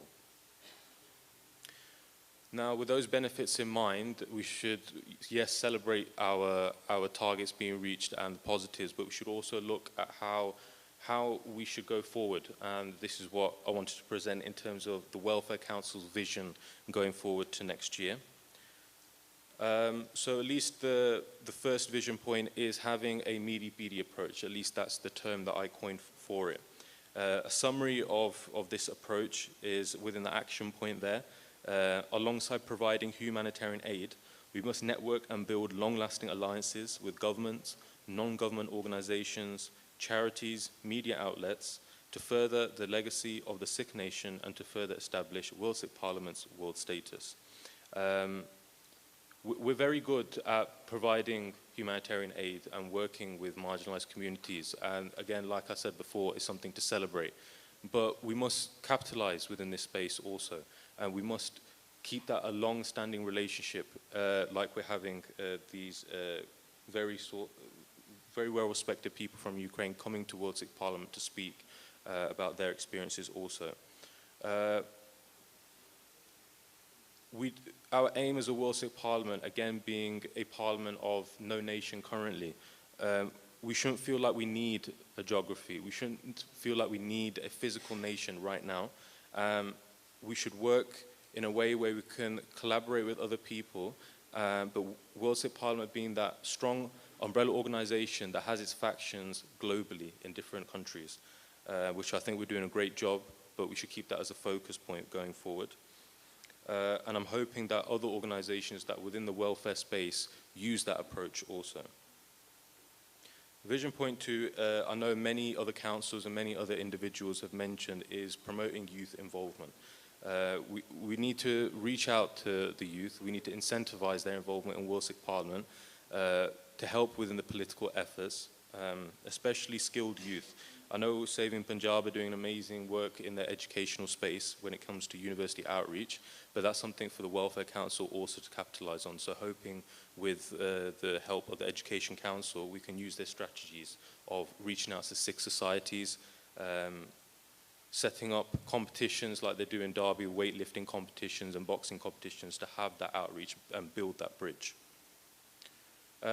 Vision number 3 is sort of a very broad point that can be applied outside of the Welfare Council, is that WSP does amazing work in especially the education space, as mentioned within Saving Punjab, and within Jagjit Singh's work when it comes to the Sikh parenting course and the alignment course. But World Sikh Parliament is a lot bigger than this. We need to think bigger than World Sikh Parliament and providing education. As mentioned before, and I know it can seem like I'm repeating myself, but it's really to drill in that we need to build these alliances to legitimize World Sikh Parliament and further our own mission. I think that was some of that slide pretty well, but we are a very minuscule part when it comes to the bigger picture things in the bund, but we have the capacity to do amazing work and disrupt these establishments that are not only making us Ghulam, but making other nations Ghulam also. And this is the final sort of question I'll leave for everyone. It's a question that I ask myself, is what legacy do we want to leave when it comes to World Sikh Parliament and the work that we're doing. Do we want to be that organization where we establish our footprint on the world stage, or do you just want to make ourselves look good to other people? At least from the work that we do in the welfare space, that we want to hear back feedback that aligns and is similar to that Sikhs a formidable force for change and betterment of the world. They deserve our attention. We want to work with the Sikh nation, and their concerns are our concerns. At least that's the things that I would want to hear. But what I've seen that people are happy to hear and to sort of settle at is that they're very good people. They do a lot of charity work. They talk very well, and they give out free food. All those very good things, like I said, we need to capitalize on the work we're doing and build these alliances that will help us all. So a big thank you to United Sikhs that do a lot of work within the welfare space, and a big thank you to World Sikh Parliament that are doing amazing work. But like I said, and I'll say it for the final time, that World Sikh Parliament is our umbrella organization. It should be our focus. Yes, please, let's all do work. Let's all collaborate together under World Sikh Parliament, but let's work and focus on the furtherment of World Sikh Parliament rather than our own small organizations. Thank you. Vaheguru Ji Ka Khalsa, Vaheguru Ji Ki Fateh.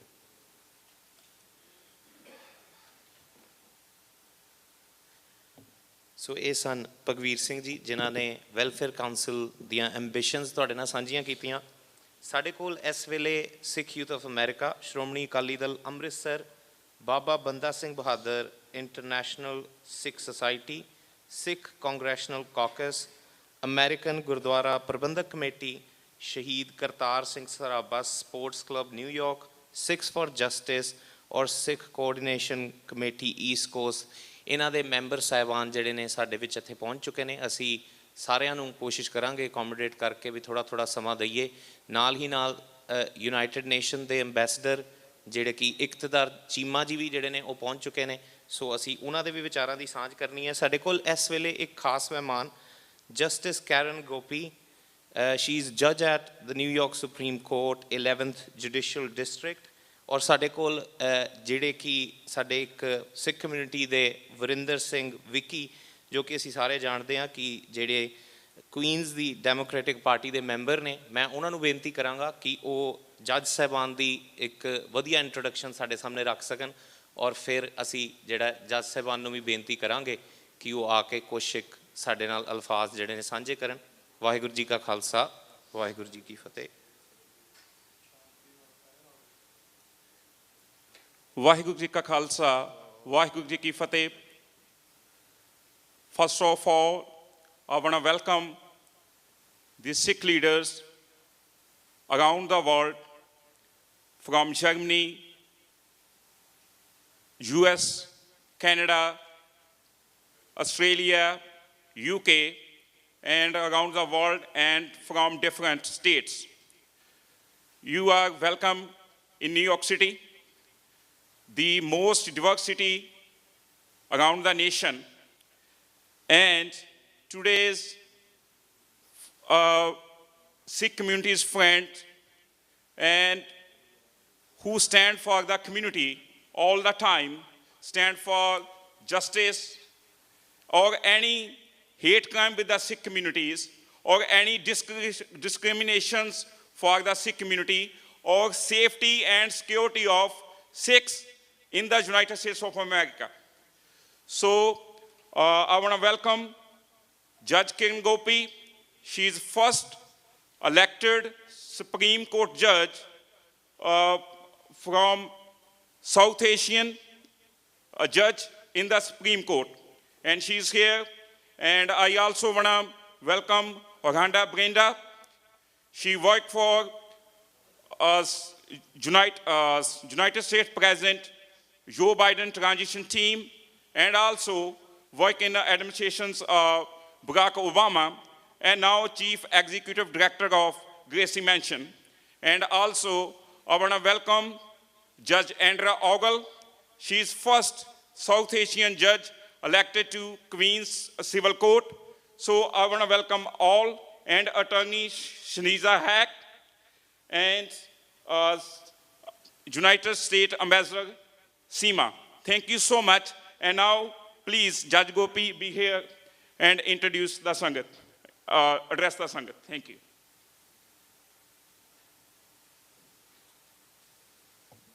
Good afternoon. It's a pleasure and an honor to be here and to be invited to speak before such a distinguished group.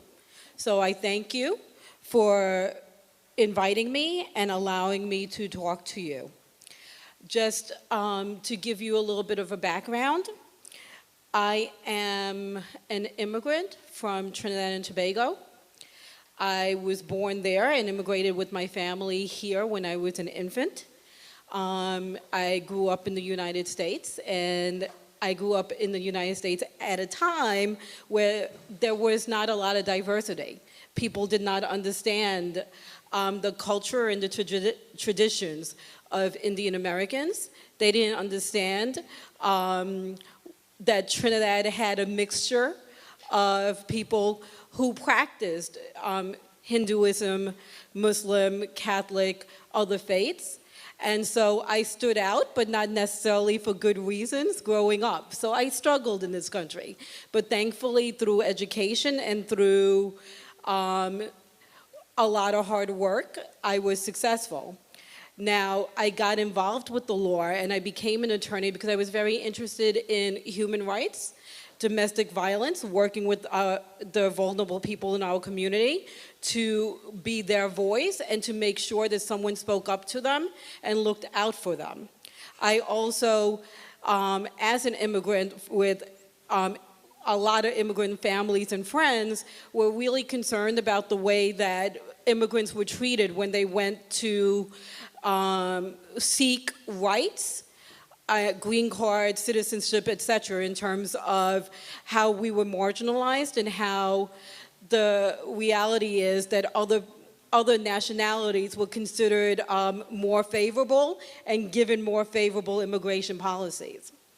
In 1998, it became very, very personal for me when members of my family were attacked for their nationality and beaten and left on the street in pools of blood right in my community, and we're told Indians go home.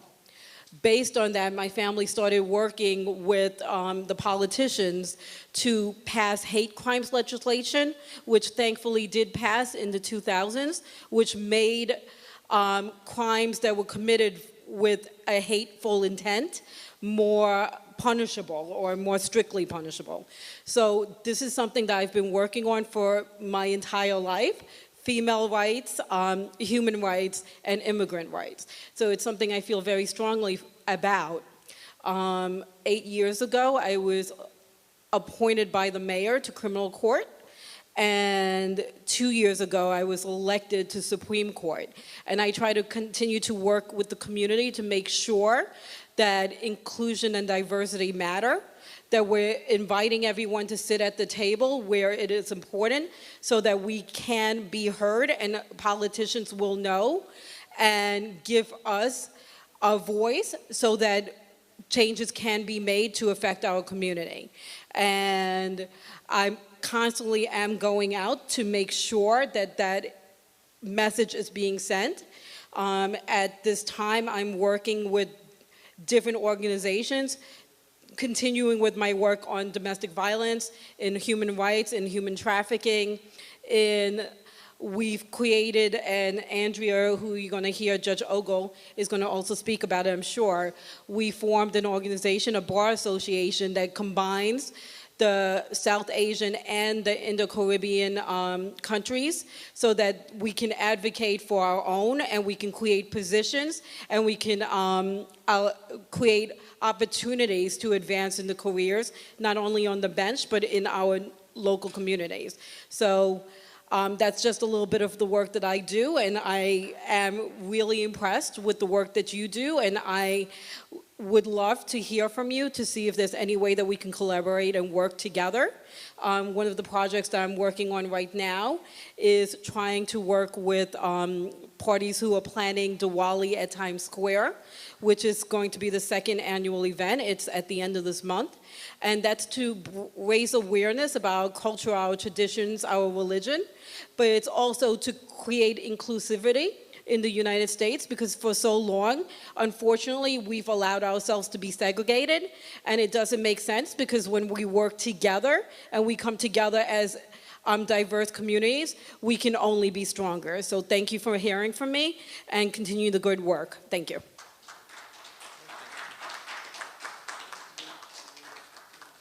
So that was Justice Karen Gopi.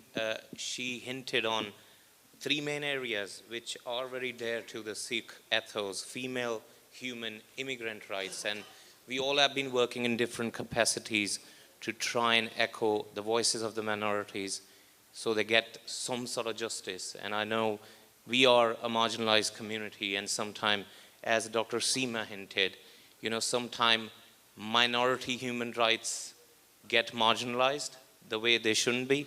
So thank you very much for your speech and your kind words. We've got another judge today, Judge Andrea Soggle from Queens County Civil Court. I would just like to invite her to say a few words on this podium about the work that she does and how, they can basically guide our community to get our voices through the right channel. Judge Andrea Soggle.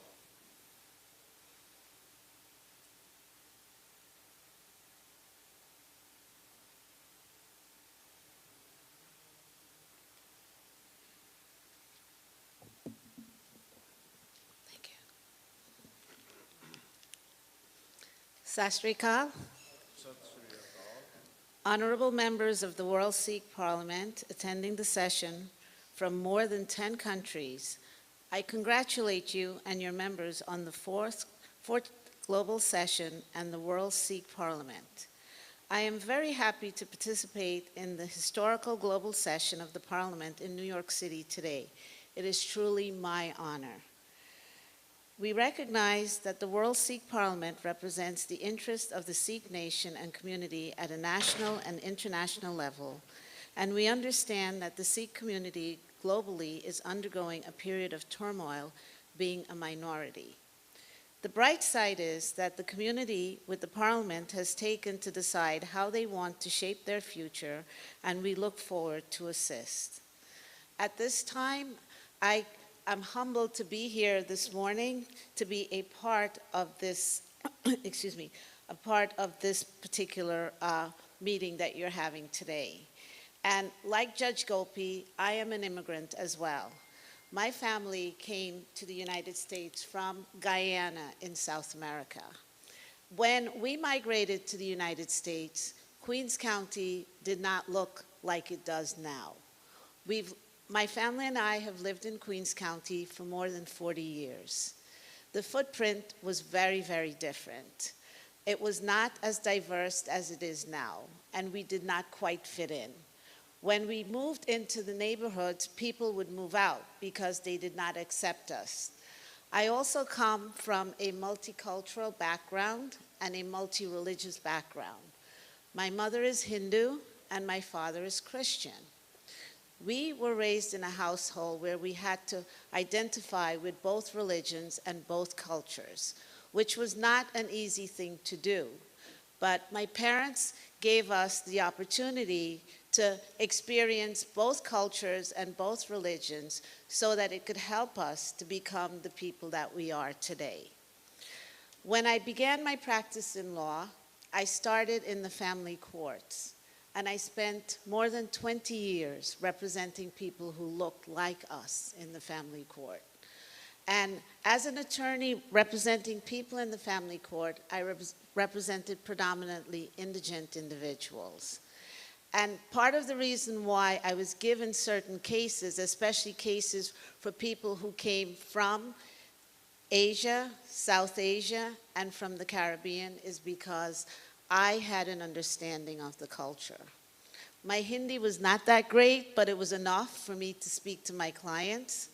My English was perfect, so it was fine when I worked with the people from the Caribbean community. And one of the things that I was very passionate about was giving back to the community, because I felt it was important that people like myself and Justice Gopi and some of the other panel members give back to the community so that we could help to continue to educate our community so that we could flourish. My focus also was not only specifically on the immigrant population, but I also worked with women and children. Women especially, because it was important that women are treated equal wherever they go, because they're the ones who primarily head the households, but they don't get the credit for it.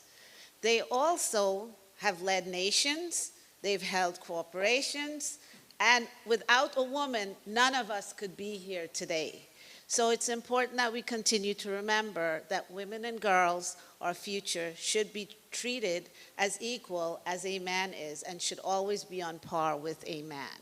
And any opportunity that is available to a woman should be available to a man.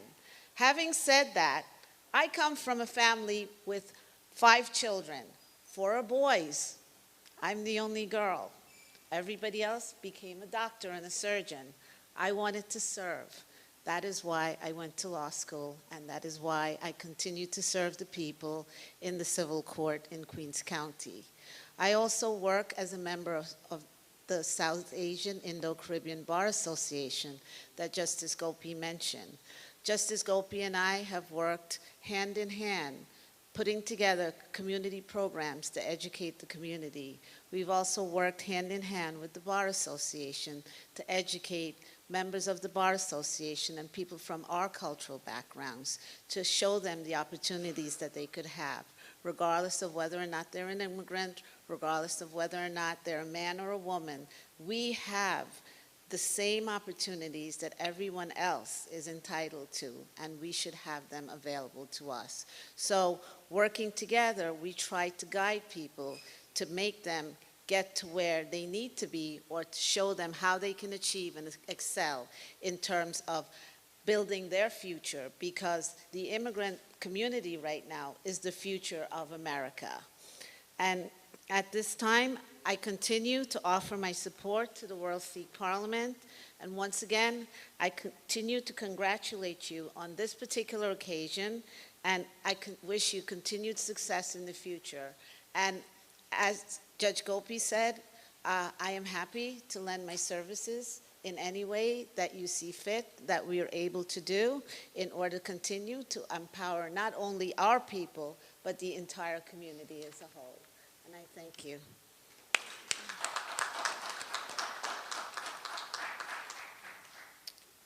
We are very much honored by your kind words, Judge Andrea Sogel. What we would like to do today for you is to applaud your commitment to human rights, to equality, to women's rights, and the rights for the immigrants. Let's applaud in our way with a Jakara. Bole so nihal. We would also like to honor them today, so I will request Dr. Hardam Singh Azad, Harjeet Singh Ji Bajwa, and Dr. Pritpal Singh Ji to please come near to the stage. So we've got a plaque to give, and I would like to order Judge Andrea Sogel and Justice Karen Gopi, please.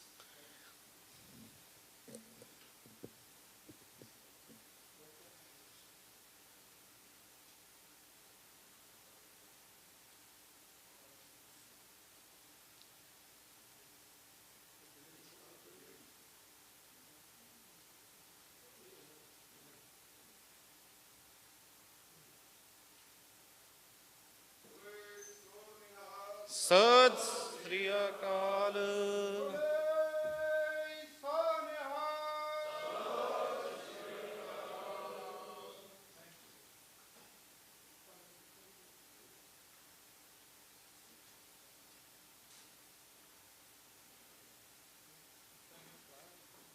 ਸੋ ਕਿਉਂ ਮੰਦਾ ਆਖੀਐ ਜਿਤ ਜਮੈ ਰਾਜਾਨ।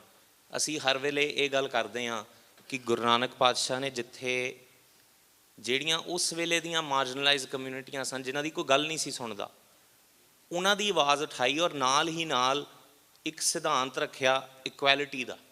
ਅਸੀਂ human rights ਦੀ ਅੱਜ ਗੱਲ ਕਰਦੇ ਹਾਂ। ਜੇ ਅਸੀਂ ਗੱਲ ਕਰੀਏ 9ਵੇਂ ਪਾਤਸ਼ਾਹ ਨੇ ਜਦੋਂ ਇਹ ਟਰਮ ਕੋਇਨ ਵੀ ਨਹੀਂ ਸੀ ਹੋਈ, ਹਿਊਮਨ ਰਾਈਟ ਅਤੇ ਰਿਲੀਜੀਅਸ ਫਰੀਡਮ ਲਈ ਆਪਣੀ ਸ਼ਹੀਦੀ ਦਿੱਤੀ। ਠੀਕ ਉਸੇ ਤਰੀਕੇ ਦੇ ਨਾਲ ਜਿਸ ਤਰ੍ਹਾਂ ਜਿਹੜੀ ਇਕੁਐਲਿਟੀ ਸਿੱਖ ਕੌਮ ਦੇ ਵਿੱਚ, ਜੇ ਅੰਮ੍ਰਿਤ ਛਕਾਇਆ ਅਤੇ ਬੀਬੀਆਂ ਅਤੇ ਬੰਦਿਆਂ ਨੂੰ ਬਰਾਬਰ ਛਕਾਇਆ, ਕੋਈ ਡਿਸਕ੍ਰਿਮੀਨੇਸ਼ਨ ਨਹੀਂ ਕੀਤੀ। ਅਤੇ ਅੱਜ ਇਹੀ ਜਿਹੜੀ ਸਾਡੀ ਸਿੱਖ ਕਮਿਊਨਿਟੀ ਦੀਆਂ ਵੈਲਿਊਜ਼ ਨੇ, ਫੈਮਿਨਿਜ਼ਮ ਦੀ ਲੋੜ ਉਦੋਂ ਪੈਂਦੀ ਹੈ ਜਦੋਂ ਇਕੁਐਲਿਟੀ ਨਹੀਂ ਹੁੰਦੀ। ਸੋ ਅਸੀਂ ਸਦਾ ਹੀ ਇਸ ਗੱਲ ਦੇ ਹਾਣੀ ਹਾਂ ਕਿ ਜਿਹੜੀ ਇਕੁਐਲਿਟੀ ਹੈ ਉਹਨੂੰ ਪ੍ਰਮੋਟ ਕਰਨਾ ਚਾਹੀਦਾ। ਔਰ ਮੈਂ ਜ਼ਰੂਰ ਆਪਣੇ ਜਿਹੜੀਆਂ ਸਾਡੇ ਦੇਸ਼ ਵਿਦੇਸ਼ 'ਚ ਸੰਗਤਾਂ ਦੇਖ ਰਹੀਆਂ, ਮੈਂ ਜ਼ਰੂਰ ਚਾਹੁੰਦਾ ਵੀ ਅਸੀਂ ਇਹਨਾਂ ਜਿਹੜੇ ਜੱਜ ਨੇ ਸਾਡੇ, ਔਰ ਇਹ ਖਾਸ ਕਰਕੇ ਜੇ ਅਸੀਂ ਗੱਲ ਕਰੀਏ ਜਿਹੜੇ ਸਾਡੇ ਜੱਜ ਕੈਰਨ ਗੋਪੀ ਸੀਗੇ, ਇਹ ਉਸ ਸਬ ਕੰਟੀਨੈਂਟ 'ਚੋਂ ਨੇ ਜਿੱਥੇ ਅੱਜ ਸਾਡਾ ਖਿੱਤਾ ਇੱਕ ਕੌਲੋਨੀ ਹੈ ਇੰਡੀਆ ਦੇ ਅੰਡਰ। ਸੋ ਅਸੀਂ ਵੀ ਕੋਸ਼ਿਸ਼ ਕਰੀਏ ਕਿ ਅਸੀਂ ਆਪਣੇ ਬੱਚਿਆਂ ਨੂੰ ਪੜ੍ਹਾ ਲਿਖਾ ਕੇ ਇਸ ਪੋਜੀਸ਼ਨਾਂ 'ਚ ਪਾਈਏ ਜਿੱਥੇ ਉਹ ਸਾਡੇ ਇੰਟਰਸਟ ਨੂੰ ਪ੍ਰੋਟੈਕਟ ਕਰ ਸਕਣ, ਉਸ ਨੂੰ ਅੱਗੇ ਲੈ ਕੇ ਜਾ ਸਕਣ। ਇਸੇ ਨੋਟ 'ਤੇ ਸਾਡੇ ਕੋਲ ਸਾਡੇ ਆਪਣੇ ਕਮਿਊਨਿਟੀ 'ਚੋਂ ਸਾਡੇ ਇੱਕ ਬਹੁਤ ਹੀ ਜਸਲੀਨ ਕੌਰ ਜਿਹੜੇ ਕਿ ਮੈਨੇਜਰ ਨੇ ਐਲੂਮਨੀ ਸਪੋਰਟ 'ਤੇ, ਔਰ ਜੇ ਮੈਂ ਗਲਤ ਨਹੀਂ ਹਾਂ ਤਾਂ ਆਈ ਥਿੰਕ ਇਹਨਾਂ ਨੇ ਜਿਹੜਾ ਇਹ ਪੋਲੀਟਿਕਸ 'ਚ ਵੀ ਕਾਫੀ ਇਨਵੋਲਵਡ ਨੇ। I would like to invite her to come on stage, say a few words. I mean, just, ਹਾਂਜੀ। ਸੋ ਮੇਰੇ ਕੋਲ ਭਾਈ ਹਿੰਮਤ ਸਿੰਘ ਜੀ ਵੀ ਜਿਹੜੇ ਨੇ ਉਹ ਕੋਸ਼ਿਸ਼ ਕਰਨਗੇ ਕਿਉਂਕਿ ਲੋਕਲੀ ਉਹ ਜਾਣਦੇ ਨੇ ਇਹਨਾਂ ਦੇ ਐਫਰਟਸ ਬਾਰੇ। ਸੋ ਮੈਂ ਉਹਨਾਂ ਨੂੰ ਬੇਨਤੀ ਕਰਾਂਗਾ। ਵਾਹਿਗੁਰੂ ਜੀ ਕਾ ਖਾਲਸਾ, ਵਾਹਿਗੁਰੂ ਜੀ ਕੀ ਫਤਿਹ। ਜੋ ਜਸਲੀਨ ਕੌਰ ਜੀ ਬਾਰੇ ਮੈਂ ਦੱਸਣਾ ਚਾਹੁੰਦਾ ਹਾਂ, ਉਹਨਾਂ ਤੋਂ ਪਹਿਲਾਂ ਸਾਡੇ 'ਚ ਅਸੀਂ ਅੱਜ ਯਾਦ ਵੀ ਕਰਦੇ ਆ ਸਾਡੇ ਨਿਊਯਾਰਕ ਦੇ ਸਿੰਘ ਡਾਕਟਰ ਰਣਜੀਤ ਸਿੰਘ ਜੀ। ਪਿਛਲੇ ਸਮੇਂ 'ਚੋਂ ਸਾਡੇ ਕੋਲੋਂ ਵਿਛੜ ਗਏ।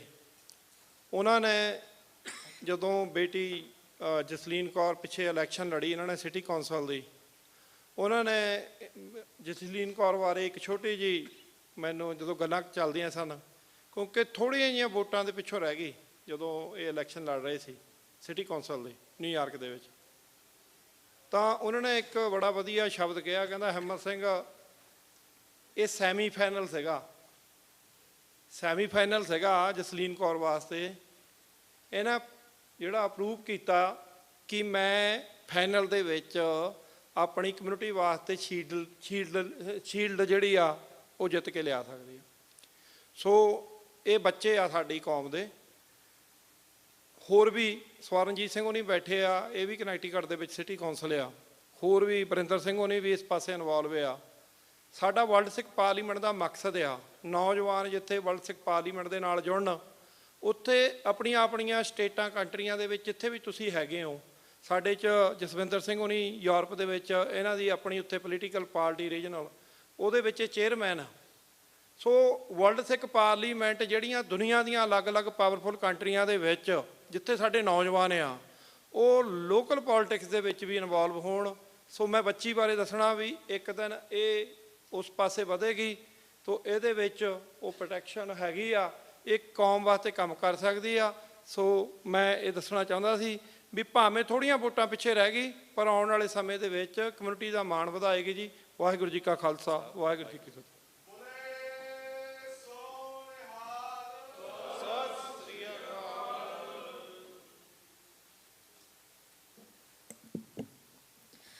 Waheguru Ji Ka Khalsa, Waheguru Ji Ki Fateh. Thank you to the World Sikh Parliament for this special 4th annual convening. Representing the Sikh nation is a crucial cause as we undergo such a period of turmoil. My name is Jasleen Kaur, and I'm proud to be here as a young Sikh woman from Queens, New York. And I want to thank Jagpreet Singh, Sarika Kumar, Vrinder Singh Ji for our political work in Queens for the Sikh community, and also for all the incredible women to my right over here who have shared and will share some impeccable views about the work that they do for our communities. Sikhs in this world have been courageous in the face of oppression. From partition in 1947 to the Sikh genocide in 1948, the farmers' protest, and now the murder of Shaheed Bhai Hardeep Singh Nijjar in Canada. It is crucial then that young people and young women specifically of today and future generations know the history of Sikhs. I think particularly of Gadar Diti Gulab Kaur, who mobilized Indians to demand freedom from British rule alongside the powerful Gadar Party. And today we are fighting against Indian rule over Sikhs for generations. I think of women during the farmers' protest, who marched for miles and cooked and sang and kept the movement alive. I want to quote Jasbir Kaur, 74 years old from Uttar Pradesh, who said, "Why should we go back? This is not just the men's protest. We toil in the fields alongside men. Who are we if not farmers?" A strong movement requires everyone to be in solidarity and in unison. And when we are confronted with the Indian government targeting and killing our people, we have no choice but to establish Sikh sovereignty together. Because what we are seeing today is plain and simple: right-wing Hindutva fascism. And we must stand united because it is our right to establish Khalistan sovereignty and fight against human rights violations against Sikhs. The seva that we do is vital to our Sangat, and the work of the Khalistani referendum is an important cause, from California to Canada to New York and to Punjab. I believe then that it is crucial for young Sikhs to know this history and take action for justice. Our future is at stake, and youth must be in spaces like the World Sikh Parliament here today to ensure that democracy can prevail. The right to political action is ours to hold, and the Indian government cannot take that away from us. I humbly ask the World Sikh Parliament to encourage young women so that we may be present in these rooms to decide our futures. Because the work of Sikhi is impossible without women at the table. We must also prevent our youth from steering into right-wing fascist views that harm our communities. And young Sikhs must be able to advocate for our communities without fear of retaliation and fearing for the sanctity of our lives. After all, it is the young musicians too, Sidhu Moosewala, Shubh Singh, A.P. Dillon, and many others that young people look up to, who are being targeted and threatened by the Indian government every single day. So there is a common thread between attacks against India, attacks from against Canada and the United States, the military attacks against Palestine, ongoing for decades, and uprisings around the world. We must be united across generations and across struggles to rise up and resist. I fully stand with the World Sikh Parliament in all of these struggles. मैं थोड़े नाल करिया जित्थे भी आपे आवाज़ उठा सकता आपा उठावांगे. Thank you so much.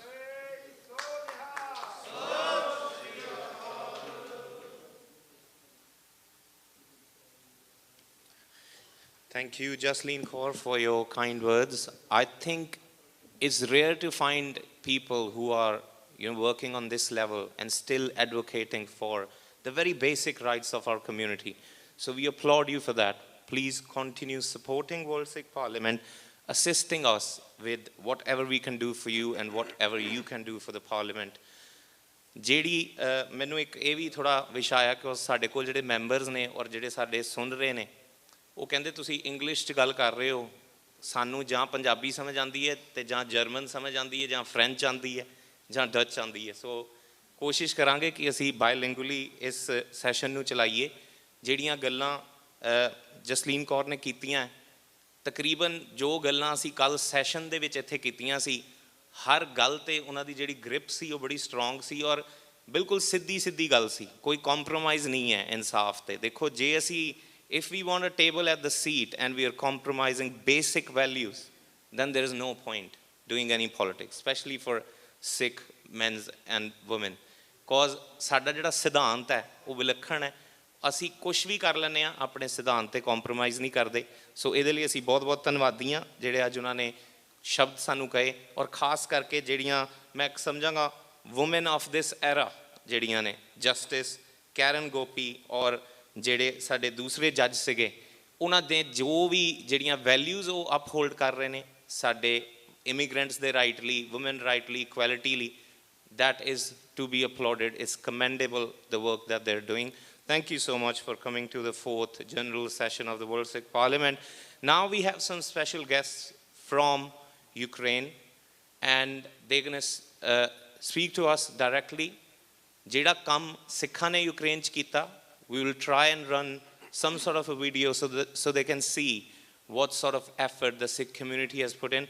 I would like to invite Mr. Hardyal Singh. We all know Sardar Hardyal Singh is the founder of United Sikhs, and they have had a full-fledged operation in Ukraine, which Bhagveer Singh has talked about in his presentation. So Hardyal Singh ji, ਤੁਸੀਂ ਆ ਕੇ ਤੇ ਆਪਣੇ ਜਿਹੜੇ honored guests ਨੇ ਉਹਨਾਂ ਨੂੰ invite ਕਰੋ ਜੀ. Thank you.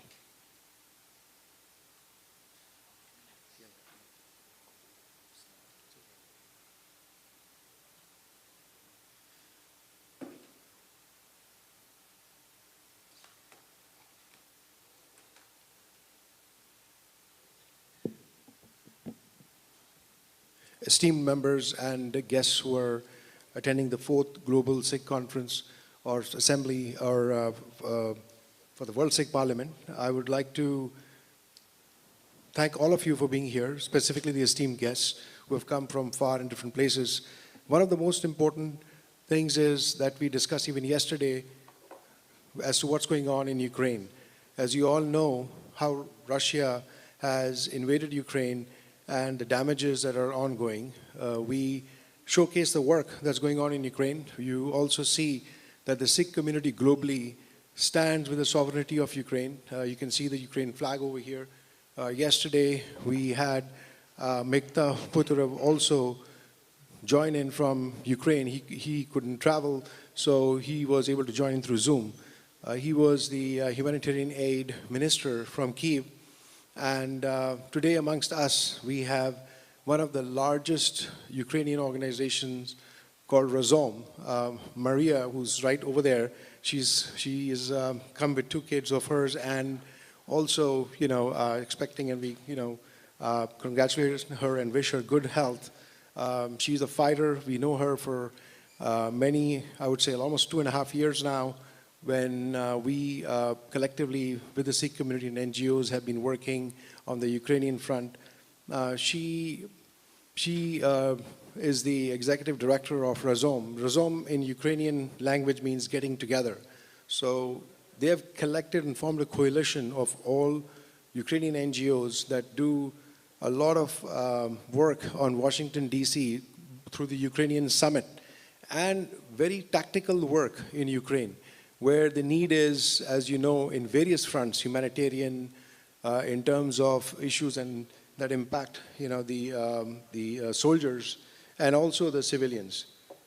So with us, when I spoke to her and I asked her that, we would love to have somebody, from the Ukrainian consulate, and so she got back to me and said that we have another gentleman who's a physician director, Luke Tomesis, hope I got your name right, Luke, who will join us. And he is heading their co-pilot project that addresses the significant deficit in high-quality neurosurgical spine reconstruction and plastic surgery training in Ukraine. So you can see that countries who are fighting for their sovereignty or protecting their sovereignty, what problems and issues they face. So we, as the Sikh community is itself going on through its own self-determination turmoil, and they're working together collectively with other NGOs to see how Sikhs can self-determine themselves. So what I like to, Luke actually asked me, hey guys, what kind of work you've already done? So having said that, I'll just run 2 quick small videos that will showcase the work that the...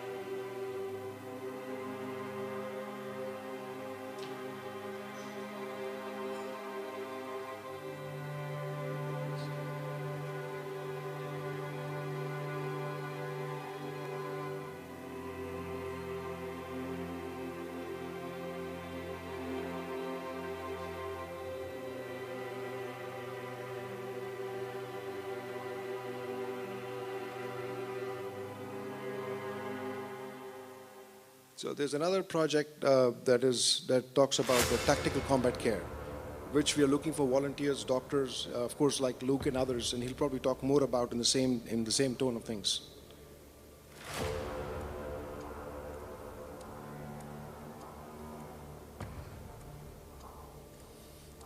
So this is, civilians who are affected. As you know, Russia is bombarding left and right, not looking at where the civilians are living or where the army post positions are. So United States works with some of the best experts to go in and train Sikh volunteers to go into the war zone and work with some of the retired veterans who are well trained as medicians, who actually go out and pick bodies up, during the war that's happening or going on there, or working in combination with the hospitals. So we are always looking for volunteers. It's a Braveheart project. So having said that, I'll ask Dr. Luke to come to the stage, introduce himself a little bit more, and then talk about what problems Ukraine is facing right now, his expertise, and the challenges that you are facing, what Razom is facing, and what do you expect from the Sikh community globally? As today you can see, this is the 4th global session for the World Sikh Parliament. We have members from almost more than 10 plus countries that are here. So please feel free. And you also have some elected officials over here. There are judges of Supreme Court sitting with us here, and aspiring council members and assemblymen also sitting along with us over here. So feel free to please, opine on your views and what kind of assistance you need. You have the attention of the full Sikh community in the diaspora. Thank you. Dr. Luke.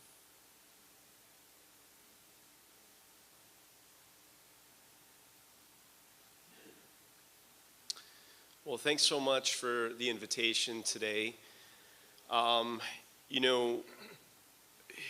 this war started in Ukraine, I think a lot of us from the Ukrainian community were looking for international support. And again, what United Sikhs has done, coming to a country like Ukraine and supporting us, has been tremendous.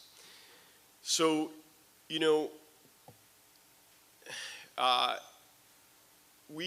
my family and I, we are Catholics. We're not Sikhs, obviously. But I think when it comes to interfaith dialogue in creating an interfaith community, I think it's important to cultivate your own home and then to provide hospitality. And so I want to start by saying thank you for inviting us to your home, to your community today, and making me and my family feel so welcome.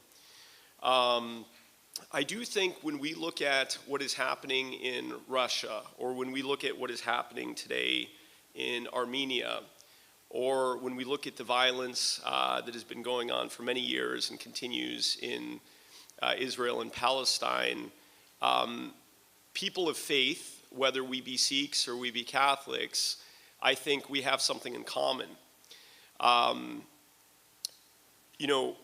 Pope John Paul wrote a letter at the beginning of the millennium where he said that the biggest challenge we face, and when I say we, I say humanity at large and people of faith, is the mistake of materialism. And what he said about materialism is not so much, buying fancy cars or buying fancy houses. Materialism is deeper than that. Materialism is the idea that we don't need God, that we will look to ourselves. It's sort of the idolatry of self. You could think of it that way. And indeed, I do think that when we are supporting Ukraine in this war, or when we're supporting other beleaguered countries that are facing violence and political extremism, we are making a stand against that kind of materialism, that kind of idea that man is the measure and that God doesn't matter. And I do think people of faith right now have a lot in common, and we have a common goal. And we have a common posture when we look up to the heavens for guidance as opposed to looking at our own ideas. I'll tell you a little bit about myself. I'm a neurosurgeon in New Jersey. I am Ukrainian by ethnicity. All four of my grandparents were born and grew up in Ukraine in the 1920s. And similar to what is happening in Ukraine now, they faced oppression at that time at the hands of the Soviets who had taken over Ukraine. And all four of my grandparents had very similar stories. They basically, for the crime of standing up for Ukrainian independence, they were labeled Ukrainian nationalists, and they were basically, many of them faced significant oppression, were chased out of their country. And so seeing what is happening in Ukraine today, we can't help but think that this is a replaying of history. And indeed, I think this sort of violence is cyclical in this part of the world, in many parts of the world, certainly. In 2015, after the annexation of Crimea and the beginning of hostilities in eastern Ukraine in a region called Donbass, through my wife's non-for-profit Razum, we started our own project trying to see what we could do in Ukraine, something called the Co-Pilot Project. And, you know, I think whenever we see something like this, we all try to help in the ways that we can, the ways that we're capable of helping. And as a neurosurgeon, I wanted to work with other neurosurgeons. And so we started this project in 2015. And since then, we've been to Ukraine probably more than 20 times. I've done over 100 surgeries. And what we're excited about is that our program has grown. And in fact, in some ways, it's grown in an exponential way since the hostilities started in February of 2021. We were contacted by ENT facial plastic surgeons who recognized that because of the significant artillery attacks, there were a lot of injuries to the face among Ukrainian civilians and Ukrainian soldiers. And so we were also contacted by orthopedic surgeons. Right now, there are close to 20,000 amputees in Ukraine. And even though that is a staggering, overwhelming number, unfortunately, that number is expected to grow. So we've been contacted by orthopedic surgeons to help not only with patients who have amputees and prosthetics, but to help with limb salvage surgery where that is appropriate. We've been contacted by endovascular surgeons who have gone to frontline hospitals like Dnipro, Mechnikova Hospital in Dnipro, which is probably about 100 kilometers from the front line, to help with devastating vascular injuries. And so again, we are, as devastated as we are by this disaster in Ukraine and seeing our friends and family affected by this, we are heartened and we are encouraged by communities like United Sikhs who, whether or not they have family or friends in Ukraine, they recognize that the suffering of humanity is something that needs to be alleviated. And so they have gone there, put themselves at risk, left their families to go to a war zone. And it is hard to express the depths of our appreciation for that action. So what are the challenges that Ukraine has today? And how can United Sikhs and the World Sikh Conference play a role in that? Well, since the beginning of hostilities, something like 400 to 500 hospitals have been destroyed in Ukraine. I mentioned the number of patients with amputations, now numbering close to 20,000. There is a major problem with post-traumatic stress disorder, as you can imagine. And I can tell you on our recent trip to Ivano-Frankivsk with a team of surgeons who were doing complex facial reconstruction, You know, I encountered many of these soldiers face to face. You know, they almost don't look you in the eye. They stare at the floor. They can barely speak. They're clearly what we would once call shell-shocked or severely traumatized. And we recognize that Ukraine now is a country, unfortunately, full of people like this. Men, women, and children who have either been forcefully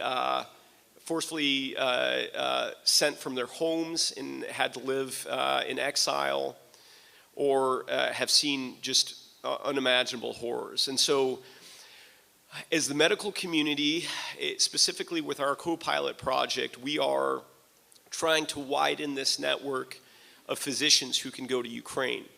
Now, I want to say that we do not believe in the idea of just simply providing charity without any end in sight. The goal of our project has been to try to train the trainers. In other words, to go and find leaders in neurosurgery, leaders in facial plastics and ENT surgery, leaders in these other fields, to try to provide the kind of training that they need to be able to take care of their own population, so that we can, at some point, be able to walk away from this and leave Ukraine in a situation where their healthcare professionals are able to deal with this very significant healthcare challenge. So again, we do invite any of you who have a medical background to please contact Razom, contact the group of United Sikhs who have been coming to Ukraine. We are interested in again, growing this network of orthopedic surgeons, trauma surgeons. The work that United Sikhs has been doing in terms of training first aid is extremely important, and that will continue to be important. Because again, we know that the casualties, the deaths are higher than they need to be because of a lack of this kind of appropriate training. So again, I want to say again from the bottom of my heart, as a person who is religious but is not a Sikh, I'm inspired by the kindness, by the compassion, by the service that you have shown my people. And again, I believe that people of faith who turn to God for guidance have a great deal in common and have a great deal of work to do together. Thanks for your time and thanks for your attention.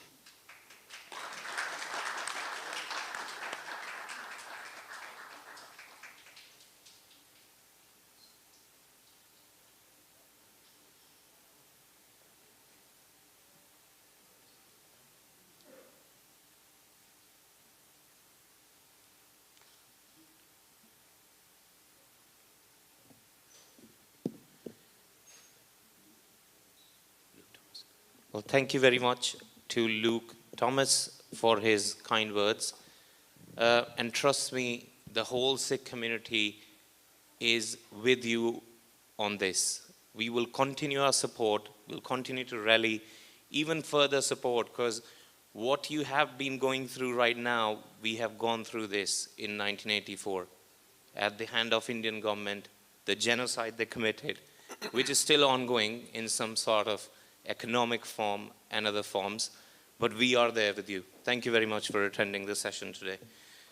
We have another special guest, Rhonda Binda from Gracie Mansion's Mayor Office.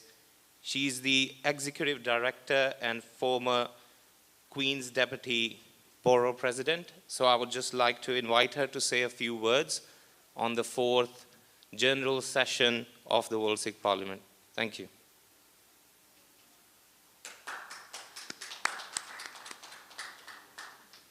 Sat Sri Akal. Sat Sri Akal. Good afternoon. Good afternoon.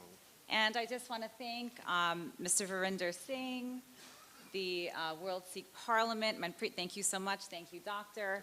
And welcome as well the American Sikh Caucus.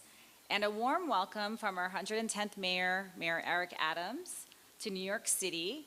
And from Gracie Mansion, before I get started, I have to plug Gracie Mansion, and I hope that we can invite all of you back for our Vaisakhi celebration in April. It really is a great honor to be here in fellowship with you all, because I have received inspiration from your community and community leaders' strong principles that you boldly have stood for centuries in your family, in the community, and religious tradition. You are a proud culture, and you have much to be praised for. And the contributions to this country has been great since over a century ago, from Sikh Americans from California to right here in New York City. You're the inventor of fiber optics, the mayors, the important physicians, the CEOs and entrepreneurs, and your sacred farming traditions have contributed to the American breadbasket being and lauding the largest peach growers in the country. And Sikh American women continue to make diverse contributions. Grammy award-winning artists and authors and activists like Valerie Kaur, and keep flying to new heights like commercial airline pilot Arpinder Kaur. So I'm standing here today also to represent the women's voices. But despite your immense contributions to society, Sikhs continue to experience bias, discrimination, and hate in modern America, especially since 9/11. The pain and grief we've experienced because of the senseless and unfair hate and violence, really there are no words. And it's led to xenophobia, hand in hand with anti-Muslim sentiment, anti-immigrant, and hate crime violence. And I'm here to remind you that as Americans, we stand with you against these social cancers. Over this past Juneteenth, which is the holiday that we celebrate in America, marking the end of slavery, it really occurred to me that while slavery has also persisted in humanity for centuries and centuries, it took the resolve of African people to finally overcome it and to largely end it for all of the world. Similarly, the Sikh community has a responsibility and is playing a big part in the situation that you've unfairly been put in to bring light to the darkness of hate and to lead, as you do, by charity and compassion and understanding and love, even through the grief, because those traditions and principles are rooted in your culture. And as I stand here also speaking for women, I want to say that I would be remiss not to highlight the other great women from your community who inspire me. Mata Sundari, the wife of Guru Gobind Singh, Mai Bago, the first woman to fight in the battlefield in Punjab, suffragette Sophia Duleep Singh, freedom fighter Gulab Kaur, and Mata Kavi, who's best known as the person who expanded the Sikh tradition of langar, the free kitchen, to what it is today. And so I want to thank you for sharing the vision of Ikonkar, the oneness of humanity from Guru Nanak. And we know that is all of our responsibility to stand with you and so many others that are here today for human rights, for freedom of religion, and leading with charity, compassion, and love. I offer my support to the World Sikh Parliament to once again congratulate you on this occasion and wish the Parliament continued success to achieve your goals. God bless you, God bless America, and thank you.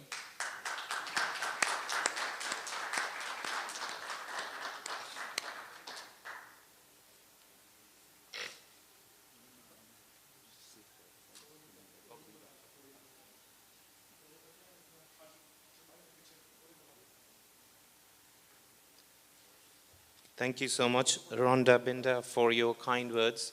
I think nobody else could have done justice to quoting Sikh women like you have.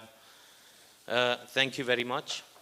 We'd like to proceed, and we actually want to honor Rhonda Binda for her amazing work and her kind words from the World Sikh Parliament. I would at the same time also like to invite for us to join in the honor Dr. Muhammad Haq. He is not here today with us. He is a very dear friend of the Sikh community and helps us organizing Nagar Kirtans and the parades. And he's a very solid guy, I must say. He's not very well today. So we all need to pray that he gets well very soon and he will be with us on the next session, I hope, very quickly. And I would like to also mention that his wife and his daughter is here today with us, Bibi Haq and Shaniza Haq.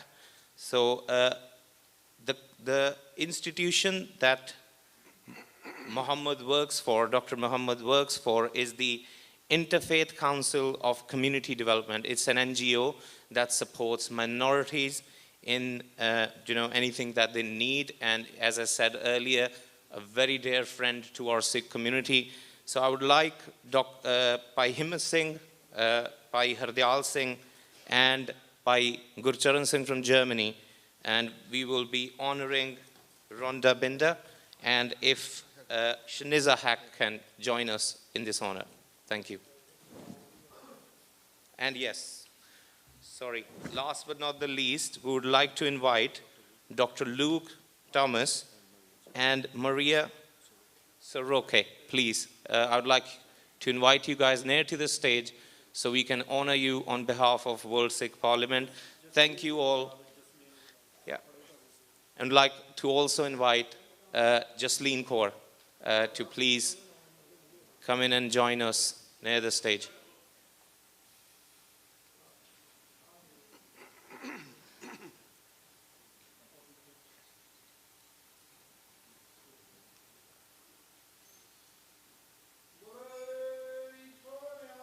Sat Sri Akal.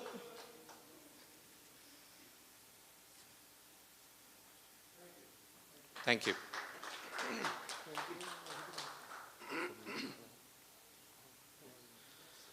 Thank you.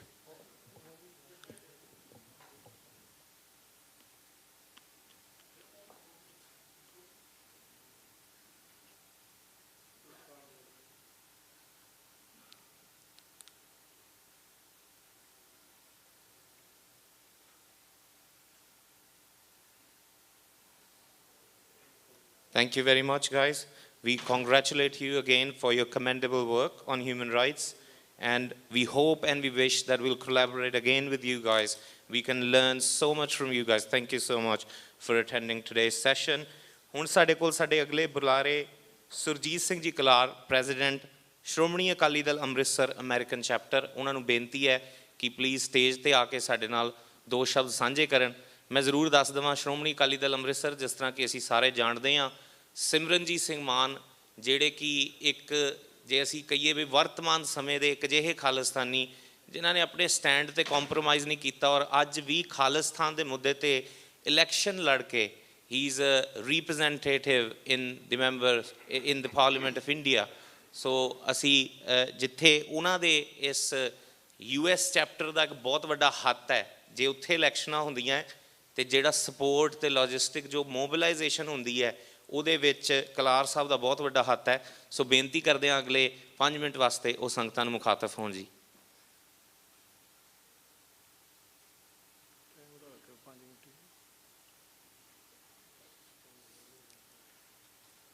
World Sikh parliament ਦੇ ਸੱਦੇ 'ਤੇ ਆਏ world ਦੇ ਵਿੱਚੋਂ ਮੇਰੇ ਵੀਰ ਜਿਹੜੇ ਆਜ਼ਾਦੀ ਖਾਲਸਤਾਨ ਨੂੰ ਪਿਆਰ ਕਰਦੇ ਆ, ਉਹ ਸਭ ਤੁਸੀਂ ਅੱਜ ਆਏ ਹੋ। ਤੁਸੀਂ ਸਾਰੇ ਵੀਰਾਂ ਨੇ ਮਹਿਸੂਸ ਕੀਤਾ ਕਿ ਕੌਮ ਗੁਲਾਮ ਹੈ। ਇਹ ਜਦੋਂ ਪਾਰਲੀਮੈਂਟ ਹੋਂਦ ਵਿੱਚ ਆਈ 10/2015 ਦੇ ਵਿੱਚ, ਉਸ ਟਾਈਮ ਪੰਜਾਬ ਗਿਆ ਸੀ। ਉਸ ਟਾਈਮ ਹਾਲਤ ਇਹ ਸੀ ਕਿ ਗਜ਼ਟਡ ਅਫਸਰ ਕੋਈ ਮੇਰਾ ਕਲਾਸ ਫੈਲੋ ਸੀ, ਉਸ ਨੇ ਦੱਸਿਆ ਕਿ ਜੇ 35 ਤੋਂ 50 ਹਜ਼ਾਰ ਤੱਕ ਤੁਹਾਡੀ ਗਿਣਤੀ ਹੋਈ, ਤੁਹਾਡੇ ਨਾਲੇ ਡਾਂਗਾਂ ਵੱਜਣੀਆਂ, ਨਾਲੇ ਸਾਰਿਆਂ ਨੂੰ ਅਰੈਸਟ ਕਰਨਾ ਸੀ। ਗੁਰੂ ਦੀ ਕਿਰਪਾ ਇੰਨੀ ਹੋਈ ਕਿ ਲੱਖਾਂ ਦੇ ਹਿਸਾਬ ਨਾਲ ਕੌਮ ਨੇ ਸਾਥ ਦਿੱਤਾ।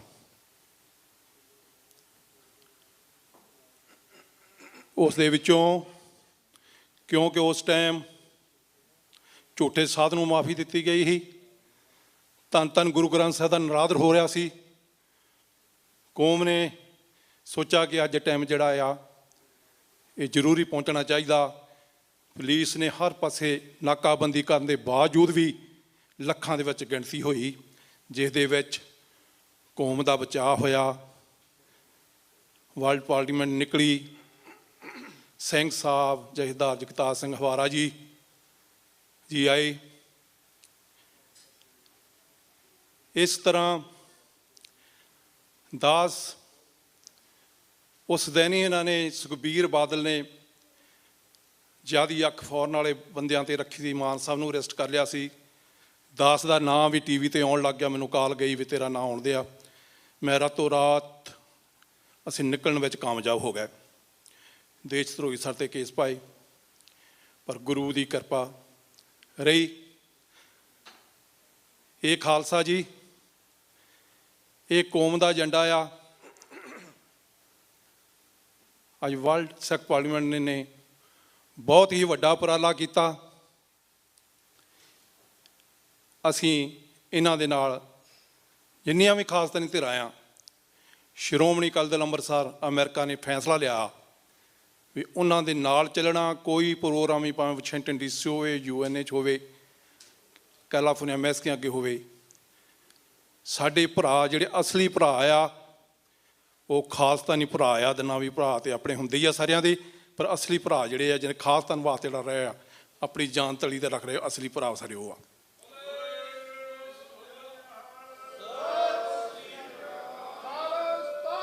ਜਿੰਦਾਬਾਦ, ਜਿੰਦਾਬਾਦ, ਜਿੰਦਾਬਾਦ, ਜਿੰਦਾਬਾਦ। ਪਹਿਰਾ ਦਿਆਂਗੇ ਠੋਕੇ, ਪਹਿਰਾ ਦਿਆਂਗੇ ਠੋਕੇ। ਹੋਰ ਤੁਹਾਡੇ ਲੀਡਰ ਸਰਦਾਰ ਸਿਮਰਜੀਤ ਸਿੰਘ ਮਾਨ, ਜਿਨ੍ਹਾਂ ਨੂੰ ਤੁਸੀਂ ਚੁਣ ਕੇ ਪਾਰਲੀਮੈਂਟ ਦੇ ਵਿੱਚ ਭੇਜਿਆ, ਅੱਜ ਦੁੱਖ ਦੀ ਘੜੀ ਦੇ ਵਿੱਚ ਤੇ ਦੁਨੀਆ ਦੇ ਵਿੱਚ ਇੰਡੀਆ ਸਟੇਟ ਨੇ ਪੰਜਾਬ ਤੋਂ ਲੈ ਕੇ ਫੌਰਨ ਤੱਕ ਸਾਡਾ ਕਤਲੇਆਮ ਕੀਤਾ। ਉਸ ਦੀ ਆਵਾਜ਼ ਇੱਕੋ ਇੱਕ ਤੁਹਾਡਾ ਲੀਡਰ ਸਰਦਾਰ ਸਿਮਰਜੀਤ ਸਿੰਘ ਮਾਨ ਜੀ ਨੇ ਪਾਰਲੀਮੈਂਟ 'ਚ ਅੜਾਈ।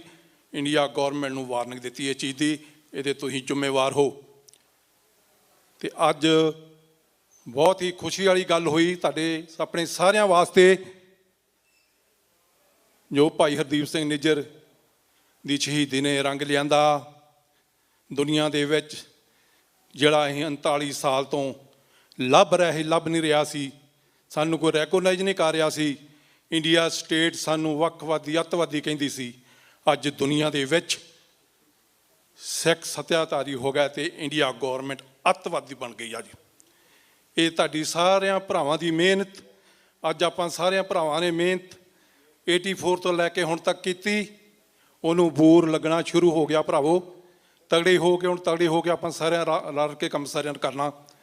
ਜਿਹੜੀ ਅਗਲੀ ਸਿਚੁਏਸ਼ਨ ਆ, ਸੱਚੇ ਪਾਤਸ਼ਾਹ ਕਰੇ ਕਿ ਆਪਣੇ ਜੀਂਦਿਆਂ ਜਾਗਦਿਆਂ ਆਪਾਂ ਖਾਲਸਤਾਨ ਲੈ ਲਈਏ।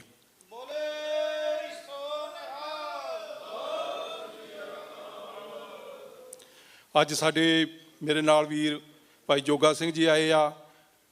ਭਾਈ ਖੜੌਜ ਸਾਹਿਬ ਨੂੰ ਉਹਨੂੰ ਜ਼ਰੂਰੀ ਕੋਈ ਕੰਮ ਕਰ ਵਿੱਚ ਪੈ ਗਿਆ, ਤੇ ਅਸੀਂ ਆਪਣੀ ਪਾਰਟੀ ਵੱਲੋਂ ਸਭ ਦਾ ਨੂੰ ਜੀਆਂ ਕਹਿੰਦੇ ਆ। ਸਭ ਦਾ ਬਹੁਤ ਬਹੁਤ ਧੰਨਵਾਦ। ਭੁੱਲ ਚੁੱਕ ਮਾਫ। ਵਾਹਿਗੁਰੂ ਜੀ ਕਾ ਖਾਲਸਾ, ਵਾਹਿਗੁਰੂ ਜੀ ਕੀ ਫਤਿਹ। ਖਾਲਸਤਾਨ ਵਾਹਿਗੁਰੂ ਜੀ ਕਾ ਖਾਲਸਾ।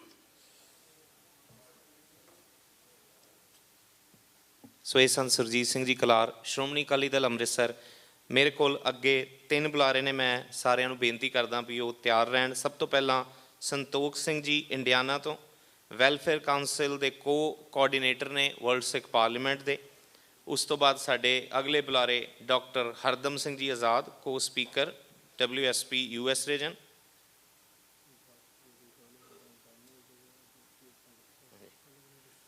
ਸੋ ਵਾਹਿਗੁਰੂ ਜੀ ਕੀ ਫਤਿਹ।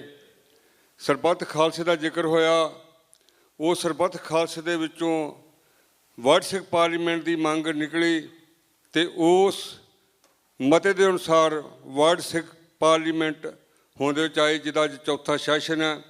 ਪੂਰੇ ਵਰਲਡ ਤੋਂ ਪੂਰੇ ਸਿੰਘਾਂ ਨੇ ਜਿਹੜੇ ਉਸ ਪਾਰਟੀਸਪੇਟ ਕੀਤਾ ਆਪੋ ਆਪਣੇ ਤਰੀਕੇ ਦੇ ਨਾਲ। ਅਤੇ ਬਹੁਤੀ ਡਿਟੇਲ ਵਿੱਚ ਨਾ ਜਾਂਦਿਆਂ ਹੋਇਆਂ 20ਵੀਂ ਸਦੀ ਦੇ ਮਹਾਨ ਸਿੱਖ ਸੰਤ ਜਰਨੈਲ ਸਿੰਘ ਖਾਲਸਾ ਭਿੰਡਰਾਂ ਵਾਲਿਆਂ ਦੇ ਉਹ ਬਚਨ ਵੀ ਘਰ ਘਰ ਜਾ ਕੇ ਸੁਨੇਹਾ ਦੇ ਦਿਓ ਹਰ ਬਜ਼ੁਰਗ ਨੂੰ, ਮਾਤਾ ਨੂੰ, ਕਿ ਸਿੱਖ ਕੌਮ ਗੁਲਾਮ ਹੈ, ਆਜ਼ਾਦੀ ਸਾਡਾ ਹੱਕ ਹੈ। ਅਤੇ ਆਜ਼ਾਦੀ ਲੈਣ ਵਾਸਤੇ ਸਾਡੇ ਤੋਂ ਪਹਿਲਾਂ ਇੰਗਲੈਂਡ ਵਾਲੇ ਵੀਰਾਂ ਦਾ ਮੈਂ ਤਹਿ ਦਿਲ ਤੋਂ ਧੰਨਵਾਦੀ ਹਾਂ, ਜਿਨ੍ਹਾਂ ਨੇ ਬੜੇ ਖੋਜ ਕਰਕੇ ਬੜੀ ਡਿਟੇਲ ਦੇ ਨਾਲ ਦੱਸਿਆ ਵੀ ਪੰਜਾਬ ਵਿੱਚ ਕਿਹੜੀਆਂ ਕਿਹੜੀਆਂ ਪ੍ਰੋਬਲਮਾਂ ਨੇ। ਖਾਲਿਸਤਾਨ ਅਕਾਲ ਤਖ਼ਤ ਤੋਂ ਆਈ ਆਵਾਜ਼, ਅਕਾਲ ਤਖ਼ਤ ਤੋਂ ਆਈ ਆਵਾਜ਼, ਅਕਾਲ ਤਖ਼ਤ ਤੋਂ ਆਈ ਆਵਾਜ਼। ਵਾਹਿਗੁਰੂ ਜੀ ਕਾ ਖਾਲਸਾ, ਵਾਹਿਗੁਰੂ ਜੀ ਕੀ ਫਤਿਹ। ਸਭ ਸੁਖਾਲੀ ਉਠੀਆਂ ਇਹ ਹੋਆ ਹਲੀਮੀ ਰਾਜ ਜੀਓ। ਜਿਹੜੇ ਖਾਲਿਸਤਾਨ ਦੀ ਅਸੀਂ ਗੱਲ ਕਰਦੇ ਹਾਂ, ਮੈਨੂੰ ਸਦਾ ਜਦੋਂ ਖਾਲਿਸਤਾਨ ਦੇ ਨਾਅਰੇ ਲੱਗਦੇ ਨੇ ਮੈਨੂੰ ਗੁਰਬਚਨ ਸਿੰਘ ਮਾਨੋਚਾਲ ਹੋਣਾ ਦੀ ਉਹ ਗੱਲ ਯਾਦ ਆਉਂਦੀ ਹੈ, ਜਿਹੜੀ ਉਹ ਕਹਿੰਦੇ ਹੁੰਦੇ ਸਨ ਵੀ ਜਿੰਨੇ ਵੀ ਸਿਪਾਹੀ, ਜਿੰਨੇ ਵੀ ਖਾੜਕੂ ਸਿੰਘ ਤੁਸੀਂ ਖਾਲਿਸਤਾਨ ਬਣਾਉਣਾ ਚਾਹੁੰਦੇ ਹੋ, ਇਹ ਜ਼ਰੂਰ ਮੇਕ ਸ਼ੋਰ ਕਰਿਓ ਵੀ ਜਦੋਂ ਖਾਲਿਸਤਾਨ ਬਣ ਜੇ ਉੱਥੇ ਕੋਈ ਵੀ ਆਪਣੇ ਆਪ ਨੂੰ ਗੁਲਾਮ ਮਹਿਸੂਸ ਨਾ ਕਰੇ। ਸੋ ਇਹ ਸਿੱਖਾਂ ਦੀ ਸੋਚ ਹੈ। ਅਸੀਂ ਕੇਵਲ ਆਪਣੇ ਲਈ ਨਹੀਂ ਆਜ਼ਾਦੀ ਭਾਲਦੇ, ਇਨਸਾਫ ਕਰਨ ਵਾਸਤੇ ਜਿਹੜੀ ਹੈ ਉਹ ਸਿੱਖਾਂ ਨੂੰ ਆਜ਼ਾਦੀ ਚਾਹੀਦੀ ਹੈ।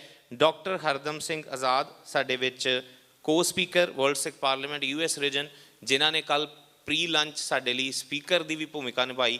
ਬਹੁਤ ਬਹੁਤ ਧੰਨਵਾਦੀ ਹਾਂ ਉਹਨਾਂ ਦੇ। ਸਦਾ ਹੀ ਸਾਨੂੰ ਗਾਈਡ ਕਰਦੇ ਰਹਿੰਦੇ ਨੇ। ਡਰਬੀ, ਕੈਨੇਡਾ ਅਤੇ ਹੁਣ ਅੱਜ ਜਿਹੜਾ ਨਿਊਯਾਰਕ 'ਚ ਸੈਸ਼ਨ ਹੋ ਰਿਹਾ, ਵੱਧ ਚੜ੍ਹ ਕੇ ਉਹਦੇ ਵਿੱਚ ਮਾਇਕ ਤੌਰ 'ਤੇ ਔਰ ਮੋਰਲ ਤੌਰ 'ਤੇ ਸਾਡੇ ਨਾਲ ਹਰ ਤਰੀਕੇ ਨਾਲ ਸਪੋਰਟ ਵੀ ਕਰਦੇ ਨੇ, ਯੋਗਦਾਨ ਵੀ ਪਾਉਂਦੇ ਨੇ। ਬੜੇ ਘੱਟ ਬਿਜ਼ਨਸਮੈਨ ਨੇ ਅਸਲ 'ਚ। ਜਦੋਂ ਜਦੋਂ ਬੰਦਾ ਅਮੀਰ ਹੁੰਦਾ ਜਾਂਦਾ, ਕਈ ਵਾਰੀ ਬੰਦਾ ਪਦਾਰਥਵਾਦੀ ਹੁੰਦਾ ਜਾਂਦਾ, ਸਿਧਾਂਤ ਛੱਡ ਦਿੰਦਾ। ਪਰ ਡਾਕਟਰ ਹਰਦਮ ਸਿੰਘ ਆਜ਼ਾਦ ਸਾਡੇ ਲਈ ਇੱਕ ਅਜਿਹੀ ਐਗਜ਼ਾਮਪਲ ਨੇ ਜਿਨ੍ਹਾਂ ਨੇ ਨਾ ਤਾਂ ਕੌਮੀ ਖਾਲਿਸਤਾਨ ਦਾ ਅਕੀਦਾ ਛੱਡਿਆ ਅਤੇ ਨਾ ਹੀ ਆਪਣੇ ਸਿਧਾਂਤ ਛੱਡੇ। ਬਹੁਤਾ ਸਮਾਂ ਨਾ ਲੈਂਦਿਆਂ ਮੈਂ ਡਾਕਟਰ ਹਰਦਮ ਸਿੰਘ ਆਜ਼ਾਦ ਜੀ ਨੂੰ ਵੈਲਕਮ ਕਰਦਾ।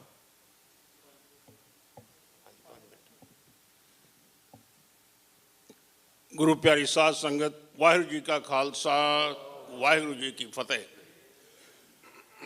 ਮੈਂ ਇੱਕ ਗੱਲ ਤੁਹਾਡੇ ਨਾਲ ਕਰਨੀ ਚਾਹੁੰਦਾ ਅੱਜ, ਖਾਸ ਕਰਕੇ ਇਸ ਦਿਨ ਦੇ ਉੱਤੇ ਜਿਸ ਧਰਤੀ 'ਤੇ ਅਸੀਂ ਬੈਠੇ ਹਾਂ, ਇਹ ਆਜ਼ਾਦੀ ਦੇ ਪਰਵਾਨਿਆਂ ਦੀ ਧਰਤੀ ਹੈ। ਕਿਹਾ ਜਾਂਦਾ ਅਮਰੀਕਾ ਨੂੰ this is land of the free because it is the home of the brave. ਸਿੱਖਾਂ ਜਿੰਨਾ ਕੋਈ ਬਰੇਵਰੀ ਕੌਮ ਨੇ ਨਹੀਂ ਦਿਖਾਈ। ਅਸੀਂ ਮਹਾਰਾਜਾ ਰਣਜੀਤ ਸਿੰਘ ਦੇ ਰਾਜ ਦੇ ਵਾਰਿਸ ਹਾਂ। ਇਹ ਗੱਲ ਵੱਖਰੀ ਹੈ ਕਿ ਸੰਨ 47 ਦੇ ਵਿੱਚ ਸਾਡਾ ਜੀਓ ਪੋਲੀਟਿਕਸ ਦੀ ਨੌਲੇਜ ਹੈ ਨਹੀਂ ਸੀ। ਸਾਡੇ ਲੀਡਰਾਂ ਕੋਲੋਂ ਗਲਤੀ ਹੋਈ ਉਸ ਵੇਲੇ। Geopolitics dictates today that situations are developing. ਸਾਡੇ ਉੱਤੇ ਐਕਸਟ੍ਰੀਮਿਸਟ ਦੇ ਲੇਬਲ ਲਾਏ ਜਾਂਦੇ ਹੈ। ਅਤੇ ਮੈਨੂੰ ਇੱਕ ਗੱਲ ਯਾਦ ਆ ਗਈ। ਇੱਥੇ ਹੁੰਦਾ ਸੀ ਇੱਕ senator from Arizona. Extremism in the defense of liberty is no vice. Let me repeat. Extremism in the defense of liberty is no vice. And moderation in the pursuit of justice is no virtue. ਸਾਡੇ ਨਾਲ moderation, ਜਦੋਂ ਅਸੀਂ ਇਨਸਾਫ ਮੰਗਦੇ ਹਾਂ ਅਤੇ ਉਦੋਂ ਇਹ ਗੱਲਾਂ ਕੀਤੀਆਂ ਜਾਂਦੀਆਂ ਪੋਲੀਆਂ। ਅਤੇ ਜਦੋਂ ਅਸੀਂ ਆਜ਼ਾਦੀ ਵਾਸਤੇ ਲੜਾਈ ਕਰਦੇ ਹਾਂ, ਜਿਹੜਾ ਸਾਰੀ ਮਨੁੱਖਤਾ ਦਾ ਹੱਕ ਹੈ, ਇੱਥੋਂ ਦੇ ਫਾਊਂਡਰਸ ਨੇ ਇਹ ਗੱਲ ਬੜੀ ਸਪਸ਼ਟ ਕੀਤੀ ਡੈਕਲੇਰੇਸ਼ਨ ਆਫ ਇੰਡੀਪੈਂਡੈਂਸ ਦੇ ਵਿੱਚ। We are endowed by our Creator with certain unalienable rights. Among those are life, liberty, and pursuit of justice. ਸਾਡੀ ਲਾਈਫ ਵੀ ਲੁੱਟੀ ਜਾ ਰਹੀ ਹੈ, ਮਹਿਫੂਜ਼ ਹੈ ਨਹੀਂ ਹਿੰਦੁਸਤਾਨ ਦੇ ਵਿੱਚ। ਜਿਹੜੀ ਲਿਬਰਟੀ ਹੈ ਉਹ ਵੀ ਦਬਾਈ ਜਾ ਰਹੀ ਹੈ, ਕੁਚਲੀ ਜਾ ਰਹੀ ਹੈ ਹਰ ਤਰੀਕੇ ਨਾਲ। ਇਕਾਨੋਸਾਈਡ ਹੋ ਰਿਹਾ ਹੈ।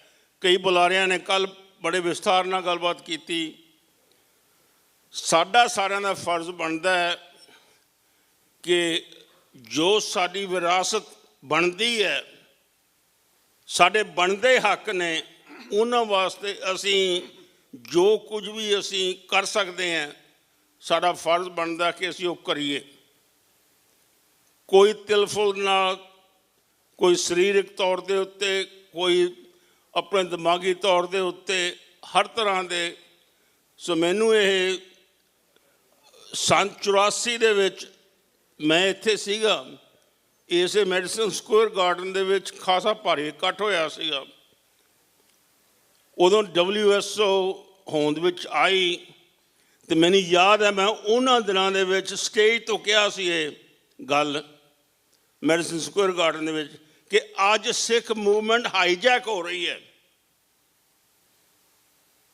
ਉਸੇ ਦਿਨ, and it was true, Hindustan ਸਰਕਾਰ ਦੇ ਪਲਾਂਟ ਗੁਰਦੁਆਰਿਆਂ ਦੇ ਵਿੱਚ ਅੱਜ ਵੀ ਬੜੇ ਹੋਏ ਨੇ।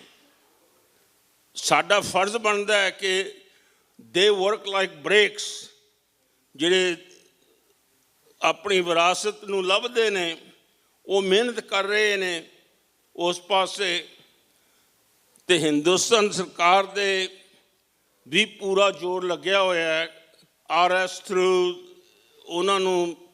ਸੋ ਮੈਂ ਬਹੁਤਾ ਲੰਮਾ ਚੌੜਾ ਨਾ ਇਹਦੇ ਵਿੱਚ ਜਾਵਾਂ, ਪਰ ਮੈਂ ਇਹ ਜ਼ਰੂਰ ਚੇਤਾਵਨੀ ਦੇਣਾ ਚਾਹੁੰਦਾ ਕਿ ਚੁਕੰਨੇ ਰਹੋ ਗੁਰਦੁਆਰਿਆਂ ਦੇ ਵਿੱਚ, ਪੰਥਕ ਪਲੇਟਫਾਰਮ ਬਣਾਓ ਗੁਰਦੁਆਰਿਆਂ ਨੂੰ।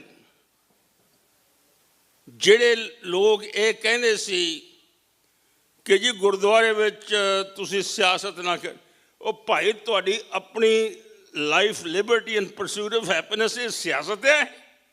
ਇਟਸ ਨਾਟ ਸਿਆਸਤ, ਇਟ ਇਜ਼ ਬੀਇੰਗ ਹਿਊਮਨ। ਕੀ ਇਹ ਗਲਤੀ ਹੈ ਕਿ ਅਸੀਂ ਮਾਫੀ ਮੰਗੀਏ ਕਿਸੇ ਕੋਲੋਂ ਕਿ ਅਸੀਂ ਹਿਊਮਨ ਦੇ ਹੱਕ ਮੰਗਦੇ ਹਾਂ? We should not ever be take a second seat to somebody who says, ਤੁਸੀਂ ਜੀ ਵੱਖਵਾਦੀ ਹੋ। What is wrong with being a ਵੱਖਵਾਦੀ? There's nothing wrong with being a ਵੱਖਵਾਦੀ। ਜੇ ਅਸੀਂ ਵੱਖਵਾਦੀ ਨਹੀਂ ਸੀ ਹੁੰਦੇ, ਐਸਾ ਫੈਸਲਾ ਕਰ ਲਿਆ ਸੀ, ਗਲਤ ਕੀਤਾ ਠੀਕ ਕੀਤਾ, ਲੜ ਗਏ ਸੀਗੇ, ਸਾਡੇ ਨਾਲ ਜੇ ਮਤੇਰ ਮਾਂ ਵਾਲਾ ਸਲੂਕ ਕੀਤਾ। ਇਹ ਮੈਂ ਗੱਲ 84 ਦੇ ਵਿੱਚ ਵੀ ਗਈ ਸੀ ਇੱਥੋਂ ਦੇ ਮੀਡੀਆ ਦੇ ਵਿੱਚ ਕਿ ਅਸੀਂ ਉਹਨੂੰ ਮਾਂ ਮੰਨ ਲਿਆ ਸੀ, ਉਹ ਮਤੇਰ ਨਿਕਲੀ। ਜੇ ਸਾਡੇ ਨਾਲ ਧੋਖਾ ਹੁੰਦਾ, first time somebody deceive you, ਫਿਟੇ ਮੂੰਹ ਉਹਦੇ। ਜੇ ਦੂਜੀ ਵਾਰੀ ਡਿਸੀਵ ਤੁਹਾਨੂੰ ਕਰਦਾ ਕੋਈ, ਫਿਰ ਫਿਟੇ ਮੂੰਹ ਤੁਹਾਡੇ। We should not trust under any circumstances because they are not trustworthy. ਮੈਂ ਇੰਨੇ ਹੀ ਸ਼ਬਦਾਂ ਦੇ ਨਾਲ ਕਿਸੇ ਦੀ ਭੁੱਲ ਚੁੱਕ ਲਈ ਖਿਮਾ ਨਾ ਜਾਚਕਾਂ ਜੀ। ਇੱਥੇ ਹੀ ਵਾਹਿਗੁਰੂ ਜੀ ਕਾ ਖਾਲਸਾ, ਵਾਹਿਗੁਰੂ ਜੀ ਕੀ ਫਤਿਹ। ਬਹੁਤ ਬਹੁਤ ਧੰਨਵਾਦੀ ਡਾਕਟਰ ਹਰਦਮ ਸਿੰਘ ਆਜ਼ਾਦ ਜੀ। ਹੁਣ ਸਾਡੇ ਅਸੀਂ ਕਹਾਂਗੇ ਬਜ਼ੁਰਗ ਵੀ ਔਰ ਇੱਕ guiding force world Sikh parliament ਲਈ ਜਿਹੜੀ ਸਾਡੀ ਕਮੇਟੀ ਬਣੀ ਸੀ, ਕੌਂਸਟੀਟਿਊਸ਼ਨ ਕਮੇਟੀ, ਉਹਨਾਂ ਦੇ ਵੀ ਮੈਂਬਰ ਰਹੇ। ਔਰ ਭਗਤ ਸਿੰਘ ਪੰਡਾਲ ਜੀ ਆਟਵਾ ਦੇ ਵਿੱਚ, ਜਿਵੇਂ ਅਸੀਂ ਸਾਰੇ ਜਾਣਦੇ ਹਾਂ, ਗੁਰੂ ਘਰ ਦੀ ਸੇਵਾ ਵੀ ਨਿਭਾ ਰਹੇ ਨੇ ਐਜ਼ ਅ ਮੁੱਖ ਸੇਵਾਦਾਰ। ਨਾਲ ਹੀ ਨਾਲ ਕੋਆਰਡੀਨੇਟਰ ਨੇ ਕੈਨੇਡੀਅਨ ਚੈਪਟਰ ਦੇ ਅਤੇ ਰਿਲੀਜੀਅਸ ਕਾਊਂਸਿਲ ਦੇ ਵੀ ਇਹ ਮੈਂਬਰ ਨੇ। ਸੋ ਬੇਨਤੀ ਹੈ ਜੀ, ਪਲੀਜ਼ ਤੁਸੀਂ ਸਟੇਜ 'ਤੇ ਆ ਕੇ ਸੰਗਤਾਂ ਦੇ ਮੁਖਾਤਬ ਹੋਵੋ। ਸਾਨੂੰ ਸ਼ੁਰੂ ਤੋਂ ਹੀ ਜਿਹੜਾ ਐਜ਼ ਅ ਸੈਡ ਕਿ ਗਾਈਡੈਂਸ ਜਿਹੜੀ ਹੈ ਉਹ ਹਮੇਸ਼ਾ ਬਜ਼ੁਰਗਾਂ ਤੋਂ ਮਿਲਦੀ ਹੈ। ਚਾਹੇ ਅਸੀਂ ਜਿੰਨੇ ਮਰਜ਼ੀ ਕੁਆਲੀਫਾਈਡ ਹੋ ਜਾਈਏ, ਜਿੰਨੇ ਮਰਜ਼ੀ ਸਾਡੇ ਕੋਲ ਸਕਿੱਲਸ ਹੋਣ, ਜੇ ਅਸੀਂ ਇਤਿਹਾਸ ਛੱਡ ਦਈਏ ਅਤੇ ਆਪਣੇ ਬਜ਼ੁਰਗ ਛੱਡ ਦਈਏ ਅਤੇ ਇਸ ਤਰ੍ਹਾਂ ਹੋਏਗਾ ਜਿਸ ਤਰ੍ਹਾਂ ਘਰ ਦੀਆਂ ਚਾਰ ਦੀਵਾਰਾਂ ਤਾਂ ਖੜੀਆਂ ਨੇ ਪਰ ਛੱਤ ਨਹੀਂ ਹੈਗੀ। ਸੋ ਜ਼ਰੂਰੀ ਹੈ ਕਿ ਅਸੀਂ ਗਾਈਡੈਂਸ ਲੈਂਦੇ ਰਹੀਏ। ਭਗਤ ਸਿੰਘ ਜੀ ਪੰਡਾਲ।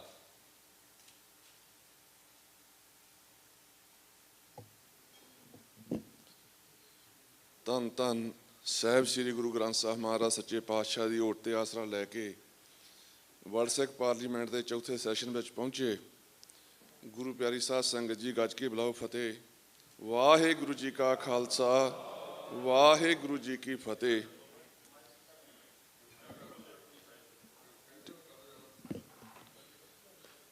ਠਹਿਰ ਘਰ ਬੈਸੋ ਹਰ ਜਨ ਪਿਆਰੇ, ਸਤਿਗੁਰ ਤੁਮਰੇ ਕਾਜ ਸਵਾਰੇ। ਮਹਾਰਾਜ ਸੱਚੇ ਪਾਤਸ਼ਾਹ ਨੇ ਬਹੁਤ ਕਿਰਪਾ ਕੀਤੀ ਹੈ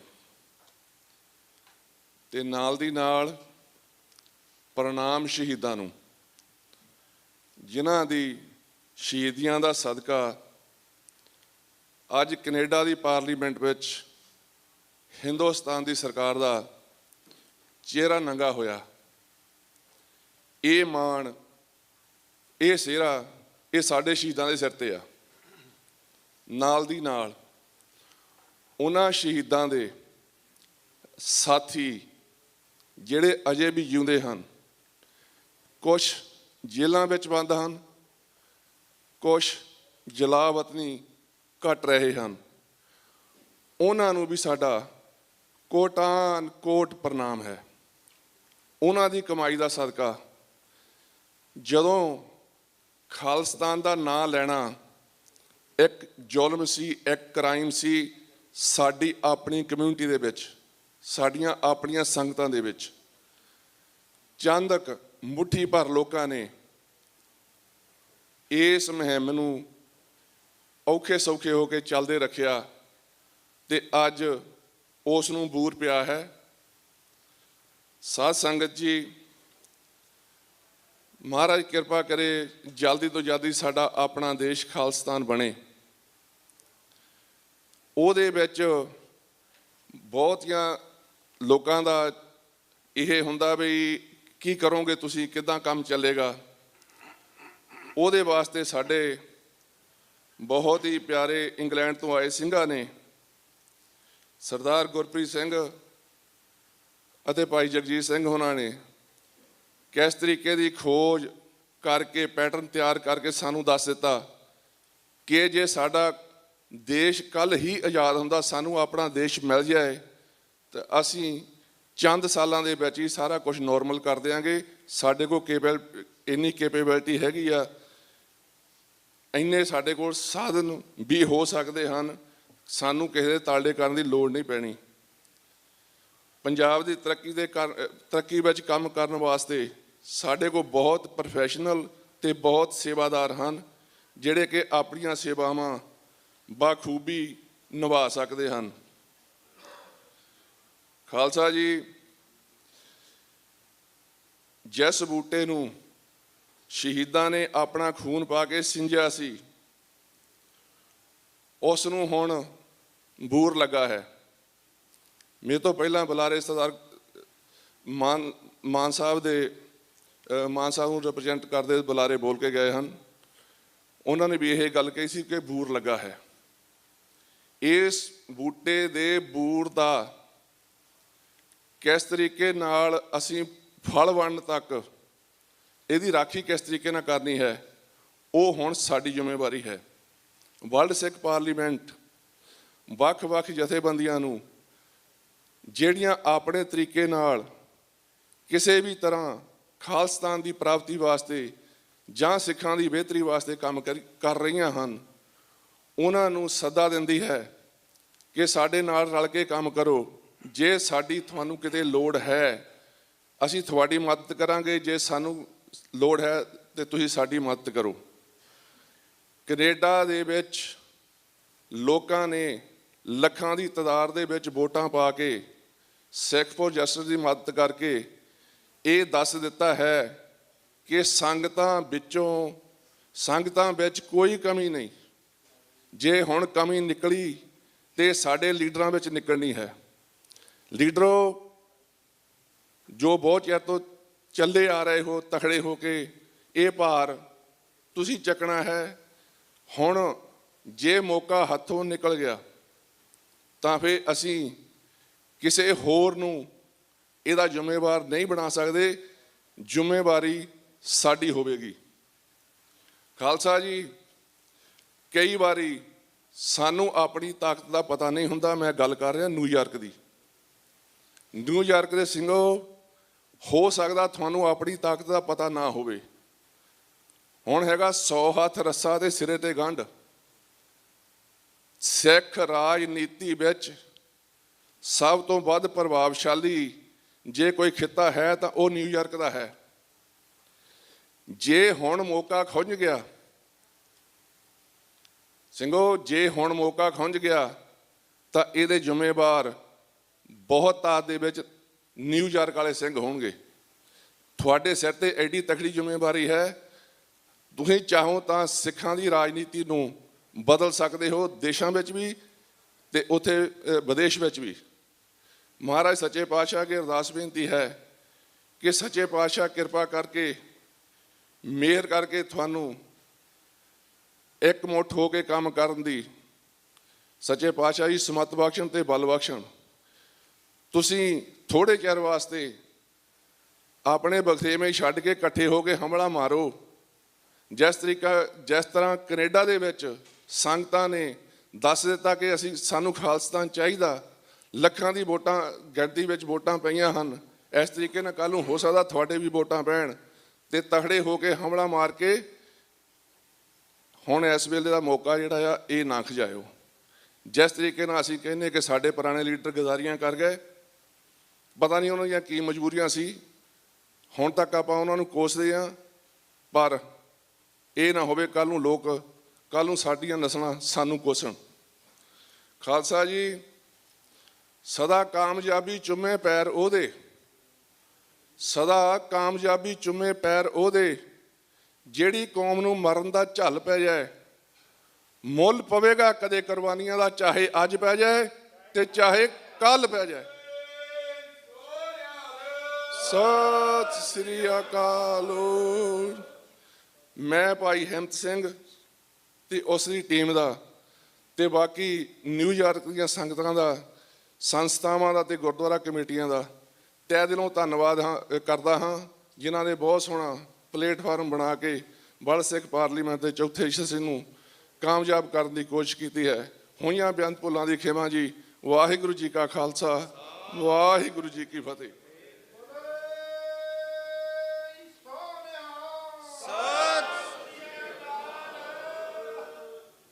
ਜਦੋਂ ਕੋਈ ਚੀਜ਼ ਹੋਂਦ ਵਿੱਚ ਆ ਜਾਂਦੀ ਹੈ ਉਦੋਂ ਤੁਹਾਨੂੰ ਸਪੋਰਟ ਬਹੁਤ ਮਿਲਣ ਲੱਗਦਾ, ਪਰ ਜਦੋਂ ਤੁਸੀਂ ਕੋਈ ਚੀਜ਼ ਨੂੰ ਉਹਦੀ ਇਨਸੈਪਸ਼ਨ 'ਚ ਹੁੰਦੀ ਹੈ ਤਾਂ ਜਿਹੜੇ ਲੋਕ ਉਦੋਂ ਸਪੋਰਟ ਕਰਦੇ ਨੇ ਉਹਨਾਂ ਦਾ ਸਾਨੂੰ ਕਦੀ ਦੇਣਾ ਨਹੀਂ ਦੇਣਾ ਚਾਹੀਦਾ, ਭੁੱਲ ਨਹੀਂ ਸਕਦੇ ਕਦੀ ਉਹਨਾਂ ਨੂੰ।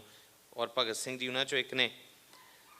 ਸੋ ਸਾਡੇ ਵਿੱਚ ਅੱਜ Zohran Mamdani, he is a assembly member from New York 36th district.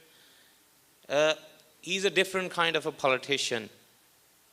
You will find 90% of the politicians, they will speak for you when they need you. But not many politicians will speak for you when you need them. He's one of them, and I'd like to introduce him to the stage of the 4th session of the World Sikh Parliament. We're honored to have him here. Zoran, over to you. Thank you so much. My name is Zohran Mamdani. Sat Sri Akal. I am the assembly member, as was said, of the 36th district. We are just about a mile or two away, parts of Astoria and Long Island City.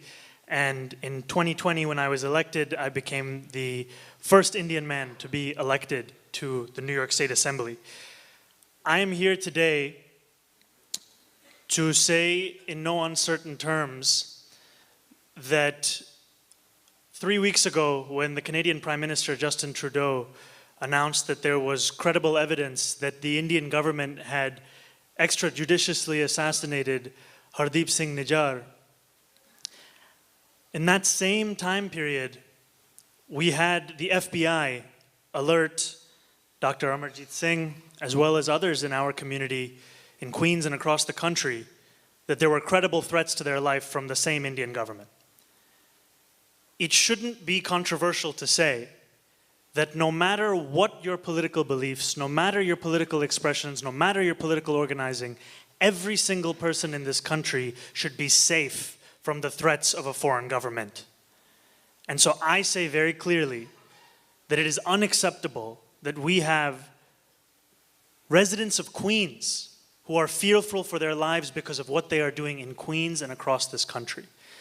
And it is not simply enough to utter this as an individual statement, but I just want to share with each and every one of you that I will be taking action to circulate a letter amongst my colleagues across the New York State Legislature to make it clear that this has to be a mainstream position. That is.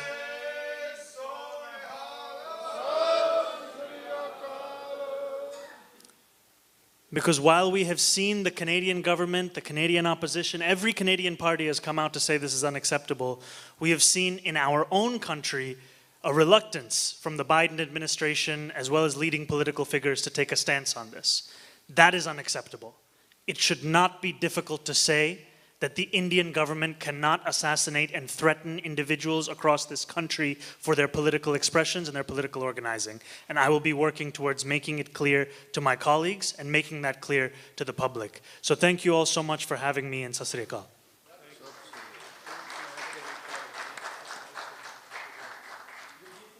Thank you so much for your kind words. We would like to honor you today on behalf of World Sikh Parliament. I would like to invite Jagjit Singh ji.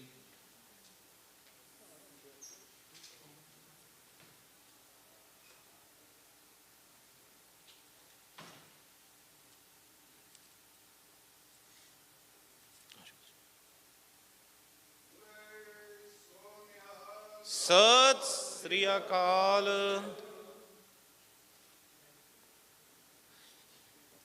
ਇਨਸਾਨ ਵਿੱਚ ਇਨਸਾਨੀਅਤ ਹੋਣ ਲਈ ਜ਼ਰੂਰੀ ਨਹੀਂ ਵੀ ਉਹ ਤੁਹਾਡੇ ਮਜ਼ਹਬ ਦਾ ਹੋਵੇ, ਜ਼ਰੂਰੀ ਨਹੀਂ ਕਿ ਉਹ ਤੁਹਾਡੇ ਵਰਗਾ ਦਿਖਦਾ ਹੋਏ। ਇਨਸਾਨੀਅਤ ਜਿਹੜਾ ਪ੍ਰਿੰਸੀਪਲ ਹਰ ਰਿਲੀਜਨ ਡਿਫੈਂਡ ਕਰਦਾ ਹੈ, ਹਰ ਹੋਲੀ ਬੁੱਕ ਡਿਫੈਂਡ ਕਰਦੀ ਹੈ, ਸਾਡੇ ਸੱਚੇ ਸਤਿਗੁਰੂ ਵੀ ਡਿਫੈਂਡ ਕਰਦੇ ਨੇ। ਇਹਦੇ 'ਤੇ ਇੱਕ ਯੂਨੀਵਰਸਲ ਗੱਲ ਹੈ, ਇਹਦੇ 'ਚ ਸੱਚ ਨੂੰ ਸੱਚ ਕਹਿਣਾ ਤੇ ਝੂਠ ਨੂੰ ਝੂਠ ਕਹਿਣਾ ਇਹ ਹਰ ਇਨਸਾਨ ਦਾ ਮੌਲਿਕ ਫਰਜ਼ ਹੈ। ਔਰ ਅਸੀਂ ਧੰਨਵਾਦੀ ਹਾਂ ਇਹਨਾਂ ਦੇ ਕਿ ਇਹ ਬਹੁਤ ਮੂਲ ਰੂਪ ਦੇ ਵਿੱਚ ਜਿਹੜਾ ਹੈ ਬੜੇ ਕਲੀਅਰਲੀ ਇਹਨਾਂ ਦਾ ਸਟੈਂਡ ਬਿਲਕੁਲ ਕਲੀਅਰ ਹੈ। ਸੋ ਧੰਨਵਾਦੀ ਹਾਂ ਇਹਨਾਂ ਦੇ। ਸਾਡੇ ਅਗਲੇ ਬੁਲਾਰੇ ਸਾਡੇ ਆਪਣੇ ਜੇ ਅਸੀਂ ਕਹੀਏ ਮੀਡੀਆ ਸੈਂਸੇਸ਼ਨ ਜਾਫੀ ਸਿੰਘ ਜੀ ਸਾਡੇ ਵਿੱਚ ਮੌਜੂਦ ਨੇ। ਹਰਜਾਪ ਸਿੰਘ ਜੀ ਜਾਫੀ ਬਹੁਤ ਪੁਰਾਣੇ ਸਮੇਂ ਤੋਂ ਸਾਨੂੰ ਜਾਣਦੇ ਨੇ। ਔਰ ਜੇ ਇੱਕ ਗੱਲ ਕਰੀਏ ਬਹੁਤ ਸਾਰੀਆਂ ਮੁਹਿੰਮਾਂ ਨੇ, ਮੈਂ ਇੱਕ ਗੱਲ ਕਹਾਂਗਾ ਜਿਹੜੀਆਂ ਇਹਨਾਂ ਨੇ ਖੜੀਆਂ ਕੀਤੀਆਂ। ਅੱਜ ਚਾਹੇ ਇਹ ਵਰਲਡ ਸਿੱਖ ਪਾਰਲੀਮੈਂਟ ਨਾਲ ਸੇਵਾ ਨਿਭਾ ਰਹੇ ਨੇ, ਪਰ ਅਸੀਂ ਸਾਰੇ ਜਾਣਦੇ ਹਾਂ ਸਿੱਖਸ ਫॉर ਜਸਟਿਸ ਰੈਫਰੈਂਡਮ ਦੀ ਮੁਹਿੰਮ ਦੇ ਨਾਲ ਇਹ ਜੁੜੇ ਔਰ ਕਿੰਨਾ ਇਹਨਾਂ ਨੇ ਉਹਨੂੰ ਪ੍ਰੋਪੇਗੇਟ ਕੀਤਾ। ਉਦੋਂ ਜਦੋਂ ਬਹੁਤੇ ਲੋਕ ਸਮਝਦੇ ਸਨ ਵੀ ਸ਼ਾਇਦ ਇਹ ਕੋਈ ਵੇਸਟਫੁਲ ਐਕਸਰਸਾਈਜ਼ ਹੈ, ਇਹਦੇ 'ਚੋਂ ਕੁਛ ਨਿਕਲਣਾ ਨਹੀਂ। ਸੋ ਹਰਜਾਪ ਸਿੰਘ ਜੀ ਜਾਫੀ ਇੱਕ ਸਿੱਖ ਐਕਟਿਵਿਸਟ ਨੇ, ਬੜੇ ਵੈਲ ਨੋਨ ਸਿੱਖ ਐਕਟਿਵਿਸਟ, ਮੀਡੀਆ ਪਰਸਨ ਨੇ, ਕੋਆਰਡੀਨੇਟਰ ਵੀ ਨੇ ਸਾਡੀ ਮੀਡੀਆ ਕਾਊਂਸਿਲ ਦੇ US ਰੀਜਨ ਦੇ। ਸੋ ਬੇਨਤੀ ਹੈ ਜੀ ਭਾਈ ਸਾਹਿਬ ਆਪ ਜੀ ਦੇ ਹੁਣ ਮੁਖਾਤਬ ਹੋਣਗੇ। ਧੰਨਵਾਦ ਜੀ ਤੁਹਾਡਾ ਤੇ ਇੱਕ ਵਾਰੀ ਗੱਜ ਕੇ ਫਤਿਹ ਬੁਲਾਓ ਜੀ। ਵਾਹਿਗੁਰੂ ਜੀ ਕਾ ਖਾਲਸਾ ਵਾਹਿਗੁਰੂ ਜੀ ਕੀ ਫਤਿਹ। ਮੈਂ ਥੋੜ੍ਹੇ ਜਿਹੇ ਟਾਈਮ 'ਚ ਹੀ ਗੱਲ ਕਰਨੀ ਆ ਤੇ ਗੱਲ ਸ਼ੁਰੂ ਕਰਾਂਗਾ। ਅੱਜ ਸਵੇਰੇ ਹੀ ਭਾਈ ਅਵਤਾਰ ਸਿੰਘ ਖੰਡਾ ਹੋਣਾ ਦੀ ਮਾਤਾ ਜੀ ਨਾਲ ਇੱਥੇ ਗੱਲ ਹੁੰਦੀ ਆ। ਅਸੀਂ ਸਾਰੇ ਖਾਲਿਸਤਾਨ ਦੇ ਲਈ ਤੁਰੇ ਹਾਂ ਅਤੇ ਅਸੀਂ ਖਾਲਿਸਤਾਨ ਦੇ ਲਈ ਅਹਿਦ ਕੀਤਾ ਆ। ਅਤੇ ਉਹ ਇੱਕ ਗੱਲ ਕਹਿੰਦੇ ਮੈਨੂੰ, ਉਹ ਕਹਿੰਦੇ ਵੀ ਅਵਤਾਰ ਸਿੰਘ ਖੰਡਾ ਕਹਿਣ ਲੱਗਾ ਵੀ ਮਾਂ ਜਿੰਨਾ ਚਿਰ ਖਾਲਿਸਤਾਨ ਬਣ ਨਹੀਂ ਜਾਂਦਾ ਖਰੇ ਮੈਨੂੰ 150 ਵਾਰ ਜਨਮ ਲੈਣਾ ਪੈਣਾ। ਇੱਕ ਸਿੱਖ ਦੀ, ਇੱਕ ਸ਼ਹੀਦ ਦੇ ਬੋਲ ਨੇ।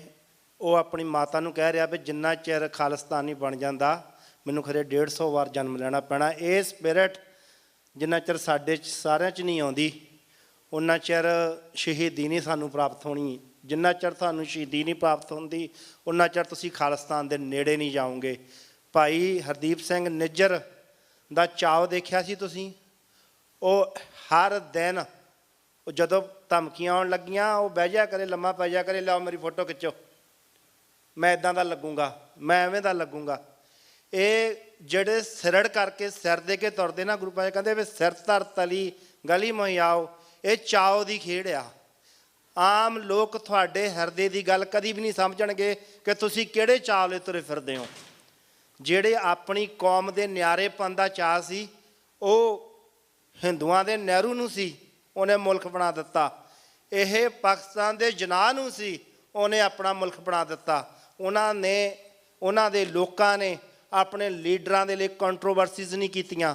ਪਰ ਇੱਕ ਬੜੀ ਬੈਡ ਗੱਲ ਆ ਵੀ ਸਾਡੇ ਵਿੱਚ ਜਦੋਂ ਚਾਅ ਹੁੰਦਾ ਅਸੀਂ ਆਪਣੇ ਲੀਡਰਾਂ ਦੇ ਲਈ ਕੰਟਰੋਵਰਸੀ ਆਪ ਖੜੀਆਂ ਕਰਦੇ ਹਾਂ। ਸੋ ਇਸ ਤੋਂ ਬਾਅਦ ਹੁਣ ਅਸੀਂ ਇੱਥੇ ਜਿਹੜੇ ਬੈਠੇ ਹਾਂ, ਮੇਰਾ ਕੰਮ ਹੈਗਾ ਵਰਲਡ ਸਿੱਖ ਪਾਰਲੀਮੈਂਟ 'ਚ ਮੀਡੀਆ ਕੌਂਸਲ ਦੇ ਵਿੱਚ। ਸੋ ਮੈਂ ਤੁਹਾਡੇ ਕੋਲੋਂ ਇੱਥੇ ਆਇਆ ਤਾਂ ਮੈਂ ਨਹੀਂ ਚਾਹੁੰਦਾ ਅਸੀਂ ਇੱਥੋਂ ਜਾ ਕੇ ਘਰ ਜਾ ਕੇ ਸਾਰੇ ਬਹਿ ਜਾਈਏ।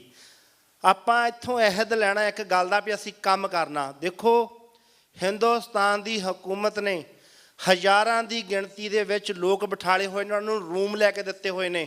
ਉਹ ਤੁਹਾਡੇ ਅਗੇਂਸਟ ਸਵੇਰ ਨੂੰ 8 ਵਜੇ ਪ੍ਰੋਪੋਗੈਂਡਾ ਸ਼ੁਰੂ ਕਰਦੇ ਆ। ਤੁਸੀਂ ਇੱਕ ਇੱਥੋਂ ਤੁਹਾਡੀ ਵੀਡੀਓ ਜਾਂਦੀ ਆ ਤੁਹਾਡੇ ਐਕਟੀਵਿਸਟ ਦੀ, ਉੱਥੇ 500 ਵੀਡੀਓ YouTube ਦੇ ਉੱਤੇ ਪੈਂਦੀਆਂ ਤੁਹਾਡੇ ਅਗੇਂਸਟ। ਤੁਸੀਂ ਖੋਲਦੇ ਹੋ, ਤੁਸੀਂ TV ਓਪਨ ਕਰੋ, YouTube ਓਪਨ ਕਰੋ, ਚੈਨਲਸ ਓਪਨ ਕਰੋ, ਟੋਟਲੀ ਅਗੇਂਸਟ ਯੂ। ਤੁਹਾਡੇ ਅਗੇਂਸਟ ਇੱਕ ਪ੍ਰੋਪੋਗੈਂਡਾ ਤਿਆਰ ਕੀਤਾ ਜਾਂਦਾ, ਉਹਦੇ ਲਈ ਮਾਸਟਰ ਨੇ। ਤੁਸੀਂ ਸਾਡੇ 'ਚ ਕਿਹੜੀ ਘਾਟ ਆ? ਸਿੱਖ ਜਿਹੜਾ ਆ ਉਹ ਆਪਣੇ ਹਿੱਤ ਤੋਂ ਨਹੀਂ ਬੋਲਦਾ। ਅਗਲੇ ਤੁਹਾਨੂੰ ਵਰਡ ਦਿੰਦੇ ਨੇ, ਅਸੀਂ ਉਹਨਾਂ ਦੇ ਵਰਡ ਦੇ ਵਿੱਚ ਅਸੀਂ ਆਪਣੀਆਂ ਗੱਲਾਂ ਕਰਦੇ ਹਾਂ। ਤੁਸੀਂ ਆਪਣੇ ਨੈਰੇਟਿਵ 'ਤੇ ਗੱਲ ਕਰਨ ਦੀ ਹਿੰਮਤ ਰੱਖੋ।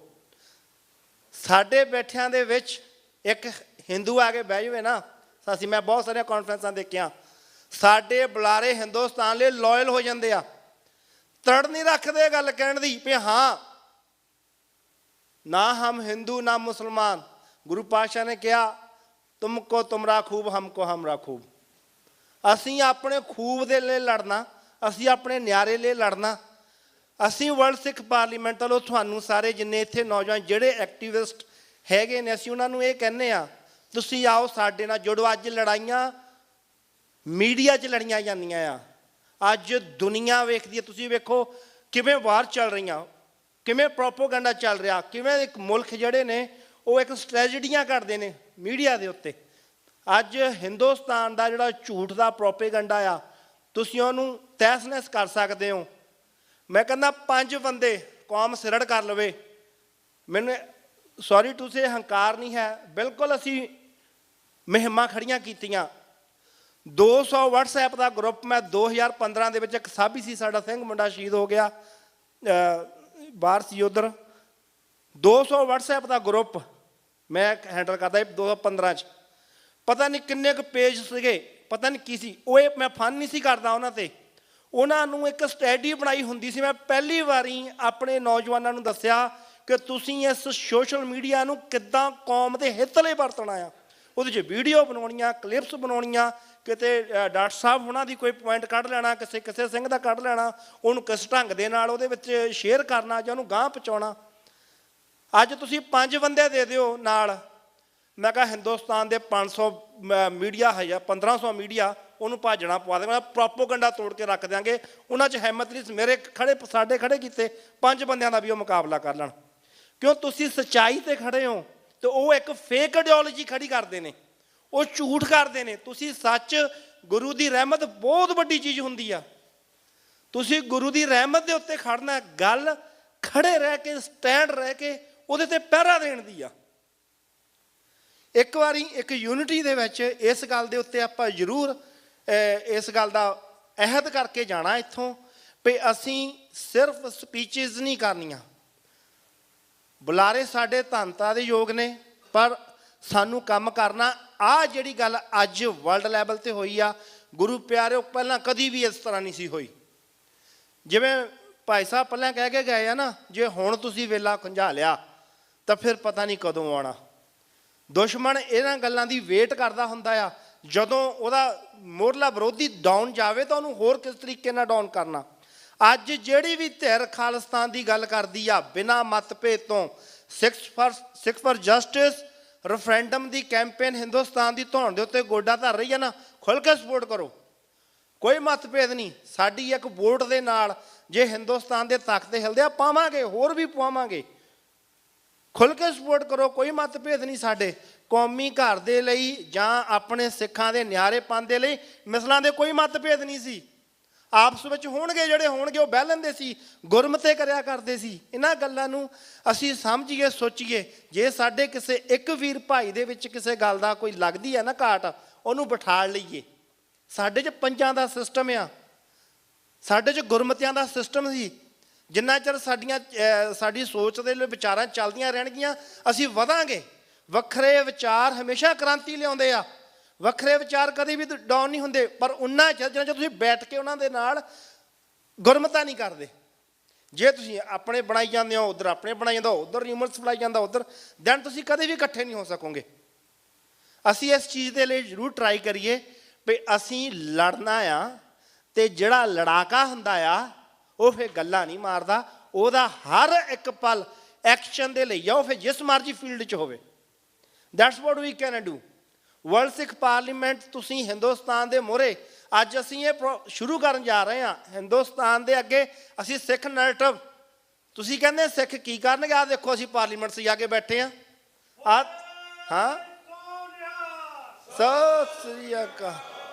ਆਹ ਵੇਖੋ ਸਾਡੇ ਸਰਦਾਰ ਬੈਠੇ ਨੇ, ਆਹ ਦੇਖੋ ਸਾਡੀ, ਅਸੀਂ ਨਿਊਯਾਰਕ 'ਚੋਂ ਹਿੰਦੁਸਤਾਨ ਨੂੰ ਅੱਜ ਕਹਿੰਦੇ ਅਸੀਂ ਪਾਰਲੀਮੈਂਟ ਸਜਾਉਣੀਆਂ ਸ਼ੁਰੂ ਕਰ ਦਿੱਤੀਆਂ। ਤੁਸੀਂ ਕਹਿੰਦੇ ਸਰਕਾਰਾਂ ਕੌਣ ਚਲਾਓਗੇ? ਵੀ ਰੈਡੀ, ਸਾਡੀਆਂ ਕੌਂਸਲਸ ਰੈਡੀ ਨੇ ਵਰਕ ਕਰਨੇ ਦੇ ਲਈ, ਅਸੀਂ ਤਿਆਰ ਬੈਠੇ ਹਾਂ। ਇਸ ਚੀਜ਼ ਨੂੰ ਉਹਨਾਂ ਦੇ ਮੂਹਰੇ ਲਿਆ ਕੇ ਦਿਖਾ ਲੈਣਾ ਆ ਵੀ ਆਹ ਵੇਖੋ ਸਾਡੀਆਂ ਤਿਆਰੀਆਂ ਚੱਲ ਰਹੀਆਂ। ਲੋਕ ਸਾਡੇ ਰੈਫਰੈਂਡਮ ਦੀ ਵੋਟ ਪਾ ਕੇ ਤੁਹਾਡੇ ਖਿਲਾਫ ਇੱਕ ਚੈਲੰਜ ਖੜਾ ਕਰ ਰਹੇ ਆ, ਅਤੇ ਆਹ ਸਾਡੀ ਪਾਰਲੀਮੈਂਟ ਆ। ਸੋ ਅਸੀਂ ਇਹਨੂੰ ਇੰਪਰੂਵ ਕਰਨਾ। ਨੈਕਸਟ ਸੈਸ਼ਨ ਜਦੋਂ ਵੀ ਹੋਊਗਾ ਅਸੀਂ 5-5 7-7 ਨੌਜਵਾਨ ਇਕੱਲੇ ਇਕੱਲੇ ਦੇ ਨਾਲ ਸਾਡੇ ਆਉਣੇ ਚਾਹੀਦੇ ਆ। ਅਸੀਂ ਹਰ ਇੱਕ ਕੌਂਸਲ ਨੇ ਵਰਕ ਕਰਨਾ ਆ, ਅਤੇ ਕਰਕੇ ਅਸੀਂ ਐਵਰੀ ਮੰਥ ਹੁਣ ਆਪਣੀ ਕੌਂਸਲ ਦੇ ਜਿਹੜਾ ਵੀ ਕੋਆਰਡੀਨੇਟਰ ਆ ਉਹਨੂੰ ਰਿਪੋਰਟ ਦੇਣੀ ਆ। ਅਤੇ ਆਪਾਂ ਇਸ ਗੱਲ ਦਾ ਅਹਿਦ ਲੈ ਕੇ ਜਾਣਾ ਵੀ ਅਸੀਂ ਲੜਾਈ ਲੜ ਰਹੇ ਹਾਂ, ਉਹ ਸਾਡੀ ਲੜਾਈ ਆ ਉਸ ਜ਼ਾਲਮ ਦੇ ਖਿਲਾਫ ਜਿਹਨੇ ਹਨੇਰਾ ਪੈਦਾ ਕੀਤਾ ਆ, ਅਤੇ ਸਾਡੇ ਕੋਲ ਚਾਨਣ ਆ, ਅਸੀਂ ਉਹ ਚਾਨਣ ਦਾ ਦੀਵਾ ਲੈ ਕੇ ਹਰ ਇੱਕ ਨੇ ਹਰ ਇੱਕ ਗਲੀ ਦੇ ਵਿੱਚ ਇਹ ਹੋਕਾ ਦੇਣਾ ਆ, ਆਜ਼ਾਦੀ ਆਜ਼ਾਦੀ ਆਜ਼ਾਦੀ। ਖਾਲਿਸਤਾਨ ਖਾਲਿਸਤਾਨ ਖਾਲਿਸਤਾਨ। ਵਾਹਿਗੁਰੂ ਜੀ ਕਾ ਖਾਲਸਾ, ਵਾਹਿਗੁਰੂ ਜੀ ਕੀ ਫਤਿਹ। ਸੋ ਹਰਜਾਪ ਸਿੰਘ ਜੀ ਜਾਫੀ, ਜਿਹੜਾ ਇਨਸਾਨ ਦਿਲੋਂ ਬੋਲਦਾ, ਕਹਿੰਦੇ ਗੱਲ ਦਿਲ ਤੱਕ ਜਾਂਦੀ, ਜਿਹੜਾ ਬਗੈਰ ਫਿਲਟਰ ਤੋਂ ਬੋਲਦਾ, ਬਗੈਰ ਸੋਚੇ ਸਮਝੇ, ਸਿਰਫ ਬੇਬਾਕੀ ਨਾਲ ਸੱਚ ਦੀ ਗੱਲ ਕਰਦਾ। ਬਹੁਤ ਵਿਰਲੇ ਨੇ ਇਹੋ ਜਿਹੇ ਬੁਲਾਰੇ ਸਾਡੇ ਪੰਥ ਵਿੱਚ। ਭਾਈ ਸਾਹਿਬ ਨੇ ਮੀਡੀਆ ਦੀ ਗੱਲ ਕੀਤੀ, ਮੈਂ ਜ਼ਰੂਰ ਦੱਸਦਾ ਕਿ ਜਿਹੜਾ ਵਰਲਡ ਪ੍ਰੈਸ ਫਰੀਡਮ ਇੰਡੈਕਸ ਹੈ ਉਹਦੇ 'ਤੇ ਇੰਡੀਅਨ ਮੀਡੀਆ ਦਾ ਨੰਬਰ 161 ਹੈ ਆਊਟ ਆਫ 180। ਇੰਨਾ ਡਾਊਨਗ੍ਰੇਡਡ ਮੀਡੀਆ ਇੰਡੀਆ ਦਾ, ਦਿਨ ਰਾਤ ਝੂਠ ਬੋਲ ਰਿਹਾ। ਜਿਹੜੇ ਸੰਸਥਾਵਾਂ ਨੇ ਜਿਹੜੀਆਂ ਮੋਨੀਟਰ ਕਰਦੀਆਂ ਨੇ ਮੀਡੀਆਜ਼ ਨੂੰ, ਉਹ ਕਲੀਅਰਲੀ ਕਹਿ ਚੁੱਕੀਆਂ ਵੀ ਇਹ ਮੀਡੀਆ ਕੰਪਲੀਟਲੀ ਬਾਇਸਡ ਹੈ ਇਹਨਾਂ ਦਾ, ਜਿਹੜਾ ਮੈਜੋਰਿਟੀ ਆਫ ਮੀਡੀਆ। ਪਰ ਜਿਸ ਤਰ੍ਹਾਂ ਭਾਈ ਸਾਹਿਬ ਨੇ ਗੱਲ ਕੀਤੀ, ਹੁਣ ਇਹਨੂੰ ਬੀਟ ਕਿੱਦਾਂ ਕਰੀਏ, ਇਹਨਾਂ ਦੇ ਨੈਰੇਟਿਵ ਨੂੰ ਕਿੱਦਾਂ ਤੋੜੀਏ? ਆਪਣੀ ਲਕੀਰ ਲੰਮੀ ਖਿੱਚ ਕੇ, ਇਹੀ ਇੱਕ ਤਰੀਕਾ ਹੁੰਦਾ। ਉਹਨਾਂ ਨੂੰ ਨਹੀਂ ਅਸੀਂ ਚੁੱਪ ਕਰਾ ਸਕਦੇ। ਉਹਨਾਂ ਨੇ ਝੂਠ ਪਰੋਸਣਾ ਆਪਣੇ ਦੇਸ਼ ਦੇ ਵਾਸੀਆਂ ਲਈ, ਉਹ ਪਰੋਸੀ ਜਾਣ, ਕੋਈ ਗੱਲ ਨਹੀਂ। ਇੱਕ ਦਿਨ ਉਸੇ ਜ਼ਹਿਰ ਨਾਲ ਉਹਨਾਂ ਦੀ ਆਪਣੀ ਮੌਤ ਹੋਣੀ। ਅਸੀਂ ਸੱਚ ਵੰਡਣਾ ਹੈ, ਸੱਚ ਪਰੋਸਣਾ, ਜੋ ਸਾਨੂੰ ਗੁਰੂ ਸਾਹਿਬ ਦਾ ਸਿਧਾਂਤ ਹੈ, ਬੋਲੀਏ ਸੱਚ ਧਰਮ ਝੂਠ ਨਾ ਬੋਲੀਏ, ਇਹ ਸਾਡਾ ਸਿਧਾਂਤ ਹੈ। ਸੋ ਆਓ ਇਸੇ ਨੋਟ 'ਤੇ ਮੈਂ ਆਪਣੇ ਅਗਲੇ ਬੁਲਾਰੇ ਡਾਕਟਰ ਪ੍ਰਿਤਪਾਲ ਸਿੰਘ ਜੀ, ਅਸੀਂ ਸਾਰੇ ਜਾਣਦੇ ਹਾਂ ਕੈਲੀਫੋਰਨੀਆ ਤੋਂ ਬਹੁਤ ਲੰਮੇ ਸਮੇਂ 'ਤੇ ਬਹੁਤ ਵੱਖ-ਵੱਖ ਸੰਸਥਾਵਾਂ 'ਚ ਸੇਵਾ ਨਿਭਾ ਚੁੱਕੇ ਨੇ। ਪਰ ਜੇ ਹੁਣ ਦੀ ਗੱਲ ਕਰੀਏ ਤਾਂ ਸਿੱਖ ਕਾਂਗਰੈਸ਼ਨਲ ਕਾਕਸ ਔਰ AGPC ਜਿਹੜੀ ਅਮਰੀਕਨ ਗੁਰਦੁਆਰਾ ਪ੍ਰਬੰਧਕ ਕਮੇਟੀ 'ਚ ਅਸੀਂ ਆਏ ਬਗਾਏ ਇਹਨਾਂ ਦੀਆਂ ਜਿਹੜੇ ਬਿਆਨ ਨੇ ਔਰ ਇਹਨਾਂ ਦਾ ਜਿਹੜਾ ਨੈਰੇਟਿਵ ਹੈ ਉਹ ਸੁਣਦੇ ਰਹਿੰਦੇ ਹਾਂ ਵੱਖ-ਵੱਖ ਪੰਥਕ ਇਸ਼ੂਜ਼ 'ਤੇ। ਸੋ ਮੈਂ ਬੇਨਤੀ ਕਰਦਾ ਡਾਕਟਰ ਪ੍ਰਿਤਪਾਲ ਸਿੰਘ ਜੀ।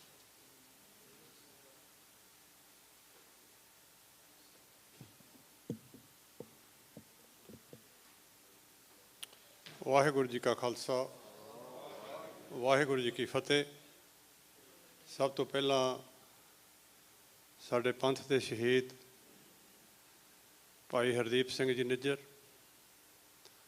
ਅਤੇ ਹਰਜਿੰਦਰ ਸਿੰਘ ਜਿੰਦਾ ਅਤੇ ਸੁਖਦੇਵ ਸਿੰਘ ਸੁੱਖਾ, ਜਿਨ੍ਹਾਂ ਦੀ ਕੱਲ੍ਹ ਨੂੰ ਬਰਸੀ ਆ, ਅਸੀਂ ਉਹਨਾਂ ਨੂੰ ਇਸ ਵਰਲਡ ਸਿੱਖ ਪਾਰਲੀਮੈਂਟ ਦੇ ਸੈਸ਼ਨ ਵਿੱਚ ਵਿਸ਼ੇਸ਼ ਤੌਰ 'ਤੇ ਯਾਦ ਕਰਦੇ ਹਾਂ। ਇਹ ਉਹ ਸ਼ਹੀਦ ਨੇ ਜਿਨ੍ਹਾਂ ਨੇ ਜਸਟਿਸ ਸਿਸਟਮ ਕ੍ਰੀਏਟ ਕੀਤਾ। ਜਦੋਂ ਦਰਬਾਰ ਸਾਹਿਬ 'ਤੇ ਹਿੰਦੁਸਤਾਨ ਦੀ ਫੌਜ ਨੇ ਹਮਲਾ ਕੀਤਾ ਅਤੇ ਉਸ ਦੇ ਜਰਨੈਲ ਨੂੰ ਇਹਨਾਂ ਨੇ ਜਸਟਿਸ ਸਿਸਟਮ ਦੇ ਵਿੱਚ ਲਿਆਂਦਾ। ਲੰਬੇ ਸਮੇਂ ਤੋਂ ਜੇ ਆਪਾਂ ਮੁਗਲ ਪੀਰੀਅਡ ਤੋਂ ਦੇਖੀਏ, ਸਾਡੇ ਚੈਲੰਜਸ, ਸਾਡਾ ਉਹਨਾਂ ਨੂੰ ਮੁਖਾਤਬ ਹੋਣਾ ਉਸ ਲੈਵਲ ਦਾ ਨਹੀਂ ਰਿਹਾ ਮੇਰਾ ਕਹਿਣ ਤੋਂ ਭਾਵ ਉਦੋਂ ਔਰੰਗਜ਼ੇਬ 'ਤੇ 1-2 ਵਾਰ ਅਟੈਂਪਟ ਜ਼ਰੂਰ ਹੋਈ, ਪਰ ਉਹਨੂੰ ਪੂਰਾ ਇਨਸਾਫ ਨਾ ਮਿਲ ਸਕਿਆ। ਇਸੇ ਤਰ੍ਹਾਂ ਔਰੰਗਜ਼ੇਬ ਦੇ ਜੋ ਜਰਨੈਲ ਸਨ, ਉਹਨਾਂ ਦਾ ਵੀ ਇਹੀ ਹਾਲ ਹੋਇਆ ਇੱਕ ਦੁੱਖਾਂ ਨੂੰ ਛੱਡ ਕੇ। ਪਰ ਮੌਜੂਦਾ ਸਮੇਂ ਦੇ ਵਿੱਚ ਜਿਹੜੇ ਸਾਡੇ ਚੈਲੰਜ ਸਨ ਉਹ ਵੀ ਵੱਡੇ ਸਨ, ਅਤੇ ਸਾਡਾ ਜਸਟਿਸ ਸਿਸਟਮ ਵੀ ਉੱਡਾ ਹੀ ਵੱਡਾ ਹੋ ਕੇ ਨਿਬੜਿਆ। ਜਿਨ੍ਹਾਂ ਲੋਕਾਂ ਨੇ ਸਾਡੇ 'ਤੇ, ਸਾਡੀ ਕੌਮ 'ਤੇ ਹਮਲਾ ਕੀਤਾ, ਉਹਨਾਂ ਨੂੰ ਅਸੀਂ ਇਨਸਾਫ ਦੇ ਅੱਗੇ ਪੇਸ਼ ਕੀਤਾ। ਮੈਂ ਧੰਨਵਾਦੀ ਹਾਂ ਵਰਲਡ ਸਿੱਖ ਪਾਰਲੀਮੈਂਟ ਦੀ ਲੀਡਰਸ਼ਿਪ ਦਾ, ਖਾਸ ਤੌਰ 'ਤੇ ਭਾਈ ਹਿੰਮਤ ਸਿੰਘ, ਜਿਨ੍ਹਾਂ ਨੇ ਬੜੀ ਤਰੱਦਦ ਦੇ ਨਾਲ ਪਿਛਲੇ ਲੰਬੇ ਸਮੇਂ ਤੋਂ ਜੋ ਇਹ ਕਾਰਜ ਕਰ ਰਹੇ ਨੇ, ਮੈਂ ਇਹਨਾਂ ਨੂੰ ਵਧਾਈ ਵੀ ਦੇਣੀ ਚਾਹੁੰਦਾ। ਖਾਸ ਤੌਰ 'ਤੇ ਜਦੋਂ ਅਸੀਂ ਪਰਿਵਾਰਾਂ ਵਿੱਚ ਵਿਚਰਦੇ ਹੋਏ ਔਖਾ ਹੋ ਜਾਂਦਾ ਥੋੜ੍ਹਾ, ਜਦੋਂ ਤੁਸੀਂ ਇੰਨੇ ਲੰਬੇ ਸਮੇਂ ਤੋਂ ਚੱਲੇ ਹੋਏ ਹੋ, ਦੂਰ ਦਰਾਡੇ ਤੋਂ ਚੱਲ ਕੇ ਆਏ ਹੋ, ਆਪਣੇ ਪਰਿਵਾਰ ਦਾ, ਆਪਣੇ ਬੱਚਿਆਂ ਦਾ ਜਿਹੜੇ ਸੋਰਸਿਸ ਨੇ ਤੁਹਾਡੀ ਆਮਦਨ ਦੇ, ਉਹ ਪੰਥ ਦੀ ਖਾਤਰ ਲਾਉਂਦੇ ਹੋ, ਤੁਹਾਡਾ ਬਹੁਤ ਬਹੁਤ ਧੰਨਵਾਦ। ਕਈ ਵਾਰੀ ਤੁਹਾਨੂੰ ਘਰ ਤੋਂ ਵੀ ਸਪੋਰਟ ਮਿਲਣੀ ਔਖੀ ਹੋ ਜਾਂਦੀ ਹੈ। ਮੈਨੂੰ ਇੱਕ ਲਾਈਟਰ ਵੇਨ 'ਚ ਪੁਰਾਣੀ ਗੱਲ, ਜਦੋਂ 1925 ਦੇ ਵਿੱਚ SGPC ਬਣ ਰਹੀ ਸੀ, ਇੱਕ ਪਿੰਡ ਦਾ ਸਾਡੇ ਵਰਗਾ ਸਧਾਰਨ ਸਿੱਖ ਰੋਜ਼ ਮੀਟਿੰਗਾਂ 'ਚ ਜਾਇਆ ਕਰੇ। ਉਹਦੀ ਸਿੰਘਣੀ ਨੇ ਇੱਕ ਦਿਨ ਪੁੱਛਿਆ ਵੀ ਤੂੰ ਕਿੱਦਾਂ ਤੁਰਿਆ ਰਹਿੰਦਾ, ਰਾਤ ਨੂੰ ਲੇਟ ਬੜਾ ਆਉਣਾ? ਉਹ ਕਹਿੰਦਾ ਵੀ ਉੱਥੇ ਗੁਰਦੁਆਰੇ ਦੇ ਸੁਧਾਰ ਦੀਆਂ ਗੱਲਾਂ ਚੱਲਦੀਆਂ ਸੀ। ਤੇ ਉਹਨੂੰ ਕਹਿੰਦੀ ਵੀ ਤੂੰ ਕੀ ਲੈਣਾ ਇਸ ਕੰਮ 'ਚੋਂ? ਉਹ ਕਹਿੰਦਾ ਵੀ ਕੋਈ ਨਹੀਂ, ਮਹਾਰਾਜ ਦਾ ਕੰਮ ਆ। ਅਤੇ ਉਹ ਕਹਿੰਦੀ ਤੈਨੂੰ ਕੀ ਮਿਲੂਗਾ ਇਹ 'ਚੋਂ? ਉਹ ਕਹਿੰਦਾ ਅੱਜ ਅੰਮ੍ਰਿਤਸਰੋਂ ਇੱਕ ਬੰਦਾ ਆਇਆ ਸੀ, ਉਹ ਕਹਿੰਦਾ ਸੀ ਬਾਅਦ 'ਚ ਪੈਨਸ਼ਨ ਮਿਲਿਆ ਕਰੂਗੀ। ਚਲੋ 15-20 ਦਿਨਾਂ ਬਾਅਦ ਮੋਰਚਾ ਲੱਗਿਆ, ਥਾਣੇਦਾਰ ਨੇ ਲੰਬੜਦਾਰ ਨੂੰ ਨਾਲ ਲਿਆ, ਘਰ ਆ ਕੇ ਆਵਾਜ਼ ਮਾਰੀ ਵੀ ਜੱਗ ਸਿੰਘ ਜਰਾ ਬਾਹਰ ਆਈ। ਅਤੇ ਉਹਦੀ ਵਾਈਫ ਪੁੱਛਦੀ ਵੀ ਕੀ ਆ ਥਾਣੇਦਾਰ, ਕੀ ਕਰਨ ਆਇਆ? ਉਹ ਕਹਿੰਦਾ ਪੈਨਸ਼ਨ ਦੇ ਕਾਗਜ਼ ਲੈ ਕੇ ਆਇਆ। ਸੋ ਬੇਸਿਕਲੀ ਇਹ ਥੋੜ੍ਹਾ ਔਖਾ ਰਾਗ ਆ ਤੁਹਾਡੇ ਸਭ ਵਾਸਤੇ, ਘਰਾਂ 'ਚੋਂ ਟਾਈਮ ਕੱਢਣਾ, ਸੋਰਸਿਸ ਪੁੱਟ ਕਰਨੇ ਅਤੇ ਅੱਗੇ ਇਹਨੂੰ ਮੂਵ ਕਰਨਾ। ਮੈਂ ਬਹੁਤਾ ਟਾਈਮ ਤੁਹਾਡੇ ਵਿੱਚ ਨਹੀਂ ਰਹੂੰਗਾ, 2-3 ਮਿੰਟ ਵਿੱਚ ਹੀ ਮੈਂ ਆਪਣੀ ਜਿਹੜੀ ਗੱਲ ਆ ਉਹ ਸਮਾਪਤ ਕਰੂੰਗਾ। ਹਰਦੀਪ ਸਿੰਘ ਨਿੱਜਰ ਦੀ ਸ਼ਹੀਦੀ ਤੋਂ ਬਾਅਦ ਜੋ ਸਿਚੁਏਸ਼ਨ ਡਿਵੈਲਪ ਹੋਈ ਆ, ਆਪਾਂ ਸਾਡੇ ਸਭ ਦੇ ਸਾਹਮਣੇ ਆ। ਅਸੀਂ ਇਸ ਦਾ ਜੋ ਬਦਲਵੇਂ ਹਾਲਾਤ ਨੇ ਉਹਨਾਂ ਦੇ ਨਾਲ ਸਾਨੂੰ ਚੱਲਣਾ ਪਊਗਾ। ਜੇ ਅਸੀਂ ਇਹਦੇ ਹਿਸਾਬ ਨਾਲ ਚੱਲਾਂਗੇ ਤਾਂ ਜੇ ਰਿਜ਼ਲਟਸ ਨੇ ਉਹ ਚੰਗੇ ਆਉਣਗੇ।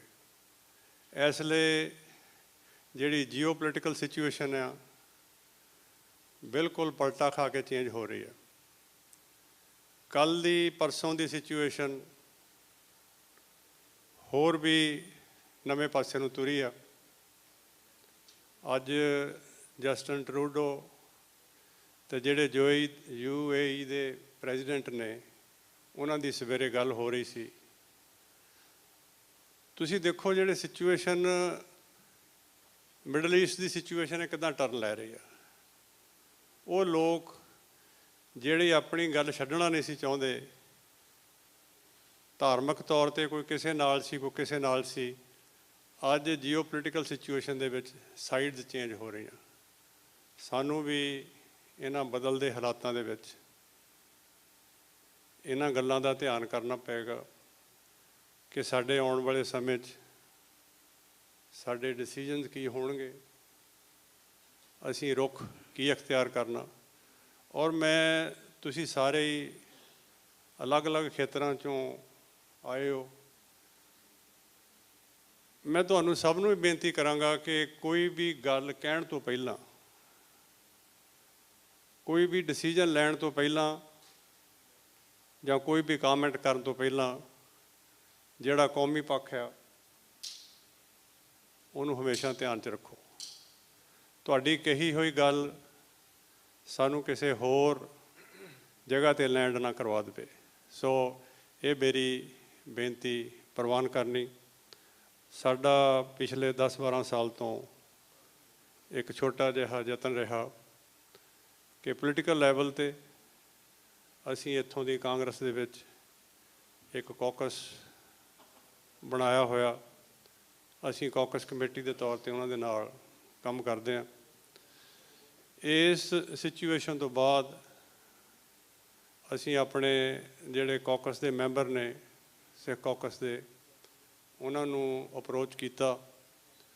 ਸਾਡਾ ਯਤਨ ਆ ਕਿ ਅਸੀਂ ਇਹ ਜਿਹੜੀ ਸਿਚੁਏਸ਼ਨ ਡਿਵੈਲਪ ਹੋਈ ਆ ਉਹਦੇ 'ਤੇ ਕੋਈ ਬਰੀਫਿੰਗ ਜਾਂ ਹੀਅਰਿੰਗ ਕਰਵਾ ਸਕੀਏ। ਸਾਡੇ ਕੌਕਸ ਦੇ ਕੋ-ਚੇਅਰ ਔਰ ਕੁਝ ਮੋਹਤਬਰ ਮੈਂਬਰ ਜੋ ਸੀਨੀਅਰ ਮੈਂਬਰ ਨੇ ਕੌਕਸ ਦੇ, ਉਹਨਾਂ ਨੇ ਆਲਰੇਡੀ ਇਸ ਗੱਲ 'ਤੇ ਪ੍ਰੋਮਿਸ ਕੀਤਾ ਕਿ ਉਹਦੇ 'ਤੇ ਉਹ ਯਤਨਸ਼ੀਲ ਹੋਣਗੇ। ਮੈਨੂੰ ਆਸ ਹੈ ਕਿ ਆਉਣ ਵਾਲੇ ਸਮੇਂ 'ਚ ਅਸੀਂ ਇਹਦੇ 'ਤੇ ਕੁਛ ਨਾ ਕੁਛ ਕਰ ਸਕਾਂਗੇ। ਸਾਨੂੰ ਸਭ ਨੂੰ ਹੀ ਰਲ ਕੇ ਇਸ ਨਵੀਂ ਸਿਚੁਏਸ਼ਨ ਦੇ ਵਿੱਚ ਇਕੱਠੇ ਹੋ ਕੇ ਕੰਮ ਕਰਨਾ ਪਏਗਾ। ਅਸੀਂ ਇੱਕ ਦੂਸਰੇ ਦਾ ਸਾਥ ਦਈਏ। ਮੈਂ ਵਰਲਡ ਸਿੱਖ ਪਾਰਲੀਮੈਂਟ ਦੇ ਮੋਹਤਬਰ ਲੀਡਰਾਂ ਨੂੰ ਵੀ ਬੇਨਤੀ ਕਰਾਂਗਾ ਕਿ ਇਸ ਫੋਰਮ ਨੂੰ ਇਹਦੀ ਓਰੀਜਨੈਲਿਟੀ ਦੇ ਵਿੱਚ, ਸਹੀ ਰੂਪ ਦੇ ਵਿੱਚ ਆਲ ਇਨਕਲੂਸਿਵ, ਆਲ ਪਾਰਟੀਜ਼ ਇਨਕਲੂਸਿਵ ਉਹ ਫੋਰਮ ਕੀਤਾ ਜਾਵੇ। ਇਸ ਪਲੇਟਫਾਰਮ 'ਤੇ ਸਭ ਨੂੰ ਗੱਲ ਕਰਨ ਦਾ ਹੱਕ ਹੋਵੇ, ਸਾਰੇ ਆਪਣੇ ਵਿਚਾਰ ਰੱਖ ਸਕਣ, ਤਾਂ ਹੀ ਅਸੀਂ ਅੱਗੇ ਵੱਧ ਸਕਾਂਗੇ। ਮੈਨੂੰ ਪਤਾ ਨਹੀਂ ਵੀ ਮੇਰਾ ਟਾਈਮ ਤਾਂ ਪੂਰਾ ਹੈ ਕਿ ਜਾਂ ਇਹ ਨੌਜਵਾਨ ਵੈਸੇ ਹੀ ਮੇਰੇ ਪਿੱਛੇ ਖੜਾ। ਮੈਂ ਇੱਕ ਦੋ ਮਿੰਟ 'ਚ ਜਿਹੜੀ ਆਪਣੀ, ਮੈਂ ਬਹੁਤਾ ਲੰਬਾ ਸਮਾਂ, ਮੈਂ ਘੱਟ ਬੋਲਦਾ ਵੈਸੇ, ਪਰ ਫਿਰ ਵੀ ਕਈ ਵਾਰੀ ਗੱਲ ਤੁਹਾਨੂੰ ਕਰਨੀ ਪੈਂਦੀ ਹੈ। ਸੋ ਮੇਰੀ ਇਹ ਨਿੱਜੀ ਤੌਰ 'ਤੇ ਬੇਨਤੀ ਹੈ ਵਰਲਡ ਸਿੱਖ ਪਾਰਲੀਮੈਂਟ ਦੇ ਸਾਰੇ ਹੀ ਲੀਡਰਾਂ ਨੂੰ ਕਿ ਇਹਨੂੰ ਜ਼ਰੂਰ ਆਲ ਇਨਕਲੂਸਿਵ, ਤਾਂ ਕਿ ਅਸੀਂ ਹਰ ਨੂੰ ਮੌਕਾ ਦਈਏ। ਇਹ ਇੱਕ ਜਥੇਬੰਦੀ ਨਾ ਬਣ ਕੇ ਰਹਿ ਜਾਏ, ਇੱਕ ਬਕਾਇਦਾ ਫੋਰਮ ਹੋਵੇ। ਬੇਸ਼ੱਕ ਸਾਡਾ ਕੋਈ ਵਿਰੋਧੀ ਹੋਵੇ, ਅਸੀਂ ਵੈਲਕਮ ਕਰੀਏ ਵੀ ਤੂੰ ਵੀ ਆਪਣੀ ਆ ਕੇ ਗੱਲ ਕਰ ਲਾ, ਕੋਈ ਗੱਲ ਨਹੀਂ, ਅਸੀਂ ਸਾਡੇ ਕੋਲ ਹਰ ਗੱਲ ਦਾ ਜਵਾਬ ਹੈ। ਔਰ ਨਾਲ ਦੀ ਨਾਲ ਮੈਂ ਅਖੀਰ ਵਿੱਚ ਕਨਕਲੂਡ ਕਰਨਾ ਚਾਹੁੰਦਾ ਕਿ 1986 ਦੇ ਅਪ੍ਰੈਲ ਦੇ ਵਿੱਚ ਸਰਬੱਤ ਖਾਲਸਾ ਵੱਲੋਂ ਥਾਪੀ ਹੋਈ 5 ਮੈਂਬਰੀ ਪੰਥਕ ਕਮੇਟੀ ਨੇ ਇੱਕ ਪ੍ਰੋਸੀਜਰਲ ਐਲਾਨ ਕੀਤਾ ਸੀ। ਇਹ ਜਸਟ ਇੱਕ ਕੋਈ ਡਾਕੂਮੈਂਟ ਨਹੀਂ ਹੈਗਾ। ਜਿਨ੍ਹਾਂ ਮੋਹਤਬਰ ਲੀਡਰਾਂ ਨੇ ਇਹਦੀ ਘਾੜਤ ਘੜੀ ਲਿਖਿਆ ਜਾਂ ਡਿਸਕਸ ਕੀਤਾ, ਮੈਨੂੰ ਕੁਝ ਸਮਾਂ ਉਹ ਡਿਸਕਸ਼ਨ ਸੁਣਨ ਦਾ, ਉਹਨਾਂ ਦੇ ਨਾਲ ਬੈਠਣ ਦਾ ਮੌਕਾ ਵੀ ਮਿਲਿਆ। ਔਰ ਮੈਂ ਖਾਸ ਤੌਰ 'ਤੇ ਵਧਾਈ ਦੇਣਾ ਚਾਹੁੰਦਾ ਸਾਡੇ ਉਸ ਜਰਨੈਲ ਨੂੰ, ਮਨਵੀਰ ਸਿੰਘ ਚਹੇੜੂ ਉਰਫ ਜਨਰਲ ਹਰੀ ਸਿੰਘ, ਜਿਨ੍ਹਾਂ ਦੀ ਮਿਹਨਤ ਸਦਕਾ, ਸ਼ਿੱਦਤ ਸਦਕਾ ਉਹਨਾਂ ਨੇ ਜਿੰਨੀ ਕੋਸ਼ਿਸ਼ ਕੀਤੀ, ਇਹ ਐਲਾਨ ਜੋ ਸੀ ਇਹ ਸਿਰੇ ਚੜ੍ਹ ਸਕਿਆ। ਮੇਰਾ ਪ੍ਰੋਸੀਜਰਲ ਤੋਂ ਇਹ ਭਾਵ ਹੈ ਕਿ ਪਹਿਲਾਂ ਐਲਾਨ ਹੋਇਆ, ਉਹਦੇ ਤੋਂ ਬਾਅਦ 'ਚ ਸਰਬੱਤ ਖਾਲਸਾ ਨੇ ਉਸ ਨੂੰ ਅਪਰੂਵ ਕੀਤਾ। ਔਰ ਪੰਥ ਦੇ ਵਿੱਚ ਇਸ ਗੱਲ ਨੂੰ ਵਾਪਸ ਲੈਣ ਦੀ ਜਾਂ ਇਹਨੂੰ ਡਾਇਲੂਟ ਕਰਨ ਦੀ ਕੋਈ ਪਰੰਪਰਾ ਨਹੀਂ ਹੈਗੀ। ਅਸੀਂ ਇਸ ਗੱਲ 'ਤੇ ਡਟ ਕੇ ਪਹਿਰਾ ਦਈਏ। ਇਹ ਉਹ ਸਰਬੱਤ ਖਾਲਸੇ ਵੱਲੋਂ ਕੀਤਾ ਹੋਇਆ ਪੰਥ ਦਾ ਨਿਸ਼ਾਨਾ, ਪੰਥ ਦਾ ਐਲਾਨ ਹੈ। ਜਿੰਨੀ ਦੇਰ ਤੱਕ ਸਾਡਾ ਆਪਣਾ ਘਰ ਨਹੀਂ ਬਣਦਾ ਜਾਂ ਜਿੰਨੀ ਦੇਰ ਤੱਕ ਅਸੀਂ ਰਾਜ ਦੀ ਪ੍ਰਾਪਤੀ ਨਹੀਂ ਕਰ ਲੈਂਦੇ, ਸਾਡੇ ਮਸਲੇ ਹੱਲ ਨਹੀਂ ਹੋਣੇ। ਇਹੀ ਸਾਡਾ ਪਹਿਲਾ ਔਰ ਆਖਰੀ ਨਿਸ਼ਾਨਾ ਹੋਣਾ ਚਾਹੀਦਾ। ਇਹ ਕਿੱਦਾਂ ਦਾ ਹੋਵੇ, ਕਿਸ ਤਰ੍ਹਾਂ ਹੋਵੇ, ਅਸੀਂ 2 ਵਾਰੀ ਇਹ ਪ੍ਰੂਵ ਕਰ ਚੁੱਕੇ ਹਾਂ ਦੁਨੀਆ ਦੇ ਸਾਹਮਣੇ, ਬਾਬਾ ਬੰਦਾ ਸਿੰਘ ਬਹਾਦਰ ਦੇ ਰੂਪ ਵਿੱਚ ਅਤੇ ਮਹਾਰਾਜਾ ਰਣਜੀਤ ਸਿੰਘ ਦੇ ਰੂਪ ਵਿੱਚ। ਇਸ ਤਰ੍ਹਾਂ ਦਾ ਆਲੀਸ਼ਾਨ ਪ੍ਰਬੰਧ, ਰਾਜ ਪ੍ਰਬੰਧ, ਜਿਹਦੇ ਵਿੱਚ ਸਭ ਵਾਸਤੇ ਹੀ ਜਗ੍ਹਾ ਸੀ, ਉਹ ਗੁਰੂ ਬਾਬੇ ਦੇ ਸਿਧਾਂਤ 'ਤੇ ਆਧਾਰਿਤ ਸੀ। ਮੈਂ ਆਪਣੀ ਗੱਲ ਨੂੰ ਸੰਕੋਚਦਾ ਹੋਇਆ ਜਿੱਥੇ ਭਾਈ ਹਿੰਮਤ ਸਿੰਘ ਅਤੇ ਇਹਨਾਂ ਦੀ ਸਮੁੱਚੀ ਟੀਮ ਨੂੰ ਇਸ ਵਾਸਤੇ ਵਧਾਈ ਵੀ ਦਿੰਦਾ ਕਿ ਜੇ ਇਹਨਾਂ ਨੇ ਐਡਾ ਸਫਲ ਪ੍ਰੋਗਰਾਮ ਉਲੀਕਿਆ। ਅਤੇ ਅਸੀਂ ਤੁਹਾਡੇ ਨਾਲ ਵਾਅਦਾ ਵੀ ਕਰਦੇ ਹਾਂ ਕਿ ਅਸੀਂ ਜਿਸ ਵੀ ਜਥੇਬੰਦੀ 'ਚ ਰਹੀਏ, ਅਸੀਂ ਤੁਹਾਡੇ ਨਾਲ ਪੂਰਾ ਸਹਿਯੋਗ, ਪੂਰਾ ਸਾਥ ਦੇਵਾਂਗੇ। ਔਰ ਮੈਂ ਆਪ ਸਭ ਤੋਂ ਵੀ ਆਸ ਰੱਖਦਾ ਕਿ ਆਓ ਰਲ ਕੇ ਆਪਸੀ ਭਰਮ ਭੁਲੇਖੇ ਜਾਂ ਅਗਰ ਕਿਸੇ ਨੂੰ ਵੀ ਕਿਸੇ 'ਤੇ ਕੋਈ ਇਤਰਾਜ਼ ਹੋਵੇ ਜਾਂ ਕੋਈ ਗੱਲ ਹੋਵੇ ਤਾਂ ਲੈਟਸ ਕਲੀਅਰ ਇਟ। ਪਰ ਇਹ ਸਾਡਾ ਪੰਥ ਦਾ ਨਿਸ਼ਾਨਾ ਆ। ਪੰਥ ਨੂੰ ਕਿਵੇਂ ਅੱਗੇ ਲੈ ਕੇ ਜਾਣਾ, ਅਸੀਂ ਇਸ ਗੱਲ ਦਾ ਯਤਨ ਕਰੀਏ। ਮੈਂ ਮੁਆਫੀ ਚਾਹੁੰਦਾ ਕਿ ਮੈਂ ਟਾਈਮ ਥੋੜ੍ਹਾ ਜ਼ਿਆਦਾ ਲੈ ਗਿਆ, ਪਰ ਇਹ ਮੇਰੇ ਆਪਣੇ ਜਜ਼ਬਾਤ ਸਨ। ਇਹਨਾਂ ਸ਼ਬਦਾਂ ਦੇ ਨਾਲ ਕਿਸੇ ਵੀ ਭੁੱਲ ਚੁੱਕ ਦੀ ਖਿਮਾ। ਵਾਹਿਗੁਰੂ ਜੀ ਕਾ ਖਾਲਸਾ, ਵਾਹਿਗੁਰੂ ਜੀ।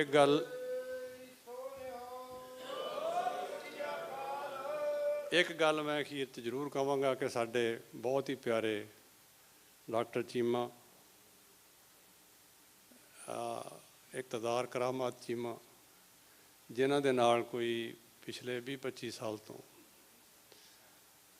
ਸਾਡੇ ਨਾਲ ਇਹ ਕੰਮ ਕਰਦੇ ਨੇ, ਮੈਂ ਪਰਸਨਲ ਤੌਰ 'ਤੇ ਜਥੇਬੰਦੀ ਵੱਲੋਂ ਵੀ ਇਹਨਾਂ ਦਾ ਤਹਿ ਦਿਲੋਂ ਧੰਨਵਾਦ ਕਰਦਾ ਕਿ ਸਾਨੂੰ ਜਿਤਨਾ ਇਹ ਸਹਿਯੋਗ ਹਰ ਲੈਵਲ 'ਤੇ ਦਿੰਦੇ ਨੇ। ਇਹਨਾਂ ਦਾ ਬਹੁਤ ਬਹੁਤ ਧੰਨਵਾਦ। ਵਾਹਿਗੁਰੂ ਜੀ ਕਾ ਖਾਲਸਾ, ਵਾਹਿਗੁਰੂ ਜੀ ਕੀ ਫਤਿਹ। ਸੋ ਇਹ ਸਨ ਡਾਕਟਰ ਪ੍ਰਿਤਪਾਲ ਸਿੰਘ ਜੀ। ਸਾਡੇ ਅਗਲੇ ਬੁਲਾਰੇ ਡਾਕਟਰ ਇਕਤਦਾਰ ਚੀਮਾ ਜੀ। ਮੈਂ ਉਹਨਾਂ ਨੂੰ ਬੁਲਾਉਣ ਤੋਂ ਪਹਿਲਾਂ ਜਿਹੜੇ ਅਸੈਂਬਲੀ ਮੈਂਬਰ ਕੈਟਲੀਨਾ ਕਰੂਜ਼, ਉਹ ਖੁਦ ਇਸ ਸਮਾਗਮ ਵਿੱਚ ਸਾਡੇ ਨਾਲ ਨਹੀਂ ਸ਼ਰੀਕ ਹੋ ਸਕੇ, ਪਰ ਉਹਨਾਂ ਦੇ ਸੀਨੀਅਰ ਐਡਵਾਈਜ਼ਰ ਜੇਮੀ ਕਾਜ਼ੀ ਜਿਹੜੇ ਨੇ ਉਹ ਮੌਜੂਦ ਨੇ ਸਾਡੇ ਕੋਲ। ਜਿਹੜੇ ਕੈਟਲੀਨਾ ਕਰੂਜ਼ ਨੇ, ਮੈਂ ਜ਼ਰੂਰ ਇਹ ਦੱਸ ਦੇਵਾਂ ਸਾਡੀਆਂ ਸੰਗਤਾਂ ਨੂੰ ਕਿ ਜਿਹੜਾ ਵਰਕ ਪਰਮਿਟ ਐਕਟ ਨਵਾਂ ਅਮੈਂਡਮੈਂਟ ਜਿਹੜੀ ਹੈ ਉਹ ਆ ਰਹੀ ਹੈ, ਉਹ ਇੱਕ ਇਹੋ ਜਿਹਾ ਬਿੱਲ ਹੈ ਇਮੀਗ੍ਰੈਂਟਸ ਵਾਸਤੇ, ਉਹਨਾਂ ਨੂੰ ਸਪੋਰਟ ਕਰਨ ਵਾਸਤੇ ਕਿ ਜਿਨ੍ਹਾਂ ਕੋਲ ਨਹੀਂ ਰਾਈਟਸ ਹੁੰਦੇ, ਉਹਨਾਂ ਲਈ ਕਿਸੇ ਨਾ ਕਿਸੇ ਤਰੀਕੇ ਦੇ ਨਾਲ ਕੋਈ ਰਾਈਟਸ ਲਈ ਜਿਹੜੀ ਐਡਵੋਕੇਸੀ ਹੈ ਉਹ ਕਰ ਰਹੇ ਨੇ ਕੈਟਲੀਨਾ ਕਰੂਜ਼। ਔਰ ਇਹਦੇ ਵਿੱਚ ਜਿਹੜੇ ਸਿੱਖ ਨੇ, ਜਿਹੜੀਆਂ ਸਾਡੀਆਂ ਸਿੱਖ ਜਥੇਬੰਦੀਆਂ ਨੇ ਖਾਸ ਕਰਕੇ ਨਿਊਯਾਰਕ ਤੋਂ, ਉਹ ਇਹਦੇ ਵਿੱਚ ਇੱਕ ਵੱਡਾ ਰੋਲ ਨਿਭਾ ਰਹੀਆਂ ਤਾਂ ਕਿ ਅਸੀਂ ਉਹ ਸਾਰੀਆਂ ਕਮਿਊਨਿਟੀਆਂ ਦਾ ਦਰਦ ਜਿਹੜੀਆਂ ਇਮੀਗ੍ਰੈਂਟ ਕਮਿਊਨਿਟੀਜ਼ ਨੇ, ਜਿਹੜੀਆਂ ਸਟਰਗਲ ਕਰ ਰਹੀਆਂ ਨੇ ਵਰਕ ਪਰਮਿਟ ਲਾਜ਼ ਦੇ ਅੰਡਰ, ਉਹਨਾਂ ਦੇ ਨਾਲ ਵੀ ਕੋਈ ਨਾ ਕੋਈ ਜਿਹੜਾ ਉਹ ਬਿਲਡ ਕਰ ਸਕੀਏ, ਉਹਨਾਂ ਦੇ ਨਾਲ ਕੋਈ ਜਿਹੜੀ ਇਸ ਤਰ੍ਹਾਂ ਦੀ ਕੋਆਰਡੀਨੇਸ਼ਨ। ਸੋ ਮੈਂ ਬੇਨਤੀ ਕਰਦਾ, ਭਾਈ ਹਿੰਮਤ ਸਿੰਘ ਜੀ ਮੌਜੂਦ ਨੇ ਸਾਡੇ ਕੋਲ, ਵਿੱਕੀ ਜੀ ਮੌਜੂਦ ਨੇ, ਆਜੋ ਜੀ ਸਾਰੇ ਪਲੀਜ਼। ਆਪਾਂ ਜਿਹੜੀ ਪਲੈਕ ਹੈ ਉਹ ਕੈਟਲੀਨਾ ਕਰੂਜ਼ ਹੋਣਾ ਦੀ ਉਹ ਜੇਮੀ ਕਾਜ਼ੀ ਨੂੰ ਜਿਹੜੀ ਉਹ ਦੇਣੀ ਹੈ। ਹਰਦਿਆਲ ਸਿੰਘ ਜੀ ਵੀ ਮੌਜੂਦ ਨੇ।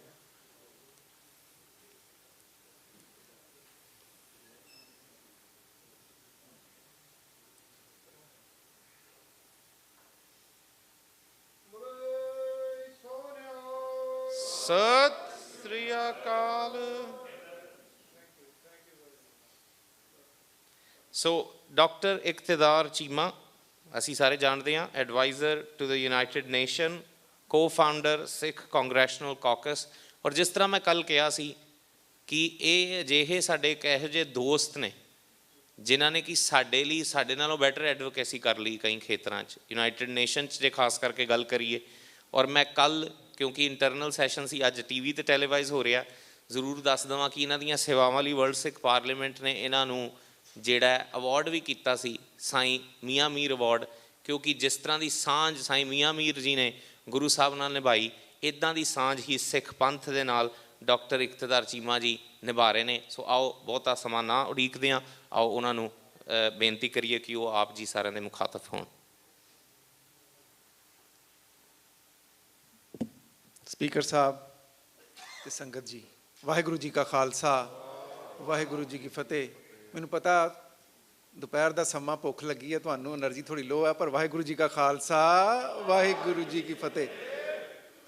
ਇਸ ਵਰਲਡ ਸਿੱਖ ਪਾਰਲੀਮੈਂਟ ਦੇ ਸੈਸ਼ਨ 'ਚ ਬਹੁਤ ਵਧੀਆ ਗੱਲਾਂ ਹੋਈਆਂ, ਪਰ ਦੋ ਗੱਲਾਂ ਬਹੁਤ ਹਿਸਟੋਰਿਕ ਹੋਈਆਂ। ਇੱਕ ਵੀ ਤੁਸੀਂ ਸਪੀਕਰ ਸਾਹਿਬ ਜਿਹੜੇ ਬਹੁਤ ਬੋਲਦੇ ਆ ਉਹਨਾਂ ਨੂੰ ਚੁੱਪ ਕਰਕੇ ਬਾਇਆ ਹੋਇਆ, ਤੇ ਡਾਕਟਰ ਪ੍ਰੀਤਪਾਲ ਸਿੰਘ ਜਿਹੜੇ ਬਿਲਕੁਲ ਨਹੀਂ ਬੋਲਦੇ, ਕਈ ਵਾਰੀ ਉਹਨੂੰ ਕਹੋ ਬੋਲੋ ਤੇ ਜ਼ਿਪ ਲਾ ਕੇ ਮੂੰਹ ਤੇ ਬੈਠੇ ਰਹਿੰਦੇ, ਉਹ ਅੱਜ ਬੋਲੇ ਆ। ਸੋ ਇਹ ਬਹੁਤ ਵੱਡੀ ਪ੍ਰਾਪਤੀ ਆ ਵਰਲਡ ਸਿੱਖ ਪਾਰਲੀਮੈਂਟ ਦੀ, ਜਿੱਤੇ ਮੈਂ ਤੁਹਾਨੂੰ ਵਧਾਈ ਦਿੰਦਾ। ਜਦੋਂ ਮੈਂ ਇੱਥੇ ਬੈਠਾ ਸੀ ਤੇ ਮੈਨੂੰ ਇੱਕ ਦੋ ਵਾਰੀ ਕਾਲ ਲੈਣ ਲਈ ਬਾਹਰ ਜਾਣਾ ਪਿਆ, ਕਿਉਂਕਿ ਮੈਂ ਬੇਸਿਕਲੀ ਤੇ UN ਦੀ ਸਾਡੀ ਕੋਈ ਮੀਟਿੰਗਸ ਹੈਗੀਆਂ ਕੱਲ੍ਹ, ਉਹਦੇ ਵਾਸਤੇ ਆਇਆ ਸੀ ਨਿਊਯਾਰਕ। ਅਤੇ ਸਾਡੇ ਜਿਹੜੇ ਯਾਰ ਮਿੱਤਰ ਹਨ UN 'ਚੋਂ, ਕਿਉਂਕਿ ਓਫੀਸ਼ੀਅਲ ਮੀਟਿੰਗ ਵਾਲੇ ਦਿਨ ਬਹੁਤ ਬਿਜ਼ੀ ਹੁੰਦੇ ਆ, ਕੱਲ੍ਹ ਚਲੇ ਵੀ ਜਾਣਾ, ਉਹਨਾਂ ਨੇ ਕਾਲ ਕੀਤਾ ਕਿ ਅਸੀਂ ਕਿਤੇ ਬਹਿ ਕੇ ਕਿਤੇ ਗੱਪਸ਼ਪ ਲਾ ਲਈਏ, ਕੋਈ ਰੋਟੀ ਟੁੱਕਰ ਖਾ ਲਈਏ। ਮੈਂ ਕਿਹਾ ਵੀ ਨਹੀਂ, ਮੈਂ ਅੱਜ ਬਿਜ਼ੀ ਹਾਂ। ਕਹਿੰਦੇ ਵੀ ਸੰਡੇ ਵਾਲੇ ਦਿਨ ਤੁਸੀਂ ਕੀ ਕਰਦੇ ਆ, ਕਿੱਥੇ ਬਿਜ਼ੀ ਆ? ਮੈਂ ਕਿਹਾ ਵੀ ਤੁਹਾਡੇ ਲਈ ਕਰ ਰਿਹਾ ਕੰਮ। ਕਹਿੰਦੇ ਕੀ? ਮੈਂ ਕਿਹਾ ਤੁਹਾਡੀ ਮੈਂਬਰਸ਼ਿਪ ਵਧਾਉਣ ਦਾ ਸੋਚ ਰਿਹਾ। 193 ਤੁਹਾਡੇ ਮੈਂਬਰ ਪਹਿਲਾਂ ਵਾ, 194 ਖਾਲਿਸਤਾਨ ਹੋਣਾ, ਉਹਦੇ ਵਾਸਤੇ ਅਸੀਂ ਵਿਚਾਰ ਰਹੇ।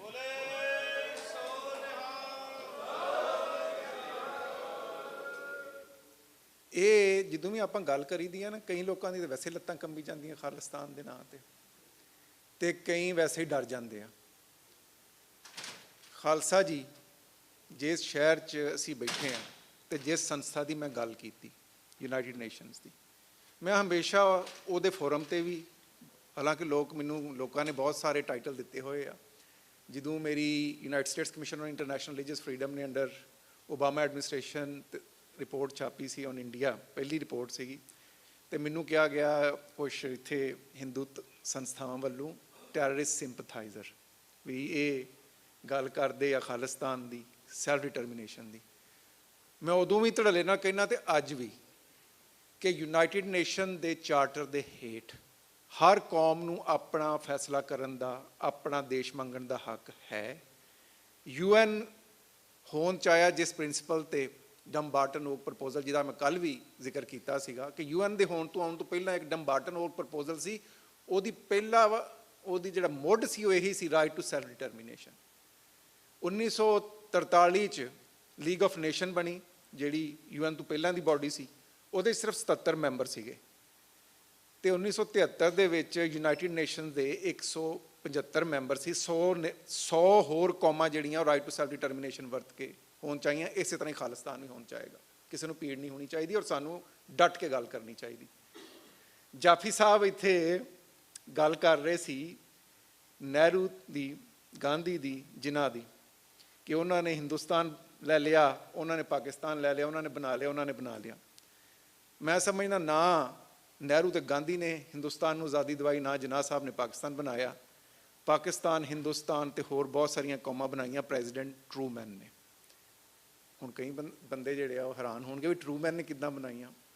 ਟਰੂਮੈਨ ਜਿਹੜਾ ਇੱਥੇ ਦਾ ਪ੍ਰੈਜ਼ੀਡੈਂਟ ਸੀ, ਉਹਨੇ ਮਾਰਸ਼ਲ ਪਲਾਨ ਦਿੱਤਾ ਅਤੇ ਫਰਾਂਸ ਅਤੇ ਬਰਤਾਨੀਆ ਨੂੰ ਕਿਹਾ ਵੀ ਦੁਨੀਆ ਨੂੰ ਡੀਕਲੋਨਲਾਈਜ਼ ਕਰੋ। ਵਰਲਡ ਵਾਰ ਦੇ ਬਾਅਦ ਤੁਹਾਡੀ ਸਿਚੁਏਸ਼ਨ ਅਜਿਹੀ ਨਹੀਂ ਵੀ ਤੁਸੀਂ ਕਲੋਨੀਜ਼ ਨੂੰ ਆਪਣੇ ਹੇਠ ਰੱਖ ਸਕੋ। ਇਹ ਜਿਹੜਾ ਸੋ ਕਾਲਡ ਨੈਰੇਟਿਵ ਸਿਰਜਿਆ ਹੋਇਆ ਨਾ, ਕਿ ਇੰਨੀਆਂ ਕੁਰਬਾਨੀਆਂ ਦਿੱਤੀਆਂ, ਆਹ ਹੋਇਆ, ਉਹ ਹੋਇਆ, ਇਹ ਸਿਰਫ ਲੋਕਾਂ ਨੂੰ ਭੂਤ ਚੱਕਰ 'ਚ ਪਾਉਣ ਲਈ ਆ। ਮੈਂ ਅੱਜ ਵੀ ਕਹਿੰਦਾ ਕਿ ਜਿਹੜੀਆਂ ਉੱਥੇ ਟੈਕਸਟ ਬੁੱਕਸ ਲਿਖੀਆਂ ਨਾ ਹਿੰਦੁਸਤਾਨ ਪਾਕਿਸਤਾਨ 'ਚ, ਵੀ ਇੰਨਿਆਂ ਲੋਕਾਂ ਦਾ ਖੂਨ ਵਗਿਆ ਤਾਂ ਫਿਰ ਹਿੰਦੁਸਤਾਨ ਆਜ਼ਾਦ ਹੋਇਆ ਤਾਂ ਪਾਕਿਸਤਾਨ ਬਣਿਆ, ਉਹ ਸਾਰਾ ਕੁਛ ਉਦੋਂ ਹੋਇਆ ਜਦੋਂ ਪਾਰਟੀਸ਼ਨ ਆਲਰੇਡੀ ਅਨਾਊਂਸ ਹੋ ਚੁੱਕੀ ਸੀ। ਜੇ ਉਸ ਤੋਂ ਪਹਿਲਾਂ ਕਿਸੇ ਨੇ ਕੁਛ ਕੀਤਾ ਹੁੰਦਾ ਫਿਰ ਤਾਂ ਆਪਾਂ ਕਹਿੰਦੇ। ਸੋ ਇੱਥੇ ਕੰਮ ਕਰਨਾ, ਮੇਰਾ ਕਹਿਣ ਦਾ ਭਾਵ ਇਹ ਆ, ਉਹਨਾਂ ਕਿਹਾ ਸੀ 15 ਮਿੰਟ ਨੇ ਤੁਹਾਡੇ ਕੋਲ, ਕਿਉਂਕਿ ਉਹਨਾਂ ਦਾ ਬਾਹਰ ਖਾਣਾ ਠੰਡਾ ਹੋ ਰਿਹਾ। ਸੋ ਇਸ ਵਾਸਤੇ ਜਿਸ ਪ੍ਰੈਜ਼ੀਡੈਂਟ ਟਰੂਮੈਨ ਨੇ ਇੰਨੀਆਂ ਬਹੁਤ ਸਾਰੀਆਂ ਸਟੇਟਸ ਬਣਵਾਈਆਂ, ਅੱਜ ਉਸੇ ਅਮਰੀਕਾ ਦੇ ਵਿੱਚ ਵਰਲਡ ਸਿੱਖ ਪਾਰਲੀਮੈਂਟ ਦਾ ਇਹ ਸੈਸ਼ਨ ਇਤਿਹਾਸ ਯਾਦ ਰੱਖੇਗਾ ਕਿ ਸਾਡੇ ਕੌਮੀ ਕਾਰ ਦਾ ਨਿਸ਼ਾਨਾ ਇੱਥੋਂ ਹੀ ਅਸੀਂ ਅਚੀਵ ਕਰਨਾ। ਮੈਂ ਕੱਲ ਵੀ ਆਪ ਜੀ ਨੂੰ ਬੇਨਤੀ ਕੀਤੀ ਸੀਗੀ ਕਿ ਸਮਾਂ ਹੁਣ ਬਹੁਤ ਨੇੜੇ ਆ, ਹਾਲਾਤ ਬਹੁਤ ਤੇਜ਼ੀ ਨਾਲ ਬਦਲ ਰਹੇ ਆ। ਜਿਹੜੇ ਕੋਈ ਸਿਆਣੇ ਬੰਦੇ ਹੁੰਦੇ ਆ ਨਾ, ਉਹ ਦੇਖਦੇ ਨਾ ਵੀ ਆ ਬੱਦਲ ਆਏ ਆ, ਉਹ ਇਹ ਨਹੀਂ ਕਹਿੰਦੇ ਵੀ ਇਹਨਾਂ ਵਸਣਾ ਨਹੀਂ, ਇਹਨਾਂ ਵਸਣਾ ਵਾ।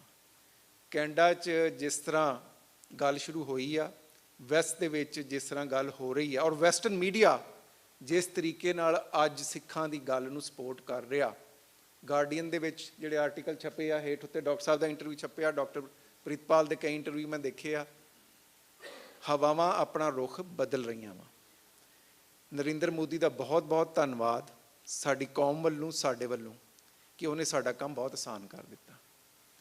ਉਹਨੇ ਲੋਕਾਂ ਦਾ ਜੀਣਾ ਐਡਾ ਔਖਾ ਕਰ ਦਿੱਤਾ ਕਿ ਇੰਡੀਆ ਅੱਜ ਕੰਟਰੀ ਆਫ ਪਾਰਟੀਕੂਲਰ ਕੰਸਰਨ ਹੈ ਫॉर ਰਿਲੀਜੀਅਸ ਫਰੀडम। ਪਿਛਲੇ ਕਈ ਸਾਲਾਂ ਤੋਂ ਉਹਨੇ ਜਿਹੜੀ ਇੱਕ ਹਿੰਦੂ ਨੇਸ਼ਨ ਤੇ ਨੈਸ਼ਨਲਿਜ਼ਮ ਦਾ ਜਿਹੜਾ ਨਾਅਰਾ ਦਿੱਤਾ, ਔਰ ਜਿਸ ਤਰ੍ਹਾਂ ਉਹਨੂੰ ਇੰਪਲੀਮੈਂਟ ਕੀਤਾ, ਉਹਦੇ ਵਿੱਚ ਸਾਡੇ ਲਈ ਹੋਰ ਕੋਈ ਰਾਹ ਨਹੀਂ। ਜਿਨ੍ਹਾਂ ਸਾਹਿਬ ਨੂੰ ABC ਅਮਰੀਕਨ ਬ੍ਰੌਡਕਾਸਟਿੰਗ ਕੰਪਨੀ ਨੇ ਇੰਟਰਵਿਊ ਕੀਤਾ ਸੀ ਜਦੋਂ ਪਾਕਿਸਤਾਨ ਬਣਿਆ, ਉਹਨਾਂ ਨੂੰ ਵਧਾਈ ਦਿੱਤੀ ਕਿ ਤੁਸੀਂ ਪਾਕਿਸਤਾਨ ਲੈਣ 'ਚ ਕਾਮਯਾਬ ਹੋ ਗਏ। ਉਹਨਾਂ ਕਿਹਾ ਪਾਕਿਸਤਾਨ ਬਣਾਉਣ 'ਚ ਸਿਰਫ ਮੇਰਾ 25% ਹਿੱਸਾ, 25% ਨਹਿਰੂ, 25% ਗਾਂਧੀ ਤੇ 25% ਪਟੇਲ ਦਾ। ਮੈਂ ਪਾਰਟੀਸ਼ਨ ਨਹੀਂ ਸੀ ਚਾਹੁੰਦਾ, ਪਰ ਇਹਨਾਂ ਮਜਬੂਰ ਕੀਤਾ ਕਿ ਅਸੀਂ ਆਪਣਾ ਵੱਖਰਾ ਦੇਸ਼ ਲਈਏ। ਅੱਜ ਵੀ ਉਹੀ ਸੂਰਤ ਹਾਲ ਆ। ਸੰਤਾਂ ਨੇ ਵੀ ਇਹੀ ਕਿਹਾ ਸੀ ਕਿ ਜੇ ਦੇਣਗੇ ਤੇ ਲੈ ਲਾਂਗੇ। ਇਹ ਹੁਣ ਸਾਨੂੰ ਦੇ ਰਹੇ ਨੇ, ਅਸੀਂ ਹੁਣ ਲੈ ਲੈਣਾ।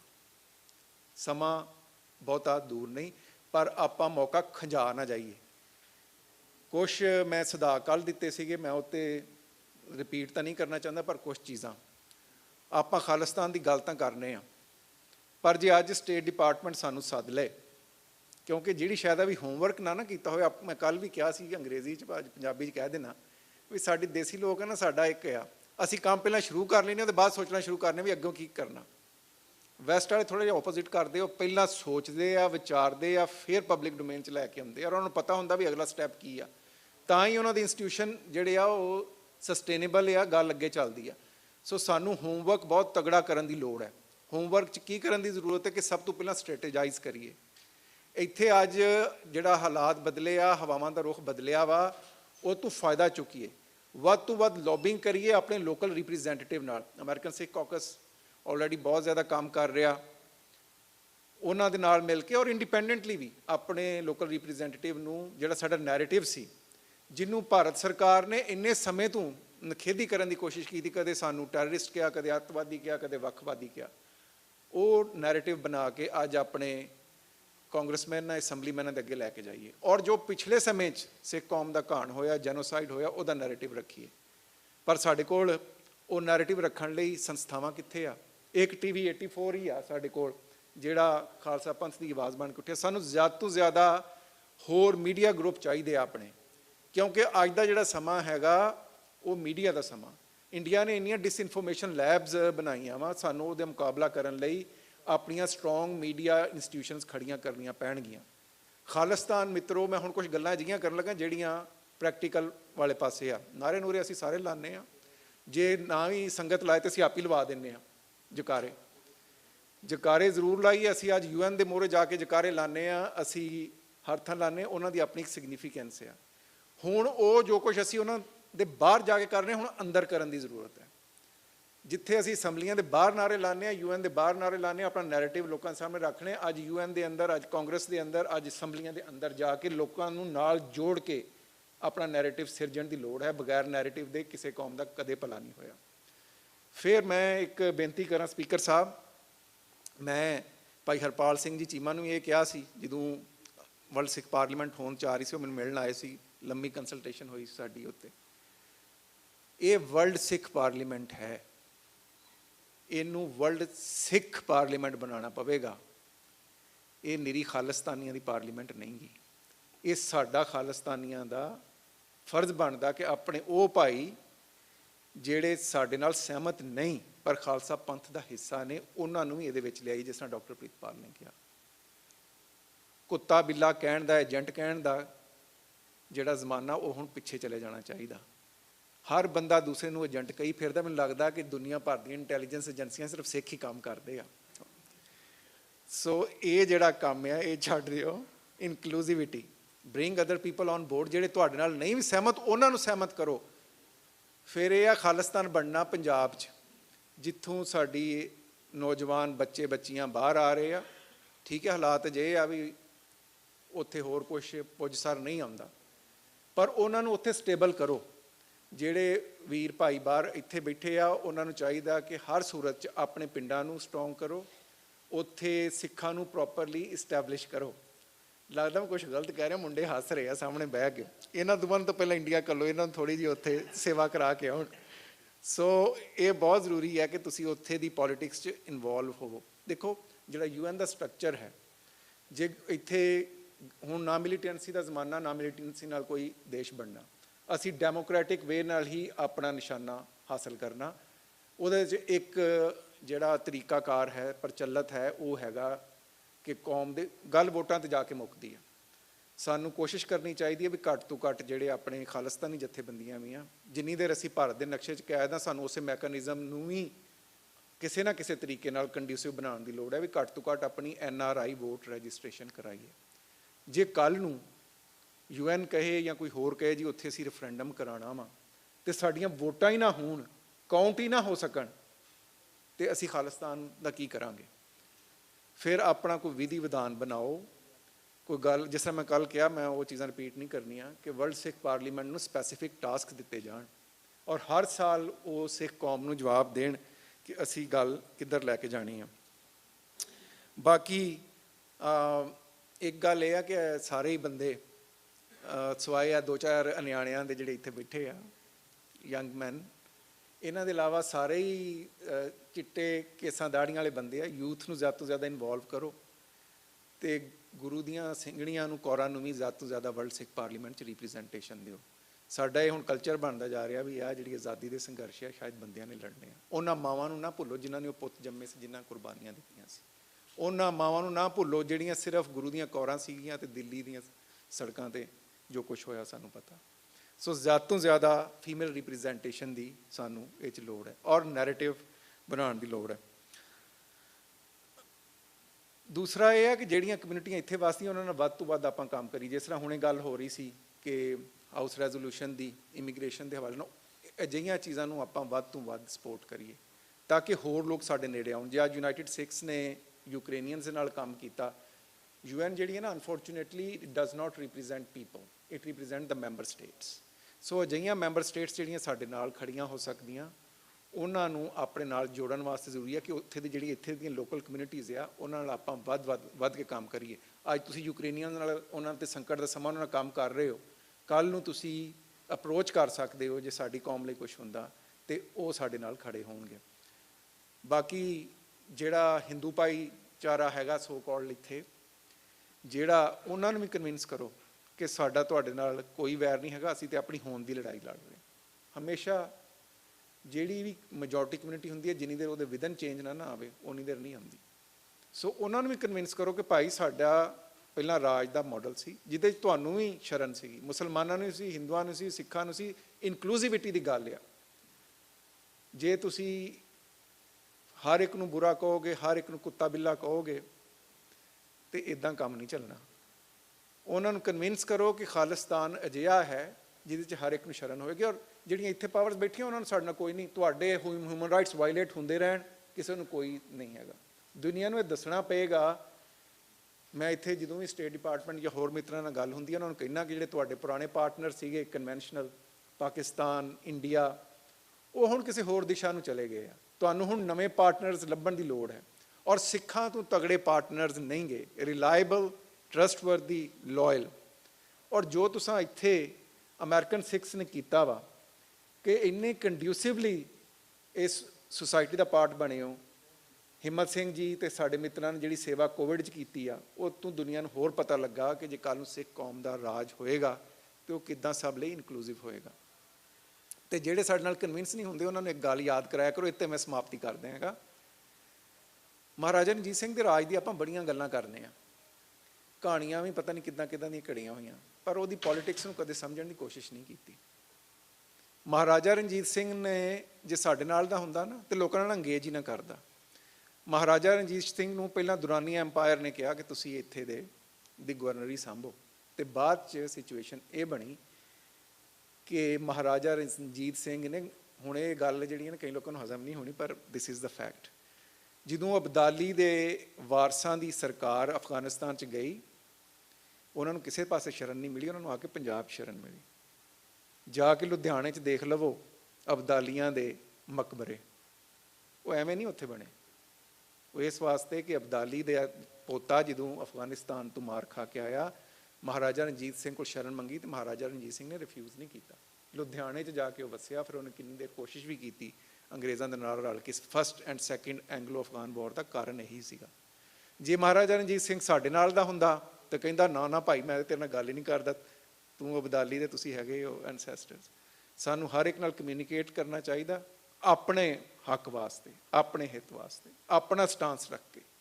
ਪਰ ਜਿਹੜੀ ਕਿਸੇ ਨਾਲ ਨੌਨ ਕਮਿਊਨੀਕੇਸ਼ਨ ਦੀ ਪੋਲਿਸੀ ਆ, ਜਾਂ ਆਪਣੇ ਆਪ ਨੂੰ ਇੱਕ ਸ਼ੈੱਲ 'ਚ ਬੰਦ ਕਰ ਲੈਣਾ, ਇਹ ਠੀਕ ਨਹੀਂ। ਸਾਨੂੰ ਇਹਨਾਂ ਸਾਰੀਆਂ ਚੀਜ਼ਾਂ ਵਾਸਤੇ ਵਿਚਾਰਾਂ ਦੀ ਲੋੜ ਹੈ ਆਲ ਟਾਈਮਸ। ਅਤੇ ਦੂਜਾ ਇਹ ਹੈ ਵੀ ਜਿਹੜੀ ਇੱਕ ਦੂਸਰੇ ਦੀ ਨਿਖੇਧੀ ਹੈ ਨਾ, ਇਹ ਕਰਨੀ ਛੱਡ ਦੇਣੀ। ਸਿੱਖ ਕੌਮ 'ਚ ਇਹ ਬਹੁਤ ਆ। ਇੱਕ ਤਾਂ ਇਹ ਆ ਵੀ ਆਪਣੇ ਹੱਕਾਂ ਦੀ ਬਜਾਏ ਲੋਕਾਂ ਦੇ ਹੱਕਾਂ ਨਾਲ ਪਹਿਲਾਂ ਖਲੋ ਜਾਣਾ, ਅਤੇ ਦੂਸਰਾ ਇਹ ਜਿਹੜੀ ਹੈ ਨਾ ਵਿਕਟਮ ਮੈਂਟੈਲਿਟੀ, ਇਸ ਤੋਂ ਬਾਹਰ ਨਿਕਲਣਾ ਪੈਣਾ। ਵਿਕਟਮ ਹੁੱਡ ਤੋਂ ਬਾਹਰ ਨਿਕਲੋ ਵੀ ਸਾਡੇ ਨਾਲ ਇਹ ਮਾੜਾ ਹੋ ਗਿਆ, ਉਹ ਹੋ ਗਿਆ, ਬਟ ਨੈਵਰ ਅਗੇਨ। ਹੋਰ ਕੌਮਾਂ ਨਾਲ ਵੀ ਹੋਇਆ, ਐਂਡ ਦੇ ਅਡੋਪਟਿਡ ਅ ਮੋਟੋ ਨੈਵਰ ਅਗੇਨ। ਸਿੱਖਾਂ ਨੂੰ ਵੀ ਇਹ ਅਡੋਪਟ ਕਰਨਾ ਪੈਣਾ, ਨੈਵਰ ਅਗੇਨ। ਔਰ ਜਿਹੜਾ ਵਿਕਟਮ ਹੁੱਡ ਆ, ਵਿਕਟਮ ਮੈਂਟੈਲਿਟੀ, ਇਹ ਤੋਂ ਫਿਰ ਆਪਣੀ ਨਿਖੇਧੀ ਕਰੀ ਜਾਣੀ ਵੀ ਅਸੀਂ ਬਹੁਤ ਨਲਾਇਕ ਹਾਂ, ਸਾਡੀ ਲੀਡਰਸ਼ਿਪ ਨਹੀਂ ਚੰਗੀ। ਤੁਸੀਂ ਦੇਖੋ ਤਾਂ ਸਹੀ, ਤੁਸੀਂ ਹੈ ਕੌਣ ਆ? ਕਿੱਡੀਆਂ ਕਿੱਡੀਆਂ ਵੱਡੀਆਂ ਐਮਪਾਇਰਸ ਦੇ ਨਾਲ ਸਿੱਖਾਂ ਨੇ ਮੱਥਾ ਲਾਇਆ, ਭਾਵੇਂ ਉਹ ਮੁਗਲ ਐਮਪਾਇਰ ਹੋਵੇ, ਭਾਵੇਂ ਉਹ ਬ੍ਰਿਟਿਸ਼ ਐਮਪਾਇਰ ਹੋਵੇ, ਭਾਵੇਂ ਅੱਜ ਹਿੰਦੂਤਵਾ ਸਰਕਾਰ ਦੀ ਸਿਰਜੀ ਹੋਈ ਹਿੰਦੂ ਐਮਪਾਇਰ ਜਿਹੜੀ ਉਹ ਖੜੀ ਕਰ ਰਹੇ ਨੇ। ਤੁਹਾਡਾ ਸਰਵਾਈਵਲ ਹੀ ਤੁਹਾਡਾ ਮਾਨ, ਸ਼ਾਨ ਤੇ ਆਨ ਹੈ। ਸਿੱਖਾਂ ਨੂੰ ਆਪਣਾ ਪੋਟੈਂਸ਼ੀਅਲ ਨਹੀਂ ਪਤਾ ਕਿ ਸਿੱਖਾਂ ਦੇ ਵਿੱਚ ਕੀ ਪੋਟੈਂਸ਼ੀਅਲ ਹੈ। ਜਿੱਦਣ ਸਿੱਖ ਨੂੰ ਆਪਣਾ ਪੋਟੈਂਸ਼ੀਅਲ ਪਤਾ ਲੱਗ ਗਿਆ, ਉਸ ਦਿਨ ਖਾਲਸਾ ਰਾਜ ਜ਼ਰੂਰ ਹੋਣ ਚਾਹੇਗਾ। ਵਾਹਿਗੁਰੂ ਜੀ ਕਾ ਖਾਲਸਾ, ਵਾਹਿਗੁਰੂ ਜੀ ਕੀ ਫਤਿਹ।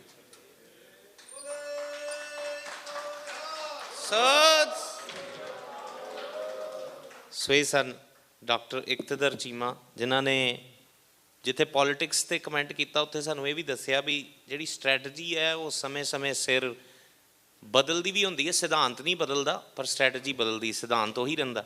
ਸੋ ਮੇਰੇ ਨੈਕਸਟ ਜਿਹੜੇ ਬੁਲਾਰੇ ਨੇ Jagjit Singh ji, coordinator education council, ਉਹਨਾਂ ਨੂੰ ਬੇਨਤੀ ਹੈ ਕਿ ਉਹ ਆ ਕੇ ਸਟੇਜ 'ਤੇ ਆਪਣੀ ਪ੍ਰੈਜੈਂਟੇਸ਼ਨ ਸੈੱਟ ਕਰ ਲੈਣ। ਅਤੇ ਉਨੀ ਦੇਰ ਮੈਂ ਬਲਜਿੰਦਰ ਸਿੰਘ ਜੀ ਨਿਊਯਾਰਕ ਤੋਂ, ਜੋ ਕਿ ਸੈਲਫ ਡਿਟਰਮੀਨੇਸ਼ਨ ਕਾਊਂਸਲ ਦੇ ਨੇ, ਬੇਨਤੀ ਕਰਦਾ ਮੈਂ ਉਹਨਾਂ ਨੂੰ ਕਿ ਜ਼ਰੂਰ 1-2 ਮਿੰਟ ਆਪਣੀ ਹਾਜ਼ਰੀ ਲਗਵਾਉਣ ਦੀ ਸਟੇਜ ਤੋਂ। ਹਾਂਜੀ, ਤੁਸੀਂ ਭਾਈ ਸੈੱਟ ਕਰ ਲਓ।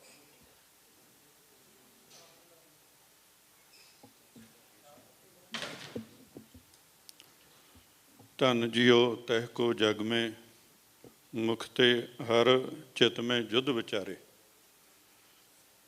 ਗੁਰੂ ਪਿਆਰੇ ਖਾਲਸਾ ਜੀ, ਵਾਹਿਗੁਰੂ ਜੀ ਕਾ ਖਾਲਸਾ, ਵਾਹਿਗੁਰੂ ਜੀ ਕੀ ਫਤਿਹ। ਵਰਲਡ ਸਿੱਖ ਪਾਰਲੀਮੈਂਟ ਦਾ ਸੈਸ਼ਨ ਕੌਮ ਦੀ ਆਜ਼ਾਦੀ ਦੀਆਂ ਗੱਲਾਂ, ਸਭ ਤੋਂ ਵੱਡਾ ਬੈਨਰ ਲੱਗਾ ਸੰਤ ਗਿਆਨੀ ਜਰਨੈਲ ਸਿੰਘ ਖਾਲਸਾ ਭਿੰਡਰਾਂ ਵਾਲਿਆਂ ਦਾ, ਕੌਮ ਦੇ ਜਰਨੈਲ ਜਥੇਦਾਰ ਸ੍ਰੀ ਅਕਾਲ ਤਖਤ ਸਾਹਿਬ ਜਗਤਾਰ ਸਿੰਘ ਹਵਾਰਾ ਦਾ। ਗੱਲ ਕੌਮ ਦੇ ਸ਼ਹੀਦਾਂ ਦੀ ਹੁੰਦੀ ਹੈ, ਕੌਮੀ ਘਰ ਦੀ ਹੁੰਦੀ ਹੈ। ਗੱਲ ਇਹਨਾਂ ਦੋਨਾਂ ਦੇ ਕਿਰਦਾਰਾਂ ਦੀ ਕਰੀਏ ਤੇ ਜਿੱਥੋਂ ਮੈਂ ਸ਼ੁਰੂ ਕੀਤਾ, ਮੁਖ ਤੇ ਹਰ ਚਿੱਤ ਮੈਂ ਜੁੱਧ ਵਿਚਾਰੇ। ਗੱਲ ਇਹ ਹੈ ਕਿ ਜਦੋਂ ਮੁਖ ਤੇ ਵਾਹਿਗੁਰੂ ਪਰਮੇਸ਼ਰ ਦਾ ਨਾਮ ਹਮੇਸ਼ਾ ਰਹਿਣਾ, ਕੌਮ ਦੇ ਚੜ੍ਹਦੀ ਕਲਾ ਲਈ ਯੁੱਧ ਦੀਆਂ ਵਿਚਾਰਾਂ ਹੋਣੀਆਂ, ਤੇ ਖਾਲਸਾ ਅਕਾਲ ਪੁਰਖ ਕੀ ਫੌਜ, ਪ੍ਰਗਟਿਓ ਖਾਲਸਾ ਪਰਮਾਤਮਾ ਦੀ ਮੌਜ ਦੇ ਉੱਤੇ ਵਿਸ਼ਵਾਸ ਕਰਨ ਵਾਲੀ ਇਹ ਫੌਜ ਹੈ, ਕੌਮ ਆ, ਸਿੱਖ ਪੰਥ, ਜੋ ਆਪਣੀ ਆਜ਼ਾਦੀ ਦੇ ਲਈ ਲੰਬੇ ਸਮੇਂ ਤੋਂ ਸੰਘਰਸ਼ ਕਰਦੀ ਆ ਰਹੀ ਹੈ। ਅਸੀਂ ਉਹਨਾਂ ਦੀ ਸੇਵਾ ਕੀਤੀ ਹੈ ਜਾਂ ਉਹਨਾਂ ਦੇ ਨਾਲ ਰਹੇ ਹਾਂ, ਜਿਨ੍ਹਾਂ ਨੇ ਆਪਣੇ ਗੁਰੂ ਸਾਹਿਬ ਦੀ ਬਖਸ਼ਿਸ਼ ਦੇ ਨਾਲ ਹਿੱਕ ਦੀ ਜ਼ੋਰ ਦੇ ਨਾਲ ਹਥਿਆਰਬੰਦ ਸੰਘਰਸ਼ ਲੜਿਆ ਹੈ। ਸੰਤ ਗਿਆਨੀ ਜਰਨੈਲ ਸਿੰਘ ਖਾਲਸਾ ਭਿੰਡਰਾਂ ਵਾਲਿਆਂ ਵੱਲੋਂ ਆਰੰਭਿਆ ਸੰਘਰਸ਼ 29 ਅਪ੍ਰੈਲ 1986 ਨੂੰ ਖਾਲਿਸਤਾਨ ਦਾ ਐਲਾਨ ਹੋਇਆ ਹੈ ਅਤੇ ਜਥੇਬੰਦੀਆਂ ਨੇ ਸੰਘਰਸ਼ ਲੜਿਆ ਹੈ ਅਤੇ ਸੰਘਰਸ਼ ਲੜ ਕੇ ਇੱਕ ਇਹੋ ਜਿਹੀ ਸੇਧ ਦਿੱਤੀ ਕੌਮ ਨੂੰ ਕਿ ਕੌਮ ਦਾ ਖਾਲਿਸਤਾਨ ਤੋਂ ਬਿਨਾਂ ਗੁਜ਼ਾਰਾ ਨਹੀਂ ਹੋਣਾ। ਕੈਨੇਡਾ ਤੋਂ ਸਾਡੇ ਵੱਡੇ ਭਾਈ ਸਾਹਿਬ ਕਹਿ ਕੇ ਗਏ ਨੇ ਕਿ ਨਿਊਯਾਰਕ ਵਾਲਿਆਂ ਦੀ ਬਹੁਤ ਵੱਡੀ ਜ਼ਿੰਮੇਵਾਰੀ ਹੈ। ਭਾਈ ਤੁਸੀਂ ਜ਼ਿੰਮੇਵਾਰੀ ਬਹੁਤ ਖੂਬ ਨਿਭਾਈ ਹੈ ਅਤੇ ਜਦੋਂ ਨਿਊਯਾਰਕ ਦੀ ਵਾਰੀ ਆਊਗੀ ਅਸੀਂ ਦਿਨ ਰਾਤ ਇੱਕ ਕਰਕੇ ਇਕੱਲੇ ਇਕੱਲੇ ਘਰ ਜਾ ਕੇ ਰੈਫਰੈਂਡਮ ਦੀ ਸਪੋਰਟ ਕਰਾਂਗੇ, ਕਿਉਂਕਿ ਕਦੇ ਹਥਿਆਰਬੰਦ ਸੰਘਰਸ਼ ਨੇ ਚੀਕਾਂ ਕਢਾਈਆਂ ਪਈਆਂ ਸੀਗੀਆਂ ਤਾਂ ਉਦੋਂ ਅਸੀਂ ਉੱਥੇ ਖੜ੍ਹੇ ਸੀ। ਹੁਣ ਇਸ ਮੌਕੇ 'ਤੇ ਸਿੱਖ ਫॉर ਜਸਟਿਸ ਨੂੰ ਕ੍ਰੈਡਿਟ ਜਾਂਦਾ ਹੈ, ਜਿਨ੍ਹਾਂ ਨੇ ਰੈਫਰੈਂਡਮ ਦੀ ਗੱਲ ਕੀਤੀ ਹੈ, ਇੱਕ ਰਾਹ ਅਖਤਿਆਰ ਕੀਤਾ ਹੈ ਜਿਹਦੇ ਨਾਲ ਇਸ ਮੌਕੇ 'ਤੇ ਭਾਰਤ ਮਾਤਾ ਦੀਆਂ ਚੀਕਾਂ ਨਿਕਲੀਆਂ ਪਈਆਂ।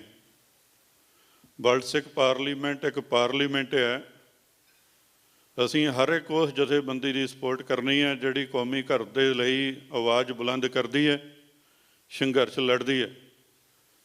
ਸਾਡੇ ਸਪੀਕਰ ਅੱਜ ਦੇ ਡਾਕਟਰ ਅਮਰਜੀਤ ਸਿੰਘ ਹੁਣੀ ਹਮੇਸ਼ਾ ਇਹ ਗੱਲ ਕਹਿੰਦੇ ਹੁੰਦੇ ਨੇ, ਅਨੰਦਪੁਰ ਸਾਹਿਬ ਦਾ ਇੱਕ ਸਿਧਾਂਤ ਹੈ ਵੀ ਇੱਕ ਪਾਸੇ ਭਾਈ ਕਨ੍ਹਈਆ ਜੀ ਮਸ਼ਕ ਦੀ ਸੇਵਾ ਕਰਦੇ ਨੇ, ਭਾਈ ਬਚਿੱਤਰ ਸਿੰਘ ਜੀ ਨਾਗਣੀ ਬਰਸ਼ੀ ਦੇ ਨਾਲ ਮਸਤ ਹਾਥੀ ਨੂੰ ਘੇਰਦੇ ਨੇ, ਤੀਸਰੇ ਪਾਸੇ ਭਾਈ ਨੰਦ ਲਾਲ ਜੀ ਕਵਿਤਾਵਾਂ ਦੀ ਕਵੀ ਦਰਬਾਰ ਸਜਾ ਰਹੇ ਨੇ।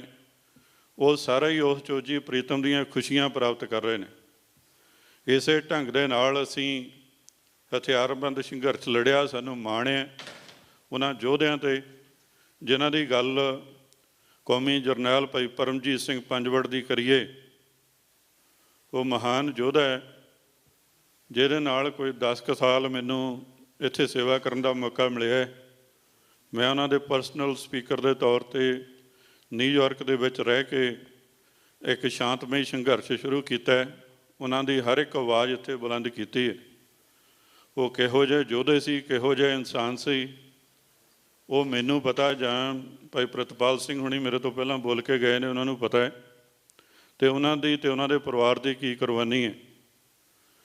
ਜਦੋਂ ਅਜੋਕੇ ਸਮੇਂ ਦੇ ਨਾਲ ਸਾਰਿਆਂ ਸਿੰਘਾਂ ਦੀ ਗੱਲ ਕਰੀਏ, ਅਵਤਾਰ ਸਿੰਘ ਖੰਡਾ ਹੈ, ਉਹਨਾਂ ਦੇ ਪਰਿਵਾਰ ਦੀ ਕੁਰਬਾਨੀ, ਭਾਈ ਹਰਦੀਪ ਸਿੰਘ ਨਿੱਜਰ, ਇਹਨਾਂ ਦੀ ਕੁਰਬਾਨੀ, ਇਹ ਕੋਈ 12-13 ਸਾਲ ਦੀ ਉਮਰ ਤੋਂ ਲੈ ਕੇ ਹਥਿਆਰਬੰਦ ਸੰਘਰਸ਼ ਲੜਨ ਵਾਲਿਆਂ ਦੇ ਨਾਲ, ਸਾਡੇ ਇਲਾਕੇ ਦੇ ਭਾਈ ਗੁਰਦੀਪ ਸਿੰਘ ਦੀਪਾ ਉਹਨਾਂ ਦੇ ਨਾਲ ਇਹਨਾਂ ਨੇ ਸਪੋਰਟ ਕੀਤੀ ਹੈ।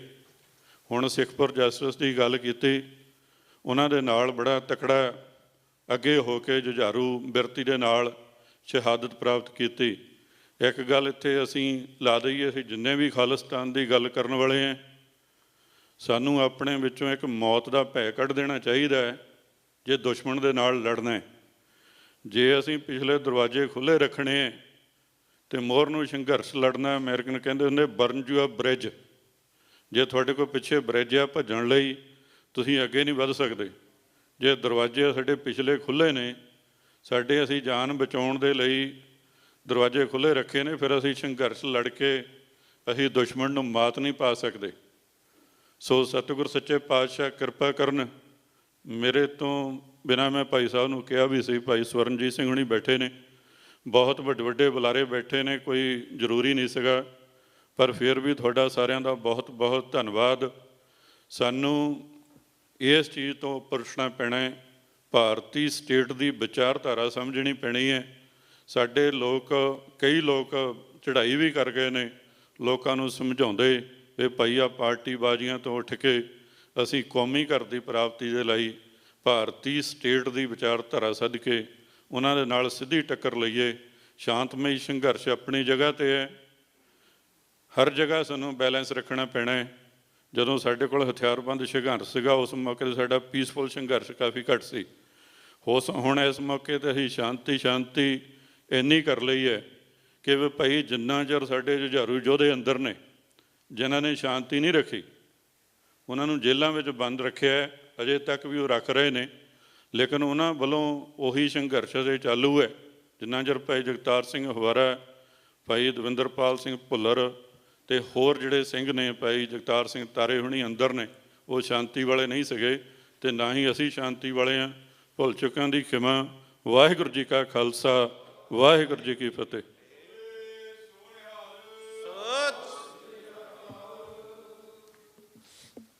ਬਹੁਤ ਬਹੁਤ ਧੰਨਵਾਦੀ ਹਾਂ ਬਲਜਿੰਦਰ ਸਿੰਘ ਜੀ ਦੇ। ਸ਼ਾਂਤੀ ਵਾਕਈ ਕਿਸੇ ਸਿਧਾਂਤ 'ਤੇ ਹੋ ਸਕਦੀ ਹੈ, ਕਿਸੇ ਪ੍ਰਿੰਸੀਪਲ 'ਤੇ ਹੋ ਸਕਦੀ ਹੈ। ਜਿਹੜੀ ਸ਼ਾਂਤੀ ਦੇ ਵਿੱਚ ਦਮ ਘੁੱਟ ਕੇ ਬੰਦਾ ਮਰ ਜਾਵੇ, ਉਸ ਸ਼ਾਂਤੀ ਤੋਂ ਕੀ ਲੈਣਾ। ਸੋ ਬਹੁਤ ਹੀ ਵਧੀਆ ਦਿਲੋਂ ਜਿਹੜੇ ਜਜ਼ਬਾਤ, ਕਿਉਂਕਿ ਸੰਘਰਸ਼ 'ਚ ਰਹੇ ਨੇ। ਸੋ ਮੇਰੀ ਬੇਨਤੀ ਹੈ, ਸਾਡੇ ਅਗਲੇ ਬੁਲਾਰੇ ਜਗਜੀਤ ਸਿੰਘ ਜੀ, ਉਹਨਾਂ ਦੀ ਪ੍ਰੈਜੈਂਟੇਸ਼ਨ ਵੀ ਜਿਹੜੀ ਹੈ ਰੈਡੀ ਹੈ। ਅਸੀਂ ਸਾਰੇ ਜਾਣਦੇ ਹਾਂ UK ਤੋਂ ਵੱਖ-ਵੱਖ ਚੈਰਿਟੀਆਂ ਦੇ ਨਾਲ, ਵੱਖ-ਵੱਖ NGOs ਦੇ ਨਾਲ ਇਹਨਾਂ ਨੇ ਕੰਮ ਕੀਤਾ ਅਤੇ ਹੁਣ ਵਰਲਡ ਸਿੱਖ ਪਾਰਲੀਮੈਂਟ ਦੇ Day 1 ਤੋਂ ਇਹ ਮੈਂਬਰ ਨੇ ਔਰ ਐਜੂਕੇਸ਼ਨ ਕਾਊਂਸਿਲ ਨੂੰ ਹੈਡ ਕਰ ਰਹੇ ਨੇ। ਮੇਰੇ ਖਿਆਲ ਨਾਲ ਕਿੰਨੇ ਹੀ ਦੇਸ਼ਾਂ 'ਚ ਇਹ ਜਾ ਚੁੱਕੇ ਨੇ। ਔਰ ਜਿਹੜਾ ਸਿੱਖ ਪੈਰੈਂਟਿੰਗ ਦਾ ਕੋਰਸ ਹੈ, ਜੋ ਕਿ ਬਹੁਤ ਜ਼ਰੂਰੀ ਹੈ ਕਿ ਅਸੀਂ ਆਪਣੇ ਪਰਿਵਾਰਾਂ ਨੂੰ ਸੌਰਟ ਆਊਟ ਕਰੀਏ, ਕਿੱਦਾਂ ਉਹਨਾਂ ਵਿੱਚ ਸੰਘਰਸ਼ ਦੀ ਬਿਰਤੀ ਜਾਂ ਸਿੱਖ ਜਿਹੜਾ ਸਿਧਾਂਤ ਹੈ ਉਹ ਪੱਕਿਆਂ ਕੀਤਾ ਜਾ ਸਕਦਾ, ਇਹਦੇ ਲਈ ਬੜਾ ਵੱਡਾ ਯੋਗਦਾਨ ਹੈ। ਸੋ ਆਓ ਵਿਦਆਊਟ ਐਨੀ ਡਿਲੇ ਅਸੀਂ ਬੁਲਾਉਂਦੇ ਹਾਂ ਭਾਈ ਜਗਜੀਤ ਸਿੰਘ ਜੀ।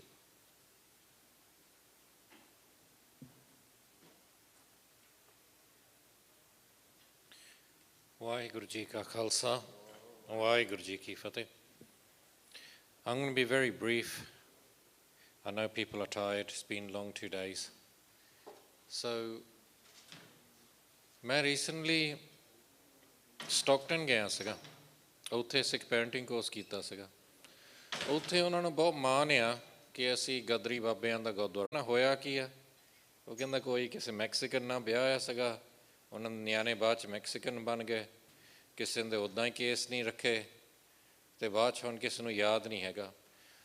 ਉਹਨਾਂ ਨੂੰ ਉਹਨਾਂ ਦੀ ਕੁਰਬਾਨੀਆਂ ਯਾਦ ਆ, ਉਹਨਾਂ ਨੂੰ ਉਹਨਾਂ ਦੀ ਪ੍ਰਿੰਟ ਪ੍ਰੈਸ ਯਾਦ ਆ, ਉਹਨਾਂ ਨੂੰ ਉਹਨਾਂ ਦੀ ਸਟੋਰੀਆਂ ਯਾਦ ਆ, ਉਹਨਾਂ ਨੂੰ ਉਹਨਾਂ ਦੀ ਜ਼ਮੀਨਾਂ ਵੀ ਯਾਦ ਆ, ਪਰ ਉਹਨਾਂ ਦੇ ਵਾਰਿਸ ਕੋਈ ਲੱਭਦੇ ਨਹੀਂ। ਇੱਦਾਂ ਨਾ ਹੋਵੇ ਕਿ ਸਾਡਾ ਵੀ ਇਹੀ ਹਾਲ ਹੋਵੇ। ਗਰਦਾਸ ਨੇ ਹੁਣ 30 ਸਾਲ ਹੋ ਗਏ ਸੇਵਾ ਕਰਦੇ ਨੂੰ, ਅਤੇ ਜਿਹੜੇ ਵੀ ਮੁਲਕ ਚਾਹੀਦਾ ਸਾਨੂੰ ਪੰਥ ਦਰ ਦੀ ਬਹੁਤ ਸਾਰੇ ਗੁਰਸਿੱਖ ਮਿਲਦੇ ਆ।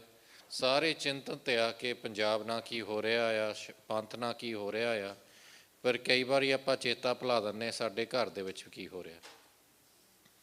ਅਤੇ ਜੇ ਅਸੀਂ ਘਰ ਦੇ ਵਿੱਚ ਆਪਣੀ ਕੋਈ ਸਿੱਖੀ ਨਹੀਂ ਸੰਭਾਲੀ, ਜੇ ਅਸੀਂ ਆਪਣੇ ਘਰ ਦੇ ਵਿੱਚ ਇੱਕ ਸਿਚੁਏਸ਼ਨ ਨਹੀਂ ਬਣਾਈ ਜਿਹਦੇ ਵਿੱਚ ਸਾਡੇ ਬੱਚੇ ਇੰਸਪਾਇਰ ਹੋ ਜਾਣ ਜਾਂ ਸਾਡੇ ਬੱਚੇ ਕੋਈ ਸਿੱਖੀ ਦੇ ਨਾਲ ਜੁੜ ਜਾਣ, ਤਾਂ ਫਿਰ ਬਾਕੀ ਸਾਰਾ ਕੁਛ ਟੈਂਪਰੇਰੀ ਹੋ ਜਾਂਦਾ ਹੈ ਨਾ।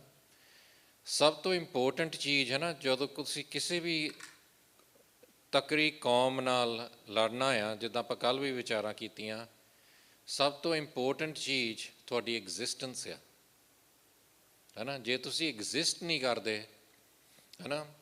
ਹੁਣ ਤੁਸੀਂ ਅੱਜ ਐਗਜ਼ਾਮਪਲ ਦੇਖੋ, ਤੁਸੀਂ ਮਾਰਜਾ ਨਿਊਜ਼ 'ਤੇ ਦੇਖੋ, ਇਜ਼ਰਾਈਲ ਉਹਨਾਂ 'ਤੇ ਲੇਜ਼ਰ ਗਾਈਡਡ ਬੰਬ ਸੱਟ ਰਹੇ ਆ, ਉੱਥੇ ਬੱਚੇ ਰੋੜੇ ਵਾਪਸ ਸੱਟ ਰਹੇ ਆ, ਪਰ ਦ ਫੈਕਟ ਦਾ ਉਹ ਐਗਜ਼ਿਸਟ ਕਰਦੇ ਆ, ਇਹ ਰੈਜ਼ਿਸਟੈਂਸ ਆ, ਹੈ ਨਾ।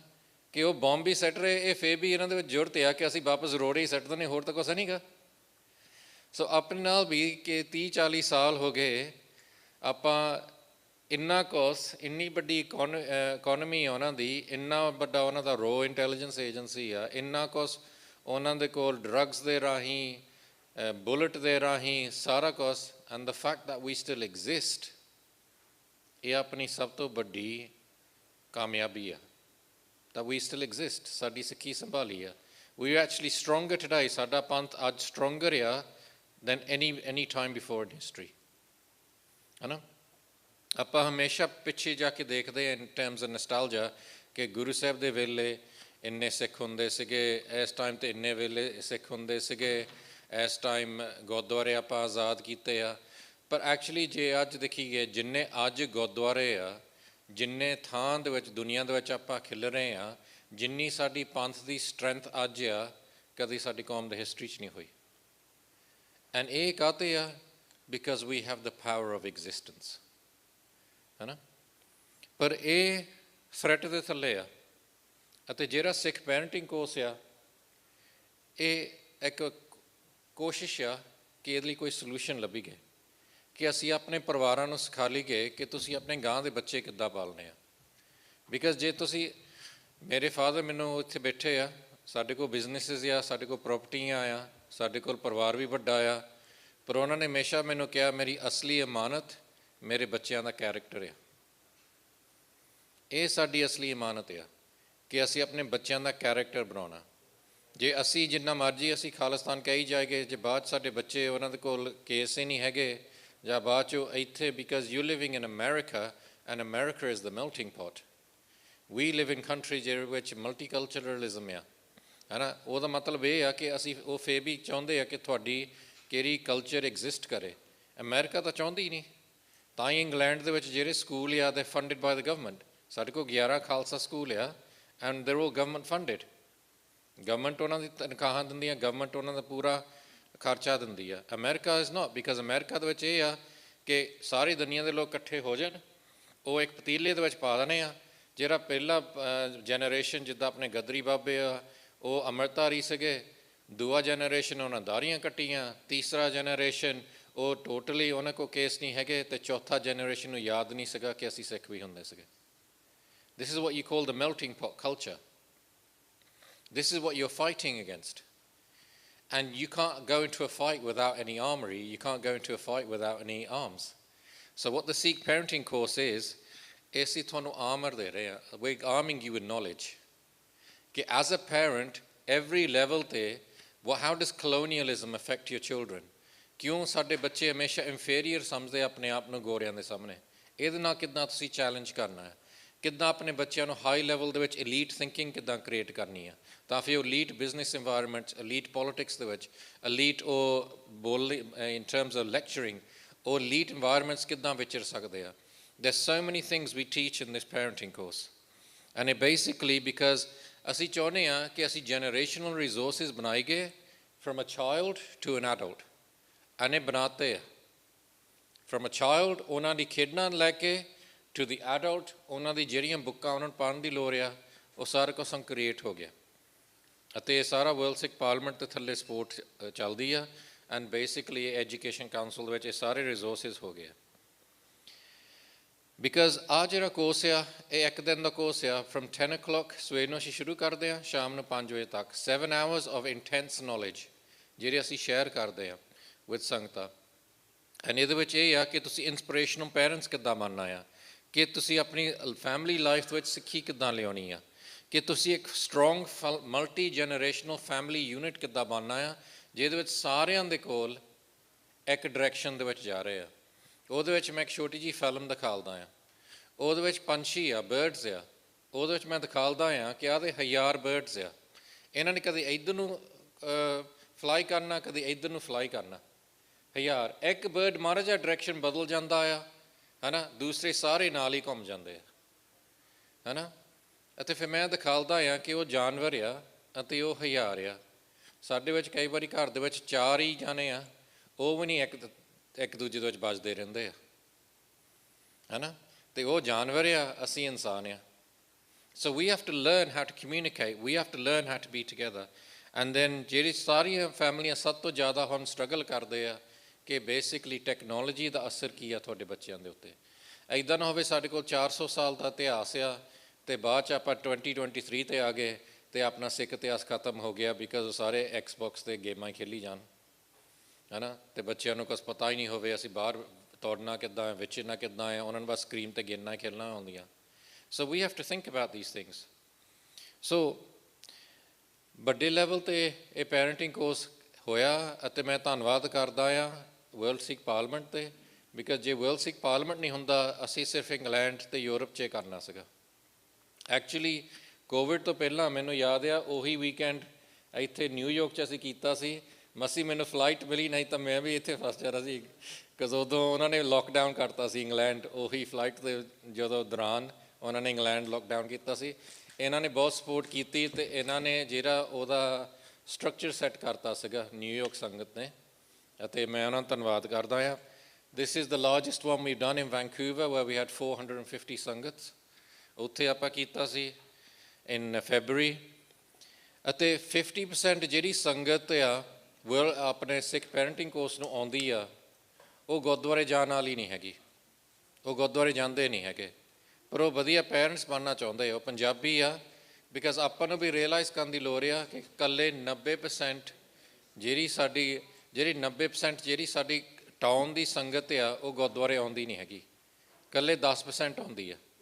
ਦੂਸਰਾ 90% ਤੁਸੀਂ ਸਿਰਫ ਨਗਰ ਕੀਰਤਨਾਂ 'ਤੇ ਦੇਖਦੇ ਆ, ਪਰ ਉਹ 90% ਨਾਲ ਗੱਲ ਕਰਨੀ ਬਹੁਤ ਜ਼ਰੂਰੀ ਹੈ।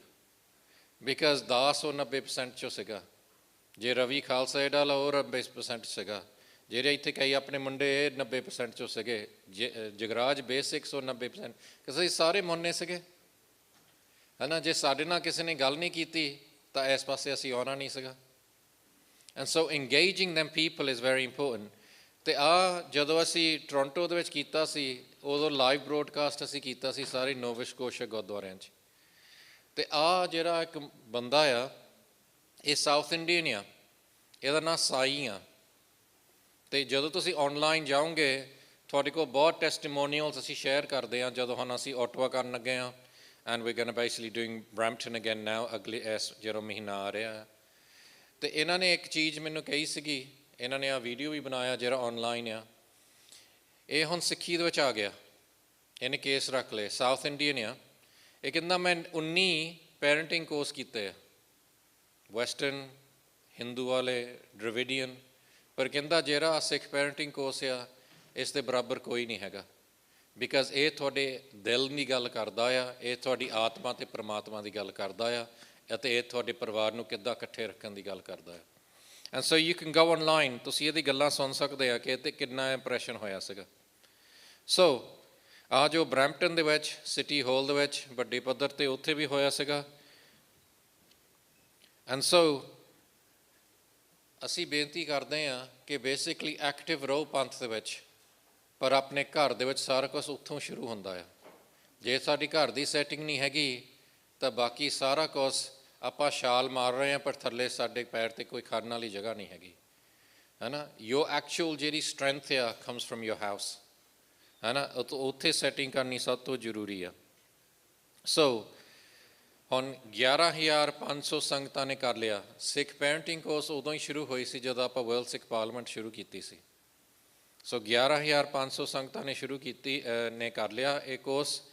ਅਤੇ 2023 ਦੇ ਵਿੱਚ ਵਰਜੀਨੀਆ, ਸੈਨ ਹੋਜ਼ੇ, ਸਟੋਕਟਨ, ਫਰੀਮੌਂਟ, ਵੈਂਕੂਵਰ, ਸਾਊਥ ਹਾਲ, ਐਡਿਨਬਰਾ, ਡਿਟਰੋਇਟ, ਇਹ ਹੁਣ ਕਰ ਲਏ। ਹੁਣ ਸਾਡਾ ਰਹਿੰਦਾ ਓਟਵਾ, ਟੋਰਾਂਟੋ ਅਤੇ ਲੈਸਟਰ ਫੋਰ 2023। 2024 'ਚ ਆਲਰੇਡੀ ਮੇਰੇ ਨਾਲ ਜਿਹਨਾਂ ਲੋਕਾਂ ਨੇ ਸੈਟਿੰਗ ਕਰਨ ਲੱਗੇ ਆ is Malaysia, Melbourne, Brisbane, Sydney, Birmingham, Boston, Frankfurt, Dallas, Vancouver, Seattle, Singapore, Newcastle, New Jersey and New York, ਹੈ ਨਾ। ਅਤੇ ਹੋਰ ਵੀ ਜੇ ਤੁਹਾਡੇ ਲੋਕਲ ਸ਼ਹਿਰ ਹੈਗੇ ਆ, ਜੇ ਕਰਨਾ ਚਾਹੁੰਦੇ ਆ, ਆਪਾਂ ਉਹਨਾਂ ਨੂੰ ਵੀ ਐਡ ਕਰ ਸਕਦੇ ਹਾਂ। ਸਾਡੀ ਏਮ ਆ ਕਿ ਐਵਰੀ ਮੰਥ ਅਸੀਂ ਡਿਫਰੈਂਟ ਕੰਟਰੀ ਜਾਂ ਡਿਫਰੈਂਟ ਸਿਟੀ ਚੈੱਕ ਕਰੀਦਾ। ਸੋ this is the biggest investment that can save your family, and the investment is free. ਸਿਰਫ ਤੁਸੀਂ ਟਾਈਮ ਇਨਵੈਸਟ ਕਰਨਾ ਹੈ। It's a free investment. And ਤਾਂ ਹੀ ਦਾਸ ਦੀ ਬੇਨਤੀ ਆ ਕਿ ਪਲੀਜ਼ ਟੇਕ ਦਿਸ ਸੀਰੀਅਸਲੀ। ਇੱਦਾਂ ਨਾ ਹੋਵੇ ਅਸੀਂ ਇੱਥੇ ਨਾਅਰੇ ਲਾਈ ਜਾਏਗੇ ਅਤੇ ਅਸੀਂ ਵੀ ਗਦਰੀ ਬਾਬੇ ਆਂਗਰ ਸਾਡੀ ਵੀ ਇਹੋ ਸਟੋਰੀ ਹੋਵੇ। ਸੋ ਐਕਚੁਅਲੀ ਜਦੋਂ ਆਪਾਂ ਆਪਣੀ ਜਿਹੜੀ ਕੌਮਾਂ ਦੇ ਵਿੱਚ ਆ, we have to look at ourselves first. ਜੇ ਆਪਣੇ ਘਰ ਦੇ ਵਿੱਚ ਆਤਮਿਕ ਰੰਗ ਆ, ਸਾਡੇ ਬੱਚਿਆਂ ਦੇ ਵਿੱਚ ਆਤਮਿਕ ਰੰਗ ਆ, ਤੁਸੀਂ ਹੋਰ ਜਜ਼ਬੇ ਨਾਲ ਬਾਹਰ ਪੰਥ ਲਈ ਕੁਛ ਕਰ ਸਕਦੇ ਹਾਂ। ਜੇ ਭਾਈ ਤਾਰੂ ਸਿੰਘ ਦਾ ਜੋ ਫਾਦਰ ਸਾਹਿਬ ਸੀਗਾ, ਉਹ ਯੰਗ ਏਜ ਦੇ ਵਿੱਚ ਭਾਈ ਤਾਰੂ ਸਿੰਘ ਸੀਗਾ, ਉਹ ਸ਼ਹੀਦ ਹੋ ਗਏ, ਉਹਨਾਂ ਦੇ ਫਾਦਰ, ਪਰ ਉਹਨਾਂ ਨੇ ਭਾਈ ਤਾਰੂ ਸਿੰਘ ਦੇ ਵਿੱਚ ਉਹ ਰੰਗ ਨਾਮ ਦਾ, ਬਾਣੀ ਦਾ ਪਾ ਕੇ ਗਏ ਸੀਗੇ।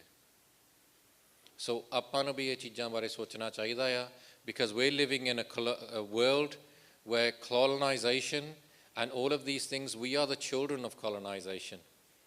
The fact that ਆਪਾਂ ਸਾਰੇ ਇੱਥੇ ਬਾਹਰ ਬੈਠੇ ਹਾਂ, we are the children of colonization, ਪਰ ਸਾਨੂੰ ਸਮਝ ਨਹੀਂ ਹੈਗੀ ਕਿ colonization ਦੇ ਵਿੱਚ ਸਾਡੇ ਫੈਮਿਲੀ 'ਤੇ ਅਸਰ ਕੀ ਹੋਇਆ। ਐਂਡ ਇਹਦੇ ਵਿੱਚ ਜਿਹੜਾ ਸੈਕਸ਼ਨ ਆ, ਜਦੋਂ ਮੈਂ ਗੱਲ ਕਰਦਾ ਸੀ ਮਹਾਰਾਜੇ ਸੀਗੇ ਤੇ ਸਾਨੂੰ ਵਰਕਫੋਰਸ ਬਣਾਤਾ।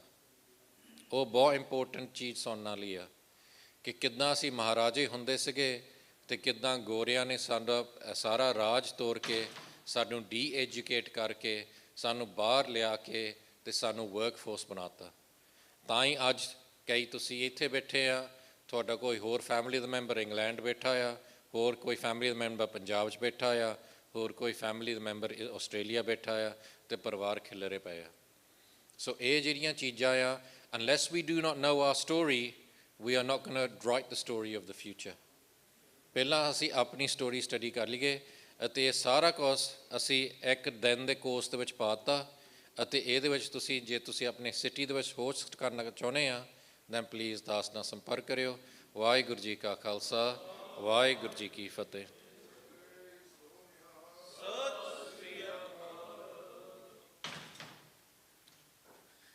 ਸੋ ਇਹ ਸਨ ਭਾਈ ਜਗਜੀਤ ਸਿੰਘ ਜੀ, ਜਿਨ੍ਹਾਂ ਨੇ ਐਜੂਕੇਸ਼ਨ ਕਾਊਂਸਲ ਦਾ ਜਿੱਥੇ ਏਜੰਡਾ ਵੀ ਤੁਹਾਡੇ ਨਾਲ ਸਾਂਝਾ ਕੀਤਾ, ਐਂਬਿਸ਼ਨ ਵੀ ਸਾਂਝੀ ਕੀਤੀ।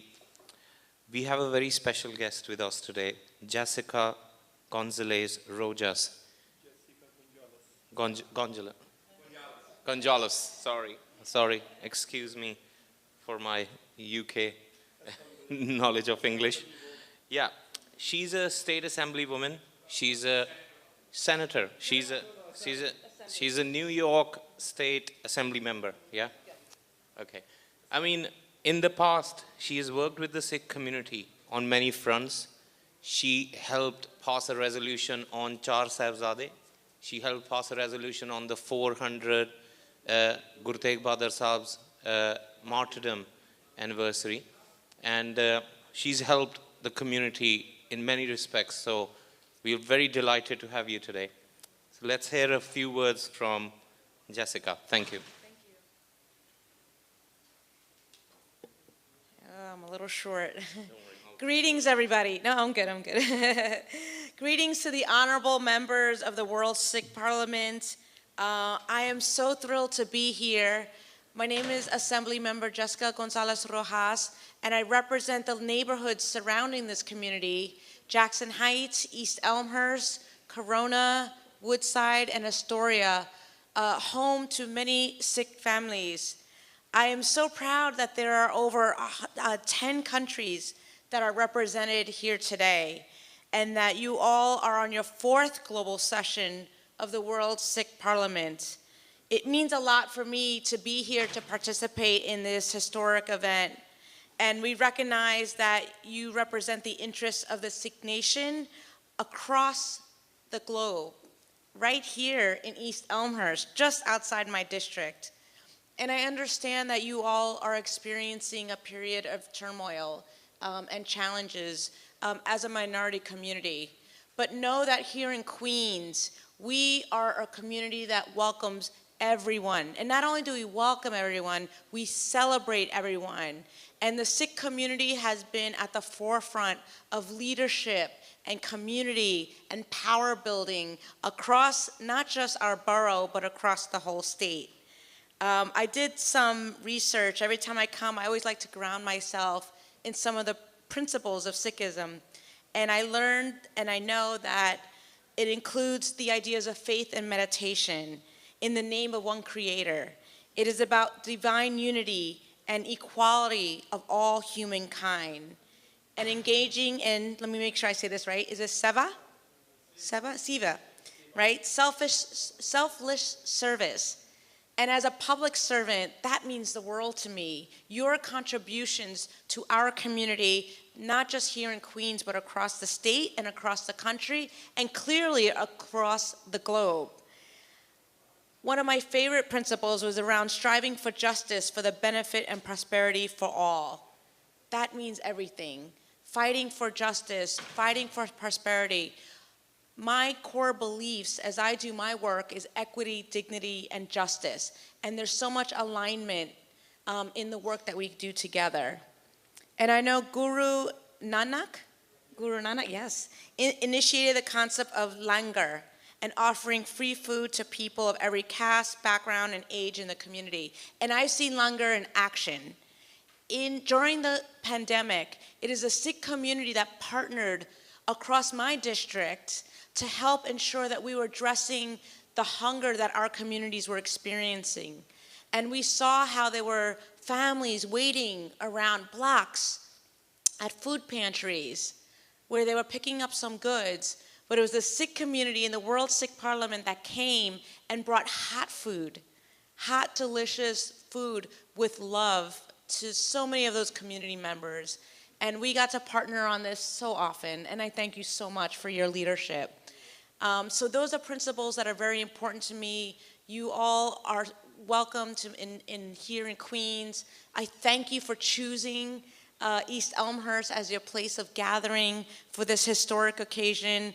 And again, I want to just congratulate you for the incredible work that you do, not just here in New York City or in Queens, but New York State, the United States of America, and every country that you all are representatives. So I'd like to call up the leadership, and I'd like to present a citation congratulating the World Sikh Parliament in celebration of the 4th Global Session of the World Sikh Parliament with gratitude for your contributions and service the Sikh community and culture does and contributes to in New York City, New York State, and across the globe. So come on up and congratulations.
So many thanks to Jessica Gonzalez for her wonderful words and her contribution to help assist our community on different issues. And thank you so much for the citation, especially. Now I'd like to invite the next speaker, Swaranjit Singh. ਅਸੀਂ ਸਾਰੇ ਜਾਣਦੇ ਹਾਂ ਕਨੈਟੀਕਟ ਤੋਂ coordinator ਨੇ United nation NGO council ਦੇ, ਤੇ ਮੈਂ ਉਹਨਾਂ ਨੂੰ ਬੇਨਤੀ ਕਰਦਾ ਕਿ ਜਿਹੜਾ US ਦਾ ਕੰਮ ਕਾਜ ਹੈ ਉਹਦੇ ਤੇ ਸਾਨੂੰ ਜਿਹੜਾ ਇੱਕ ਪ੍ਰੈਜੈਂਟੇਸ਼ਨ ਦੇ ਕੇ ਵੀ ਇਹ ਜਿਹੜਾ ਐਜੂਕੇਟ ਕਰਨਗੇ ਵੀ ਜਿਹੜਾ US ਦੇ ਰੀਜਨ ਵਿੱਚ ਕੀ ਕੀ ਕੰਮ ਹੋਇਆ। ਹਾਂਜੀ ਹਾਂਜੀ, ਟੇਕ ਯੂਰ ਟਾਈਮ। ਮੰਨੂ ਸਾਡੀ ਦਾਤਰੀ ਅਸੀਂ ਮੰਨੂ ਦੇ ਸੋਏ, ਜੋ ਜੋ ਮੰਨੂ ਵੱਢਦਾ ਅਸੀਂ ਦੂਣ ਸਵਾਏ ਹੋਏ। ਆਓ ਸਤਿ ਸ੍ਰੀ ਅਕਾਲ। ਆਓ ਸਭ ਤੋਂ ਪਹਿਲਾਂ ਫਤਿਹ ਦੀ ਸਾਂਝ ਪਾਈਏ, ਗੱਜ ਵੱਜ ਕੇ ਫਤਿਹ ਬੁਲਾਈਏ। ਵਾਹਿਗੁਰੂ ਜੀ ਕਾ ਖਾਲਸਾ, ਵਾਹਿਗੁਰੂ ਜੀ ਕੀ ਫਤਿਹ। ਦੇਖੋ ਅਸੀਂ ਸਾਰੇ ਹੀ ਵਰਲਡ ਸਿੱਖ ਪਾਰਲੀਮੈਂਟ ਨਾਲ ਜੁੜੇ ਹਾਂ ਅਤੇ ਅਸੀਂ ਪੰਥ ਦਾ ਹਿੱਸਾ ਹਾਂ।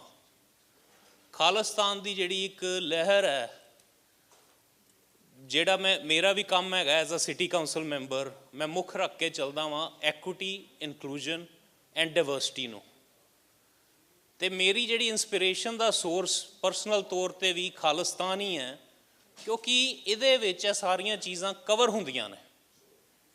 ਸੋ ਜਿਹੜੇ ਅਮਰੀਕਨ ਲਾਅ ਮੇਕਰਸ ਨੂੰ ਅਸੀਂ ਇਹ ਵੀ ਗੱਲ ਸਮਝਾਉਣੀ ਹੈ ਵੀ ਜਿਹੜਾ ਖਾਲਿਸਤਾਨ ਦਾ ਕੌਨਸੈਪਟ ਹੈ ਉਹ ਇਨ ਚੀਜ਼ਾਂ 'ਤੇ ਵੀ ਖੜ੍ਹਾ, ਜਿਨ੍ਹਾਂ ਦੇ ਉੱਤੇ ਤੁਸੀਂ ਅਮਰੀਕਾ ਦੀ ਸਰਕਾਰ ਚਲਾ ਰਹੇ ਹੋ। ਸੋ ਸਾਡੀਆਂ ਕੋਈ ਵੈਲਿਊਜ਼ ਵੱਖਰੀਆਂ ਨਹੀਂ ਨੇ, ਅਸੀਂ ਵੀ ਡੈਮੋਕ੍ਰੈਟਿਕ ਪ੍ਰੋਸੈਸਿਸ ਦਾ ਪੂਰਾ ਮਾਨਤਾਨ ਰੱਖੀਦਾ ਹੈ, ਸਾਡੇ ਆਪਣੇ ਪ੍ਰੋਸੈਸ ਨੇ। ਸੋ 29 ਅਪ੍ਰੈਲ ਜਿਵੇਂ ਅਸੀਂ ਸਾਰੇ ਜਾਣਦੇ ਹਾਂ ਕਨੈਟੀਕਟ ਦੇ ਵਿੱਚ ਮਾਨਤਾਨ ਮਿਲਿਆ ਸਿੱਖ ਕੌਮ ਨੂੰ। ਉਹਨਾਂ ਨੇ 29 ਅਪ੍ਰੈਲ 1986 ਨੂੰ ਪ੍ਰੋਪਰ ਰੈਕੋਗਨੀਸ਼ਨ ਦਿੱਤੀ ਅਤੇ ਉਹਦੇ ਵਿੱਚ ਲਿਖਿਆ ਵੀ ਇੱਕ ਕਲੈਕਟਿਵ ਗੈਦਰਿੰਗ ਹੋਈ ਸਿੱਖਾਂ ਦੀ, ਜਿਹਨੂੰ ਕਿ ਸਰਬੱਤ ਖਾਲਸਾ ਕਿਹਾ ਜਾਂਦਾ। ਤੇ ਉਹ ਉਹਨਾਂ ਦੀ ਜਿਹੜੀ ਗੈਦਰਿੰਗ ਸੀ, ਸਿੱਖਾਂ ਦਾ ਇੱਕ ਪੋਲੀਟੀਕਲ ਸੈਂਟਰ ਹੈ ਅਕਾਲ ਤਖਤ, ਜਿਹਦੇ ਉੱਤੇ ਉਹ ਗੈਦਰਿੰਗ ਹੋਈ। ਤੇ ਉਹਦੇ ਵਿੱਚ ਰੈਜ਼ੋਲੂਸ਼ਨ ਪਾਸ ਹੋਈ ਵੀ ਹੁਣ ਅਸੀਂ ਇੰਡੀਆ ਦਾ ਅੰਗ ਨਹੀਂ ਰਹਿ ਸਕਦੇ, ਕਿਉਂਕਿ ਇੰਡੀਆ ਨੇ ਸਾਡੇ ਗੁਰੂ ਘਰਾਂ ਦੇ ਉੱਤੇ ਹਮਲੇ ਕੀਤੇ ਆ 37 ਤੋਂ ਉੱਤੇ, ਪਲੱਸ ਨਵੰਬਰ 1984 ਵਿੱਚ ਕਤਲੇਆਮ ਸਾਡਾ ਕੀਤਾ। ਤੇ ਇਸ ਰੈਜ਼ੋਲੂਸ਼ਨ ਤੋਂ ਪਹਿਲੇ ਕਨੈਟੀਕਟ ਇੱਕ ਐਸੀ ਵਨ ਐਂਡ ਓਨਲੀ ਸਟੇਟ ਹੈ ਜਿਹਦੇ ਵਿੱਚ ਲਾਅ ਬਣਿਆ to recognise November 1 as Sikh genocide remembrance ਡੇ।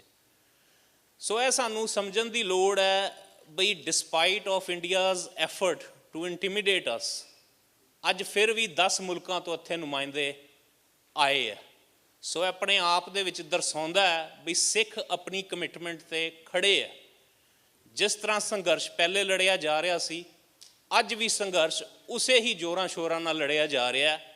ਢੰਗ ਤਰੀਕੇ ਜ਼ਰੂਰ ਬਦਲ ਗਏ ਹੋਣਗੇ, ਪਰ ਮੈਂ ਇਹ ਵੀ ਗੱਲ ਤੁਹਾਨੂੰ ਦੱਸਣਾ ਚਾਹਾਂਗਾ ਵੀ ਕਈ ਵਾਰੀ ਸਾਨੂੰ ਕਿਹਾ ਜਾਂਦਾ ਵੀ 80s 90s ਦੇ ਵਿੱਚ ਹਥਿਆਰਬੰਦ ਸੰਘਰਸ਼ ਹੋਇਆ ਤੇ ਉਹ ਗਲਤ ਸੀ। ਗਲਤ ਕੁਛ ਵੀ ਨਹੀਂ ਸੀ।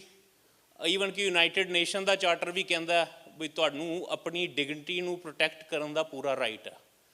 ਸੋ ਸਮੇਂ ਸਿਰ ਜਿਹੜੇ ਸੰਘਰਸ਼ ਦੇ ਦੌਰ ਚੱਲਦੇ ਨੇ, ਲਹਿਰਾਂ ਚੱਲਦੀਆਂ ਨੇ, ਉਹ ਡਿਫਰੈਂਟ ਤਰੀਕੇ ਨਾਲ ਚੱਲਦੀਆਂ ਨੇ। ਅੱਜ ਦੀ ਡੇਟ ਦੇ ਵਿੱਚ ਅਸੀਂ ਡਿਪਲੋਮੈਸੀ ਨੂੰ ਰਿਸਪੈਕਟ ਕਰਦੇ ਹਾਂ, ਅਸੀਂ ਡੈਮੋਕ੍ਰੇਸੀ ਦੀ ਰਿਸਪੈਕਟ ਕਰਦੇ ਹਾਂ, ਤੇ ਅਸੀਂ ਅੱਜ ਇਕੱਠੇ ਹੋ ਕੇ ਮੈਂ ਕਹਿੰਦਾ ਇੰਡੀਆ ਨੂੰ ਤਾੜਨਾ ਵੀ ਦਿੰਦੇ ਹਾਂ ਵੀ ਜਿਹੜੀ ਗੱਲ ਕਰਨੀ ਹੈ ਮਰਦਾਂ ਵਾਂਗ ਕਰੋ, ਆ ਕੇ ਸਾਡੇ ਨਾਲ ਟੇਬਲ 'ਤੇ ਕਰੋ, ਤੇ ਜੇ ਤੁਸੀਂ ਐਸੀ ਤਰ੍ਹਾਂ ਲੜਾਈ ਕਰਨੀ ਹੈ ਤੇ ਉਹ ਵੀ ਸਾਨੂੰ ਦੱਸ ਦਿਓ, ਅਸੀਂ ਨਾ ਪਹਿਲੇ ਭੱਜੇ ਹਾਂ ਨਾ ਅੱਗੋਂ ਭੱਜਾਂਗੇ। ਪਰ ਇਹ ਜਿਹੜੀਆਂ ਚੀਜ਼ਾਂ ਇੰਡੀਆ ਨੇ ਹੁਣ ਸ਼ੁਰੂ ਕੀਤੀਆਂ ਨੇ, ਜੋ ਕਿ ਫਿਲਹਾਲ ਇੱਕ ਐਲੀਗੇਸ਼ਨ ਦੇ ਰੂਪ ਵਿੱਚ ਨੇ, ਪਰ ਇੱਕ ਕ੍ਰੈਡੀਬਲ ਜਿਹੜਾ ਵਰਡ ਯੂਜ਼ ਕੀਤਾ ਪ੍ਰਾਈਮ ਮਿਨਿਸਟਰ ਆਫ ਕੈਨੇਡਾ ਨੇ ਵੀ, ਇਹ ਕ੍ਰੈਡੀਬਲ ਇਨਫੋਰਮੇਸ਼ਨ ਦੇ ਬੇਸ 'ਤੇ ਨੇ, ਉਹ ਇਸ ਚੀਜ਼ ਨੂੰ ਦਰਸਾਉਂਦੀਆਂ ਨੇ ਵੀ ਇਹ ਕੰਮ ਹੋਰ ਕਿਸੇ ਦਾ ਨਹੀਂ ਹੈ, ਇਹ ਇੰਡੀਆ ਦੀ ਸਰਕਾਰਾਂ ਦਾ ਹੀ ਕੰਮ ਹੈ ਵੀ ਅੱਜ ਸਾਨੂੰ ਟਾਰਗੇਟ ਕੀਤਾ ਜਾ ਰਿਹਾ ਬਾਹਰਲੇ ਮੁਲਕਾਂ ਦੇ ਵਿੱਚ। ਪਰ ਅਸੀਂ ਇੰਟੀਮੀਡੇਟ ਨਹੀਂ ਹੋਣ ਵਾਲੇ, ਅਸੀਂ ਆਪਣੀ ਲੜਾਈ ਨੂੰ ਇੱਕ ਐਜੂਕੇਸ਼ਨਲ ਤਰੀਕੇ ਨਾਲ ਜਾਰੀ ਰੱਖਾਂਗੇ। ਤੇ ਮੇਰੀ ਡਿਊਟੀ ਵੀ ਲੱਗੀ ਹੈ ਵੀ ਪਿੱਛੇ ਜਿਹੜੇ ਕੁਛ ਕੰਮ ਹੋਏ ਆ ਸਾਰੇ ਡਿਫਰੈਂਟ ਕਾਊਂਸਲਸ ਦੇ ਵਿੱਚ ਵਰਲਡ ਸਿੱਖ ਪਾਰਲੀਮੈਂਟ ਦੇ, ਉਹਨੂੰ ਥੋੜ੍ਹਾ ਸਮ ਅਪ ਕੀਤਾ ਜਾਵੇ। ਮੇਰੇ ਹਿਸਾਬ ਨਾਲ ਪਿਛਲੇ 2 ਸਾਲਾਂ 'ਚ 50 ਤੋਂ ਉੱਤੇ ਇਵੈਂਟ ਹੋਏ ਹੈ ਓਵਰਆਲ, ਕਨੈਟੀਕਟ, ਨਿਊਯਾਰਕ, ਮੈਸੇਚਿਊਸੈਟਸ ਤੇ ਵਾਸ਼ਿੰਗਟਨ DC ਸਾਰੀ ਬੈਲਟ ਦੇ ਵਿੱਚ। ਈਵਨ ਕਿ ਓਕਲਾਹੋਮਾ ਦੇ ਵਿੱਚ ਵੀ ਕਾਫੀ ਇਵੈਂਟ ਹੋਏ ਹੈ, ਡਿਫਰੈਂਟ ਡੇਜ਼ ਨੂੰ ਵੀ ਅਸੀਂ ਰੈਕੋਗਨਾਈਜ਼ ਕੀਤਾ। ਤੇ ਆਫ ਕੋਰਸ ਪ੍ਰੈਜੈਂਟੇਸ਼ਨ ਤੁਸੀਂ ਸਾਰੇ ਦੇਖੋ, 10 ਸਾਡੀਆਂ ਕਾਊਂਸਲਾਂ ਨੇ ਤੇ ਸਾਰੀਆਂ ਕਾਊਂਸਲਾਂ ਨੇ ਕੁਛ ਨਾ ਕੁਛ ਕੰਮ ਜ਼ਰੂਰ ਡਿਲੀਵਰ ਸਾਨੂੰ ਕੀਤਾ। ਇਹ ਬੜੀ ਹੀ ਵੱਡੀ ਗੱਲ ਹੈ ਬਈ ਕੋਵਿਡ ਦੇ ਦੌਰਾਨ ਵੀ ਜਿੱਥੇ ਸਾਡੇ ਹਿਊਮਨਟੇਰੀਅਨ ਐਫਰਟਸ ਜਾਰੀ ਰਹੇ, ਉੱਥੇ ਜਿਹੜਾ ਸਿੱਖ ਸੰਘਰਸ਼ ਹੈ ਉਹਦੇ ਲਈ ਜਿਹੜੀ ਨੈਰੇਟਿਵ ਬਿਲਡਿੰਗ ਦਾ ਕੰਮ ਹੈ ਉਹ ਵੀ ਜਾਰੀ ਰਿਹਾ। ਤੇ ਇਹ ਇੱਕ ਵਨ ਆਫ ਦਾ ਥਿੰਗ ਹੈ ਜਿਹੜੀ ਵਰਲਡ ਸਿੱਖ ਪਾਰਲੀਮੈਂਟ ਕਰ ਰਹੀ ਹੈ, ਨੈਰੇਟਿਵ ਸਿਰਜਣਾ, ਜਿਹਦੇ ਵਿੱਚ ਲੈਂਗੁਏਜ ਇੱਕ ਬੜੀ ਇੰਪੋਰਟੈਂਟ ਚੀਜ਼ ਹੁੰਦੀ ਹੈ। ਸੋ ਸਾਡੀ ਕੋਈ ਵੀ ਤੁਸੀਂ ਸਾਈਟੇਸ਼ਨ ਉਠਾ ਕੇ ਦੇਖੋ ਕਨੈਟੀਕਟ ਦੀ, ਉੱਚ ਲਿਖਿਆ ਹੋਇਆ ਬਈ Sikhism is a independent ethnic group. ਉਹਦੇ ਵਿੱਚ ਸਿੱਧਾ ਧਾਰਾ 25B ਦਾ ਵਿਰੋਧ ਹੋ ਜਾਂਦਾ। ਤੇ ਗਵਰਨਰ ਆਫ ਸਟੇਟ ਆਫ ਕਨੈਟੀਕਟ ਇੱਕੋ ਇੱਕ ਗਵਰਨਰ ਹੈ ਪੂਰੇ ਇਤਿਹਾਸ ਦੇ ਵਿੱਚ, ਤੁਸੀਂ ਲੱਭ ਕੇ ਦੇਖ ਲਓ, ਜਿਨਨੇ ਬੜੀ ਬੇਪਾਕੀ ਨਾਲ ਕਿਹਾ ਵੀ 80% ਜਿਹੜੇ ਸਿੱਖ ਨੇ ਉਹ ਭਾਰਤੀ ਕਬਜ਼ੇ ਵਾਲੇ ਪੰਜਾਬ ਵਿੱਚ ਰਹਿੰਦੇ ਆ। ਸੋ ਇਹ ਜਿਹੜੇ ਐਫਰਟਸ ਵਰਲਡ ਸਿੱਖ ਪਾਰਲੀਮੈਂਟ ਦੇ ਨੇ, ਬੇਡੀ ਬੇਪਾਕੀ ਨਾਲ ਆਪਣੀ ਗੱਲ ਕਰਨੀ ਤੇ ਅਗਲਿਆਂ ਤੋਂ ਉਹੀ ਚੀਜ਼ ਮੰਗਣੀ ਜੋ ਸਾਨੂੰ ਚਾਹੀਦੀ ਹੈ, ਇਹ ਮੇਰੇ ਹਿਸਾਬ ਨਾਲ ਆਪਣੇ ਆਪ ਵਿੱਚ ਇੱਕ ਬੜਾ ਵੱਡਾ ਕਦਮ ਹੈ ਜਿਹੜਾ ਕਿ ਸਾਡੇ ਸੰਘਰਸ਼ ਨੂੰ ਇੱਕ ਸਹੀ ਲਹਿ ਦੇ ਉੱਤੇ ਲੈ ਕੇ ਜਾਏਗਾ। ਇੱਕ ਕਲੈਰਿਟੀ ਦੇ ਰੂਪ ਦੇ ਵਿੱਚ ਅਸੀਂ ਆਪਣਾ ਵਰਤੀਏ ਸਾਰਿਆਂ ਦੇ ਨਾਲ, ਅਸੀਂ ਸਮਝੌਤੇ ਨਾ ਕਰੀਏ, ਅਸੀਂ ਇਹ ਨਾ ਕਹੀਏ ਅਸੀਂ ਇੰਡੀਆ ਵਾਲੇ ਪੰਜਾਬ ਤੋਂ ਹਾਂ, ਅਸੀਂ ਕਹੀਏ ਸਾਡਾ ਪੰਜਾਬ ਸੀ। ਤੇ ਤੁਸੀਂ ਕੱਲ੍ਹ ਵੀ ਤੁਸੀਂ ਦੇਖੀ ਹੈ ਸਾਈਟੇਸ਼ਨ, ਸੈਨੇਟਰ ਨੇ ਕਿਹਾ ਵੀ ਇਹ ਪੰਜਾਬ ਟ੍ਰਾਂਸਨੈਸ਼ਨਲ ਰੀਜਨ ਦੇ ਵਾਰਸ ਨੇ। ਸੋ ਇਹ ਜਿਹੜੀਆਂ ਕੁਛ ਨੈਰੇਟਿਵ ਬਿਲਡਿੰਗ ਵਾਲੀਆਂ ਗੱਲਾਂ ਨੇ, ਇਹਦੇ 'ਤੇ ਜ਼ਰੂਰ ਅਸੀਂ ਧਿਆਨ ਦਿਆ ਕਰੀਏ। ਬਾਕੀ ਹਿਊਮਨ ਰਾਈਟ ਕਾਊਂਸਲ ਵੱਲੋਂ ਯੂਟਾ ਅਸੈਂਬਲੀ ਦੇ ਵਿੱਚ ਵੀ ਪ੍ਰੋਗਰਾਮ ਕੀਤਾ ਗਿਆ ਜਿੱਥੇ ਬੰਦੀ ਸਿੰਘਾਂ ਦੇ ਲਈ ਆਵਾਜ਼ ਚੁੱਕੀ ਗਈ। ਤੇ ਇਹਦੇ ਨਾਲ ਹਿਊਮਨ ਰਾਈਟ ਕਾਊਂਸਲ ਵੱਲੋਂ ਰੀਸੈਂਟ ਇਵੈਂਟ ਹੋਇਆ ਜੂਨ ਦੇ ਵਿੱਚ, ਜਿਹੜਾ ਕਿ ਵਾਸ਼ਿੰਗਟਨ DC ਦੇ ਵਿੱਚ ਵੀ ਕੀਤਾ ਗਿਆ, ਵਾਈਟ ਹਾਊਸ ਦੇ ਸਾਹਮਣੇ। ਤੇ ਐਜੂਕੇਸ਼ਨ ਕਾਊਂਸਲ ਵੱਲੋਂ ਈਵਨ ਕਿ ਟਾਈਮ ਸਕੁਏਅਰ ਦੇ ਵਿੱਚ ਜਾ ਕੇ ਵੀ ਬੜੀ ਵੱਡੀ ਅਵੇਅਰਨੈਸ ਫੈਲਾਈ ਗਈ ਬਈ ਸਾਡੇ ਜਿਹੜੇ ਸਿੱਖ ਪੋਲੀਟੀਕਲ ਪ੍ਰਿਜ਼ਨਰਸ ਨੇ ਉਹਨਾਂ ਦੀ ਰਿਹਾਈ ਕੀਤੀ ਜਾਵੇ। ਤੇ ਜਿਹੜਾ NGO ਕਾਉਂਸਲ ਨਾਲ ਮਿਲ ਕੇ ਜਿਹੜਾ ਤੁਹਾਨੂੰ ਮੈਂ ਕੱਲ੍ਹ ਵੀ ਦੱਸਿਆ ਸੀ ਵੀ ਅੰਬੈਸਡਰ ਸੈਮ ਬਰਾਊਨਬੈਕ ਨਾਲ ਵੀ ਮੀਟਿੰਗਸ ਹੋਈਆਂ, ਸਾਡੀਆਂ ਡਿਸਕਸ਼ਨਸ ਹੋਈਆਂ। ਤੇ ਜਿਹੜੇ US ਦੇ ਅੰਬੈਸਡਰ ਇਨਲਾਰਜ ਨੇ ਰਾਸ਼ੀਦ ਹੁਸੈਨ, ਜਿਵੇਂ ਹੀ ਜਦੋਂ ਅਟੈਕ ਹੋਇਆ ਸਿੱਧੂ ਮੂਸੇਵਾਲੇ ਦੇ ਉੱਤੇ, ਸੋ ਸਾਰੀ ਜਿਹੜੀ ਉਹਦੇ ਦੀ ਫਾਈਲ ਬਣੀ ਆਲਮੋਸਟ 10 ਪੇਜਾਂ ਦੀ ਪ੍ਰੋਪਰ ਇੱਕ ਰਿਪੋਰਟ ਉਹਨਾਂ ਨੂੰ ਅਸੀਂ ਸਬਮਿਟ ਕੀਤੀ। ਤੇ ਉਹਨਾਂ ਨੇ ਉਹ ਸਾਰੀ ਆਪਣੀ ਫੋਟੋਆਂ ਈਵਨ ਕਿ ਟਵਿੱਟਰ ਹੈਂਡਲਸ 'ਤੇ ਵੀ ਸ਼ੇਅਰ ਕੀਤੀਆਂ। ਅਸੀਂ ਜਦੋਂ ਉਹ ਫੋਟੋਆਂ ਸ਼ੇਅਰ ਕੀਤੀਆਂ ਸਾਡੇ ਟਵਿੱਟਰ ਬੈਨ ਹੋ ਗਏ, ਪਰ ਉਹਨਾਂ ਦੇ ਥਰੂ ਇਹ ਜਿਹੜੀ ਵੋਇਸ ਸੀ ਸਿੱਖ ਕੌਮ ਦੀ ਬੜੀ ਦੂਰ ਤੱਕ ਗਈ ਹੈ। ਇਹਦੇ ਨਾਲ 2020 ਦੇ ਵਿੱਚ ਜਿਵੇਂ ਮੈਂ ਤੁਹਾਨੂੰ ਦੱਸਿਆ ਵੀ ਕੋਵਿਡ ਦੇ ਦੌਰਾਨ ਵੀ ਅਸੀਂ ਸਿੱਖ ਜੈਨੋਸਾਈਡ ਰਿਮੈਂਬਰੈਂਸ ਡੇ ਨੂੰ ਸਟੇਟ ਕੈਪੀਟਲ ਦੇ ਬਾਹਰ ਮਨਾਇਆ ਕਨੈਟੀਕਟ ਦੀ, ਜਿਹਦੇ ਵਿੱਚ ਗਵਰਨਰ ਨੇ ਵੀ ਭਾਗ ਲਿਆ। ਤੇ ਜਿਹਦੇ 'ਤੇ ਬਾਅਦ 'ਚੋਂ ਇੰਡੀਆ ਦਾ ਰਿਐਕਸ਼ਨ ਵੀ ਆਇਆ ਵੀ ਉਹਨਾਂ ਨੇ ਗਵਰਨਰ ਨੂੰ ਜਾ ਕੇ ਮਿਲੇ ਤੇ ਕਹਿੰਦੇ ਵੀ ਤੁਸੀਂ ਇਹ ਟੈਰਰਿਸਟ ਲੋਕਾਂ ਦੇ ਪ੍ਰੋਗਰਾਮ ਦੇ ਵਿੱਚ ਨਾ ਜਾਇਆ ਕਰੋ। ਤੇ ਇੱਕ ਤੇ ਇੰਡੀਅਨ ਕਾਉਂਸਲੇਟ ਨਿਊਯਾਰਕ ਦਾ ਹੀ ਸੀ, ਉਹਨੇ ਇਸ ਹੱਦ ਤੱਕ ਗੱਲ ਕਹਿ ਦਿੱਤੀ ਵੀ ਸਿਰਫ 5 ਬੰਦੇ ਮਰੇ ਨੇ ਤੇ ਤੁਸੀਂ ਸਟੇਟ ਨੇ ਇਹਨੂੰ ਸਿੱਖ ਜੈਨੋਸਾਈਡ ਡਿਕਲੇਅਰ ਕਰਤਾ।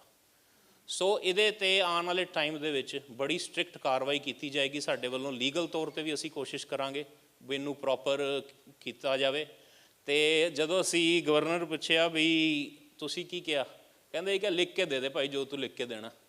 ਮੈਂ ਕਿਹਾ ਜੇ ਲਿਖ ਕੇ ਦੇ ਦੇਗਾ ਤੇ ਫਿਰ ਅਸੀਂ ਉਹਨੂੰ ਜਵਾਬ ਦੇ ਦਾਂਗੇ। ਉਸ ਤੋਂ ਪਹਿਲੇ ਵੀ ਜਿਹੜਾ ਇੰਡੀਅਨ ਕਾਉਂਸਲੇਟ ਸੀ ਦਾਸ ਨੇ ਉਹਨੂੰ ਵੀ ਸੂ ਕੀਤਾ ਸੀ ਜਦੋਂ ਉਹਨੇ 3 ਪੇਜ ਦੀ ਲੈਟਰ ਲਿਖ ਕੇ ਸਾਡੇ ਸੈਨੇਟਰ ਨੂੰ ਭੇਜੀ ਵੀ ਸਿੱਖ ਟੈਰਰਿਸਟ ਨੇ ਤੇ ਇਹ ਜਿਹੜਾ ਤੁਸੀਂ ਜੈਨੋਸਾਈਡ ਦਾ ਬਿੱਲ ਪਾਸ ਕਰ ਰਹੇ ਹੋ ਇਹ ਤੁਸੀਂ ਗਲਤ ਕਰ ਰਹੇ ਹੋ। ਸੋ ਇਹੋ ਜਿਹੀ ਜਿਹੜੇ ਚੀਜ਼ਾਂ ਇਹ ਵੀ ਦਰਸਾਉਂਦੀਆਂ ਨੇ ਵੀ ਸਾਡੇ ਕੀਤੇ ਕੰਮ ਕਿੰਨੇ ਇਫੈਕਟਿਵ ਨੇ, ਵੀ ਉਹਨਾਂ ਨੂੰ ਐਡੇ ਚੁੱਭਦੇ ਨੇ। ਫਿਰ ਓਖਲਾਮਾ ਦੇ ਵਿੱਚ ਵੀ ਇੱਕ ਪ੍ਰੋਪਰ ਗੈਦਰਿੰਗ ਕੀਤੀ ਗਈ ਸਟੇਟ ਕੈਪੀਟਲ ਦੇ ਵਿੱਚ, ਜਿੱਥੇ ਸਿੱਖਾਂ ਦੇ ਮੁੱਦਿਆਂ ਨੂੰ ਉਭਾਰਿਆ ਗਿਆ। ਇਹਦੇ ਨਾਲ ਜਿਵੇਂ ਤੁਹਾਨੂੰ ਦੱਸਿਆ ਹੀ ਹੈ 2018 ਜੂਨ 1 2018 ਦੇ ਵਿੱਚ ਪਹਿਲੀ ਵਾਰੀ ਬਿੱਲ ਜਦੋਂ ਪਾਸ ਹੋਇਆ ਜਿਹਨੂੰ ਕਿ ਰੈਕੋਗਨੀਸ਼ਨ ਦਿੱਤੀ ਗਈ 1984 ਸਿੱਖ ਜੈਨੋਸਾਈਡ ਨੂੰ ਕਨੈਟੀਕਟ ਵੱਲੋਂ। ਤੇ ਉਸ ਤੋਂ ਬਾਅਦ ਹੋਰ ਸਟੇਟਾਂ ਦੇ ਵਿੱਚ ਵੀ ਕਾਫੀ ਕੰਮ ਬੜੀ ਤੇਜ਼ੀ ਨਾਲ ਹੋਏ। ਡਿਫਰੈਂਟ ਸਟੇਟਸ ਨੇ ਹਾਊਸ ਦੇ ਵਿੱਚ ਪਾਸ ਕਰਕੇ ਜਾਂ ਸੈਨੇਟ ਵਿੱਚ ਪਾਸ ਕਰਕੇ ਪ੍ਰੋਪਰ ਇਹਦੇ 'ਤੇ ਰੈਜ਼ੋਲੂਸ਼ਨਸ ਵੀ ਲਿਖੀਆਂ ਇਨ ਡੈਪਥ। ਸੋ ਇਹ ਇੱਕ ਬੜੀ ਵੱਡੀ ਅਚੀਵਮੈਂਟਸ ਨੇ ਵਰਲਡ ਸਿੱਖ ਪਾਰਲੀਮੈਂਟ ਦੀਆਂ। ਐਜੂਕੇਸ਼ਨ ਕਾਉਂਸਲ ਦੇ ਅੰਡਰ ਵੀ ਕਾਫੀ ਕੰਮ ਹੋਇਆ। ਈਵਨ ਕਿ ਜਿਹੜਾ US ਸੈਂਸਸ ਸੀ 2020 ਉਹਦੇ 'ਚ ਵੀ ਵਰਲਡ ਸਿੱਖ ਪਾਰਲੀਮੈਂਟ ਨੇ ਆਪਣੀ ਭੂਮਿਕਾ ਪਾਈ। ਮੈਂ ਇੱਥੇ ਰੈਕੋਗਨਾਈਜ਼ ਵੀ ਕਰਨਾ ਚਾਹਾਂਗਾ ਵੀ ਯੂਨਾਈਟਿਡ ਸਿੱਖਸ ਦਾ ਬੜਾ ਵੱਡਾ ਰੋਲ ਸੀ ਬਈ ਸਿੱਖਾਂ ਨੂੰ ਇੱਕ ਸੈਪਰੇਟ ਐਥਨੀਸਿਟੀ ਦਾ ਦਰਜਾ ਉਹਨਾਂ ਨੇ ਦਵਾਇਆ US ਸੈਂਸਸ ਦੇ ਵਿੱਚ, ਤੇ ਉਹ ਵੀ ਇੱਕ ਬੜੀ ਸਾਡੇ ਲਈ ਅਚੀਵਮੈਂਟ ਵਾਲੀ ਗੱਲ ਹੈ। ਜਿਵੇਂ ਮੈਂ ਤੁਹਾਨੂੰ ਦੱਸਿਆ ਜੂਨ ਦੇ ਮਹੀਨੇ ਨੂੰ ਵੀ ਰੈਕੋਗਨਾਈਜ਼ ਕੀਤਾ ਗਿਆ as a Sikh memorial month. ਤੇ ਇਹਦੇ ਵਿੱਚ ਇਹ ਵੀ ਲਿਖਿਆ ਗਿਆ ਵੀ ਜਿਹੜੇ ਸੰਤ ਜਰਨੈਲ ਸਿੰਘ ਖਾਲਸਾ ਭਿੰਡਰਾਂ ਵਾਲੇ ਸਨ ਉਹ ਸਿਵਲ ਰਾਈਟ ਮੂਵਮੈਂਟ ਨੂੰ ਉਸ ਟਾਈਮ ਲੀਡ ਕਰ ਰਹੇ ਸਨ। ਸੋ ਇਹ ਆਪਣੇ ਆਪ ਦੇ ਵਿੱਚ ਜਿਹੜੀ ਇਹ ਡਾਕੂਮੈਂਟੇਸ਼ਨਸ ਨੇ ਇਹ ਹਿਸਟਰੀ ਦਾ ਇੱਕ ਪਾਰਟ ਨੇ, ਤੇ ਇਹ ਮੈਂ ਸਮਝਦਾ ਬੜੀਆਂ ਇੰਪੋਰਟੈਂਟ ਚੀਜ਼ਾਂ ਨੇ। ਤੇ ਇਹ ਸਾਰੇ ਦਸਤਾਵੇਜ਼ਾਂ ਨੂੰ ਅਸੀਂ ਬੜੇ ਸੋਹਣੇ ਤਰੀਕੇ ਨਾਲ ਇੱਕ ਸਿੱਖ ਆਰਟ ਗੈਲਰੀ ਦਾ ਪ੍ਰੋਜੈਕਟ ਕੀਤਾ ਜਿਹਦੇ ਵਿੱਚ ਸਾਰੀਆਂ ਓਰੀਜਨਲ ਡਾਕੂਮੈਂਟੇਸ਼ਨਸ ਨੂੰ ਅਸੀਂ ਉੱਥੇ ਸਜਾ ਕੇ ਰੱਖਿਆ। ਈਵਨ ਕੀ ਹੈ ਜਿਹੜਾ ਬਿੱਲ ਹਾਊਸ ਰੈਜ਼ੋਲੂਸ਼ਨ 189 ਹੋਇਆ ਸੀ US ਕਾਂਗਰਸ ਦੇ ਵਿੱਚ, ਪੈਟਰਿਕ ਮਹੀਨ ਨੇ ਇਹਨੂੰ ਲੀਡ ਕੀਤਾ ਸੀ ਬਈ ਵਿਸਾਖੀ ਦੀ ਰੈਕੋਗਨੀਸ਼ਨ ਦਾ ਬਿੱਲ ਸੀ April 14 ਨੂੰ। ਤੇ ਈਵਨ ਕਿ ਲੇਟੈਸਟ ਵੀ ਤੁਸੀਂ ਸਾਰਿਆਂ ਨੇ ਸੁਣਿਆ ਹੋਏਗਾ ਵੀ ਅਰਦਾਸ ਦਾ ਸਮਾਰੋਹ ਕੀਤਾ ਗਿਆ US ਕੈਪੀਟਲ ਦੇ ਵਿੱਚ। ਸੋ ਵੀ ਇੱਕ ਬੜਾ ਹੀ ਇੰਪੋਰਟੈਂਟ ਤੇ ਸਿੰਬੋਲਿਕ ਇਵੈਂਟ ਸੀ ਜਿਹਦੇ ਨਾਲ ਸਿੱਖਾਂ ਨੂੰ ਇੱਕ ਲਾਈਮਲਾਈਟ ਦੇ ਵਿੱਚ ਲਿਆਇਆ ਗਿਆ, US ਕੈਪੀਟਲ ਦੇ ਵਿੱਚ ਇਨਵਾਈਟ ਕੀਤਾ ਗਿਆ। ਸੋ ਇਹੋ ਜਿਹੇ ਜਿਹੜੇ ਉਪਰਾਲੇ ਨੇ ਬੜੇ ਹੀ ਵਧੀਆ ਸ਼ਲਾਘਾਯੋਗ ਉਪਰਾਲੇ ਨੇ ਤੇ ਸਾਨੂੰ ਸਾਰਿਆਂ ਨੂੰ ਹੀ ਇਹਦੇ ਵਿੱਚ ਵੱਧ ਚੜ੍ਹ ਕੇ ਹਿੱਸਾ ਲੈਣਾ ਚਾਹੀਦਾ। ਨਿਊ ਜਰਸੀ ਦੇ ਵਿੱਚ ਵੀ ਬਿੱਲ ਪਾਸ ਹੋਇਆ to recognise April 14 as a Sikh day. ਤੇ HR 1160 ਜਿਹੜੀ ਕਿ ਫਿਲਾਡੈਲਫੀਆ 'ਚ ਪਾਸ ਹੋਈ ਸੀ ਰੈਜ਼ੋਲੂਸ਼ਨ ਹਾਊਸ ਦੇ ਵਿੱਚ 1984 ਸਿੱਖ ਜੈਨੋਸਾਈਡ ਨੂੰ ਲੈ ਕੇ। ਤੇ ਹੁਣ ਵੀ ਇਹ ਸਾਰੀਆਂ ਰੈਜ਼ੋਲੂਸ਼ਨਸ ਡਿਫਰੈਂਟ ਸਟੇਟ ਸੈਨੇਟਸ ਤੇ ਅਸੈਂਬਲੀ ਦੇ ਵਿੱਚ ਪਾਸ ਹੋ ਰਹੀਆਂ ਨੇ। 19 ਦੇ ਵਿੱਚ ਐਕਚੁਅਲੀ ਇੱਕ ਵਰਲਡ ਸਿੱਖ ਪਾਰਲੀਮੈਂਟ ਤੋਂ ਇੱਕ ਹੋਰ ਉਪਰਾਲਾ ਕੀਤਾ ਗਿਆ ਵੀ ਵਰਲਡ ਐਕੁਇਟੀ ਡੇ ਦਾ ਨਾਂ ਦੇ ਕੇ ਗੁਰੂ ਨਾਨਕ ਪਾਤਸ਼ਾਹ ਦਾ ਜਿਹੜਾ ਪ੍ਰਕਾਸ਼ ਪੁਰਬ ਸੀ ਉਹਨੂੰ ਰੈਕੋਗਨਾਈਜ਼ ਕੀਤਾ ਗਿਆ। ਸੋ ਜਿੱਥੇ ਅਸੀਂ ਸਿੱਖ ਜੈਨੋਸਾਈਡ ਦੀ ਰੈਕੋਗਨੀਸ਼ਨ ਦੇ ਕੰਮ ਕਰ ਰਹੇ ਹਾਂ, ਸਿੱਖ ਡੈਕਲੇਰੇਸ਼ਨ ਆਫ ਇੰਡੀਪੈਂਡੈਂਸ ਦੇ ਕੰਮ ਕਰ ਰਹੇ ਹਾਂ, ਉੱਥੇ ਸਿੱਖ ਇਤਿਹਾਸ ਨਾਲ ਜਿਹੜਾ ਹੋਰ ਵੀ ਦਿਨ ਨੇ ਉਹਨਾਂ ਨੂੰ ਵੀ ਪ੍ਰੋਪਰਲੀ ਰੈਕੋਗਨਾਈਜ਼ ਕੀਤਾ ਜਾ ਰਿਹਾ ਵੱਖਰੇ ਵੱਖਰੇ US ਸੈਨੇਟਰਸ ਵੱਲੋਂ। ਇੱਕ ਉਪਰਾਲਾ 2019 'ਚ ਹੋਇਆ ਸੀ ਅਤੇ ਕਾਫੀ ਉਹਦੀ ਨਿਊਜ਼ ਵਰਲਡ ਵਾਈਡ ਗਈ ਸੀ, ਡਿਫਰੈਂਟ ਭਾਸ਼ਾਵਾਂ 'ਚ ਵੀ ਤੁਸੀਂ ਜੇ ਗੂਗਲ ਕਰੋ ਤੁਹਾਨੂੰ ਨਜ਼ਰ ਆ ਜਾਏਗੀ। ਬਈ ਸੰਤਾਂ ਦੀ ਫੋਟੋ ਸੀ ਜਿਹੜੀ ਇੱਕ ਲੋਕਲ ਲਾਇਬ੍ਰੇਰੀ ਨੇ ਲਗਾਈ ਸੀ ਨਾਰਵਿਚ ਦੀ ਸਾਡੀ, ਅਤੇ ਥੱਲੇ ਪਲੈਕ ਲੱਗੀ ਸੀ 1984 ਸਿੱਖ ਜੈਨੋਸਾਈਡ ਦੀ ਅਤੇ ਨਿਸ਼ਾਨ ਸਾਹਿਬ। ਅਤੇ 6 ਕੁ ਮਹੀਨੇ ਆਲਮੋਸਟ ਉਹ ਲੱਗੀ ਰਹੀ, ਬਟ ਫਿਰ ਜਦੋਂ ਇੰਡੀਆ ਦੇ ਕੰਨਾਂ ਤੱਕ ਗੱਲ ਪਈ ਅਤੇ ਪ੍ਰਾਈਮ ਮਿਨਿਸਟਰ ਮੋਦੀ ਵੀ ਉਦੋਂ ਅਮਰੀਕਾ ਦੇ ਟੂਰ 'ਤੇ ਸੀ, ਸੋ ਇਹਨਾਂ ਨੇ ਪ੍ਰੈਸ਼ਰ ਪਾ ਕੇ ਇੰਟੀਮੀਡੇਟ ਕਰਕੇ, ਇਹ ਸਾਰਾ ਕੁਛ ਡਾਕੂਮੈਂਟਡ ਹੈ। ਈਵਨ ਕਿ ਚੈਨਲ 8 ਵਗੈਰਾ ਸਾਰਿਆਂ ਨੇ ਇਹਨੂੰ ਕਵਰ ਕੀਤਾ, ਜਿਹੜੇ ਅਮਰੀਕਾ ਦੇ ਮੇਨ ਚੈਨਲ ਨੇ, ਅਤੇ ਉਹਨਾਂ ਨੇ ਫੋਟੋ ਲਵਾ ਦਿੱਤੀ। ਬਟ ਉਹਦੇ ਨਾਲ ਇਹ ਇੱਕ ਹੋਇਆ ਵੀ ਜਿਹੜਾ ਐਕਸਪੋਜਰ ਸਾਨੂੰ ਮਿਲਿਆ, ਆਈ ਥਿੰਕ ਉਹ ਇੱਕ ਬਾਈ ਕਮਾਲ ਚੀਜ਼ ਸੀ। ਜੇ 10 ਸਾਲ ਵੀ ਭਾਵੇਂ ਉਹ ਪਲੈਕ ਲੱਗੀ ਰਹਿੰਦੀ, ਮੈਨੂੰ ਲੱਗਦਾ ਐਡਾ ਐਕਸਪੋਜਰ ਨਹੀਂ ਮਿਲਣਾ ਸੀ। ਉਸ ਤੋਂ ਬਾਅਦ ਡਿਫਰੈਂਟ ਗੈਲਰੀਜ਼ ਅਤੇ ਡਿਫਰੈਂਟ ਲਾਇਬ੍ਰੇਰੀਜ਼ ਨੇ ਸਾਨੂੰ ਇਨਵਾਈਟ ਕੀਤਾ ਵੀ ਤੁਸੀਂ ਸਾਡੇ ਕੋਲ ਲੈ ਕੇ ਆਓ, ਅਤੇ ਉਹ ਇਵੈਂਟ ਵਰਲਡ ਸਿੱਖ ਪਾਰਲੀਮੈਂਟ ਦੇ ਮੈਂਬਰਸ ਨੇ ਵੀ ਅਟੈਂਡ ਕੀਤੇ। ਯੂਨੀਵਰਸਿਟੀ ਆਫ ਕਨੈਟੀਕਟ ਦੇ ਵਿੱਚ ਵੀ ਉਹ ਸਾਡਾ ਮੈਮੋਰੀਅਲ ਗਿਆ, ਬੱਚਿਆਂ ਨੇ ਸਿੱਖ ਜੈਨੋਸਾਈਡ ਦੇ ਉੱਤੇ ਪੇਪਰ ਵੀ ਲਿਖੇ। ਅਤੇ ਇੱਕ ਹੋਰ ਅਸੀਂ ਜਿਹੜਾ ਸਟ੍ਰੈਟੇਜਿਕਲੀ ਕੰਮ ਕਰ ਰਹੇ ਹਾਂ ਵੀ ਇੰਡੀਆ ਦੇ ਵਿੱਚ ਜਿਵੇਂ ਹੀ ਸਾਨੂੰ ਕੋਈ ਕਹਿ ਲਓ ਵੀ ਸਾਡੇ 'ਤੇ ਜ਼ੁਲਮ ਹੁੰਦੇ ਆ, ਉਹਨਾਂ ਨੂੰ ਅਸੀਂ ਇੱਥੇ ਕਿਸ ਤਰੀਕੇ ਨਾਲ ਦਰਸਾਈਏ। ਸੋ ਮੈਨੂੰ ਯਾਦ ਹੈ ਵੀ ਜਦੋਂ ਦੀਪ ਸਿੱਧੂ ਹੋਰਾਂ ਦਾ ਜਦੋਂ ਨਾਂ ਵੱਜਿਆ ਵੀ ਲਾਲ ਕਿਲ੍ਹੇ ਦੇ ਉੱਤੇ ਨਿਸ਼ਾਨ ਸਾਹਿਬ ਚੜ੍ਹੇ ਹੈ ਅਤੇ ਕਿਸ ਤਰ੍ਹਾਂ ਨਿਸ਼ਾਨ ਸਾਹਿਬ ਨੂੰ ਡਿਫੇਮ ਕੀਤਾ ਗਿਆ ਇੰਡੀਆ ਵੱਲੋਂ, ਸੋ ਅਸੀਂ ਸੋਚਿਆ ਵੀ ਅਸੀਂ ਬਾਹਰਲੇ ਮੁਲਕ 'ਚ ਰਹਿ ਕੇ ਕੀ ਕਰ ਸਕਦੇ ਹਾਂ। ਅਸੀਂ ਬ੍ਰੇਨ ਸਟੋਰਮਿੰਗ ਕੀਤੀ ਥੋੜ੍ਹੀ, ਵਰਲਡ ਸਿੱਖ ਪਾਰਲੀਮੈਂਟ ਦੇ ਮੈਂਬਰਸ ਨੇ, ਅਸੀਂ ਕਿਹਾ ਕਿਉਂ ਨਾ ਅਸੀਂ ਨਿਸ਼ਾਨ ਸਾਹਿਬ ਨੂੰ ਵੀ ਰੈਕੋਗਨਾਈਜ਼ ਕਰਾਈਏ ਅਮਰੀਕਾ ਦੇ ਵਿੱਚ। ਸੋ ਅਸੀਂ ਫਿਰ ਉਹੀ ਦਿਨ ਆਪਣੇ ਇਤਿਹਾਸ ਦਾ ਚੁਣਿਆ, 11 ਮਾਰਚ 1783 ਦੇ ਵਿੱਚ, ਜਦੋਂ ਬਾਬਾ ਭਗੇਲ ਸਿੰਘ ਜੀ ਨੇ ਲਾਲ ਕਿਲ੍ਹੇ ਨੂੰ ਫਤਿਹ ਕੀਤਾ ਸੀ ਅਤੇ ਨਿਸ਼ਾਨ ਸਾਹਿਬ ਚਲਾਏ ਸੀ। ਸੋ ਅਸੀਂ ਉਹ ਦਿਨ ਨੂੰ ਸਟੇਟ ਤੋਂ ਡਿਫਰੈਂਟ ਸ਼ਹਿਰਾਂ ਤੋਂ ਪੂਰੇ ਕਨੈਟੀਕਟ ਦੇ ਵਿੱਚ ਰੈਕੋਗਨਾਈਜ਼ ਕਰਾਇਆ। ਸੋ ਇਹ ਵੀ ਆਪਣੇ ਆਪ ਦੇ ਵਿੱਚ ਇੱਕ ਡਿਪਲੋਮੇਸੀ ਨੂੰ ਦਿਖਾਉਣ ਦਾ ਤਰੀਕਾ ਹੈਗਾ। ਅਤੇ ਜਿਹੜਾ ਸਿੱਖ ਆਰਟ ਗੈਲਰੀ ਦਾ ਨਿਰਮਾਣ ਹੋਇਆ ਉਹ ਟਰਾਂਸਨੈਸ਼ਨਲ ਰਿਪਰੈਸ਼ਨ ਦੇ ਵਿੱਚੋਂ ਹੀ ਹੋਇਆ ਵੀ ਉਹਨਾਂ ਨੇ ਇੱਕ ਫੋਟੋ ਨੂੰ ਹੱਥ ਪਾਇਆ। ਹੁਣ ਅੱਜ ਦੀ ਡੇਟ ਦੇ ਵਿੱਚ ਪੂਰਾ ਸਿੱਖ ਇਤਿਹਾਸ ਉੱਥੇ ਲੱਗਾ ਅਤੇ ਡਿਫਰੈਂਟ ਆਰਗੇਨਾਈਜੇਸ਼ਨਸ ਉਹਨੂੰ ਯੂਜ਼ ਕਰ ਰਹੀਆਂ। ਇਸ ਤੋਂ ਇਲਾਵਾ ਜਿਹੜਾ ਕਿਰਪਾਨ ਦੀ ਰੈਕੋਗਨੀਸ਼ਨ ਹੈ ਉਹ ਵੀ ਕਨੈਟੀਕਟ ਦੇ ਸਕੂਲਾਂ ਦੇ ਵਿੱਚ ਕਰਾਉਣ ਦੇ ਵਿੱਚ ਯੋਗਦਾਨ ਰਿਹਾ ਵਰਲਡ ਸਿੱਖ ਪਾਰਲੀਮੈਂਟ ਦਾ। ਅਤੇ ਵੈਲਫੇਅਰ ਕਾਊਂਸਲ ਵੱਲੋਂ ਅਸੀਂ ਸਾਰੇ ਜਾਣਦੇ ਹਾਂ, ਨਿਊਯਾਰਕ ਟਾਈਮਸ ਦੇ ਵਿੱਚ ਪੂਰਾ I think 2 page the article ਲੱਗਾ ਸੀ, ਅਤੇ ਜਿਹੜੇ ਵੀ ਐਫਰਟਸ ਸਿੱਖਾਂ ਵੱਲੋਂ ਕੋਵਿਡ ਦੇ ਦੌਰਾਨ ਵੱਖ ਸ਼ਹਿਰਾਂ ਦੇ ਵਿੱਚ ਕੀਤੇ ਜਾ ਰਹੇ ਸੀ, ਪਰ ਉਹਦੀ ਹਾਈਲਾਈਟ ਵਰਲਡ ਸਿੱਖ ਪਾਰਲੀਮੈਂਟ ਹੀ ਸੀ, ਅਤੇ ਉਹਦੇ ਵਿੱਚ ਪ੍ਰੋਪਰ ਹਿੰਮਤ ਸਿੰਘ ਹੋਰਾਂ ਦਾ ਬੜਾ ਯੋਗਦਾਨ ਹੈ, ਅਤੇ ਉਹਨਾਂ ਨੂੰ ਵੀ ਪ੍ਰੋਪਰ ਇਹਦੇ ਵਿੱਚ ਰੈਕੋਗਨੀਸ਼ਨ ਮਿਲੀ ਸੀ ਨਿਊਯਾਰਕ ਟਾਈਮਸ ਵੱਲੋਂ। ਅਤੇ ਰਿਲੀਜੀਅਸ ਕਾਊਂਸਲ ਵੱਲੋਂ ਜਿਵੇਂ ਮੈਂ ਤੁਹਾਨੂੰ ਦੱਸਿਆ ਗੁਰੂ ਨਾਨਕ ਪਾਤਸ਼ਾਹ ਜੀ ਦੇ ਪ੍ਰਕਾਸ਼ ਪੁਰਬ ਦੀਆਂ ਰੈਕੋਗਨੀਸ਼ਨਸ ਨੇ, ਅਤੇ ਜਿਵੇਂ ਹੁਣੇ ਸਾਡੇ ਕੋਲ ਸਟੇਟ ਅਸੈਂਬਲੀ ਮੈਂਬਰ ਵੀ ਆਏ ਸਨ, ਉਹਨਾਂ ਨੇ ਦੱਸਿਆ ਵੀ ਕਿੱਦਾਂ 4 ਸਾਹਿਬਜ਼ਾਦਿਆਂ ਦਾ ਜਿਹੜਾ ਮਾਰਟਰਡਮ ਡੇ ਸੀ ਉਹਨੂੰ ਰੈਕੋਗਨਾਈਜ਼ ਕੀਤਾ। ਸੋ ਜਿਹੜਾ ਸੈਲਫ ਟਰਮੀਨੇਸ਼ਨ ਕਾਊਂਸਲ ਵੱਲੋਂ ਕਾਫੀ ਫਲੈਗ ਰੇਜ਼ਿੰਗ ਸੈਰਮਨੀਜ਼ ਵੀ ਹੋਈਆਂ ਡਿਫਰੈਂਟ ਸਿਟੀ ਹਾਲਸ ਦੇ ਬਾਹਰ, ਪਲੱਸ ਅਸੀਂ ਕੋਸੋਵੋ ਦੇ ਪ੍ਰਾਈਮ ਮਿਨਿਸਟਰ ਨੂੰ ਵੀ ਮਿਲੇ ਹਾਂ, ਅਤੇ ਕੋਸੋਵੋ ਦੀ ਵੀ ਥੋੜ੍ਹਾ ਅਸੀਂ ਜੇ ਸਟੱਡੀ ਕਰਾਂਗੇ ਤੁਸੀਂ ਦੇਖੋਗੇ ਵੀ ਉਹ ਸਰਬੀਆ 'ਚੋਂ ਨਿਕਲਿਆ, ਅਤੇ ਅਮਰੀਕਾ ਕੋਸੋਵੋ ਦੀ ਪ੍ਰਭੂਸੱਤਾ ਨੂੰ ਰੈਕੋਗਨਾਈਜ਼ ਕਰਦਾ, ਪਰ ਇੰਡੀਆ ਨਹੀਂ ਕਰਦਾ, ਕਿਉਂਕਿ ਇੰਡੀਆ ਰਸ਼ੀਆ ਨਾਲ ਮਿਲ ਕੇ ਚੱਲਦਾ ਅਤੇ ਸਰਬੀਆ ਰਸ਼ੀਅਨ ਫੈਡਰੇਸ਼ਨ ਦੇ ਨਾਲ ਮਿਲ ਕੇ ਚੱਲਦੀ ਹੈ। ਸੋ ਅਸੀਂ ਉਹਨਾਂ ਨੂੰ ਜਦੋਂ ਮਿਲੇ ਅਤੇ ਉਹਨਾਂ ਦੇ ਮਨ ਵਿੱਚ ਸੀ ਵੀ ਇਹ ਇੰਡੀਅਨ ਲੋਕ ਨੇ, ਇਹ ਕਿੱਥੋਂ ਆ ਗਏ।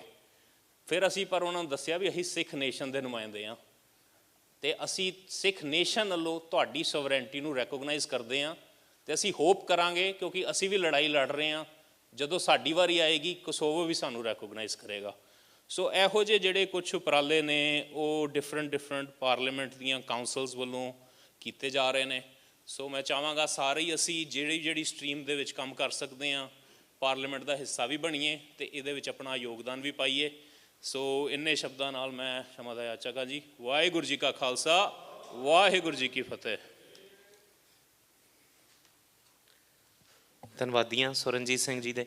ਇੱਕ ਗੱਲ ਜਿਹੜੀ ਇਹਨਾਂ ਨੇ ਮੈਨੂੰ ਇੱਕ ਵਾਰੀ ਦੱਸੀ ਸੀ ਕਿ ਜਦੋਂ ਕੇਪ ਵਰਡੀ ਦੇ ਜਿਹੜਾ ਪ੍ਰੈਜ਼ੀਡੈਂਟ ਨੂੰ ਮਿਲੇ ਅਤੇ ਉਹਨੂੰ ਇਹ ਨਹੀਂ ਕਹਿ ਕੇ ਮਿਲੇ ਵੀ ਮੈਂ ਇੰਡੀਆ ਦੇ ਨਾਰਦਰਨ ਪਾਰਟ ਤੋਂ ਹੈ, ਕਹਿੰਦੇ ਵੀ ਮੈਂ ਉਸ ਖਿੱਤੇ ਤੋਂ ਆ ਜਿਹੜਾ ਇੰਡੀਆ ਦੀ ਕੌਲੋਨੀ ਹੈ ਇਸ ਵੇਲੇ। ਸੋ ਆਪਾਂ ਨੂੰ ਆਪਣੇ ਨੈਰੇਟਿਵਸ ਸਿਰਜਣੇ, ਆਪਣੇ ਨੈਰੇਟਿਵ 'ਤੇ ਖੜਿਆ ਹੋਣਾ ਬਹੁਤ ਜ਼ਰੂਰੀ ਹੈ। ਇਸੇ ਨੋਟ 'ਤੇ ਪ੍ਰਿਤਪਾਲ ਸਿੰਘ ਜੀ ਸਾਡੇ ਕੋਲ ਮੌਜੂਦ ਨੇ ਦਲ ਖਾਲਸਾ ਤੋਂ, USA ਤੋਂ। ਸੋ ਆਓ ਉਹਨਾਂ ਨੂੰ ਆਪਾਂ ਜਿੱਥੇ ਵੈਲਕਮ ਕਰਦੇ ਹਾਂ, ਅਤੇ ਨਾਲ ਹੀ ਨਾਲ ਆਪਾਂ ਚਾਹੁੰਦੇ ਹਾਂ ਵੀ ਉਹ ਵੀ ਵਰਲਡ ਸਿੱਖ ਪਾਰਲੀਮੈਂਟ ਨੂੰ ਸੇਧ ਦੇਣ ਵੀ ਅਸੀਂ ਕਿਸ ਤਰ੍ਹਾਂ ਇਸ ਨੂੰ ਇੱਕ ਬੈਟਰ ਆਰਗੇਨਾਈਜੇਸ਼ਨ ਬਣਾ ਸਕਦੇ ਹਾਂ।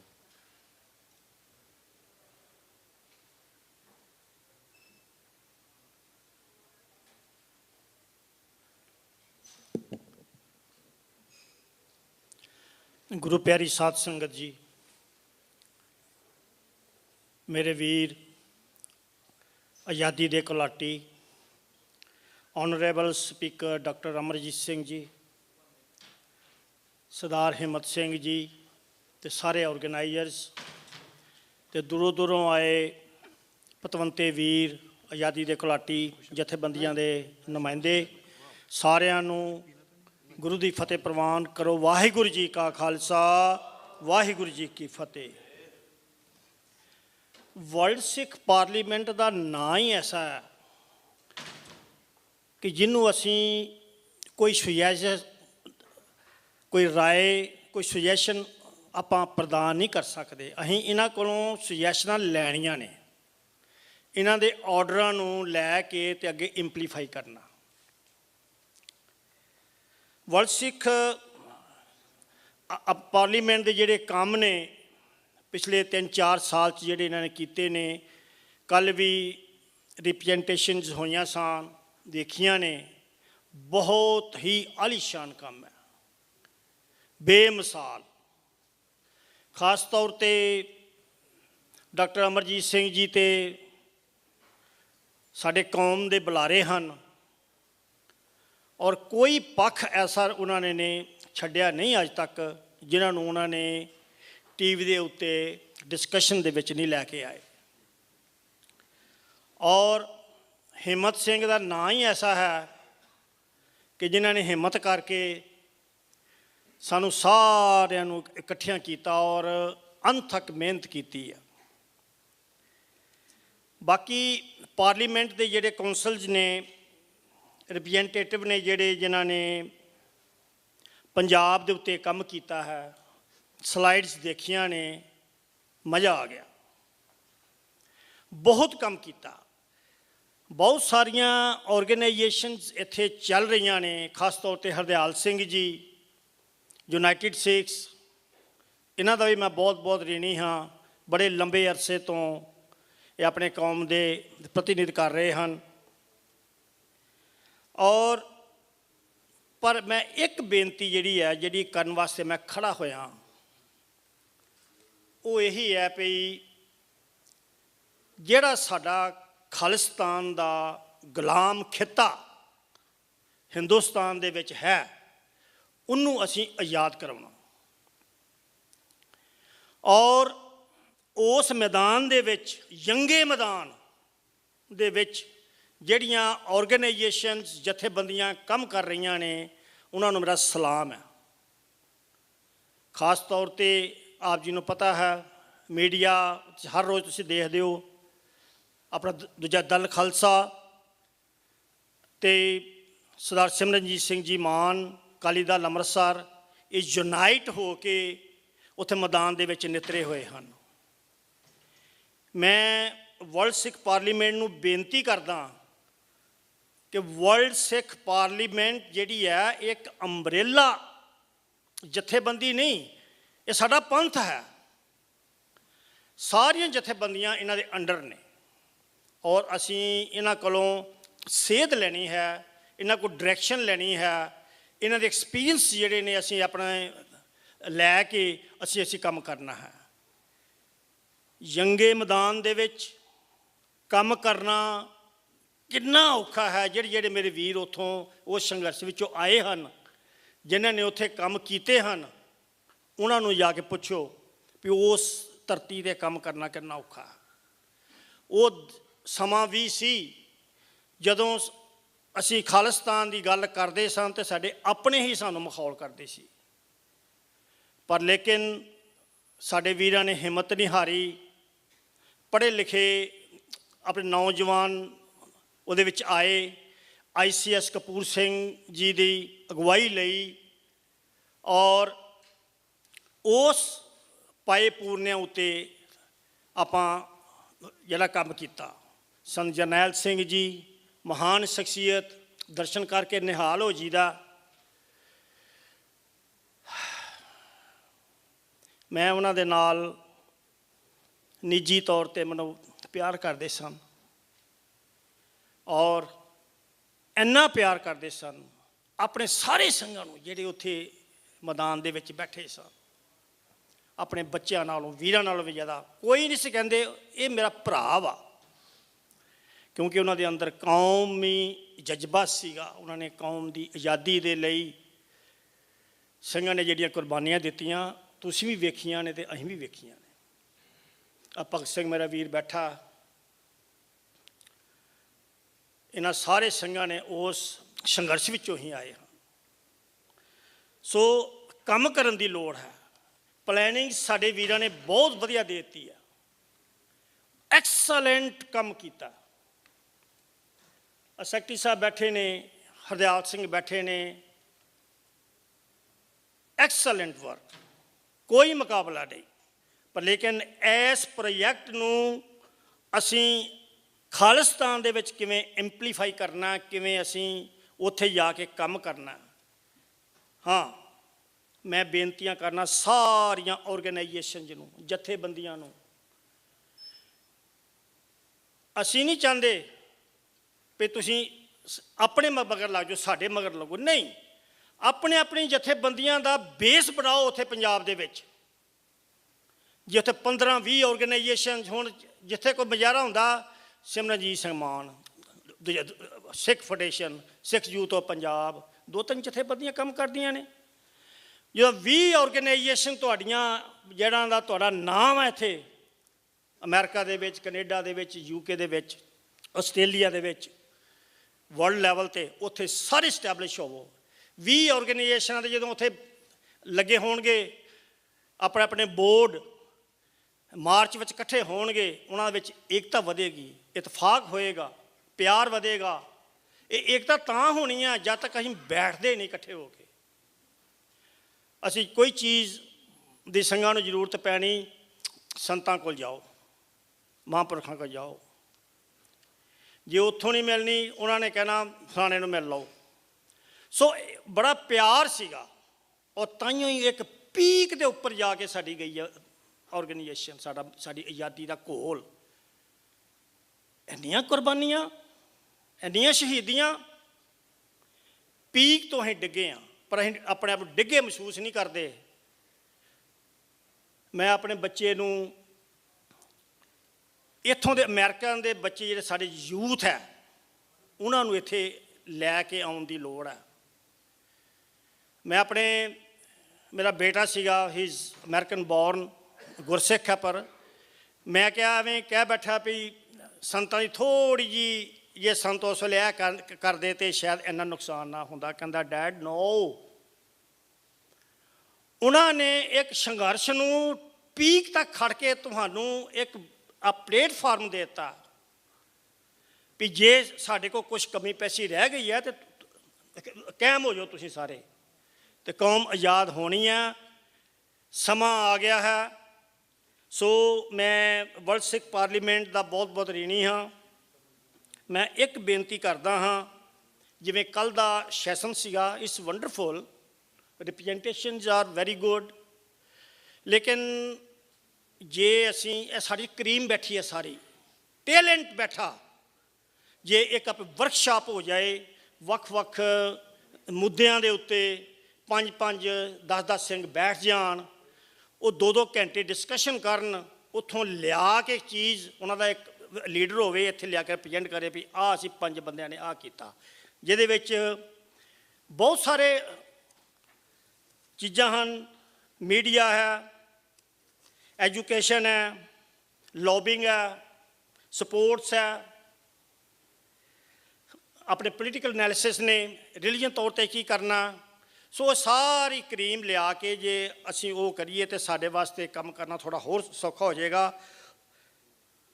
ਬਾਕੀ ਐਡੇ ਵੱਡੇ ਆਫਿਸ ਨੂੰ ਚਲਾਉਣ ਦੇ ਲਈ ਬਹੁਤ ਵਲੰਟੀਅਰ ਨੇ, ਬੰਦੇ ਕੰਮ ਕਰ ਰਹੇ ਨੇ, ਪਰ ਅਗਰ ਜ਼ਰੂਰਤ ਸਮਝੋ, ਮੈਨੂੰ ਨਹੀਂ ਪਤਾ, ਅਗਰ ਸਾਨੂੰ ਇੰਪਲਾਈ ਵੀ ਰੱਖਣੇ ਪੈਣ, ਬੀਬੀਆਂ ਕੁੜੀਆਂ ਕੰਮ ਕਰਨ ਵਾਲੀਆਂ, ਈਮੇਲਸ ਕਰਨ ਦੇ ਲਈ ਇੱਕ ਛੋਟਾ ਜਿਹਾ ਆਫਿਸ ਕ੍ਰੀਏਟ ਕਰੀਏ ਵਰਲਡ ਸਿੱਖ ਪਾਰਲੀਮੈਂਟ ਦਾ, ਇੱਥੇ ਆਪਣੇ ਮਨਹਾਟਨ 'ਚ ਜਾਂ ਨਿਊਯਾਰਕ ਦੇ ਕਿਸੇ ਜਗ੍ਹਾ ਉੱਤੇ ਆਫਿਸ ਹੋਵੇ, ਜਿਵੇਂ ਡਾਕਟਰ ਔਲਖ ਨੇ ਆਪਣਾ ਆਫਿਸ ਖਾਲਿਸਤਾਨ ਦਾ ਆਪਣੇ ਰੱਖਿਆ ਹੋਇਆ ਸੀ DC ਦੇ ਵਿੱਚ, ਇੱਕ ਆਫਿਸ ਹੋਵੇ, ਉਹਦੇ ਵਿੱਚ ਸਾਡੇ ਇੰਪਲਾਈਜ਼ ਹੋਣ। ਸੋ ਇਸ ਤਰ੍ਹਾਂ ਦਾ ਵੀ ਕੰਮ ਕਰੀਏ ਤੇ ਕਾਫੀ ਸਾਨੂੰ ਮਿਲੇਗੀ ਸਫਲਤਾ। ਸੋ ਬੜਾ ਸਮਾਂ ਮੈਂ ਨਾ ਲਵਾਂ, ਮੇਰੇ ਖਿਆਲ ਹੋਰ ਬੁਲਾਰੇ ਹਨ। ਸੋ ਮੈਂ ਅੰਤ ਵਿੱਚ ਇਹੀ ਬੇਨਤੀ ਕਰਦਾ ਕਿ ਡੈਡੀਕੇਟਡ ਹੋਈਏ, ਆਪਣੇ ਹਿਰਦਿਆਂ ਦੇ ਵਿੱਚ ਪ੍ਰੇਮ ਰੱਖੀਏ, ਔਰ ਅਸੀਂ ਜਿਹੜੇ ਪੰਜਾਬ ਦੇ ਵਿੱਚ ਬੈਠੇ ਸਾਡੇ ਵੀਰ ਨੇ, ਅਸੀਂ ਉਹਨਾਂ ਇੱਕ ਹੋਰ ਕੰਮ ਉਹਨਾਂ ਨੇ ਸ਼ੁਰੂ ਕੀਤਾ, ਜਿਹੜੀਆਂ ਹਿੰਦੂ ਆਰਗੇਨਾਈਜੇਸ਼ਨਸ ਨੇ ਉਹਨਾਂ ਦੇ ਨਾਲ ਬੈਠ ਕੇ, ਚਾਹੇ ਵਿਚਾਰ ਰਲਣ ਜਾਂ ਨਾ ਰਲਣ, ਉਹਨਾਂ ਨਾਲ ਬੈਠ ਕੇ ਉਹਨਾਂ ਦੇ ਨਾਲ ਪਿਆਰ ਨਾਲ ਡਿਸਕਸ਼ਨ ਕੀਤੀ ਜਾ ਰਹੀ ਆ, ਪਿੰਡ ਪਿੰਡ ਵਿੱਚ ਜਾ ਕੇ ਕੀਤੀ ਜਾ ਰਹੀ ਹੈ, ਸ਼ਹਿਰਾਂ ਵਿੱਚ ਵੀ ਮਹੱਲਿਆਂ ਵਿੱਚ ਵੀ ਕੀਤੀ ਜਾ ਰਹੀ ਆ, ਵੀ ਭਾਈ ਜੇ ਅਸੀਂ ਕੱਲ੍ਹ ਨੂੰ ਖਾਲਿਸਤਾਨ ਲੈਣਾ, ਆਜ਼ਾਦੀ ਲੈਣੀ ਹੈ, ਤੁਹਾਡੇ ਵਾਸਤੇ ਹੈ। ਮਹਾਰਾਜਾ ਰਣਜੀਤ ਸਿੰਘ ਦੇ ਰਾਜ ਵਿੱਚ ਵੀ ਅਸੀਂ ਇਕੱਠੇ ਰਹੇ ਹਾਂ, ਬ੍ਰਿਟਿਸ਼ ਰਾਜ ਵੇਲੇ ਵੀ ਅਸੀਂ ਇਕੱਠੇ ਰਹੇ ਹਾਂ, ਜੇ ਤੁਸੀਂ ਕੁਰਬਾਨੀਆਂ ਦਿੱਤੀਆਂ, ਅਸੀਂ ਵੀ ਦਿੱਤੀਆਂ ਨੇ। ਸੋ ਉਹਨਾਂ ਨੂੰ ਕਨਵਿੰਸ ਕਰੀਏ, ਕਨਵਿੰਸ ਕਰਕੇ ਉਹਨਾਂ ਨੂੰ ਕਹੀਏ ਵੀ ਇਹ ਪੰਜਾਬ ਸਾਡਾ ਵਾ, ਇਹ ਖਾਲਿਸਤਾਨ ਸਾਡਾ ਵਾ, ਤੁਹਾਡੇ ਲਈ ਹੈ। ਸੋ ਮੈਂ ਬੋਲਦਿਆਂ ਬੇਅੰਤ ਗਲਤੀਆਂ ਹੋ ਗਈਆਂ ਹੋਣਗੀਆਂ, ਦਾਸ ਖੇਮਾ ਦਾ ਜਾਚਕ ਹੈ ਜੀ, ਅਤੇ ਸਾਰੇ ਮੇਰੇ ਵੀਰ ਬੜੇ ਡੈਡੀਕੇਟਡ ਹਨ, ਸਾਰੇ ਵਧਾਈ ਦੇ ਪਾਤਰ ਹਨ। ਅੰਤ ਵਿੱਚ ਵਾਹਿਗੁਰੂ ਜੀ ਕਾ ਖਾਲਸਾ, ਵਾਹਿਗੁਰੂ ਜੀ ਕੀ ਫਤਿਹ।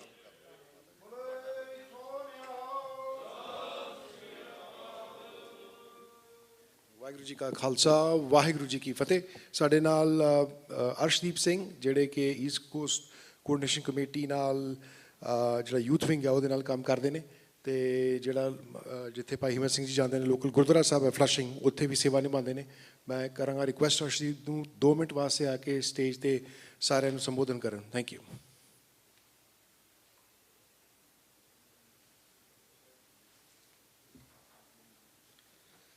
ਪਹਿਲਾਂ ਤਾਂ ਸਾਰਿਆਂ ਦਾ ਸਭ ਤੋਂ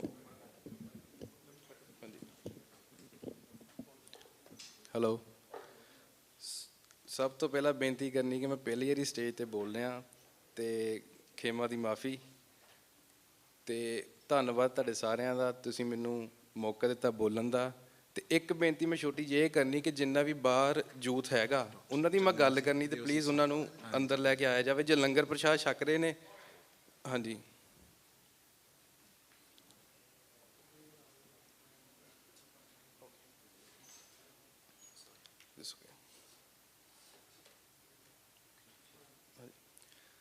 ਖੁਸ਼ੀਆਂ ਦਾ ਜਕਾਰਾ ਗਜਾਵੇ, ਨਿਹਾਲ ਹੋ ਜਾਵੇ, ਫਤਿਹ ਪਾਵੇ ਸੰਤ ਗਿਆਨੀ ਜਰਨੈਲ ਸਿੰਘ ਖਾਲਸਾ, ਪਿੰਡਰਾਲੇ ਦੇ ਮਨ ਨੂੰ ਭਾਵੇ। ਸਤਿ ਸ਼੍ਰੀ ਅਕਾਲ। ਵਾਹਿਗੁਰੂ ਜੀ ਕਾ ਖਾਲਸਾ, ਵਾਹਿਗੁਰੂ ਜੀ ਕੀ ਫਤਿਹ। ਬੇਨਤੀ ਮੈਂ ਛੋਟੀ ਜਿਹੀ ਕਰਨਾ ਚਾਹੁੰਦਾ, ਸਿਰਫ 2 ਮਿੰਟ ਦਾ ਮੈਨੂੰ ਸਮਾਂ ਦਿਓ, ਕਿਉਂਕਿ ਮੈਨੂੰ ਬਹੁਤਾ ਸਟੇਜ 'ਤੇ ਬੋਲਣ ਦਾ ਵੱਲ ਨਹੀਂ। ਇਹ ਮੈਂ ਕਹਿਣਾ ਚਾਹੁੰਦਾ ਕਿ ਜਿਹੜੀ ਸਾਡੀ ਯੂਥ ਆ ਅੱਜ ਕੱਲ੍ਹ ਦੀ, ਇਹ ਬਹੁਤ ਜ਼ਿਆਦਾ ਕੈਪੀਟਲਿਜ਼ਮ ਦਾ ਸ਼ਿਕਾਰ ਹੋਈ ਪਈ ਆ, ਅਤੇ ਮੋਸਟਲੀ ਜਿਹੜੇ ਅਸੀਂ ਫੋਨ ਸਾਰਿਆਂ ਕੋਲ ਨੇ ਯੂਜ਼ ਕਰਦੇ, ਤੁਸੀਂ ਸਾਰੇ ਵੇਖੇ ਹੋਣਗੇ। ਇਸ ਟਾਈਮ ਇੱਥੇ ਯੂਥ ਮੇਰੇ 4 ਜਾਂ 5 ਬੰਦੇ ਨੇ ਜਿਹੜੇ ਯੂਥ, ਜਿਹਨੂੰ ਤੁਸੀਂ ਕਹਿ ਸਕਦੇ ਹੋ ਇਨ 20s, ਜਿਹੜੇ 20 ਸਾਲਾਂ ਦੇ ਉਹਦੇ ਵਿੱਚ ਨੇ, ਅੰਡਰ 30s ਨੇ। ਬਾਕੀ ਸਾਰੇ ਤੁਸੀਂ ਕਾਫੀ ਉਮਰ ਦੇ ਹੋ, 40+ ਹੋ ਜਾਂ 30+ ਹੋ। ਇੱਦਾਂ ਕਿਉਂ ਆ? ਕਿਉਂਕਿ ਸਾਡੀ ਯੂਥ ਨੂੰ ਬਹੁਤੀ ਨੌਲੇਜ ਨਹੀਂ ਹੈਗੀ ਜੋ ਅਸੀਂ ਕਰਦੇ ਪਏ ਹਾਂ। ਬਹੁਤ ਲੋਕ ਤਾਂ ਇਹ ਵੀ ਕਹਿ ਦਿੰਦੇ ਨੇ ਕਿ ਸਾਨੂੰ ਇਸ ਚੀਜ਼ ਦੀ ਲੋੜ ਕਿਉਂ ਆ। ਯੂਥ ਉਹ ਕਹਿੰਦੇ ਅਸੀਂ ਬਹੁਤ ਖੁਸ਼ ਹਾਂ, ਸਾਡਾ ਕੋਈ ਹਰਿਆਣੇ ਤੋਂ ਨੇ ਵੀਰ ਅਤੇ ਕੋਈ ਪੰਜਾਬ ਤੋਂ ਨੇ, ਉਹਨਾਂ ਨੂੰ ਇਹ ਵੀ ਨਹੀਂ ਪਤਾ ਕਿ ਹਰਿਆਣਾ ਵੀ ਪਹਿਲਾਂ ਪੰਜਾਬ ਹੀ ਹੁੰਦਾ ਸੀ। ਸੈਕਿੰਡ ਗੱਲ, ਅਸੀਂ ਫੋਨ ਯੂਜ਼ ਕਰਦੇ ਪਏ ਹਾਂ, ਲੇਕਿਨ ਫੋਨ ਤੋਂ ਅਸੀਂ ਫਾਇਦਾ ਨਹੀਂ, ਅਸੀਂ ਨੈਗੇਟਿਵਿਟੀ ਵੱਲ ਜਾ ਰਹੇ ਹਾਂ। ਸਾਨੂੰ ਸਾਡੀ ਹਿਸਟਰੀ ਬਾਰੇ ਹੀ ਨਹੀਂ ਪਤਾ, ਅਸੀਂ ਗੁਰੂਆਂ ਦੇ ਟਾਈਮ 'ਤੇ ਕੀ ਜਾਣਾ। ਸਾਨੂੰ 1984 ਰੀਸੈਂਟਲੀ ਜੋ ਸਾਡੇ ਨਾਲ ਘੱਲੂਘਾਰੇ ਹੋਏ ਨੇ, ਸਾਨੂੰ ਉਹਨਾਂ ਬਾਰੇ ਵੀ ਨਹੀਂ ਪਤਾ। ਘੱਟੋ ਘੱਟ ਸਾਨੂੰ 1984 ਜਾਂ ਖਾਲਿਸਤਾਨ ਸਾਨੂੰ ਕਿਉਂ ਚਾਹੀਦਾ, ਸਾਨੂੰ ਬਹੁਤ ਜ਼ਰੂਰੀ ਆ ਕਿ ਸਾਨੂੰ ਪਤਾ ਹੋਵੇ। ਤੇ ਮੋਸਟਲੀ ਜਿਹੜਾ ਯੂਥ ਆ ਉਹਨਾਂ ਨੂੰ ਕੁਛ ਨਹੀਂ ਪਤਾ, ਸਿਰਫ ਉਹ ਇੰਸਟਾਗ੍ਰਾਮ ਜਾਂ ਹੋਰ ਵੀ ਐਪਸ ਨੇ ਉਹਦੇ ਵਿੱਚ ਰੁੱਝੇ ਹੋਏ ਨੇ। ਇਹ ਉਹਨਾਂ ਨੂੰ ਵੀ ਨਹੀਂ ਪਤਾ ਕਿ ਉਹਨਾਂ ਕੋਲ ਸਰਕਾਰਾਂ ਇੱਦਾਂ ਕਰਾ ਰਹੀਆਂ ਨੇ ਕਿ ਉਹਨਾਂ ਨੂੰ ਉਹਨਾਂ ਆਫ ਦਾ ਟੋਪਿਕ ਲੈ ਕੇ ਜਾਇਆ ਜਾਵੇ। ਤੇ ਮੈਂ ਮੋਸਟਲੀ ਯੂਥ ਨੂੰ ਇਹੀ ਗੱਲ ਕਹਿਣਾ ਹੁੰਦਾ, ਜੋ ਮੇਰੇ ਫਰੈਂਡ ਨੇ ਜਾਂ ਹੋਰ ਵੀ ਸੱਜਣ ਮਿੱਤਰ ਨੇ, ਉਹਨਾਂ ਨੂੰ ਮੈਂ ਇਹੀ ਗੱਲ ਕਹਿਣਾ ਕਿ ਜਿਹੜੇ ਸਾਡੇ ਬਜ਼ੁਰਗ ਨੇ, ਜਦੋਂ ਅਸੀਂ ਰਾਤ ਨੂੰ ਸੋਇਆ ਕਰਦੇ ਸੀ, ਸਾਨੂੰ ਕਹਾਣੀਆਂ ਸੁਣਾਉਂਦੇ ਸੀ ਗੁਰੂਆਂ ਦੀਆਂ, ਸਾਨੂੰ ਦੱਸਦੇ ਸੀ ਕਿ ਸਾਡੇ ਇਹ ਗੁਰੂ ਨੇ ਸਾਖੀਆਂ ਸੁਣਾਉਂਦੇ ਸੀ, ਇੱਦਾਂ ਕੀਤਾ। ਪਰ ਜੋ ਮੇਰੇ ਏਜ ਦੇ ਨੇ ਜਾਂ 25 ਜਾਂ 30 ਦੇ ਨੇ, ਹੁਣ ਉਹ ਆਪਣੇ ਗਾਂ ਬੱਚਿਆਂ ਨੂੰ ਕੀ ਸੁਣਾਉਣਗੇ ਕਿ ਅਸੀਂ ਇੰਸਟਾਗ੍ਰਾਮ ਚਲਾਇਆ, ਅਸੀਂ ਟਿਕਟੋਕ 'ਤੇ ਇੰਨੇ ਫੋਲੋਅਰ ਬਣਾਏ, ਅਤੇ ਜੇ ਫੋਲੋਅਰ ਬਣਾਏ ਤਾਂ ਕੀ ਚੀਜ਼ ਕਰਕੇ ਬਣਾਏ। ਮੇਰਾ ਕਹਿਣ ਦਾ ਭਾਵ ਇਹੀ ਆ ਸਾਰਾ ਕਿ ਸਾਨੂੰ ਹਿਸਟਰੀ ਵਿੱਚ ਬਹੁਤ ਜ਼ਿਆਦਾ ਲੋੜ ਆ ਆਪਣੀ ਯੂਥ ਨੂੰ ਸਮਝਾਉਣ ਦੀ ਕਿ ਹਿਸਟਰੀ ਵਿੱਚ ਸਾਡੇ ਨਾਲ ਕੀ ਬੀਤਿਆ ਅਤੇ ਸਾਨੂੰ ਇਹਦਾ ਸਲਿਊਸ਼ਨ ਕੀ ਕਰਨਾ ਚਾਹੀਦਾ। ਅਤੇ ਬਸ ਇੰਨੀਆਂ ਬੇਨਤੀ ਪ੍ਰਵਾਨ ਕਰਨੀਆਂ, ਖੇਮਾ ਦੀ ਭੁੱਲ ਚੁੱਕ ਮਾਫੀ। ਵਾਹਿਗੁਰੂ ਜੀ ਕਾ ਖਾਲਸਾ, ਵਾਹਿਗੁਰੂ ਜੀ ਕੀ ਫਤਿਹ। ਸਤਿ ਸ਼੍ਰੀ ਅਕਾਲ।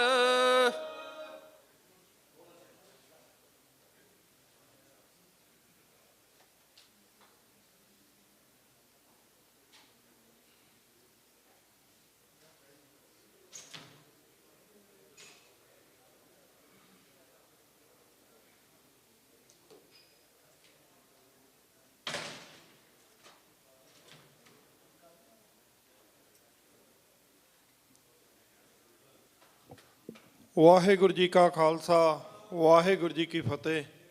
ਸਿੰਘਾਂ ਨੂੰ ਬੇਨਤੀ ਆ ਜੀ, ਤਵੱਜੋ ਦਿਓ ਥੋੜ੍ਹੀ ਜੀ, ਸਾਰੇ ਜਾਣੇ ਇੱਕ ਵਾਰੀ ਫੇਰ ਵਾਹਿਗੁਰੂ ਜੀ ਕਾ ਖਾਲਸਾ, ਵਾਹਿਗੁਰੂ ਜੀ ਕੀ ਫਤਿਹ।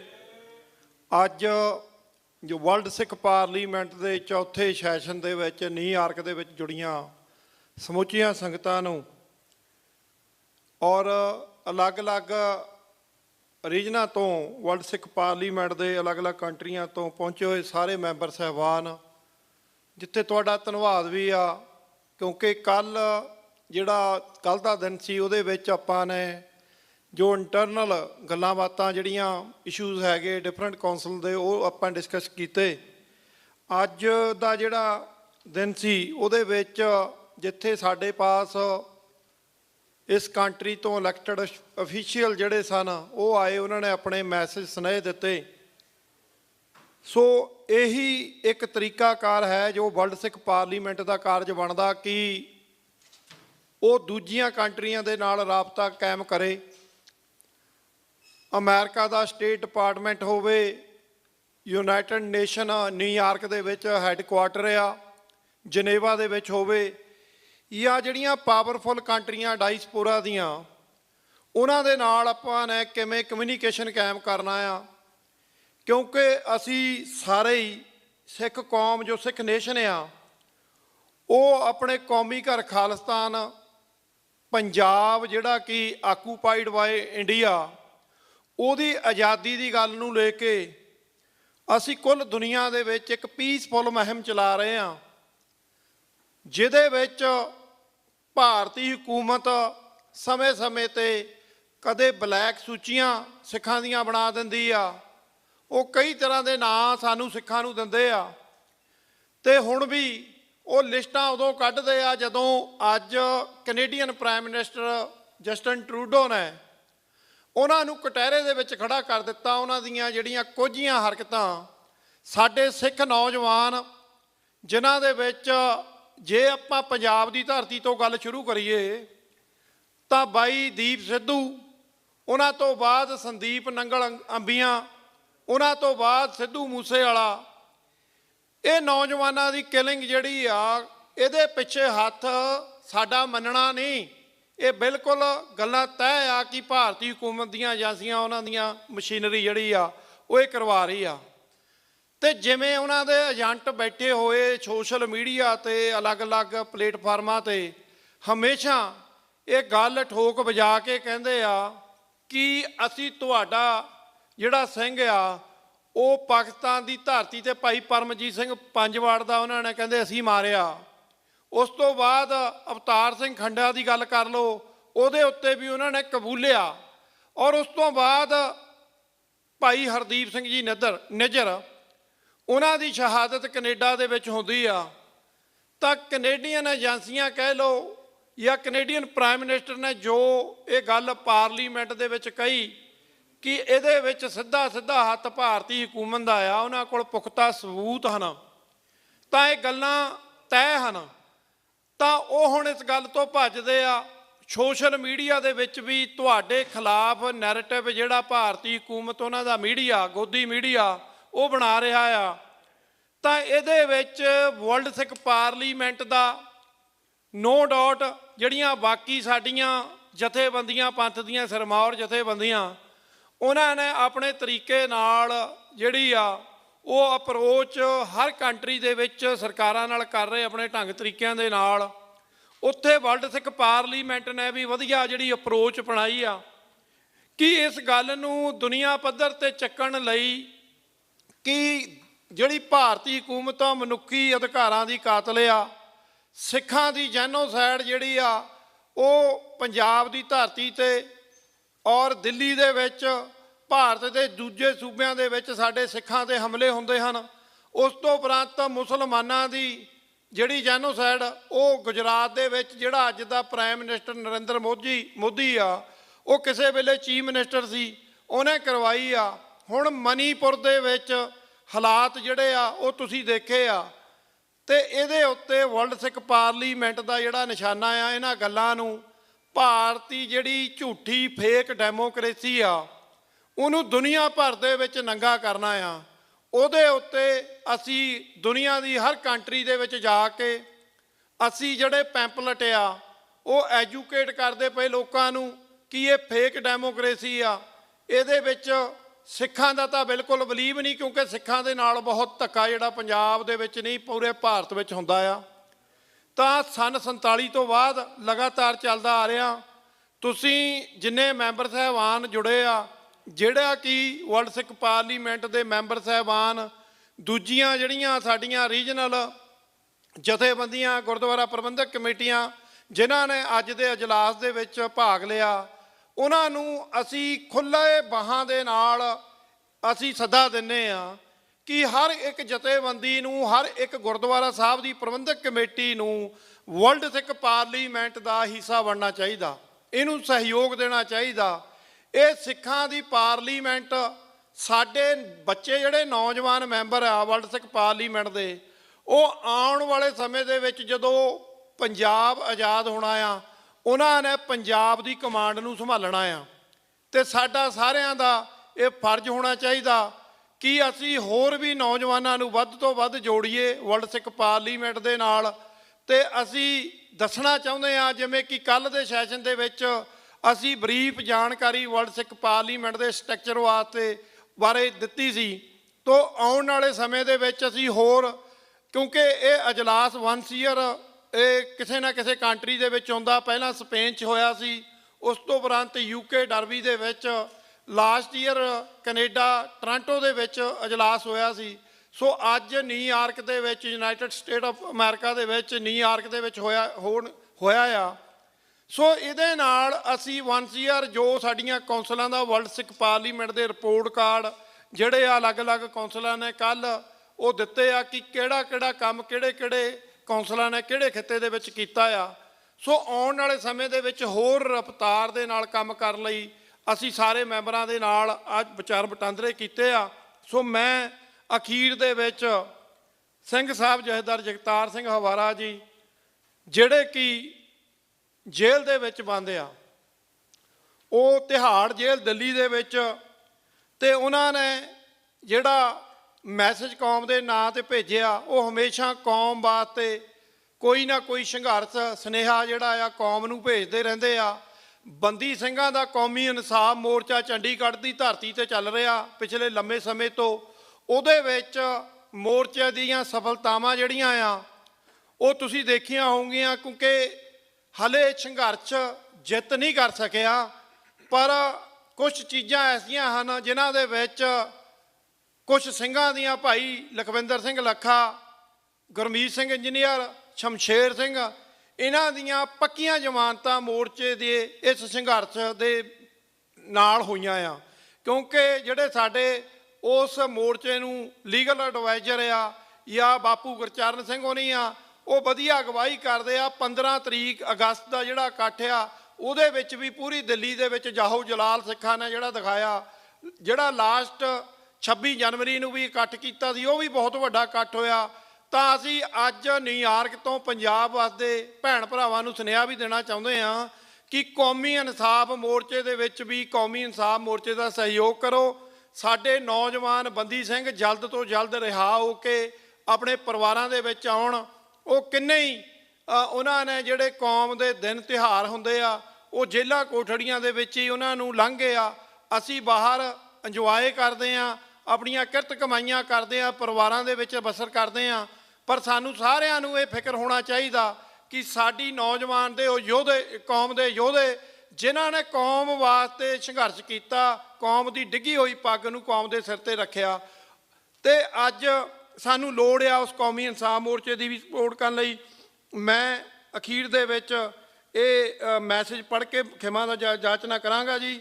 ਸੋ ਆਪ ਜੀ ਨੂੰ ਬੇਨਤੀ ਆ, ਉਪਰੰਤ ਜੋ ਜਥੇਦਾਰ ਸਾਹਿਬ ਦੇ ਮੈਸੇਜ ਤੋਂ ਆਪ ਜੀ ਨੂੰ ਕਿ ਇਹਦੇ ਵਿੱਚ ਵਾਸਤੇ ਜਕਾਰਿਆਂ ਦੀ ਜ਼ਰੂਰ ਜਿਹੜੀ ਪ੍ਰੋੜਤਾ ਉਹ ਆਪ ਜੀ ਨੇ ਕਰਨੀ ਆ।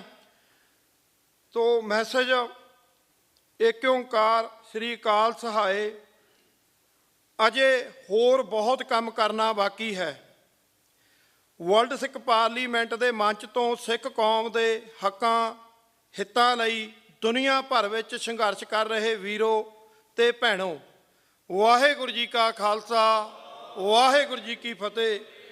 ਭਾਵੇਂ ਕਿ ਵਰਲਡ ਸਿੱਖ ਪਾਰਲੀਮੈਂਟ ਦੀ ਸਥਾਪਨਾ ਬਹੁਤਾ ਸਮਾਂ ਨਹੀਂ ਹੋਇਆ, ਪਰ ਥੋੜ੍ਹੇ ਸਮੇਂ ਦੇ ਵਿੱਚ ਇਸ ਸੰਸਥਾ ਨੇ ਕਈ ਪ੍ਰਾਪਤੀਆਂ ਕਰਕੇ ਵਿਖਾਈਆਂ ਹਨ।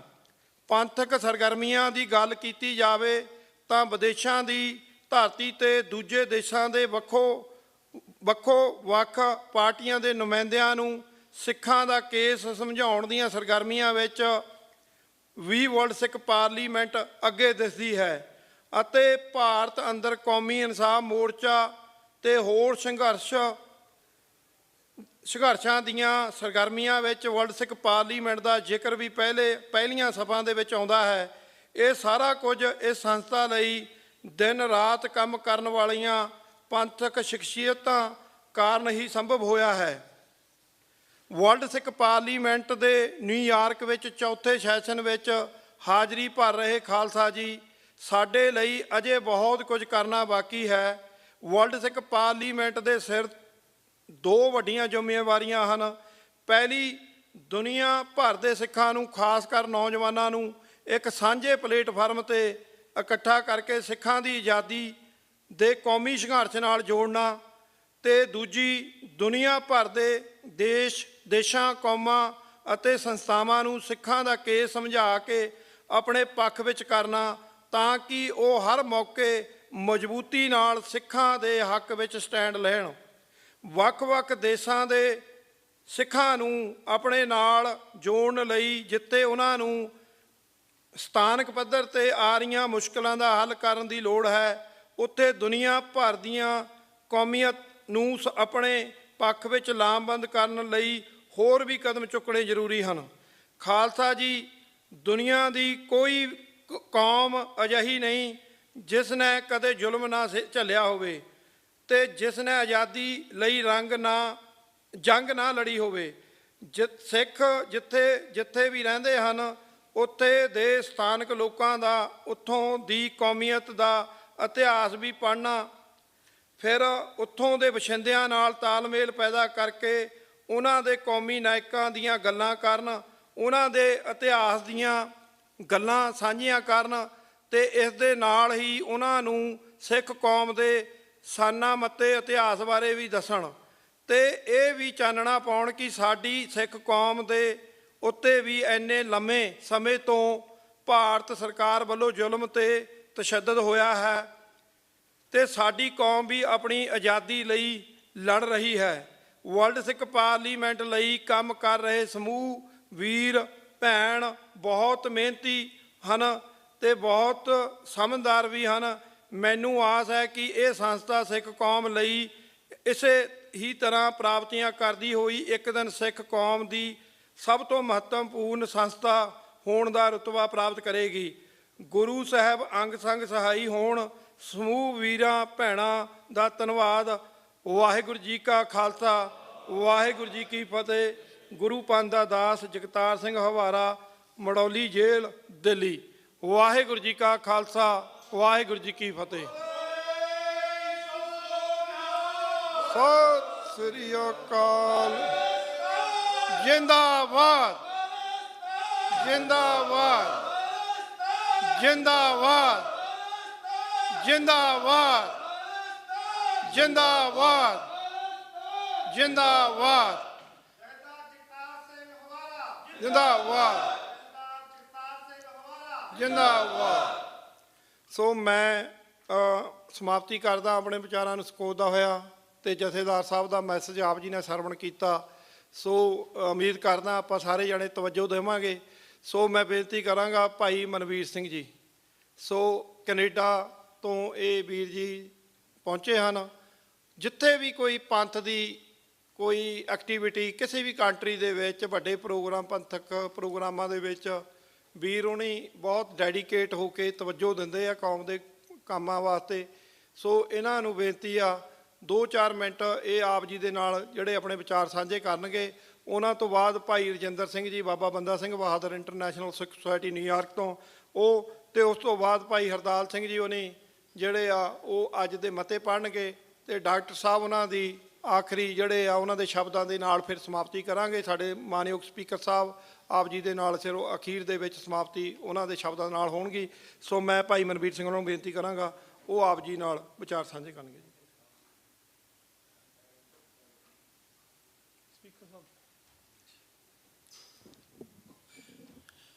ਕਿਤ ਉਦਮ ਤੇ ਰਾਜ ਮਿਲੇ, ਸ਼ਤਰੂ ਤੇ ਸਭ ਹੋਵੇ ਮੀਤਾ। ਗੁਰੂ ਰੂਪ ਖਾਲਸਾ ਜੀ, ਆਓ ਗੁਰੂ ਕਲਗੀਧਰ ਪਾਤਸ਼ਾਹ ਦੀ ਬਖਸ਼ੀ ਹੋਈ ਫਤਿਹ ਬੁਲੰਦ ਕਰੀਏ। ਗੱਜ ਕੇ ਆਖੋ ਜੀ, ਵਾਹਿਗੁਰੂ ਜੀ ਕਾ ਖਾਲਸਾ, ਵਾਹਿਗੁਰੂ ਜੀ ਕੀ ਫਤਿਹ। ਖੁੱਲੀਆਂ ਅੱਖਾਂ ਨਾਲ ਦੇਖਿਆ ਗਿਆ ਜਿਹੜਾ ਸੁਪਨਾ ਨਾ, ਜਦੋਂ ਉਹ ਸਾਕਾਰ ਹੋਣ ਦੇ ਕੰਢੇ ਚੜ੍ਹਦਾ ਤਾਂ ਚਾਅ ਜਿਹੜਾ ਉਹ ਵੱਖਰਾ ਹੀ ਹੁੰਦਾ।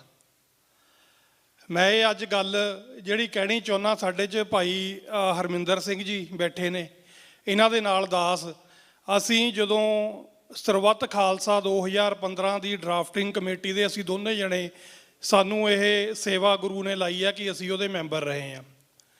ਸਾਡੇ ਵਿੱਚ ਸਰਦਾਰ ਸੁਰਜੀਤ ਸਿੰਘ ਕਲਾਰ ਬੈਠੇ ਨੇ, ਭਾਈ ਸੰਤੋਖ ਸਿੰਘ ਬੈਠੇ ਨੇ। ਇਹ ਜਦੋਂ ਮਤੇ ਫਾਈਨਲਾਈਜ਼ ਹੋਏ ਉਸ ਕਮੇਟੀ ਦੇ ਫਿਰ ਇਹ ਵੀ ਮੈਂਬਰ ਰਹੇ। ਸੋ ਅੱਜ ਇੱਕ ਤਸੱਲੀ ਆ ਕਿ ਲੋਕਾਂ ਨੂੰ ਜਿਹੜਾ ਕੰਮ ਪਾਗਲਪਨ ਲੱਗਦਾ ਨਾ ਸਾਡਾ, ਵੀ ਜਿੱਥੇ ਇਕੱਠ ਹੁੰਦਾ ਇਹ ਪਹੁੰਚ ਜਾਂਦੇ ਆ, ਅੱਜ ਇੱਕ ਤਸੱਲੀ ਜੀ ਦਿਲ ਨੂੰ ਹੋ ਰਹੀ ਆ ਕਿ ਅਸੀਂ ਵਾਕਈ ਅਚੀਵਮੈਂਟ ਵੱਲ ਨੂੰ ਵੱਧ ਰਹੇ ਹਾਂ। ਔਰ ਇਹਦਾ ਸਿਹਰਾ ਜਿਹੜਾ ਉਹ ਕੁਛ ਬੰਦਿਆਂ ਦੇ ਸਿਰ ਦੇ ਉੱਤੇ ਨਹੀਂ ਆ, ਇਹ ਗੁਰੂ ਪੰਥ ਖਾਲਸਾ, ਖਾਲਸਾ ਪੰਥ ਦੇ ਸ਼ਹੀਦਾਂ ਤੇ ਉਹਨਾਂ ਮਹਾਂਪੁਰਸ਼ਾਂ ਦਾ ਜੀਵਨ ਜਿਨ੍ਹਾਂ ਨੇ ਆਪਣਾ ਸਾਰਾ ਜੀਵਨ, ਸਰਦਾਰ ਸਿਮਰਨਜੀਤ ਸਿੰਘ ਮਾਨ ਹੋਣਾ ਨੇ ਕੌਮ ਦੀ ਸੇਵਾ 'ਚ ਲਾਇਆ। ਜਥੇਦਾਰ ਭਾਈ ਜਗਤਾਰ ਸਿੰਘ ਹਵਾਰਾ ਹੋਣਾ ਨੇ ਸਾਰਾ ਜੀਵਨ ਜੇਲ੍ਹ ਦੇ ਵਿੱਚ ਲਾਤਾ।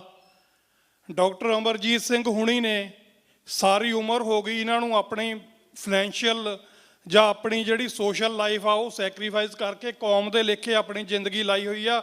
ਔਰ ਮੈਂ ਸਮਝਦਾ ਤੁਸੀਂ ਸਾਰੇ ਹੀ ਜਿੰਨੇ ਵੀ ਸਿੰਘ ਇੱਥੇ ਆਪਾਂ ਵਿਰਾਜਮਾਨ ਹੈਗੇ ਆ ਇਸ ਰੂਮ ਦੇ ਵਿੱਚ, ਜਾਂ ਹੋਰ ਜਿਹੜੇ ਇੱਥੇ ਨਹੀਂ ਪਹੁੰਚ ਸਕੇ, ਜਾਂ ਉਹ ਜਿਨ੍ਹਾਂ ਨੂੰ ਅਸੀਂ ਜਾਣਦੇ ਹੀ ਨਹੀਂ, ਬਹੁਤ ਸਾਰੇ ਸਰੀਰ ਐਸੇ ਨੇ ਜਿਹੜੇ ਕਦੀ ਕਿਸੇ ਲਾਈਮਲਾਈਟ 'ਚ ਨਹੀਂ ਆਏ, ਪਰ ਉਹਨਾਂ ਦੇ ਸਾਰੇ ਜੀਵਨ ਆ ਜਿਹੜੇ ਇਸ ਕੰਮ ਨੂੰ ਸਮਰਪਿਤ ਲੱਗੇ ਨੇ। ਇਹ ਸਾਰਿਆਂ ਦੀ ਕੰਬਾਈਨਡ ਜਿਹੜੀ ਮਿਹਨਤ ਆ ਉਹਦਾ ਨਤੀਜਾ ਮੇਰਾ ਖਿਆਲ ਆ ਆਸ਼ੀਰਵਾਦ ਦੇ ਰੂਪ ਦੇ ਵਿੱਚ ਵਰਲਡ ਸਿੱਖ ਪਾਰਲੀਮੈਂਟ ਅੱਜ ਇਸ ਲੈਵਲ ਦੇ ਉੱਤੇ ਪਹੁੰਚੀ ਆ। ਬਹੁਤ ਵੱਡੀ ਤਾਦਾਦ ਦੇ ਵਿੱਚ ਇਸ ਪ੍ਰੋਗਰਾਮ ਨੂੰ ਪੰਜਾਬ ਦੇ ਵਿੱਚ ਜਾਂ ਹੋਰ ਵਿਦੇਸ਼ਾਂ ਦੇ ਵਿੱਚ ਜਿਹੜੀ ਸੰਗਤ ਇੱਥੇ ਨਹੀਂ ਪਹੁੰਚੀ ਉਹਨਾਂ ਵੱਲੋਂ ਦੇਖਿਆ ਜਾਣਾ। ਮੈਂ ਤੁਹਾਨੂੰ ਸੁਨੇਹਾ ਦੇਣਾ ਚਾਹੁੰਦਾ ਕਿ ਵਰਲਡ ਸਿੱਖ ਪਾਰਲੀਮੈਂਟ ਦਾ ਸੁਪਨਾ ਜਿਹੜਾ ਅੱਜ ਸਾਕਾਰ ਹੋਇਆ, ਇਹਦੇ ਹੱਕਦਾਰ ਅਸੀਂ ਸਾਰੇ ਹਾਂ।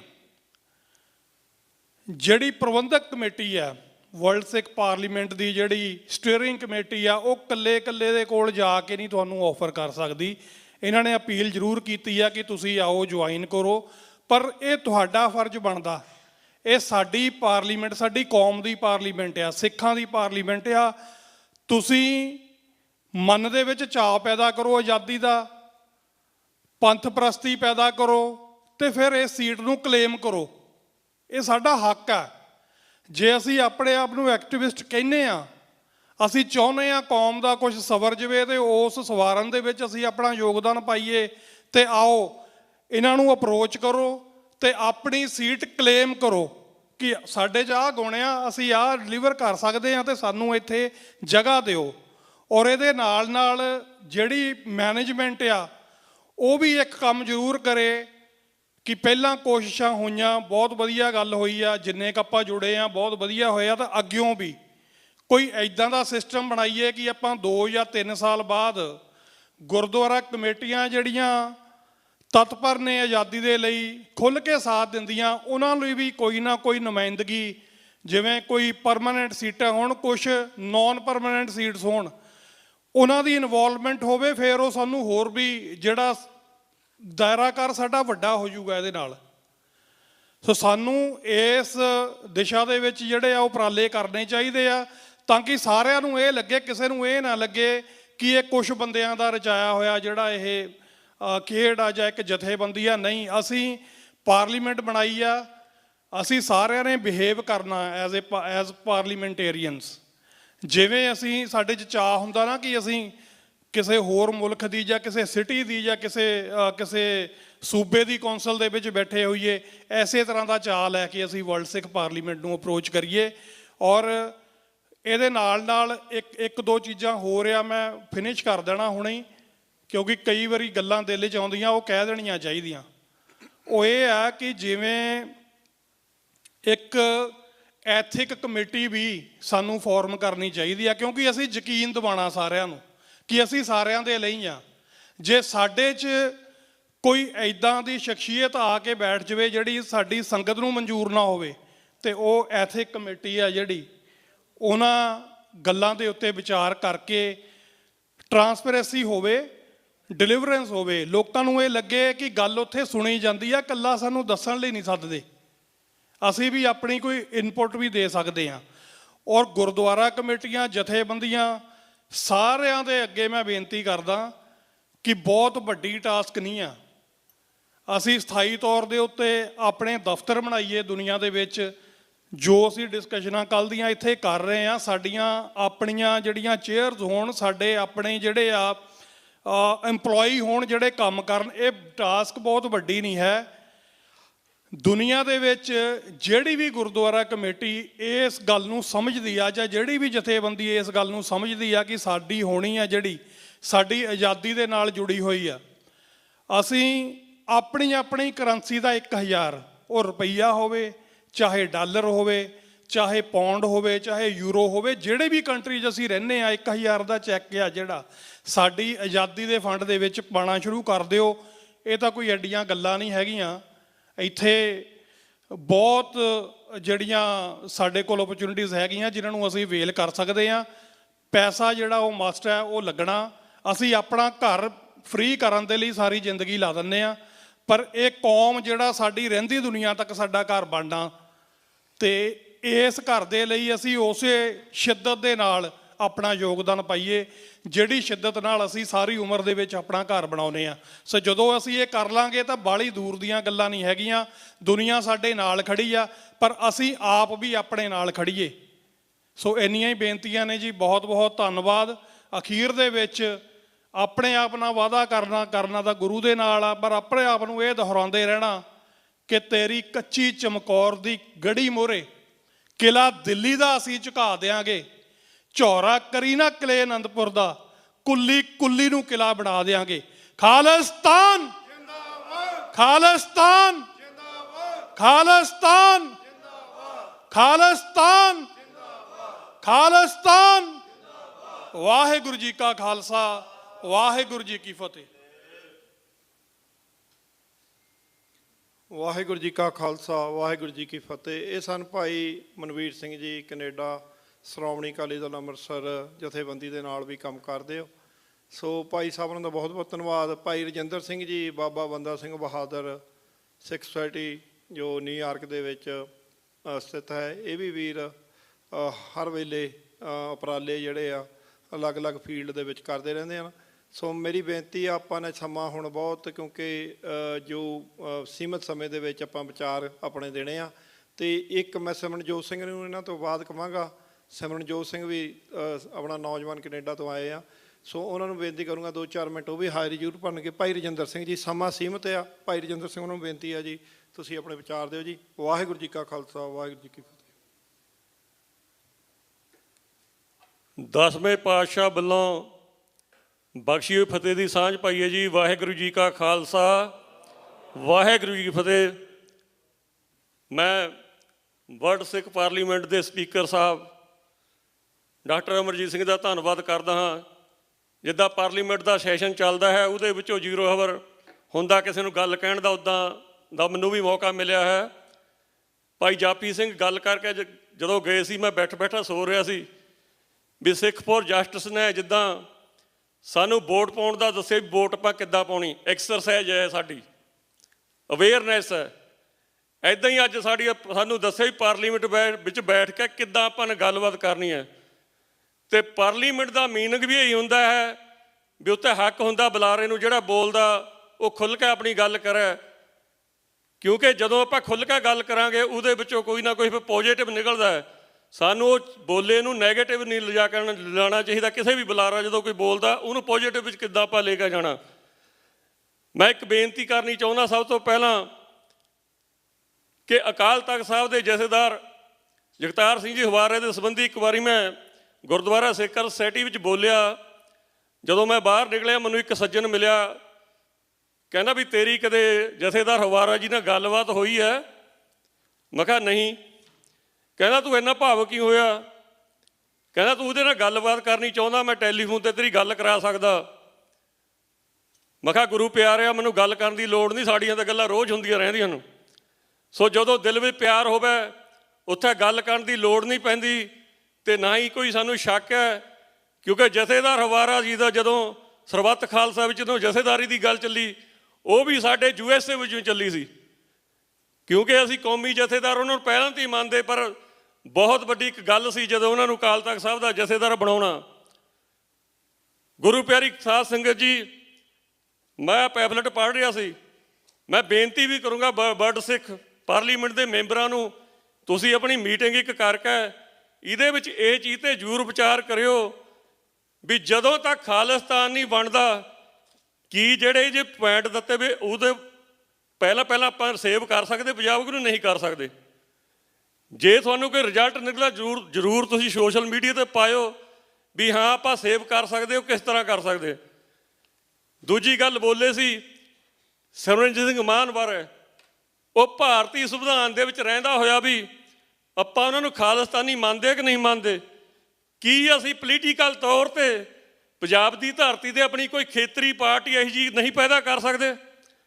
ਗੁਰੂ ਪਿਆਰੀ ਸਾਧ ਸੰਗਤ ਜੀ, ਕਿਸਾਨੀ ਸੰਘਰਸ਼ ਚੱਲਿਆ ਜਦੋਂ ਸਾਨੂੰ ਪਤਾ ਲੱਗ ਗਿਆ ਸੀ ਕਿ ਪੰਜਾਬ ਦੀ ਧਰਤੀ ਗਰਾਊਂਡ ਖਾਲੀ ਪਿਆ ਹੈ, ਲੋਕਾਂ ਨੇ ਮਿਥ ਲਿਆ ਸੀ ਵੀ ਅਸੀਂ ਨਾ ਕਾਂਗਰਸ ਆਉਣ ਦੇਣੀ, ਨਾ ਅਸੀਂ ਅਕਾਲੀ ਦਲ ਆਉਣ ਦੇਣਾ। ਡੈਸਪਰਾ ਬੈਠੇ ਅਸੀਂ ਸਿੱਖਾਂ ਨੇ ਕੋਈ ਮੀਟਿੰਗ ਕੀਤੀ ਵੀ ਭਾਈ ਗਰਾਊਂਡ ਖਾਲੀ ਹੈ ਉੱਥੇ, ਤਾਂ ਕਿ ਉੱਥੇ ਧੋਤੀਆਂ ਟੋਪੀਆਂ ਨਾ ਆ ਜਾਣ, ਉਹ ਕਿੱਦਾਂ ਭਰਨੀ ਹੈ? ਉਹ ਇੱਕ ਸਾਡੀ ਗਲਤੀ ਹੈ, ਕਿਉਂਕਿ ਜਿੰਨਾ ਚਿਰ ਸਾਡਾ ਖਾਲਿਸਤਾਨ ਨਹੀਂ ਬਣਦਾ ਅਸੀਂ ਪੰਜਾਬ ਨੂੰ ਵੀ ਬਚਾਉਣਾ ਹੈ। ਉਹ ਕਿੱਦਾਂ ਬਚਾ ਸਕਦੇ ਆ?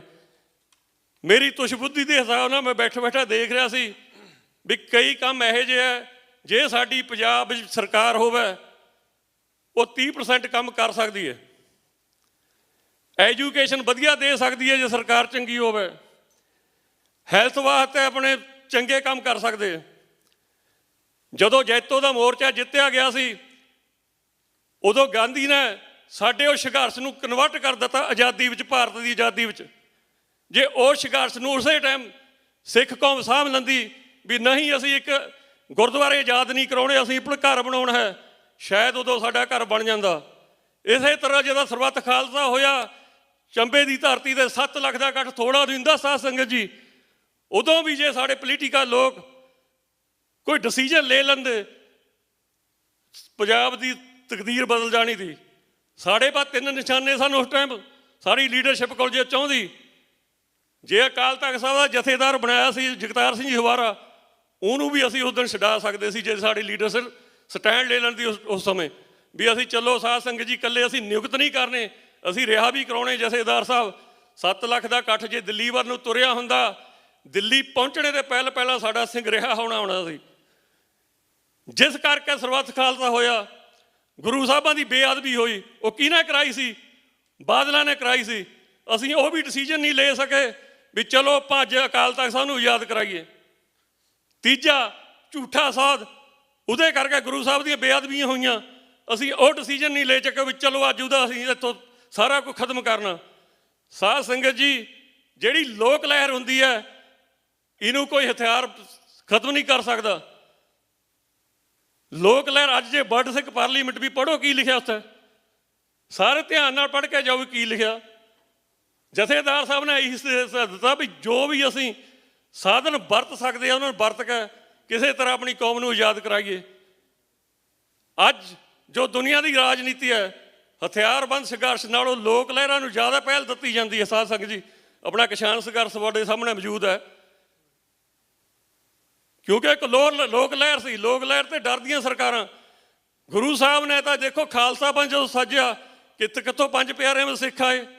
ਅਸੀਂ ਪੰਜਾਬ ਤਾਂ ਸੀਮਤ ਨਹੀਂ, ਅਸੀਂ ਤਾਂ ਸਾਰਾ ਧਰਤੀ, ਉਦੋਂ ਗੁਰੂ ਸਾਹਿਬ ਨੇ ਕਿੱਡੀ ਵੱਡੀ ਉਹਨਾਂ ਦੀ ਕਿਰਪਾ ਹੋਈ ਹੈ ਸਾਡੇ ਤੇ।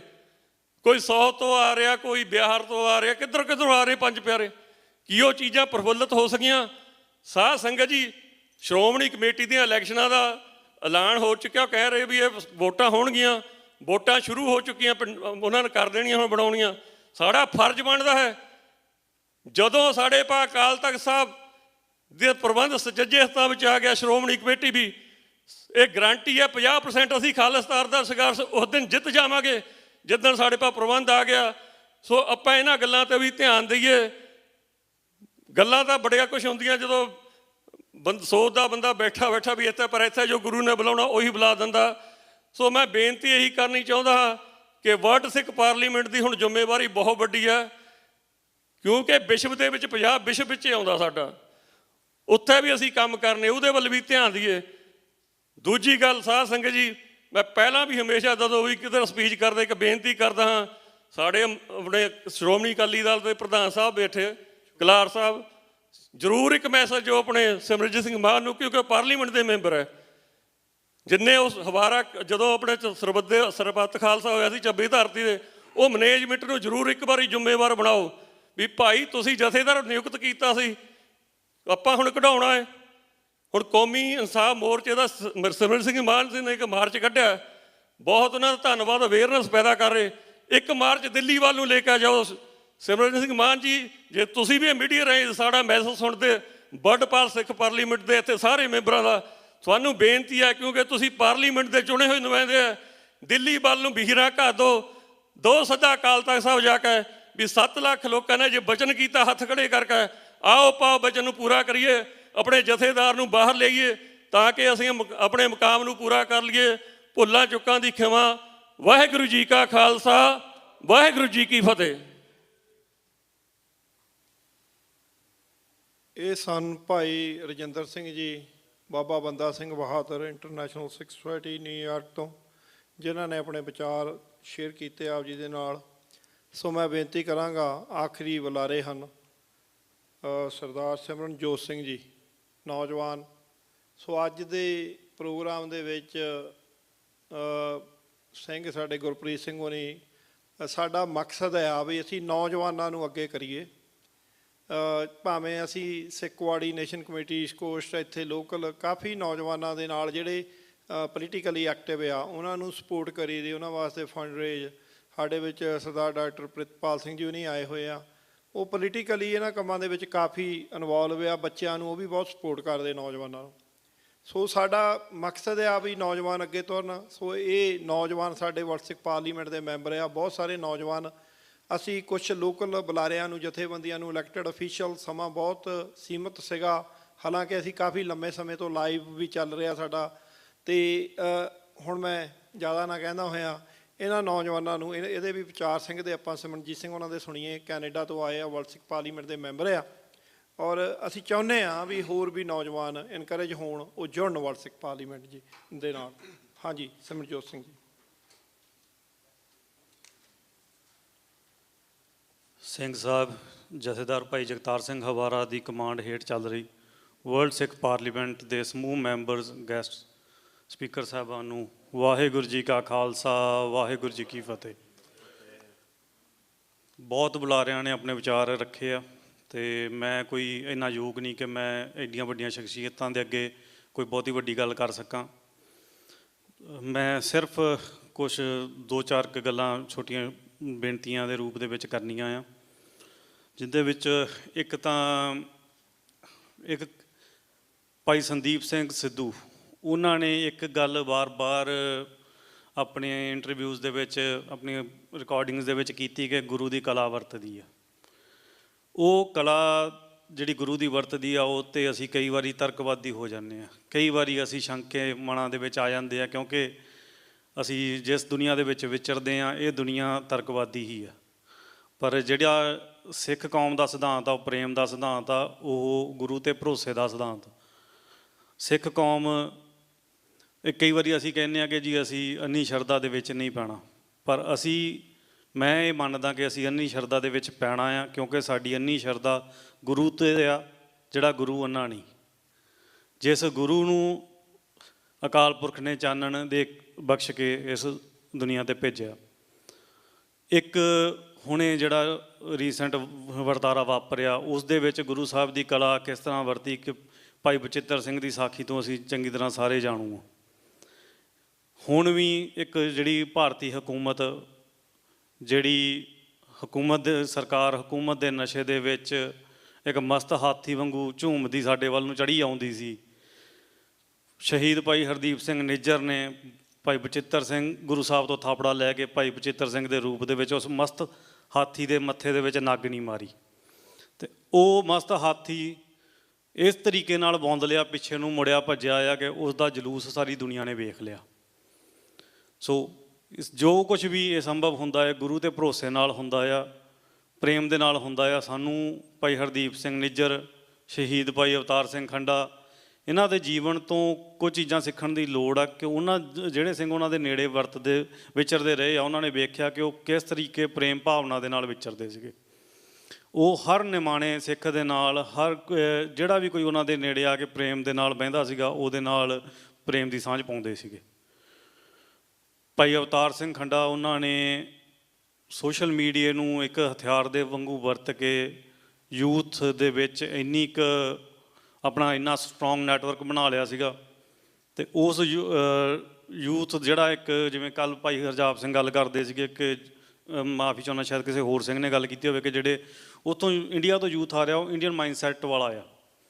ਉਸ ਮਾਈਂਡ ਸੈੱਟ ਨੂੰ ਤੋੜਿਆ ਉਹ ਸਿੰਘਾਂ ਨੇ, ਜਿਹੜਾ ਆਪਣਾ ਜੋ ਜਿਹੜੇ ਸੰਘਰਸ਼ ਚੱਲਦੇ ਪਏ ਆ ਉਹਦੇ ਬਾਰੇ ਖੁੱਲ੍ਹ ਕੇ, ਜੋ ਨਵੀਂ ਯੂਥ ਨੂੰ ਨਹੀਂ ਪਤਾ ਸੀਗਾ, ਉਹਨਾਂ ਨੇ ਸੋਸ਼ਲ ਮੀਡੀਆ ਵਰਤ ਕੇ ਉਹ ਯੂਥ ਦੇ ਤੱਕ ਸਾਰੀ ਗੱਲ ਪਹੁੰਚਾਈ। ਇੱਕ ਸਾਡਾ ਯੂਥ ਪਿਛਲੇ 10 ਕੁ ਸਾਲਾਂ ਦੇ ਵਿੱਚ ਇਹ ਸੋਚਣ ਲੱਗ ਗਿਆ ਸੀਗਾ ਕਿ ਸ਼ਾਇਦ ਸੰਘਰਸ਼ ਖਤਮ ਹੋ ਗਿਆ।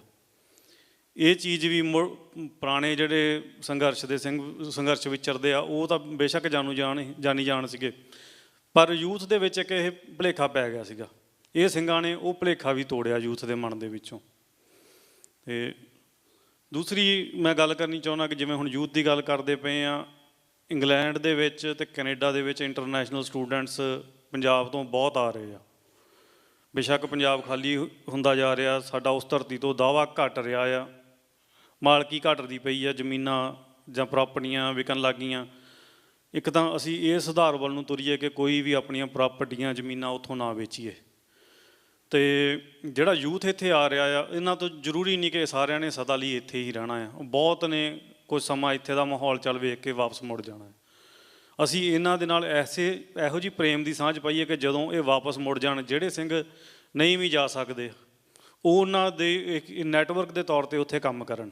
ਪੰਜਾਬ ਦੇ ਵਿੱਚ ਜੋ ਸੁਧਾਰਾਂ ਦੀ ਸਾਨੂੰ ਲੋੜ ਆ, ਜਿਵੇਂ ਭਾਈ ਗੁਰਪ੍ਰੀਤ ਸਿੰਘ ਹੋਰਾਂ ਨੇ ਸੇਵਿੰਗ ਪੰਜਾਬ ਪ੍ਰੋਜੈਕਟ ਬਾਰੇ ਗੱਲਾਂ ਕੀਤੀਆਂ, ਉਹ ਪ੍ਰੋਜੈਕਟਸ ਨੂੰ ਇੰਪਲੀਮੈਂਟ ਕਰਨ ਲਈ ਸਾਨੂੰ ਉੱਥੇ ਮੈਨ ਪਾਵਰ ਦੀ ਲੋੜ ਆ। ਤੇ ਉਹ ਮੈਨ ਪਾਵਰ ਜਿਹੜਾ ਜਿੰਨੇ ਮੈਂ ਮੇਰਾ ਪਿਛਲੇ ਕੁਝ ਸਾਲਾਂ ਦਾ ਤਜਰਬਾ ਆ ਇੰਟਰਨੈਸ਼ਨਲ ਸਟੂਡੈਂਟਸ ਜਿਹੜੇ ਆਪਣੇ ਪੰਜਾਬ ਤੋਂ ਆਉਂਦੇ ਆ ਉਹਨਾਂ ਦੇ ਨਾਲ ਵਿਚਰਨ ਦਾ, ਸਿੱਖ ਸਟੂਡੈਂਟਸ ਐਸੋਸੀਏਸ਼ਨਸ ਦੇ ਨਾਲ ਵਿਚਰਨ ਦਾ, ਉਹਨਾਂ ਦਾ ਉੱਥੇ ਵੀ ਨੈਟਵਰਕ ਜਿਹੜੇ ਇੱਥੇ ਪੁਰਾਣੇ ਸਿੰਘ ਨੇ ਉਹਨਾਂ ਦੇ ਨਾਲੋਂ ਜ਼ਿਆਦਾ ਸਟਰੋਂਗ ਆ। ਉਹਨਾਂ ਦੇ ਦੋਸਤ ਮਿੱਤਰ ਨੇ ਉੱਥੇ, ਰਿਸ਼ਤੇਦਾਰ ਆ, ਉਹ ਉਹਨਾਂ ਨੂੰ ਅਪਰੋਚ ਕਰਕੇ ਬਹੁਤ ਚੀਜ਼ਾਂ ਦੇ ਵਿੱਚ ਸੁਧਾਰ ਲਿਆ ਸਕਦੇ ਆ। ਇੱਕ ਨੇੜਿਓਂ ਜਿਹੜਾ ਵਰਤਾਰਾ ਵੇਖਿਆ ਕਿ ਜਦੋਂ ਆਮ ਆਦਮੀ ਪਾਰਟੀ ਉੱਠਣ ਲੱਗੀ ਤੇ ਇੱਥੇ ਜਿਹੜਾ ਯੂਥ ਸੀਗਾ ਜਾਂ ਲੋਕ ਸੀਗੇ ਜਿਹੜੇ ਉਹਨਾਂ ਦੇ ਸਪੋਰਟਰ, ਉਹਨਾਂ ਨੇ ਆਪਣੇ ਰਿਸ਼ਤੇਦਾਰਾਂ ਨੂੰ ਫੋਨ ਕਰ ਕਰਕੇ ਬਹੁਤ ਕਨਵਿੰਸ ਕੀਤਾ ਕਿ ਤੁਸੀਂ ਇਹਨੂੰ ਵੋਟਾਂ ਪਾਓ। ਜਦ ਕਿ ਲੋਕ ਪਹਿਲਾਂ ਸਿਰਫ ਅਕਾਲੀ ਜਾਂ ਕਾਂਗਰਸ, ਮਤਲਬ ਬਾਦਲ ਕੇ ਤੇ ਕਾਂਗਰਸ ਇਹਨਾਂ ਦੇ ਗੇਟ ਦੇ ਵਿੱਚ ਹੀ ਸੀਗੇ। ਜੇ ਉਹ ਇੱਕ ਝਾੜੂ ਪਾਰਟੀ ਨੂੰ ਖੜੀ ਕਰਨ ਦੇ ਵਿੱਚ ਮਦਦ ਕਰ ਸਕਦੇ ਆ ਤੇ ਉਹ ਸਾਡੇ ਲਈ ਵੀ ਸਹਾਈ ਹੋ ਸਕਦੇ ਆ। ਅਸੀਂ ਉਹਨਾਂ ਨੂੰ ਵਰਤਣਾ ਸਿੱਖੀਏ, ਅਸੀਂ ਉਹਨਾਂ ਦੇ ਨਾਲ ਸਾਂਝ ਬਣਾਉਣੀ ਸਿੱਖੀਏ, ਅਸੀਂ ਉਹਨਾਂ ਨਾਲ ਸਾਂਝ ਬਣਾ ਕੇ ਉਸ ਸਾਂਝ ਨੂੰ, ਕਿਉਂਕਿ ਜਿਹੜਾ ਪੰਜਾਬ ਆ ਉਹ ਵੀ ਸਾਂਝਾ ਆ, ਸਿੱਖ ਧਰਮ ਉਹ ਵੀ ਸਾਂਝਾ, ਸਾਰੇ ਸਿੱਖ ਪਰਿਵਾਰਾਂ ਦੇ ਬੱਚੇ ਆ, ਸਿਰਫ ਉਹਨਾਂ ਦੇ ਨਾਲ ਸਾਂਝ ਬਣਾਉਣ ਦੀ ਲੋੜ ਆ। ਫਿਰ ਇੱਕ ਜਿਹੜਾ ਖਾੜਕੂ ਸੰਘਰਸ਼ ਦੇ ਸਮੇਂ ਦੇ ਵਿੱਚੋਂ ਸੇਧ ਮਿਲਦੀ ਆ ਸੋਸ਼ਲ ਰਿਫਾਰਮਸ ਬਾਰੇ। ਉਸ ਟਾਈਮ 'ਤੇ ਜਿਹੜੇ ਸਿੰਘ ਸੰਘਰਸ਼ ਦੇ ਵਿੱਚ ਸੀਗੇ ਉਹਨਾਂ ਨੇ ਸਮਾਜਿਕ ਰਿਫਾਰਮਸ ਬਹੁਤ ਲਿਆਂਦੇ। ਵਿਆਹਾਂ ਦੇ ਵਿੱਚ ਜੋ ਅੱਜ ਕੱਲ੍ਹ ਚੱਲਦਾ ਪਿਆ ਮਾਹੌਲ, ਇਹਨੂੰ ਉਹਨਾਂ ਨੇ ਠੱਲ ਪਾਈ। ਆਨੰਦ ਕਾਰਜ ਸਾਦੇ ਹੋਣ ਲੱਗੇ, ਗੁਰਮਤ ਅਨੁਸਾਰ ਹੋਣ ਲੱਗੇ। ਇਹ ਵੀ ਅਸੀਂ ਕੋਸ਼ਿਸ਼ ਕਰੀਏ ਕਿ ਜਿਹੜੇ ਆਪਣੇ ਦੋਸਤ ਮਿੱਤਰ ਰਿਸ਼ਤੇਦਾਰ, ਜੇ ਕੋਈ ਉਸ ਤਰੀਕੇ ਦੇ ਜੋ ਦੁਨਿਆਵੀ ਸਿਸਟਮ ਚੱਲ ਰਿਹਾ ਉੱਦਾਂ ਦੇ ਆਨੰਦ ਕਾਰਜ ਜਾਂ ਉੱਦਾਂ ਦੇ ਸਮਾਗਮ ਕਰਨ ਵੱਲ ਨੂੰ ਵੱਧਦਾ ਹੈ ਤੇ ਉਹਨੂੰ ਪ੍ਰੇਰਿਆ ਜਾਵੇ ਕਿ ਨਹੀਂ, ਜੋ ਵੀ ਸਮਾਗਮ ਕਰਨਾ ਹੈ, ਆਨੰਦ ਕਾਰਜ ਕਰਨੇ ਆ, ਸਾਦਗੀ ਦੇ ਵਿੱਚ ਗੁਰਮਤ ਅਨੁਸਾਰ ਕੀਤੇ ਜਾਣ। ਅਤੇ ਜਿਹੜੀ ਇਹ ਸਾਨੂੰ ਇੱਕ ਆਰਥਿਕ ਕੰਗਾਲੀ ਵੱਲ ਨੂੰ ਵੀ ਇਹ ਚੀਜ਼ਾਂ ਲੈ ਕੇ ਜਾਂਦੀਆਂ ਪਈਆਂ, ਖਾਸ ਕਰਕੇ ਜਿਹੜੀ ਸਾਡੀ ਵਸੋਂ ਪੰਜਾਬ ਦੇ ਵਿੱਚ ਆ, ਕਿ ਉਹ ਉੱਥੇ ਵੀ ਬਚਾਅ ਹੋ ਸਕੇ। ਅਤੇ ਮੈਂ ਇੱਥੇ ਅਮਰੀਕਾ ਕੈਨੇਡਾ ਦੇ ਵਿੱਚ ਵੀ ਦੇਖਿਆ ਆ ਕਿ ਆਨੰਦ ਕਾਰਜਾਂ 'ਤੇ ਬਹੁਤ ਬੇਲੋੜਾ ਖਰਚਾ ਹੁੰਦਾ। ਜੋ ਪਾਰਟੀਆਂ ਪ੍ਰੋਗਰਾਮ 10-10 ਦਿਨ ਦੇ ਜੋ ਚੱਲਦੇ ਆ, ਉਸ ਨੂੰ ਵੀ ਇੱਕ ਫੁੱਲ ਸਟਾਪ ਲਾਇਆ ਜਾਵੇ। ਅਸੀਂ ਐਗਜ਼ੈਂਪਲ ਸੈੱਟ ਕਰ ਸਕਦੇ ਹਾਂ ਪੰਜਾਬ ਵਾਲਿਆਂ ਲਈ। ਜੇ ਅਸੀਂ ਆਪ ਐਗਜ਼ੈਂਪਲ ਇੱਥੇ ਪ੍ਰੈਕਟੀਕਲੀ ਉਹਨੂੰ ਸੈੱਟ ਕਰਕੇ ਦਿਖਾਵਾਂਗੇ ਤਾਂ ਉਹਨਾਂ ਨੂੰ ਵੀ ਹੌਸਲਾ ਮਿਲੂਗਾ। ਤੀਸਰਾ ਇੱਕ ਹੋਰ ਜਿਹੜਾ ਪੁਆਇੰਟ, ਜਿਹੜਾ ਰਾਜ ਖਾਲਿਸਤਾਨ ਦਾ ਸੰਕਲਪ ਆ ਜਾਂ ਰਾਜ ਕਰੇਗਾ ਖਾਲਸਾ ਦਾ ਸੰਕਲਪ ਆ, ਇਹ ਸਾਨੂੰ ਗੁਰੂ ਸਾਹਿਬ ਨੇ ਬਖਸ਼ਿਆ ਹੈ। ਇਹ ਸਾਨੂੰ ਇਸ ਨਾਮ ਸਾਡੀ ਸੋਚ ਦੇ ਵਿੱਚੋਂ ਉਪਜਿਆ, ਨਾ ਸਾਡੇ ਕਿਸੇ ਹੋਰ ਆਗੂ ਦੀ ਸੋਚ 'ਚੋਂ ਉਪਜਿਆ ਹੈ। ਕੋਈ ਵੀ ਸਿੱਖ ਭਾਵੇਂ ਅੱਜ ਖਾਲਿਸਤਾਨ ਦਾ ਨਾਂ ਲੈਂਦਾ ਨਹੀਂ ਲੈਂਦਾ, ਜਦੋਂ ਉਹ ਰਾਜ ਕਰੇਗਾ ਖਾਲਸਾ ਕਹਿੰਦਾ ਆ ਅਤੇ ਉਹ ਉਸੇ ਰਾਜ ਦੀ ਸਥਾਪਤੀ ਇਹਦੀ ਅਰਦਾਸ ਕਰਦਾ ਆ। ਇਹ ਵੀ ਮੈਂ ਮੈਨੂੰ ਲੱਗਦਾ ਇਸ ਹਾਲ ਦੇ ਵਿੱਚ ਜਿੰਨੇ ਸੱਜਣ ਬੈਠੇ ਆ ਉਹਨਾਂ ਨੂੰ ਕੋਈ ਸ਼ੰਕਾ ਨਹੀਂ, ਪਰ ਕਿਉਂਕਿ ਲਾਈਵ ਵੀ ਚੱਲ ਰਿਹਾ ਆ ਅਤੇ ਦੂਰ ਦਰੇਡੇ ਬਹੁਤ ਸੰਗਤ ਦੇਖਦੀ ਹੋਏਗੀ, ਉਹਨਾਂ ਨੂੰ ਵੀ ਮੈਂ ਇਹ ਗੱਲ ਕਹਿਣੀ ਚਾਹੁੰਦਾ ਕਿ ਇਸ ਜਿਹੜੇ ਅਰਦਾਸ ਦੇ ਵਿੱਚ ਆਪਾਂ ਰਾਜ ਮੰਗਦੇ ਹਾਂ ਉਹਦੇ 'ਤੇ ਪਹਿਰਾ ਦੇਣ ਲਈ ਕੈੜੇ ਹੋਈਏ। ਉਹ ਕਿਸੇ ਰੂਪ ਦੇ ਵਿੱਚ ਕੱਲ੍ਹ ਨੂੰ ਸਥਾਪਿਤ ਹੋਵੇ, ਉਹ ਗੁਰੂ ਸਾਹਿਬ ਦੀ ਕਿਰਪਾ ਦੇ ਨਾਲ ਅੱਜ ਹੋ ਜੇ ਕੱਲ੍ਹ ਹੋ ਜੇ, ਹੋਣਾ ਹੀ ਹੋਣਾ ਆ। ਇਸ ਤੋਂ ਕੋਈ ਵੀ 1% ਵੀ ਸ਼ੰਕਾ ਨਹੀਂ ਹੋਣਾ ਚਾਹੀਦਾ। ਇੱਕ ਭਾਈ ਸਾਹਿਬ ਨੇ ਸ਼੍ਰੋਮਣੀ ਕਮੇਟੀ ਦੀ ਇਲੈਕਸ਼ਨਾਂ ਦੀ ਗੱਲ ਕੀਤੀ ਸੀ, ਮੈਂ ਕੱਲ੍ਹ ਵੀ ਉਸ ਬਾਰੇ ਵਿਚਾਰ ਤੇ ਸੀਗੇ। ਮੈਂ ਅੱਜ ਵੀ ਬੇਨਤੀ ਕਰਨੀ ਚਾਹੁੰਦਾ ਹਾਂ ਕਿ ਪੰਥਕ ਅਕਾਲੀ ਲਹਿਰ ਦੀ ਹਮਾਇਤ ਕੀਤੀ ਜਾਵੇ। ਇਹ ਮੇਰੇ ਨਿੱਜੀ ਵਿਚਾਰ ਆ। ਅਤੇ ਭਾਈ ਰਣਜੀਤ ਸਿੰਘ ਜਥੇਦਾਰ ਸਾਹਿਬ, ਉਹਨਾਂ ਵਰਗਾ ਦ੍ਰਿੜ, ਉਹਨਾਂ ਵਰਗਾ ਇਮਾਨਦਾਰ ਲੀਡਰ ਉੱਥੇ ਲੱਭਣਾ ਮੁਸ਼ਕਿਲ ਆ। ਅਤੇ ਉਹ ਇੱਕ ਲੰਮੇ ਸਮੇਂ ਤੋਂ ਗਰਾਊਂਡ ਲੈਵਲ 'ਤੇ ਹੁਣ ਕੰਮ ਕਰਦੇ ਪਏ ਆ। ਪਿੰਡ ਪਿੰਡ ਜਾ ਕੇ ਉਹਨਾਂ ਨੇ ਪੰਥਕ ਅਕਾਲੀ ਲਹਿਰ ਦੀ ਸਪੋਰਟ ਇਕੱਠੀ ਕੀਤੀ ਆ, ਲੋਕਾਂ ਨੂੰ ਜਾਗਰੂਕ ਕਰਨਾ ਸ਼ੁਰੂ ਕੀਤਾ ਆ। ਸ਼੍ਰੋਮਣੀ ਕਮੇਟੀ ਨੂੰ ਜਿਹੜਾ ਵੱਡਾ ਪੰਜਾਬ ਦੀ ਆਜ਼ਾਦੀ ਦਾ ਇੱਕ ਸੰਘਰਸ਼ ਆ, ਉਹ ਲੰਮਾ ਸੰਘਰਸ਼ ਆ, ਪਰ ਸ਼੍ਰੋਮਣੀ ਕਮੇਟੀ ਦੀ ਆਜ਼ਾਦੀ ਦਾ ਸੰਘਰਸ਼ ਬਹੁਤ ਛੋਟਾ ਸੰਘਰਸ਼ ਆ, ਇੱਕ ਪਹਿਲਾ ਪੜਾਅ ਹੋ ਸਕਦਾ ਸਾਡੇ ਲਈ। ਉਹਦੇ ਲਈ ਭਾਈ ਰਣਜੀਤ ਸਿੰਘ ਉਹਨਾਂ ਦੀ ਸਪੋਰਟ ਕਰੀਏ। ਜੇ ਤੁਹਾਨੂੰ ਹੋਰ ਵੀ ਕੋਈ ਲੱਗਦਾ ਹੈ ਕਿ ਸਿੰਘ ਜਿਹੜੇ ਉੱਥੇ ਗਰਾਊਂਡ ਲੈਵਲ 'ਤੇ ਵਿਚਰਦੇ ਆ ਅਤੇ ਚੰਗੀ ਅਗਵਾਈ ਕਰ ਸਕਦੇ ਆ, ਉਹਨਾਂ ਨੂੰ ਵੀ ਭਾਈ ਰਣਜੀਤ ਸਿੰਘ ਜਾਂ ਹੋਰ ਇਹੋ ਜਿਹੇ ਸੁਹਿਰਦ ਸਿੰਘਾਂ ਦੇ ਨਾਲ ਜੋੜਿਆ ਜਾਵੇ, ਤਾਂ ਕਿ ਉਹ ਅੱਡ ਅੱਡ ਇਲਾਕਿਆਂ ਦੇ ਵਿੱਚੋਂ ਜਿਵੇਂ ਮਿਸਲਾਂ ਕੰਮ ਕਰਦੀਆਂ ਸੀਗੀਆਂ, ਇਸ ਤਰੀਕੇ ਨਾਲ ਕੰਮ ਕਰਕੇ ਉਹ ਇੱਕ ਸ਼੍ਰੋਮਣੀ ਕਮੇਟੀ ਵਾਲਾ ਜਿਹੜਾ ਆ ਇਹ ਵੀ ਮੋਰਚਾ ਫਤਿਹ ਕਰਨ। ਇੰਨੀਆਂ ਕੁ ਬੇਨਤੀਆਂ ਪ੍ਰਵਾਨ ਜੀ। ਵਾਹਿਗੁਰੂ ਜੀ ਕਾ ਖਾਲਸਾ, ਵਾਹਿਗੁਰੂ ਜੀ ਕੀ ਫਤਿਹ।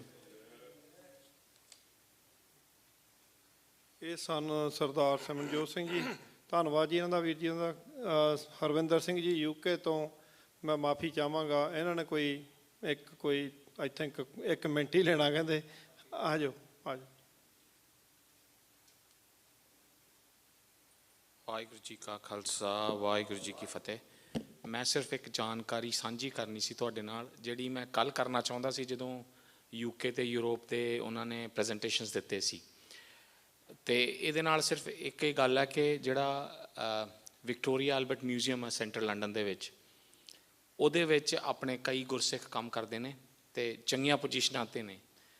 ਅਤੇ ਉਹਨਾਂ ਨੇ ਜਿਹੜਾ ਇੱਕ ਸਾਨੂੰ ਸਿੱਖ ਕੌਮ ਨੂੰ ਇੱਕ ਤੋਹਫਾ ਦਿੱਤਾ, ਉਹਨਾਂ ਨੇ ਜਿਹੜਾ ਫਾਰਮ ਪ੍ਰੋਟੈਸਟ ਹੋਇਆ ਸੀ ਨਾ, ਉਹਦੀ ਇੱਕ ਪੂਰੀ ਵਾਲ ਬਣਾਈ ਹੈ ਉਹਦੇ ਵਿੱਚ, ਅਤੇ ਉਹ ਇੱਕ ਇੰਟਰਨੈਸ਼ਨਲ ਮਿਊਜ਼ੀਅਮ ਦੇ ਵਿੱਚ ਸਾਡੀ ਇੱਕ ਡਾਕੂਮੈਂਟੇਸ਼ਨ ਹੋ ਗਈ ਕਿ ਇਹ ਸੰਘਰਸ਼ ਅਸੀਂ ਲੜਿਆ ਸੀ। ਇਹਦੇ ਤੋਂ ਅਸੀਂ ਸਾਰੇ ਸੇਧ ਲੈ ਕੇ ਅਸੀਂ ਸਾਰਿਆਂ 'ਚ ਗੁਰੂ ਸਾਹਿਬ ਨੇ ਕੋਈ ਨਾ ਕੋਈ ਗੁਣ ਬਖਸ਼ਿਆ ਵਾ।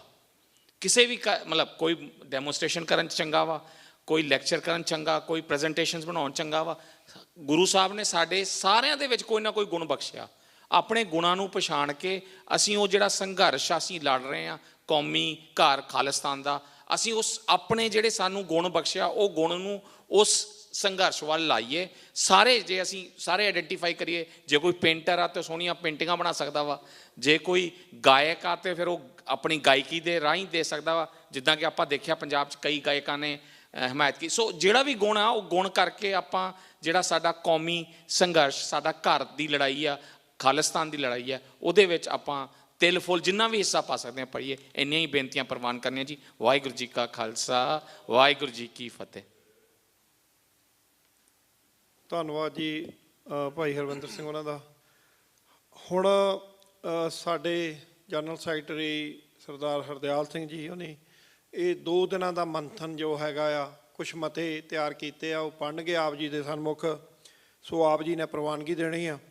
ਸੋ ਮੈਂ ਇਹਨਾਂ ਤੋਂ ਪਹਿਲਾਂ ਜੋ ਇਹ ਸਾਰਾ ਇਵੈਂਟ ਦਾ ਜਿਹੜਾ ਪ੍ਰੋਗਰਾਮ ਅੱਜ ਜੋ ਅਜਲਾਸ ਦੀ ਸਮਾਪਤੀ ਹੋ ਰਹੀ ਆ, ਇਹਨਾਂ ਤੋਂ ਬਾਅਦ ਡਾਕਟਰ ਅਮਰਜੀਤ ਸਿੰਘ ਹੋਣੀ ਜਿਹੜੇ ਸਾਡੇ ਮਾਨਯੋਗ ਸਪੀਕਰ ਸਾਹਿਬਾਨ, ਉਹ ਆਪਣੇ ਸ਼ਬਦਾਂ ਦੇ ਨਾਲ ਸੰਬੋਧਨ ਹੋ ਕੇ ਸਮਾਪਤੀ ਕਰਨਗੇ। ਸੋ ਮੈਂ ਇਸ ਤੋਂ ਪਹਿਲਾਂ ਇਹ ਕਹਿਣਾ ਚਾਹਾਂਗਾ ਕਿ ਇਸ ਪ੍ਰੋਗਰਾਮ ਨੂੰ ਮੈਨੇਜ ਕਰਨ ਲਈ, ਆਰਗੇਨਾਈਜ਼ ਕਰਨ ਲਈ ਕੁਝ ਸਿੰਘਾਂ ਨੇ ਬਹੁਤ ਯੋਗਦਾਨ ਪਾਇਆ, ਜਿਨ੍ਹਾਂ ਦੇ ਵਿੱਚ ਸਰਦਾਰ ਹਰਮਿੰਦਰ ਸਿੰਘ ਜੀ ਆਲੂਵਾਲੀਆ ਜੀ ਉਹਨੇ ਪਿਛਲੇ ਦਿਨਾਂ ਤੋਂ ਲਗਾਤਾਰ ਬਰਾਬਰ ਜਿਹੜਾ ਯੋਗਦਾਨ ਪਾ ਰਹੇ, ਸਰਦਾਰ ਬਲਜੀਤ ਸਿੰਘ ਜੀ, ਸਰਦਾਰ ਹਿਰਦੇਪਾਲ ਸਿੰਘ ਜੀ ਔਰ ਸਰਦਾਰ ਗਗਨਦੀਪ ਸਿੰਘ ਜੀ। ਇਹਨਾਂ ਨੇ ਨੋ ਡਾਊਟ ਬਾਕੀ ਜਿਹੜੇ ਰੀਜਨਲ ਦੇ ਮੈਂਬਰ ਆਏ ਉਹਨਾਂ ਨੇ ਵੀ ਸਹਿਯੋਗ ਕੀਤਾ ਜਦੋਂ ਦੇ ਆਏ ਆ, ਅਤੇ ਇਹਨਾਂ ਵੀਰਾਂ ਨੇ ਪਹਿਲੇ ਦਿਨ ਤੋਂ ਹੀ ਜਿਹੜਾ ਆ ਉਹ ਪੂਰਾ ਯੋਗਦਾਨ ਪਾਇਆ। ਨਾਲ ਸਪੋਰਟ ਜਿਹੜੀ ਸੇਵਾ ਹਰ ਪ੍ਰਬੰਧ ਦੇ ਵਿੱਚ, ਲੰਗਰਾਂ ਦੇ ਵਿੱਚ ਸੇਵਾਵਾਂ ਜਿਹੜੀਆਂ ਆ, ਬਰਤਾਨ ਦੇ ਵਿੱਚ ਸਾਰਾ ਪ੍ਰਬੰਧ ਜਿਹੜਾ ਆ ਖਾਣ ਪੀਣ ਦਾ, ਇਹਨੂੰ ਪੂਰੇ ਸੈਟਅਪ ਨੂੰ ਆਰਗੇਨਾਈਜ਼ ਕਰਨ ਦਾ ਮੈਂ ਸਾਰਿਆਂ ਦਾ ਧੰਨਵਾਦ ਕਰਦਾ, ਸਮੂਹ ਮੈਂਬਰ ਸਾਹਿਬਾਨ ਦਾ ਧੰਨਵਾਦ ਕਰਦਾ। ਔਰ ਸਾਡੇ ਵਿੱਚ UK ਤੋਂ ਮੈਂ ਸਾਡੇ ਮਾਨਯੋਗ ਸਰਦਾਰ ਜਥੇਦਾਰ ਜੋਗਾ ਸਿੰਘ ਜੀ ਉਹਨੀ ਨਹੀਂ ਪਹੁੰਚ ਸਕੇ ਆਪਣੇ ਅੱਜ ਦੇ ਪ੍ਰੋਗਰਾਮ ਦੇ ਵਿੱਚ। ਉਹਨਾਂ 'ਤੇ ਕੁਛ ਕੰਟਰੀਆਂ ਦੇ ਆਉਣ ਜਾਣ ਦੇ ਉੱਤੇ ਜਿਹੜੀਆਂ ਪਾਬੰਦੀਆਂ ਹੁੰਦੀਆਂ ਤੁਹਾਨੂੰ ਪਤਾ ਆ, ਪਰ ਉਹਨਾਂ ਦਾ ਜਿਹੜਾ ਹਮੇਸ਼ਾ ਸਹਿਯੋਗ ਹੁੰਦਾ, ਸਾਨੂੰ ਗਾਈਡ ਕਰਦੇ ਰਹਿੰਦੇ ਆ, ਪਹਿਲੇ ਦਿਨ ਤੋਂ ਹੀ ਸ਼ਾਬਾਸ਼ ਦਿੰਦੇ ਆ। ਸੋ ਜਥੇਦਾਰ ਜਗਤਾਰ ਸਿੰਘ ਹਵਾਰਾ ਜੀ, ਉਹਨਾਂ ਦਾ ਵਿਜ਼ਨ ਆ, ਕੌਮ ਦਾ ਵਿਜ਼ਨ ਆ ਵਰਲਡ ਸਿੱਖ ਪਾਰਲੀਮੈਂਟ, ਅਤੇ ਅਸੀਂ ਸਭ ਤੋਂ ਵੱਧ ਧੰਨਵਾਦ ਉਸ ਅਕਾਲ ਪੁਰਖ ਦਾ, ਪਿਤਾ ਜੀ ਦਾ ਕਰਦੇ ਹਾਂ। ਧੰਨ ਧੰਨ ਸਾਹਿਬ ਸ੍ਰੀ ਗੁਰੂ ਗ੍ਰੰਥ ਸਾਹਿਬ ਮਹਾਰਾਜ ਜੀ ਦਾ। ਭਾਵੇਂ ਅਸੀਂ ਜਿੱਥੇ ਕਰ ਰਹੇ ਹਾਂ ਅਜਲਾਸ, ਗੁਰੂ ਸਾਹਿਬ ਜੀ ਦਾ ਪ੍ਰਕਾਸ਼ ਨਹੀਂ ਨਾ ਬਿਰਾਜਮਾਨ ਆ, ਪਰ ਅਸੀਂ ਇਹ ਵੀ ਮੰਨਦੇ ਹਾਂ ਕਿ ਜਰਰੇ ਜਰਰੇ ਦੇ ਵਿੱਚ, ਕਣ ਕਣ ਦੇ ਵਿੱਚ ਉਹ ਗੁਰੂ ਸਾਹਿਬਾਨ, ਉਹਨਾਂ ਦੀਆਂ ਸ਼ਹੀਦਾਂ ਦੀਆਂ ਅਸੀਸਾਂ, ਉਹ ਸਪੋਰਟ ਜਿਹੜੀ ਆ ਉਹ ਹਮੇਸ਼ਾ ਹੁੰਦੀ ਆ। ਸੋ ਸਤਿਗੁਰਾਂ ਦੇ ਭਲੇ ਦੇ ਵਿੱਚ ਅਰਦਾਸ ਜਿਹੜੀ ਕਰਦੇ ਹੋਏ ਆਪਾਂ ਸਮਾਪਤੀ ਕਰਾਂਗੇ ਅਖੀਰ 'ਚ।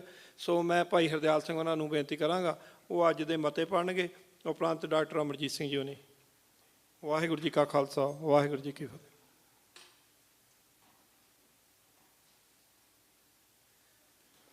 ਹਾਂਜੀ, ਵਾਹਿਗੁਰੂ ਜੀ ਕਾ ਖਾਲਸਾ, ਵਾਹਿਗੁਰੂ ਜੀ ਕੀ ਫਤਿਹ। ਇਹ ਜਿਹੜਾ 2 ਦਿਨ ਦਾ ਇਜਲਾਸ ਹੋਇਆ ਹੈ, ਉਹਦੇ ਵਿੱਚ ਜਿਹੜੀਆਂ 10 ਕਾਉਂਸਲਰ ਨੇ, ਉਹਨਾਂ ਸਾਰਿਆਂ ਨੇ ਬੜੇ ਡੀਟੇਲ ਵਿੱਚ ਜਿਹੜੀਆਂ ਆਪਣੀਆਂ ਇਨਪੁਟਸ ਦਿੱਤੀਆਂ, ਔਰ ਜਿਹੜੇ ਹੋਰ ਬੁਲਾਰੇ ਆਏ ਹੋਏ ਨੇ ਪ੍ਰੋਫੈਸ਼ਨਲਸ UN ਤੋਂ, ਹੋਰ ਥਾਵਾਂ ਤੋਂ ਜਿਹੜੇ ਪਹੁੰਚੇ ਹੋਏ ਨੇ ਸਾਡੇ ਕੋਲ, ਉਹਨਾਂ ਦਾ ਫੀਡਬੈਕ ਲੈ ਕੇ, ਹੋਰ ਜਿਹੜੇ ਐਕਟਿਵਿਸਟ ਨੇ ਹੈਡਸ, ਉਹਨਾਂ ਦਾ ਫੀਡਬੈਕ ਲੈ ਕੇ ਰੈਜ਼ੋਲੂਸ਼ਨ ਇਹ ਤਿਆਰ ਹੋਏ ਨੇ। ਅਤੇ ਜੇ ਸਪੀਕਰ ਸਾਹਿਬ ਸਮਝਣ ਠੀਕ ਤਾਂ ਮੈਂ ਫਿਰ ਇਹਨਾਂ ਨੂੰ ਪੜ੍ਹ ਸਕਦਾ, ਇੰਗਲਿਸ਼ ਵਿੱਚ ਹੈਗੇ ਨੇ। ਮੈਂ ਰਿਕੁਐਸਟ ਕਰਾਂਗਾ ਸੁਖਵਿੰਦਰ ਸਿੰਘ ਨੂੰ, ਉਹ ਆ ਕੇ ਦੇ ਪੰਜਾਬੀ ਦਾ ਤਜਰਬਾ ਕਰ ਦੇਣ ਨਾਲ ਨਾਲ, ਸੋ ਦੈਟ ਅੰਗਰੇਜ਼ੀ 'ਚ ਹੀ ਪੜ੍ਹ ਦਿਓ। ਠੀਕ ਹੈ, ਇਨਫ ਹੈ, ਸਾਰੇ ਅਮਰੀਕਾ 'ਚ ਬੈਠੇ ਹੈ। ਠੀਕ ਹੈ।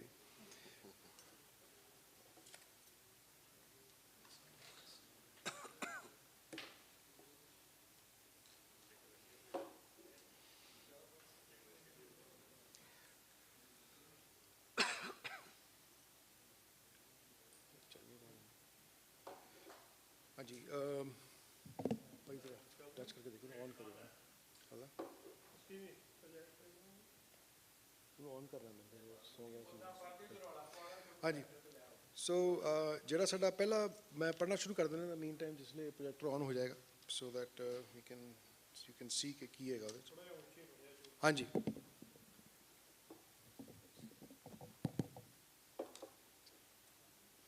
ਜਿਹੜਾ ਪਹਿਲਾ ਰੈਜ਼ੋਲੂਸ਼ਨ ਹੈਗਾ ਜੀ ਕਿ the World Sikh Parliament reinforces the mandate of the Sarbat Khalsa as in 2015 recognizing Bhai Jagtar Singh Hawara as the Jathedar of Sri Akal Takht Sahib and stands with a mission of Sikh sovereignty to self-determinate, a cardinal principle in international law and within the Charter of the United Nations in creating an independent state of Khalistan. Sat Sri Akal. Resolution number 2. The World Sikh Parliament appreciates Canada's acceptance of India's role in the killing of human rights activist Bhai Hardeep Singh Nijjar and India's role in transnational repression on Canadian citizens. We request the nations under the Five Eyes and NATO to follow suit and acknowledge India's role in threatening, harming Sikh citizens in these countries who are standing for human rights and justice. The World Sikh Parliament asks for an investigation into the deaths of Bhai Avtar Singh Khanda, UK, and Bhai Paramjit Singh Panjwad, Pakistan. Sat Sri Akal. Resolution number 3. The World Sikh Parliament will work with the United Nations, organ bodies, other international bodies, elected officials, and lawmakers to address the issue of transnational repression that violates the sovereignty of countries where Sikhs are allowed to promote the cause of Sikh self-determination, working towards a Sikh homeland. The World Sikh Parliament also recognizes the sovereign rights and freedoms of the people of Ukraine, the people of Kashmir, and the Nagas.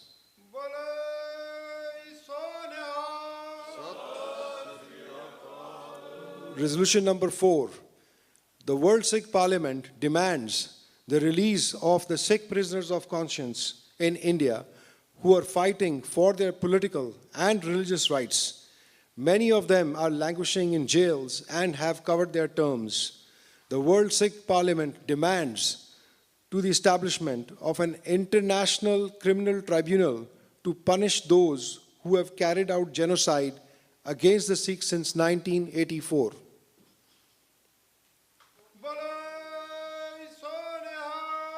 Sat Sri Akal. Resolution number 5.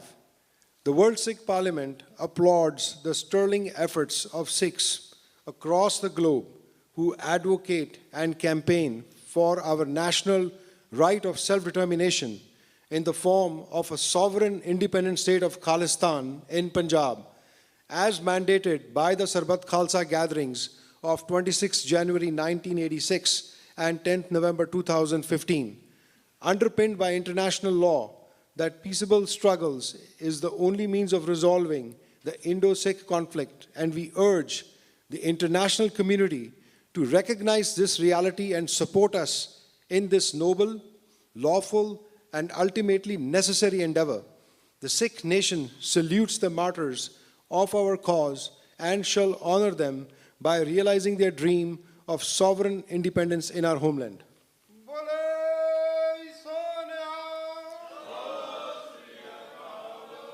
Resolution number 6. The World Sikh Parliament encourages the Sikhs in the diaspora community to participate in projects preserving their villages, help develop and build educational institutions for the growth of religion and cultural values, including leveraging websites such as mypin.com.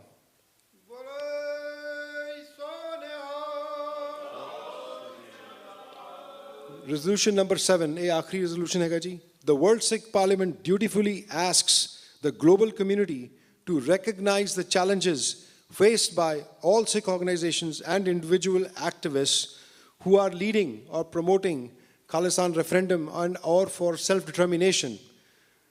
हम राखत पातशाही दावा जा इतको जा अगलो पावा, promoting Sikh Amrit Sanchar in Punjab and outside in the diaspora, and asking all Sikhs to practice their faith freely without any fear. The World Sikh Parliament asks the global Sikh community to practice their faith freely without any fear and prejudice, and requests the diaspora to create resources for socio-economic reforms in their respective villages that create affinity for the youth to grow in Punjab. Sat Sri Akal. So having said that, I'll now request the speaker to close the session and give his final words on this meet. And I'll ask by Himar Singh ji, ਜੇ ਅਗਲਾ ਇਜਲਾਸ ਦਾ ਜੇ ਕੁਝ plan ਕੀਤਾ ਹੋਇਆ ਉਹਦੇ ਬਾਰੇ ਥੋੜਾ ਦੱਸ ਦੇਣ ਜੀ। ਠੀਕ ਹੈ ਡਾਕਟਰ ਅਮਰਜੀਤ ਸਿੰਘ ਜੀ। ਰੈਜ਼ੋਲੂਸ਼ਨਸ ਦੀ ਅਪਰੂਵਲ ਲਈ 5 ਜੈਕਾਰੇ ਸਮੁੱਚੇ ਡੈਲੀਗੇਟਸ ਵੱਲੋਂ।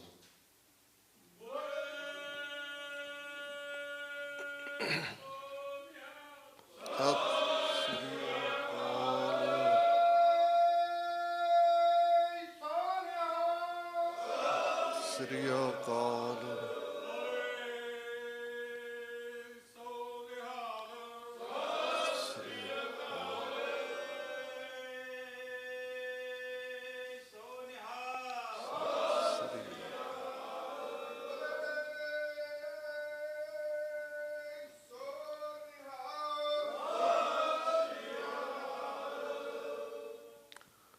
ਹੁਣ ਹੁਕਮ ਹੋਆ ਮਿਹਰਬਾਨ ਦਾ, ਪੈ ਕੋਏ ਨ ਕਿਸੇ ਰਿੰਝਾਣ ਦਾ, ਸਭ ਸੁਖਾਲੀ ਉੱਠਿਆ ਇਹ ਹੋਆ ਹਲੀਮੀ ਰਾਜ ਜਿਉ। ਗੁਰੂ ਅਰਜਨ ਸਾਹਿਬ ਨੇ ਕੁੱਲ ਇਨਸਾਨੀਅਤ ਦੇ ਲਈ ਉਹ ਰਾਜ ਭਾਗ ਸਿਰਜਣ ਦਾ ਕਾਨਸੈਪਟ ਦਿੱਤਾ ਜਿਸ ਦੇ ਵਿੱਚ ਕੋਈ ਕਿਸੇ ਨੂੰ ਰਿੰਝਾਏਗਾ ਨਹੀਂ, ਤੰਗ ਨਹੀਂ ਕਰੇਗਾ, ਕਿਸੇ ਦੇ ਮਨੁੱਖੀ ਹੱਕ ਖੋਏ ਨਹੀਂ ਜਾਣਗੇ, ਸਾਰੇ ਸੁਖੀ ਵਸਣਗੇ।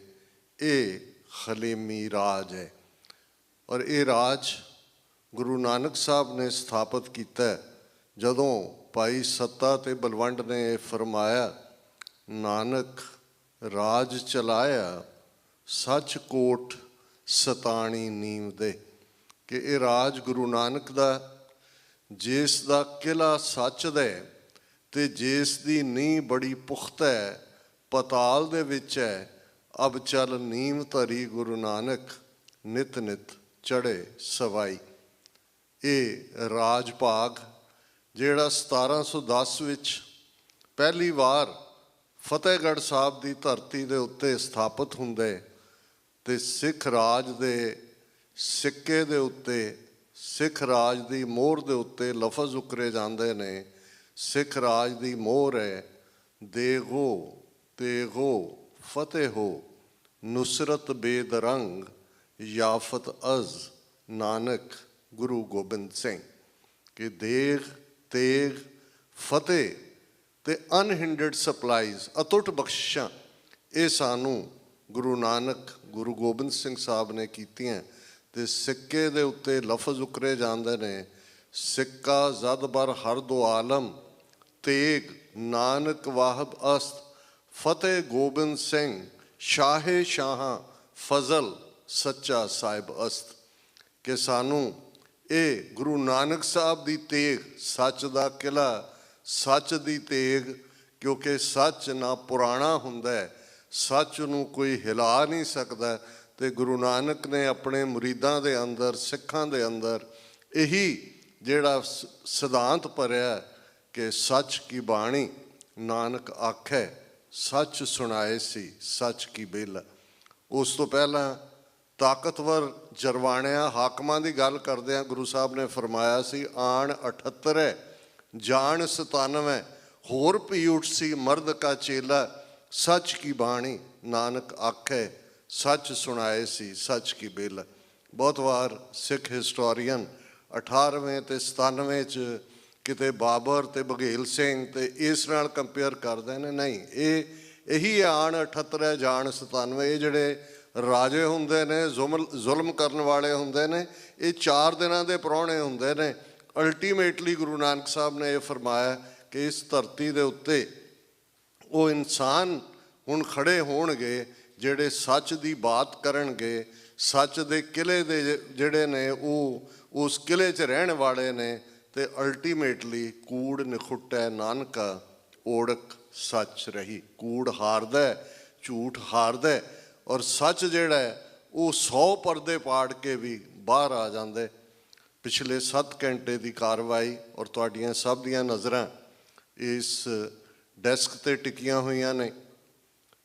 ਹਜ਼ਾਰਾਂ ਨਹੀਂ ਲੱਖਾਂ ਦੀ ਗਿਣਤੀ ਦੇ ਵਿੱਚ ਅੱਡ-ਅੱਡ ਚੈਨਲਸ ਰਾਹੀਂ TV 84 ਦੇ ਕੋਲ ਪ੍ਰੀਮੀਅਰ ਫੀਡ ਹੈ, ਦੁਨੀਆ ਭਰ ਦੇ ਵਿੱਚ ਇਸ ਨੂੰ ਸਾਡੇ ਵਿਊਅਰਸ ਦੇਖ ਰਹੇ ਨੇ।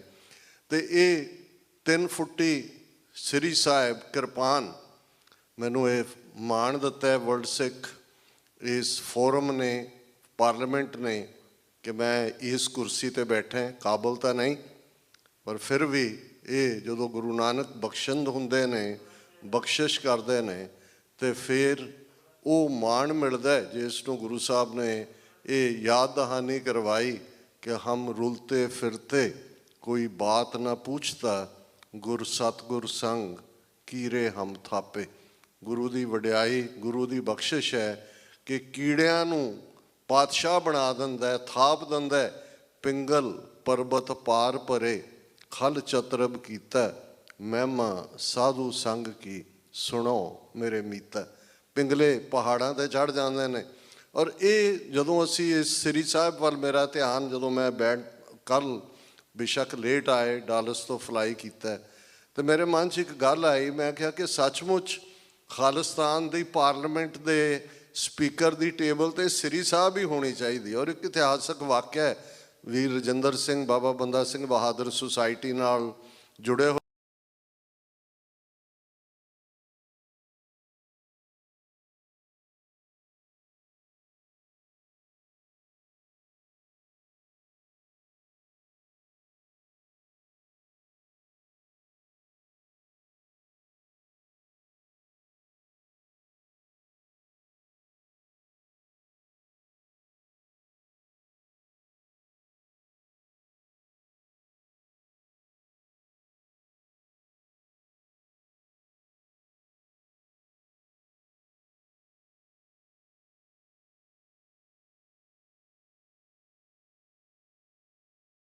ਬਰਦਾਰ ਜਿਹੜਾ ਪੂਰੀ ਅਲਰਟ ਹਾਲਤ ਦੇ ਵਿੱਚ ਹੁੰਦਾ ਹੈ, ਉਹ ਪਾਤਸ਼ਾਹ ਦੀਆਂ ਨਿਸ਼ਾਨੀਆਂ ਨੇ।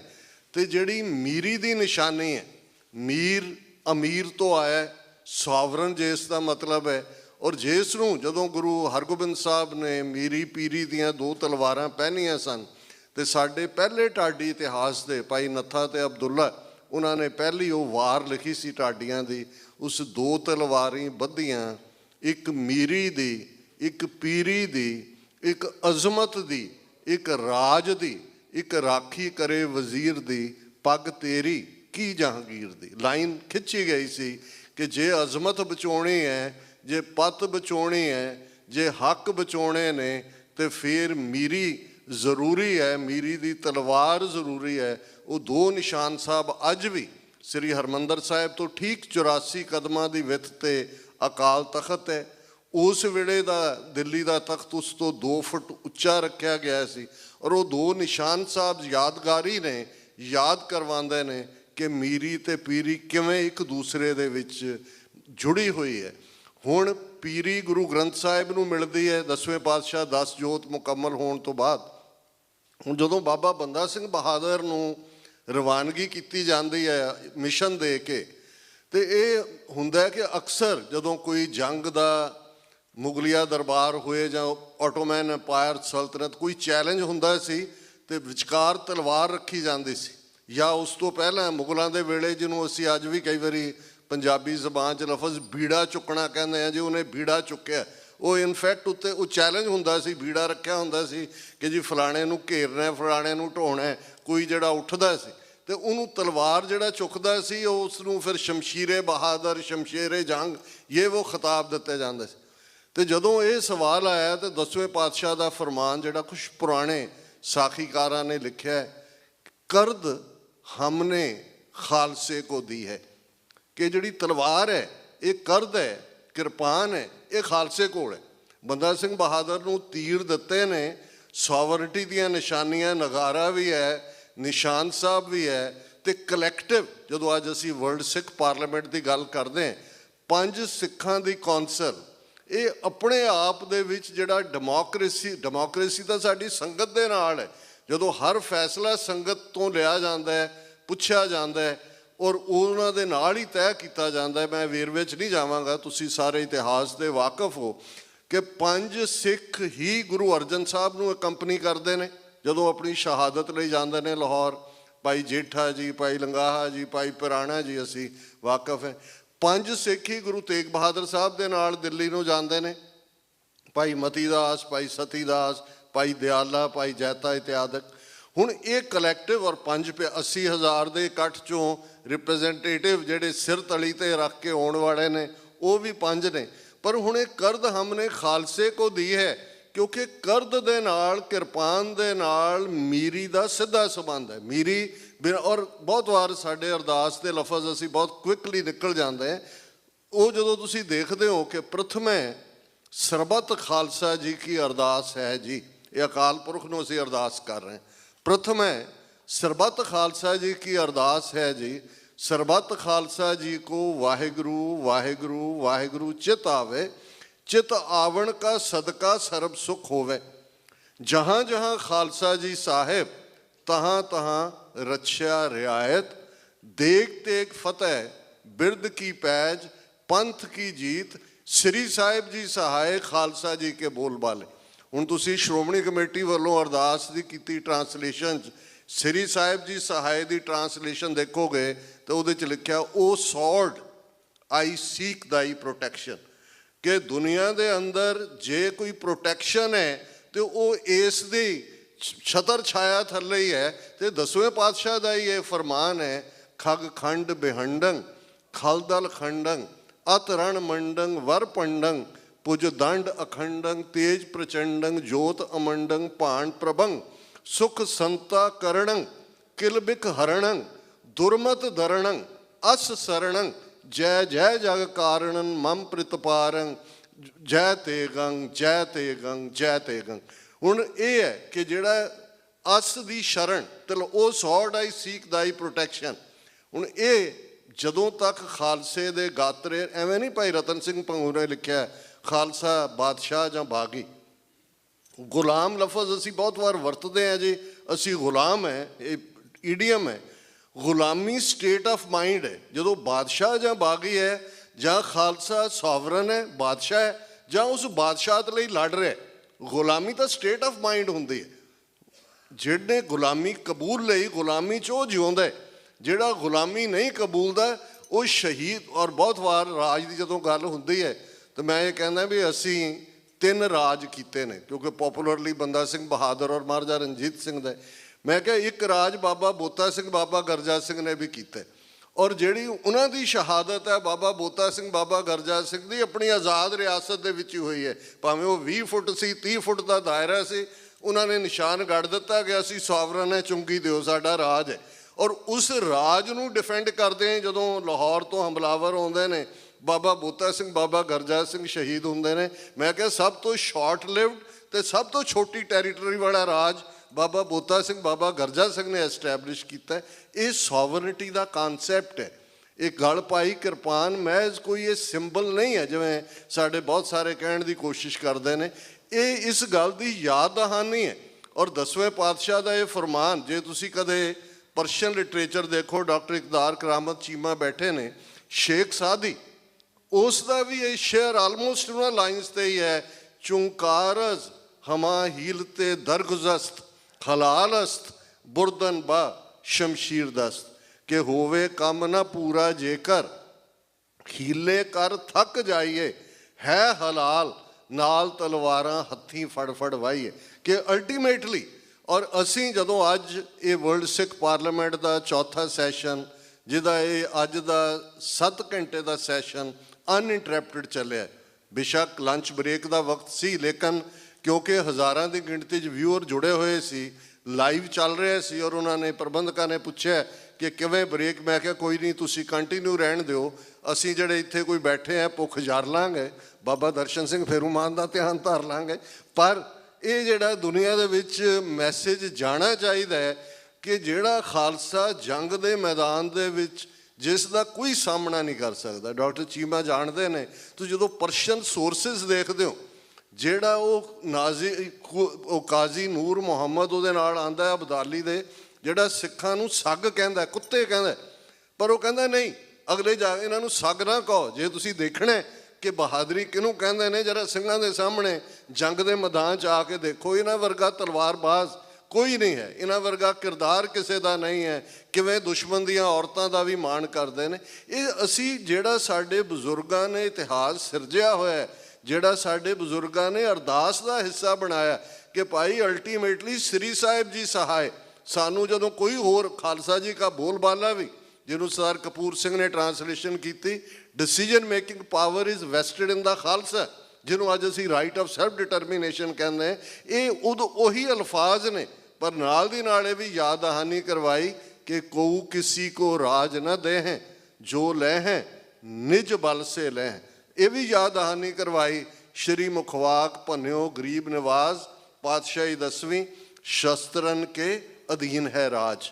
ਜਿਹੜੀਆਂ ਕੌਮਾਂ ਸ਼ਸਤਰ ਛੱਡ ਦਿੰਦੀਆਂ ਨੇ, ਬੇਸ਼ੱਕ ਅੱਜ ਜਮਹੂਰੀਅਤ ਦੀ ਗੱਲ ਦੂਸਰਾ ਬਹੁਤ ਚੰਗਾ ਹੈ, ਅਸੀਂ ਵੀ ਉਹਦੇ 'ਚ ਯਕੀਨ ਕਰਦੇ ਹਾਂ, ਪਰ ਜਿਸ ਗੱਲ ਨੂੰ ਕਦੇ ਇਹਨੇ ਮਾਰਟਨ ਲੂਥਰ ਕਿੰਗ ਨੇ ਵੀ ਕਿਹਾ ਸੀ, ਉਹਨੇ ਕਿਹਾ ਸੀ ਕਿ peace without justice has no meaning, ਉਹਦਾ ਕੋਈ ਮਤਲਬ ਨਹੀਂ ਹੈ।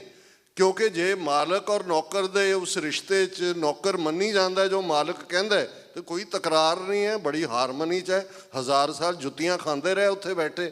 ਉਹ ਅਲਾਉਦੀਨ ਖਿਲਜੀ ਦੇ ਜ਼ਮਾਨੇ 'ਚ ਸੀ ਕਿ ਜੇ ਕੋਈ ਜਿਹੜਾ ਮੋਮਨ ਥੁੱਕਣਾ ਚਾਹੇ ਤਾਂ ਕਾਫਰ ਆਪਣਾ ਮੂੰਹ ਅੱਡ ਦੇ, ਮੂੰਹ ਅਡਾ ਕੇ ਥੁਕਾਉਂਦੇ ਰਹੇ ਨੇ ਮੂੰਹ ਦੇ ਵਿੱਚ।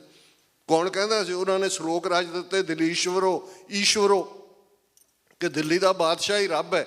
ਪਰ ਗੁਰੂ ਨਾਨਕ ਸਾਹਿਬ ਆਏ, ਉਹਨਾਂ ਨੇ ਕਿਹਾ ਨਹੀਂ, ਰਾਜੇ ਸ਼ੀ ਮੁਕੱਦਮ ਕੁੱਤੇ, ਜਾਏ ਜਗਾਇਨ ਬੈਠੇ ਸੁੱਤੇ, ਚਾਕਰ ਨਹਿੰਦਾ ਪਾਇਨ ਘਾਓ, ਰਤ ਪਿਤ ਕੁੱਤਿਓ ਚੜ ਜਾਓ।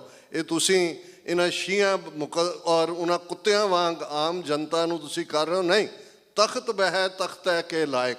ਇਹ ਉਹ ਜ਼ਮਾਨਾ ਸੀ ਰੋਮਨ ਐम्पायर ਕਿ ਜੀ god king can do no wrong, ਰੱਬ ਨੇ ਬਣਾਏ ਨੇ, ਰੱਬ ਨਹੀਂ ਗਲਤੀ ਕਰਦਾ ਤੇ ਰਾਜਾ ਨਹੀਂ ਕਰਦਾ। ਪਰ ਗੁਰੂ ਨੇ ਕਿਹਾ ਨਹੀਂ, ਤਖਤ ਬਹਿ ਤਖਤ ਹੈ ਕੇ ਲਾਇਕ।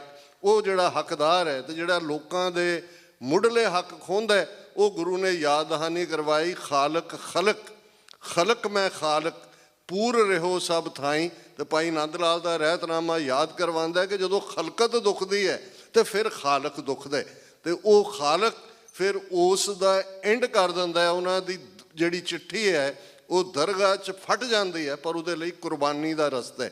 ਜਦੋਂ ਅਸੀਂ ਕੁਰਬਾਨੀਆਂ ਦੀ ਗੱਲ ਕਰਦੇ ਹਾਂ, ਕਿਉਂਕਿ ਅੱਜ ਇੱਕ ਦਿਨ ਹੈ ਖਾਸ ਜਿੱਥੇ ਭਾਈ ਹਰਜਿੰਦਰ ਸਿੰਘ ਜਿੰਦਾ, ਭਾਈ ਸੁਖਦੇਵ ਸਿੰਘ ਸੁੱਖਾ ਆਲਰੇਡੀ ਸਾਡੇ ਸਾਊਥ ਏਸ਼ੀਆ ਦੇ ਹੋਰਾਈਜ਼ਨ 'ਤੇ 9 ਅਕਤੂਬਰ ਦਾ ਸੂਰਜ ਚੜ੍ਹ ਚੁੱਕਾ ਹੈ। ਉਹੀ ਅੰਮ੍ਰਿਤ ਵੇਲਾ 4-5 ਵਜੇ ਦਾ, ਜਦੋਂ ਸਾਡੇ ਦੋਵੇਂ ਯੋਧੇ ਜਿੰਦਾ ਅਤੇ ਸੁੱਖਾ ਮਹਾਰਾਸ਼ਟਰ ਦੀ ਪੂਨਾ ਜੇਲ੍ਹ ਦੇ, ਪੂਨਾ ਸ਼ਹਿਰ ਦੇ ਯਰਵਦਾ ਜੇਲ੍ਹ ਦੇ ਵਿੱਚ ਖਾਲਿਸਤਾਨ ਜ਼ਿੰਦਾਬਾਦ ਕਹਿੰਦੇ ਆ ਫਾਂਸੀ ਦੇ ਤਖਤੇ ਵੱਲ ਜਾ ਰਹੇ ਨੇ। ਜਲਾਦ ਦਾ ਮੂੰਹ ਮਿੱਠਾ ਕਰਵਾਉਣਾ ਚਾਹੁੰਦੇ ਨੇ ਕਿਉਂਕਿ ਉਹ ਮੌਤ ਲਾੜੀ ਵਰਨ ਚੱਲੇ ਨੇ। ਅਤੇ ਉਸ ਸਾਰੇ ਦੌਰ ਦੇ ਵਿੱਚ ਜਦੋਂ ਅਸੀਂ ਅੱਜ ਉਹਨਾਂ ਪਲਾਂ ਨੂੰ ਯਾਦ ਕਰਦੇ ਹਾਂ, ਅਤੇ ਸ਼ਹੀਦੀ ਦਾ ਚਾਅ ਇਸ ਲਈ ਨਹੀਂ ਸੀ ਕਿ ਜੀ ਸਿੱਖ ਮਰਦੇ ਆਏ ਨੇ, ਮਰਨਾ ਚਾਹੁੰਦੇ ਹੈ, ਕੋਈ ਸਾਡੀ ਡੈਥ ਵਿਸ਼ ਨਹੀਂ ਹੈ ਵੀ ਅਸੀਂ ਮਰਨਾ, ਕਿਉਂਕਿ ਸਿੱਖਾਂ ਦਾ ਇਹ ਫੇਥ ਰਿਹਾ ਕਿ ਤੁਰਕਨ ਸਿਰ ਦੇ ਝੂਠਾ ਕਰਾਏ, ਫਿਰ ਖਾਲਸੇ ਦੀ ਚਰਚਾ ਹੋਏ, ਪਾਤਸ਼ਾਹੀ ਦਾਵਾ ਚਾਹੇ ਜੋਏ। ਜਦੋਂ ਬਾਬਾ ਗੁਰਬਖਸ਼ ਸਿੰਘ ਆਪਣੇ 30 ਸਾਥੀ ਸਿੰਘਾਂ ਦੇ ਨਾਲ ਅਕਾਲ ਤਖਤ ਔਰ ਹਰਿਮੰਦਰ ਸਾਹਿਬ ਦੇ ਉਸ ਵਿਚਕਾਰਲੀ ਥਾਂ 'ਤੇ ਜਿੱਥੇ ਸੰਤ ਭਿੰਡਰਾਂ ਵਾਲਿਆਂ ਨੇ, ਭਾਈ ਅਮਰੀਕ ਸਿੰਘ ਨੇ ਸ਼ਹੀਦੀਆਂ ਪਾਈਆਂ ਨੇ 6 ਜੂਨ ਦੀ ਸਵੇਰ ਨੂੰ, ਇਹ ਉਹੀ ਮੁਕਾਮ ਹੈ। ਐਵੇਂ ਨਹੀਂ ਬੁੰਗਾ ਬਾਬਾ ਗੁਰਬਖਸ਼ ਸਿੰਘ ਅਕਾਲ ਤਖਤ ਸਾਹਿਬ ਦੇ ਨਾਲ, ਕਿਉਂਕਿ ਅਬਦਾਲੀ ਦਾ ਆਉਣਾ ਸੁਣਿਆ, ਇੱਕ ਤਬਕਾ ਕਹਿੰਦਾ ਜੀ ਚੱਲੀਏ, ਜੋ ਇੱਕ ਗੁਰੀਲਾ ਵਾਰਫੇਅਰ ਦਾ ਸੀ। ਇਹਨਾਂ ਨੇ ਕਿਹਾ ਵੀ ਸਾਨੂੰ ਐਗਜ਼ੈਂਪਸ਼ਨ ਦਿਓ, ਸਰਬੱਤ ਖਾਲਸਾ ਹੋਇਆ, ਫੈਸਲਾ ਹੋਇਆ ਵੀ ਕਰਨਾ ਕੀ ਹੈ। ਉਸ ਖਾਲਸੇ ਨੇ ਇਹੀ ਕਿਹਾ ਵੀ ਦੁਸ਼ਮਣ ਦੀ ਫੌਜ ਬੜੀ ਹੈ। 30 ਸਿੱਖ ਖੜੇ, ਬਾਬਾ ਗੁਰਬਖਸ਼ ਸਿੰਘ ਖੜੇ ਹੋਏ, ਉਹਨਾਂ ਨੇ ਕਿਹਾ ਵੀ ਨਹੀਂ, ਇਹਨਾਂ ਗਲਜੀਆਂ ਨੂੰ ਸਬਕ ਸਿਖਾਉਣਾ ਜ਼ਰੂਰੀ ਹੈ। ਤੇ ਸਿਰ ਦੇਣਾ ਜ਼ਰੂਰੀ ਹੈ। ਰੱਬ ਅਕਾਲ ਪੁਰਖ ਸਿਰ ਮੰਗਦਾ ਹੈ, ਤੁਰਕਨ ਸਿਰ ਦੇ ਝੂਠਾ ਕਰਾਏ। ਇਹਨਾਂ ਨੂੰ ਝੂਠੇ ਅਕਾਲ ਪੁਰਖ ਦੀ ਦਰਗਾਹ ਤਾਂ ਹੋਣਗੇ ਜਦੋਂ ਅਸੀਂ ਸਿਰ ਦਿਆਂ। ਫਿਰ ਖਾਲਸੇ ਦੀ ਚਰਚਾ ਹੋਏ, ਪਾਤਸ਼ਾਹੀ ਦਾਵਾ ਚਾਹੇ ਜੋਏ। ਇਹ ਜਿਹੜਾ ਪਾਤਸ਼ਾਹੀ ਦਾਵਾ ਹੈ, ਜਿਹਨੂੰ ਦੀਪ ਸਿੱਧੂ ਨੇ ਬੜਾ ਕਾਮਨ ਫਰੇਜ਼ ਬਣਾ ਕੇ ਯੰਗਰ ਜਨਰੇਸ਼ਨ ਦੇ ਦਿਮਾਗਾਂ 'ਚ ਵੀ ਭਰਿਆ, ਇਹ ਉਹ ਹੈ ਕਿ ਹਮ ਰਾਖਤ ਪਾਤਸ਼ਾਹੀ ਦਾਵਾ ਜਾਂ ਇਤਕੋ ਜਾਂ ਅਗਲੋ ਭਾਵਾ। ਵੀ ਖਾਲਸੇ ਦੇ ਦੋਵੇਂ ਹੱਥਾਂ 'ਚ ਲੱਡੂ ਨੇ। ਜੇ ਜਿੱਤ ਗਏ ਤੇ ਇੱਥੇ ਅਸੀਂ ਸੋਵਰਨ ਹੋਵਾਂਗੇ, ਤੇ ਇਸ ਰਸਤੇ ਤੁਰਦਿਆਂ ਜੇ ਸ਼ਹੀਦੀ ਮਿਲੀ, ਗੁਰੂ ਕਲਗੀਧਰ ਦੀ ਗੋਦ ਹੈ, ਇਸ ਤੋਂ ਵੱਡੀ ਕਿਹੜੀ ਪਾਤਸ਼ਾਹੀ ਹੈ? ਪਾਤਸ਼ਾਹਾਂ ਦੇ ਪਾਤਸ਼ਾਹ ਦੀ ਗੋਦ ਮਿਲੇ। ਇਸ ਲਈ ਸ਼ਹੀਦ ਦਾ ਰੁਤਬਾ 10 ਗੁਰੂ ਸਾਹਿਬਾਨ ਗੁਰੂ ਗ੍ਰੰਥ ਸਾਹਿਬ ਨੂੰ ਯਾਦ ਕਰਨ ਤੋਂ ਬਾਅਦ ਅਸੀਂ 5 ਪਿਆਰਿਆਂ, 14 ਸਾਹਿਬਜ਼ਾਦਿਆਂ, 40 ਮੁਕਤਿਆਂ ਨੂੰ ਫਿਰ ਸ਼ਹੀਦਾਂ ਦਾ ਰੁਤਬਾ ਹੈ। ਜਸਵੰਤ ਸਿੰਘ ਖਾਲੜਾ ਜਦੋਂ ਉਸ ਡਿਕਸੀ ਗੁਰੂ ਘਰ ਦੀ ਸਟੇਜ ਤੋਂ, ਔਰ ਮੈਂ ਉਹਨਾਂ ਨਾਲ ਸਟੇਜ ਸਾਂਝੀ ਕੀਤੀ, ਮੇਰੇ ਮਨ ਦੀਆਂ ਅੱਖਾਂ ਸਾਹਮਣੇ ਉਹ ਪਲ ਨੇ ਸਾਰੇ। ਤੇ ਜਦੋਂ ਕਹਿ ਰਹੇ ਸੀ ਕਿ ਅਸੀਂ ਦੁੱਧ ਵੀ ਮੰਗਦੇ ਹਾਂ, ਪੁੱਤ ਵੀ ਮੰਗਦੇ ਹਾਂ ਗੁਰੂ ਤੋਂ, ਤੇ ਗੁਰੂ ਜਦੋਂ ਬਹੁਤ ਟੁੱਟਦਾ, ਗੁਰਗੱਦੀ ਤਾਂ ਹੁਣ ਰਹੀ ਨਹੀਂ, ਉਦੋਂ ਗੁਰੂ ਗ੍ਰੰਥ ਸਾਹਿਬ ਕੋਲ ਹੈ, ਜਿਸ ਤੇ ਗੁਰੂ ਬਹੁਤ ਖੁਸ਼ ਹੁੰਦਾ ਉਹਨੂੰ ਸ਼ਹੀਦੀ ਦਿੰਦਾ, ਔਰ ਸ਼ਹੀਦੀ ਮੰਗ ਕੇ ਲਈ। ਔਰ ਮੈਂ ਦੇਖਦਾ ਵੀ ਉਸ ਸ਼ਹੀਦੀ ਦੀ ਬਦੌਲਤ ਸਰਦਾਰ ਜਸਵੰਤ ਸਿੰਘ ਖਾਲੜਾ ਅਖੀਰਲੀ ਅਣਪਛਾਤੀ ਲਾਸ਼ ਬਣੇ। 50,000 ਅਣਪਛਾਤੀਆਂ ਲਾਸ਼ਾਂ ਝੂਠੇ ਪੁਲਿਸ ਮੁਕਾਬਲੇ 92 ਤੋਂ 95 ਤੱਕ, 6 ਸਤੰਬਰ 1995 ਨੂੰ ਜਦੋਂ ਉਹਨਾਂ ਨੂੰ ਘਰੋਂ ਚੁੱਕਿਆ ਜਾਂਦਾ, ਇਹ ਹੈ ਸ਼ਹੀਦ ਦਾ ਰੁਤਬਾ। ਹੁਣ ਅਸੀਂ ਕਿਲਿੰਗ ਸਪਰੀ ਦੀ ਗੱਲ ਕਰੀਏ, ਭਾਈ ਪਰਮਜੀਤ ਸਿੰਘ ਪੰਜਵੜ ਦੀ ਸ਼ਹਾਦਤ ਲਾਹੌਰ 'ਚ ਕੀਤੀ ਜਾਂਦੀ ਹੈ। ਇੰਗਲੈਂਡ ਦੇ ਵਿੱਚ ਸ਼ੱਕੀ ਹਾਲਾਤਾਂ ਦੇ ਵਿੱਚ ਭਾਈ ਅਵਤਾਰ ਸਿੰਘ ਖੰਡਾ ਦਾ ਮਰਡਰ ਕੀਤਾ ਜਾਂਦਾ ਹੈ। ਭਾਈ ਹਰਦੀਪ ਸਿੰਘ ਨਿੱਜਰ ਇੱਕ ਫਕੀਰ ਨੁਮਾ ਬੰਦਾ, ਇੱਕ ਸੇਵਾਦਾਰ, ਤੁਸੀਂ ਗੁਰਦੁਆਰੇ ਦੇ ਪ੍ਰਧਾਨ ਉਹਨਾਂ ਨੂੰ ਕਹਿੰਦੇ ਸੀ, ਉਹ ਭਾਵੇਂ ਤੁਸੀਂ ਉਹਨਾਂ ਨੂੰ ਜਾਂ ਜੋੜਿਆਂ 'ਚ ਦੇਖਦੇ ਸੀ ਜਾਂ ਲੰਗਰ 'ਚ ਦੇਖਦੇ ਸੀ, ਖਾਲਿਸਤਾਨ ਰੈਫਰੈਂਡਮ ਦੇ ਝੰਡਾ ਬਰਦਾਰ, ਉਹਨਾਂ ਦਾ ਖੂਨ ਡੁੱਲਦਾ। ਮੈਂ ਜਦੋਂ ਇਹਨਾਂ ਸਾਰੇ 2-3 ਹਫ਼ਤਿਆਂ ਦੀਆਂ ਆਈਆਂ ਤਬਦੀਲੀਆਂ ਦੇਖਦਾ ਕਿ ਇਹ ਹੈ, ਜੇ ਤੁਰਕਾਂ ਦਾ ਝੂਠਾ ਕਰਾਉਣ ਲਈ ਅਕਾਲ ਪੁਰਖ ਦੀ ਦਰਗਾਹ ਦੇ ਵਿੱਚ ਸੀਸ ਕਬੂਲ ਹੁੰਦਾ ਸੀ, ਤੇ ਜਦੋਂ ਕੋਈ ਸੀਸ ਕਬੂਲ ਹੁੰਦਾ ਕਿਵੇਂ ਉਹ ਤਬਦੀਲੀ ਕਰਦਾ, ਕਿਵੇਂ ਵਾਕਿਆ ਹੀ ਬਾਬਾ ਗੁਰਬਖਸ਼ ਸਿੰਘ ਜਦੋਂ 30 ਸਾਥੀ ਸਿੰਘਾਂ ਦੇ ਨਾਲ ਜਿਵੇਂ ਉਹ ਜੂਝੇ, ਜਿਵੇਂ ਉਹ ਲੜੇ। ਸਰ ਕਪੂਰ ਸਿੰਘ ਹੋਰਾਂ ਨੇ ਉਹਦੀ ਅੰਗਰੇਜ਼ੀ ਕੀਤੀ ਹੈ, ਕਾਜ਼ੀ ਨੂਰਦੀਨ ਦੀ, ਉਹਨੇ ਕਿਹਾ ਉਹ ਕਿਸ ਕਿਸਮ ਦੇ ਲੋਕ ਸੀ। There was no grain of fear in their skin, ਕਿ ਕੱਲਾ ਕੱਲਾ ਇਵੇਂ ਲੜਿਆ ਜਿਵੇਂ ਉਹਨਾਂ ਨੂੰ ਔਰ ਅੰਦਰ ਗਏ, ਉਹਨਾਂ ਨੇ ਕੇਸਰੀ ਬਾਣੇ ਪਹਿਨੇ ਸੀ, ਕੇਸਰੀ ਜਿਹੜਾ ਉਹ ਪੂਰਾ ਅਰਦਾਸਾਂ ਸੋਧ ਕੇ ਗਿਆ, ਅਸੀਂ ਮੌਤ ਦੀ ਲਾੜੀ ਵਰਨ ਚੱਲੇ ਹਾਂ। ਕਿਉਂਕਿ ਅੱਜ ਜਦੋਂ ਅਸੀਂ 9 ਅਕਤੂਬਰ ਦੀ ਉਸ ਸਵੇਰ ਨੂੰ ਯਾਦ ਕਰ ਰਹੇ ਹਾਂ, ਇਹ ਇਹਨਾਂ ਸ਼ਹੀਦਾਂ ਦੀ ਬਦੌਲਤ ਹੈ ਕਿ ਇਹ ਜਿਹੜਾ ਭੁੱਲ ਗਿਆ ਸੀ 1849 ਤੋਂ ਬਾਅਦ। ਮੈਂ ਸਮਝਦਾ 1977 'ਚ ਪਹਿਲੀ ਵਾਰ ਸੰਤ ਜਰਨੈਲ ਸਿੰਘ ਖਾਲਸਾ ਪਿੰਡਾਂ ਵਾਲਿਆਂ ਦੇ ਦੀਦਾਰ ਕਰਨ ਦਾ ਮੈਨੂੰ ਮੌਕਾ ਮਿਲਿਆ, ਔਰ ਅਜੇ 2 ਮਹੀਨੇ ਪਹਿਲਾਂ ਉਹਨਾਂ ਨੂੰ ਟਕਸਾਲ ਦੀ ਸੇਵਾ ਸੰਭਾਲ ਮਿਲੀ ਸੀ ਜਲੰਧਰ 'ਚ Montgomery Guru Nanak college of education, ਜਿੱਥੇ ਕੀਰਤਨ ਦਰਬਾਰ ਹੁੰਦੇ ਸੀ ਐਨੂਅਲ, ਉਸ ਦੇ ਵਿੱਚ।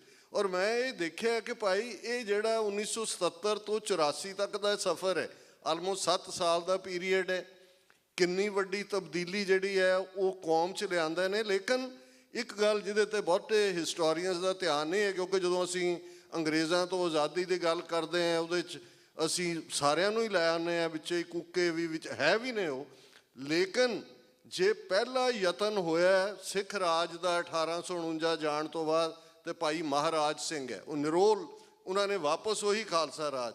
ਬਾਕੀ ਤਾਂ ਫਿਰ ਉਹ ਕੂਕਾ ਮੂਵਮੈਂਟ ਹੋਏ, ਗਦਰ ਮੂਵਮੈਂਟ ਹੋਏ, ਤਾਂ ਨੈਸ਼ਨਲਿਜ਼ਮ ਦੇ ਖਾਤੇ 'ਚ ਪਏ। ਤੇ 1849 ਭਾਈ ਮਹਾਰਾਜ ਸਿੰਘ ਦੀ ਸ਼ਹਾਦਤ ਤੋਂ ਬਾਅਦ ਪਹਿਲੀ ਵਾਰ ਆਲਮੋਸਟ 150 ਸਾਲ ਬਾਅਦ ਕਿਸੇ ਨੇ ਡਾਇਰੈਕਟ ਕਨੈਕਟ ਕੀਤਾ ਰਾਜ ਦੇ ਕਨਸੈਪਟ ਨਾਲ, ਖਾਲਸਾ ਰਾਜ ਨਾਲ। ਉਹ ਸੰਤ ਜਰਨੈਲ ਸਿੰਘ ਖਾਲਸਾ ਪਿੰਡਰਾਂ ਵਾਲਿਆਂ ਨੇ ਕਿ ਭਾਈ ਤੁਹਾਡਾ ਵਿਰਸਾ ਕੀ ਹੈ, ਤੁਸੀਂ ਤਾਂ ਬਾਦਸ਼ਾਹ ਸੀ, ਤੁਸੀਂ ਤਾਂ ਸ਼ੇਰਾਂ ਦੇ ਪੁੱਤ ਹੋ, ਤੁਸੀਂ ਕਿਹਨਾਂ ਦੀ ਗੁਲਾਮੀ ਆ, ਦਿੱਲੀ ਕੀ ਹੈ, ਤੁਸੀਂ ਇਕੱਠੇ ਹੋਵੋ, ਅਸੀਂ ਲਾਲ ਕਿਲ੍ਹਾ ਫਤਿਹ ਕਰ ਲੈਂਦੇ। ਉਹਨਾਂ ਦੇ ਅਖੀਰਲੇ 20 ਸਤੰਬਰ 1981 ਨੂੰ ਜਦੋਂ ਉਹਨਾਂ ਨੇ ਜਿਹੜਾ ਗ੍ਰਿਫਤਾਰੀ ਦਿੱਤੀ, ਡਾਕਟਰ ਪ੍ਰਿਤਪਾਲ ਸਿੰਘ ਵੀ ਮੇਰੇ ਨਾਲ ਸੀ, ਅਸੀਂ ਉਸ ਸਮਾਗਮ ਦੇ ਵਿੱਚ ਸੀ, ਗੁਰਦੁਆਰਾ ਗੁਰਦਰਸ਼ਨ ਪ੍ਰਕਾਸ਼ ਚੌਂਕ ਮਹਿਤੇ। ਹੁਣ ਉਹ ਜਿਹੜੀ ਤੁਸੀਂ ਤਬਦੀਲੀ ਦੇਖਦੇ ਹੋ ਇਹਨਾਂ 42 ਸਾਲਾਂ 'ਚ, 29 ਸਤੰਬਰ ਬੀਤਿਆ, ਸਰ ਗਜਿੰਦਰ ਸਿੰਘ ਦਲ ਖਾਲਸਾ, ਭਾਈ ਪ੍ਰਿਤਪਾਲ ਸਿੰਘ ਬੈਠੇ ਨੇ ਬਹੁਤ ਵਾਰੀ। ਹੁਣ ਅੱਜ ਅਸੀਂ ਦੇਖਦੇ ਹਾਂ ਕਿ ਹਰਦੀਪ ਸਿੰਘ ਨਿੱਜਰ ਦੀ ਸ਼ਹਾਦਤ ਕਿਉਂ ਇੰਨੀ ਅਹਿਮ ਹੋਈ। ਇੱਕ ਘਟਨਾ ਨੇ ਸਾਡੀ ਮੂਵਮੈਂਟ ਨੂੰ ਇੰਟਰਨੈਸ਼ਨਲਾਈਜ਼ ਕੀਤਾ। 39 ਸਾਲਾਂ ਤੋਂ ਜੋ ਅਸੀਂ ਸਾਬਤ ਕਰਨ 'ਤੇ ਲੱਗੇ ਹੋਏ ਸੀ ਕਿ ਅਲਗਾਵਵਾਦੀ, ਉਗਰਵਾਦੀ, ਇਹ ਅਸੀਂ ਨਹੀਂ ਹਾਂ, ਅਸੀਂ ਸੱਤਵਾਦੀ ਹਾਂ। 39 ਸਾਲਾਂ ਬਾਅਦ ਹਿੰਦੁਸਤਾਨ ਦੀ ਹਕੂਮਤ ਕਟਹਿਰੇ 'ਚ ਖੜੀ ਹੈ ਤੇ ਸਿੱਖਾਂ ਦੀ ਗੱਲ ਤੁਸੀਂ ਇੰਟਰਨੈਸ਼ਨਲ ਮੀਡੀਆ ਲਗਾਤਾਰਤਾ ਨਾਲ, ਨਹੀਂ ਤਾਂ ਕੋਈ ਸਟੋਰੀ ਇੱਦਾਂ ਦੇ ਇੰਨੇ ਦਿਨ ਨਹੀਂ ਚੱਲਦੀ ਹੈ ਜਿਵੇਂ ਮੇਨ ਸਟ੍ਰੀਮ ਇਹਨਾਂ ਦੇ ਵੈਸਟਰਨ ਮੀਡੀਆ ਦੇ ਵਿੱਚ ਚੱਲ ਰਹੀ ਹੈ। ਹੁਣ ਇਹ ਹੈ ਜਦੋਂ ਧਰਤੀ ਦਾ ਖਮੀਰ ਬਦਲਦਾ ਹੈ ਤੇ ਇਸ ਕਿਸਮ ਦਾ ਇੱਕ ਅੱਧਾ ਵਾਕਿਆ ਜਿਹੜਾ ਹੈ ਉਹ ਸਾਰੇ ਨੂੰ ਬਦਲ ਕੇ ਰੱਖ ਦਿੰਦਾ ਹੈ। ਮੈਨੂੰ ਯਾਦ ਹੈ 5 ਤੇ 6 ਜੂਨ ਦੀ ਰਾਤ ਜਿਹੜੀ ਜੰਗ ਜਿਹਨੂੰ battle of Akal Takht, Mrs Gandhi's last battle, ਉਹਨੇ ਮਾਰਕ ਟਲੀ ਔਰ ਸਤੀਸ਼ ਜੈਕਬ ਨੇ ਕਿਹਾ ਉਹਨਾਂ ਜ਼ਮਾਨਿਆਂ 'ਚ ਇੰਡੀਅਨ ਐਕਸਪ੍ਰੈਸ 'ਚ ਇੱਕ ਮੁਸਲਮਾਨ ਦਿੱਲੀ ਬੇਸਡ ਸੀ, ਉਹਨੇ ਇੱਕ ਚਿੱਠੀ ਲਿਖੀ। ਉਹਨੇ ਕਿਹਾ ਕਿ Sant Jarnail Singh Bhindranwale wrote the history of coming hundreds of years on the night of June 5th, ਕਿ ਸੰਤ ਜਰਨੈਲ ਸਿੰਘ ਭਿੰਡਰਾਂਵਾਲੇ ਨੇ ਆਉਣ ਵਾਲੇ ਸੈਂਕੜੇ ਸਾਲਾਂ ਦਾ ਇਤਿਹਾਸ 5 ਜੂਨ ਦੀ ਰਾਤ ਨੂੰ ਲਿਖਿਆ। ਹੁਣ ਇਹ ਹੈ ਜਿਹੜਾ ਹਿਸਟਰੀ ਦਾ ਟਰਨ ਬਦਲ ਜਾਣਾ। ਜੇ 5 ਸਦੀਆਂ ਦਾ ਵੈਰ ਕਮਾਇਆ ਤੇ ਵੈਰੀ ਆਇਡੈਂਟੀਫਾਈ ਵੀ 5 ਸਦੀਆਂ ਬਾਅਦ ਹੋਇਆ। ਤੇ ਸਿੱਖਾਂ ਨੇ ਇੱਕ ਨਵਾਂ ਕੋਰਸ ਹਿਸਟਰੀ ਦਾ ਲਿਆ, ਉਹ ਆਜ਼ਾਦੀ ਦਾ ਕੋਰਸ ਸੀ।